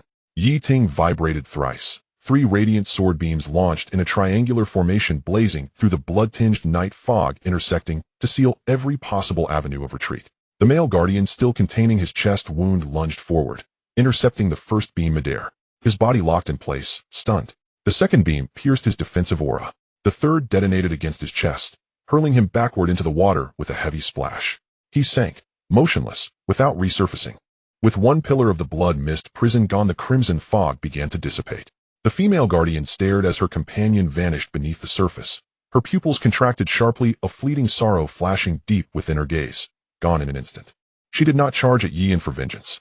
She uttered no cry. She would not throw away her life recklessly, not even to glance once more at where he had sunk. She meant only to flee, to survive. With the male guardian dead, the oppressive force of the blood mist prison waned by more than half. Yi En's back simultaneously manifested 2 true essence arms, with the left arm launching the Xuan Town, Yu Palm, Shattered Mountain, the palm force enveloped in a blue halo gliding swiftly across the water.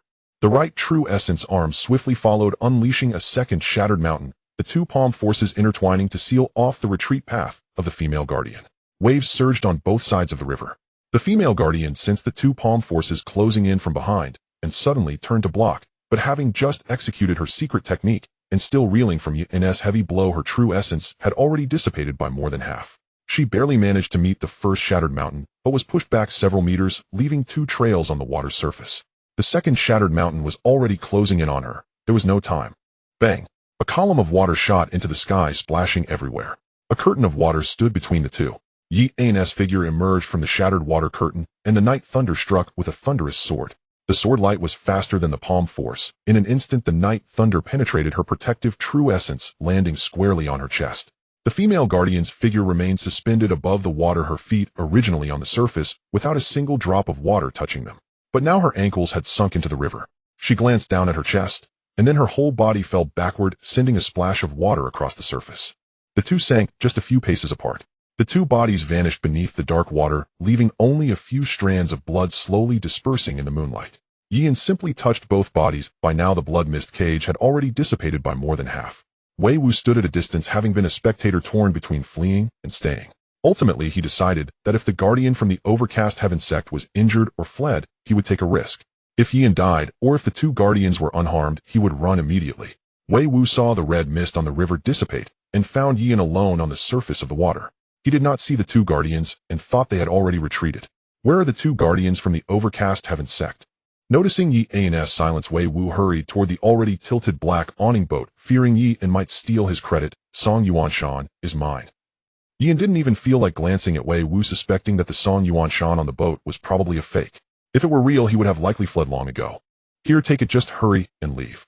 Wei Wu felt scolded, but realized Yin had no real interest in the Song Yuanshan on the boat, and thus did not press further. Yin recalled the details from the letter. Could the previous letter have been meant to harm him? Or had Song Yuanshan indeed taken this route, but not being on the boat? Or was there a mistake in the intelligence? Having come this far, Yin decided to verify his. Song Yuanshan walked along the riverbank. He did not take a boat. That boat was a decoy, a substitute to distract the pursuers. Even the two guardians were unaware. Song Yuanshan had not only deceived the Demon Suppression Division, but also the Overcast Heaven sect. Dressed in commoner's attire, he blended into the night as he walked along the river. There was still some distance to cover. As long as he passed this stretch, he would exit Kangwu County. By then, the Demon Suppression Division and the Overcast Heaven sect would hardly seek him out. How absurd! Staying in Kangwu County meant death, and heading to the Overcast Heaven sect was a dead end as well. Better to live incognito as a wandering martial artist. At least there would be a chance to survive. Song Yuanshan did not stop his steps. Throughout this journey, he remained extremely cautious, using the strength of an ordinary person to move forward, all to avoid detection. Thinking of this, the corner of his mouth twitched, slightly breaking into a smile. Demon Suppression Division. For symbols, sect. Overcast Heaven sect. Just this much. They had all been played by him. He walked a bit further, and suddenly halted. Because he spotted not far ahead by the riverbank a young man stood waiting for him, holding a sword glowing with a dim light. This was close to leaving Kangwu County. Who could it be?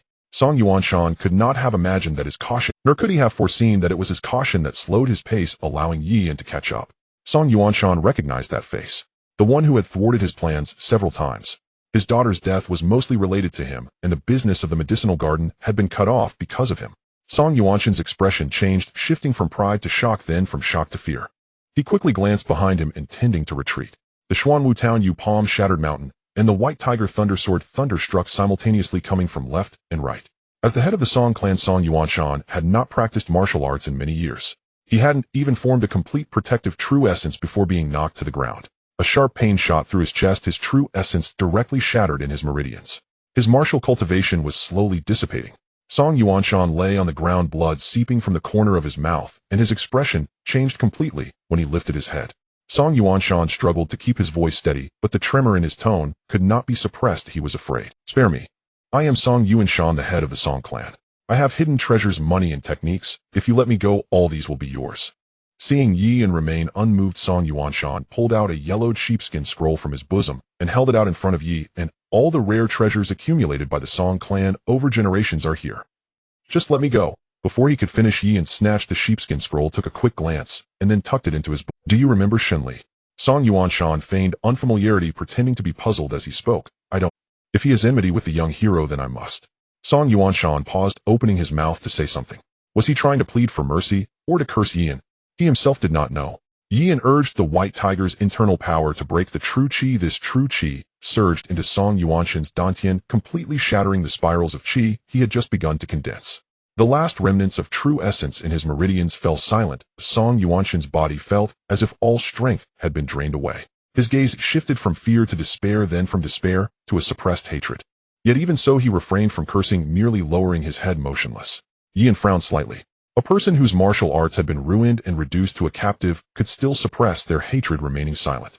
Song Yuanshan was surprisingly capable of such restraint. If he had spoken a few curses, Yin would have found it normal and might have spared him to take back for an explanation. But Song Yuanshan remained silent, making Yin feel uneasy. No, this person must not be spared. Yin did not hesitate. His right palm raised. Xuanwu Town Yu Palm Shattered Mountain. The palm force struck Song Yuanshan's chest with no mercy.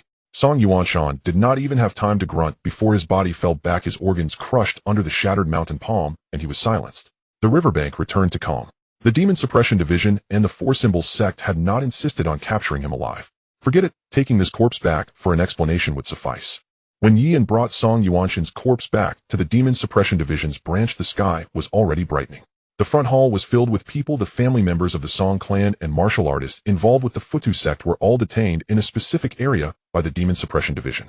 The noise became chaotic, with some shouting grievances, others cursing under their breath, and a few attempting to struggle, only to be kicked back by a guard letting out a muffled grunt and daring not to move again. At this moment, Wei Wu stood in the hall, his expression dark, complaining to the registrar. I went through great lengths to intercept a ship fleeing from Xinjiang Crossing, only to find that Song Yuanshan on board was a fake. He was wearing a human skin mask. I have been running for days, and I only caught a substitute. His anger grew as he spoke. I spent an entire night intercepting them, and in the end, I caught a counterfeit. The registrar glanced at him. Such a temperament from Wei Wu was not unusual in the Demon Suppression Division, where complaints and bursts of anger were common. The registrar did not respond to Wei Wu, but merely lowered his head to jot down a few notes. Wei Wu wanted to say more, but his gaze inadvertently swept towards the door, suddenly freezing. A familiar figure walked in, the very subordinate of his rival who had been scared off.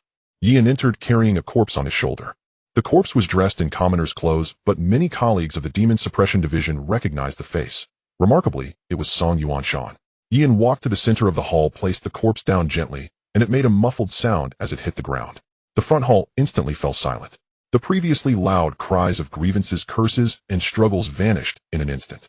All eyes fell upon the corpse of Song Yuanshan. The detained members of the Song clan trembled at the sight of that face, feeling an involuntary chill in their hearts, and dared not utter a word. Wei Wu's expression shifted several times from shock to disbelief, ultimately turning a shade of deep pallor. Yian paid no attention to the gazes of others, and merely approached the registrar to ensure this achievement was recorded. In addition to this primary achievement, Song Yuanshan, there was an even greater accomplishment. Yian took out 2 special tokens from his pocket and placed them on the table, one inscribed with blood hand, and the other with blood jade. 2 guardians of the Futu sect. I have slain them, and their corpses lie submerged in Xinjiang Crossing. The tokens serve as proof. The 2 dark red tokens landed on the table, making a dull thud. What did the appearance of these 2 tokens represent in the Demon Suppression Division? It indicated the Futu sect had lost 2 guardians in an instant, 2 martial artists at the Foundation establishment stage. The registrar, recording the accomplishments, narrowed his eyes upon seeing the 2 dark red tokens, then quickly raised his gaze to look at Yian. Whose subordinate is this? He had never heard of such a thing before. 2 guardians and a Song Yuanshan, all taken down by him.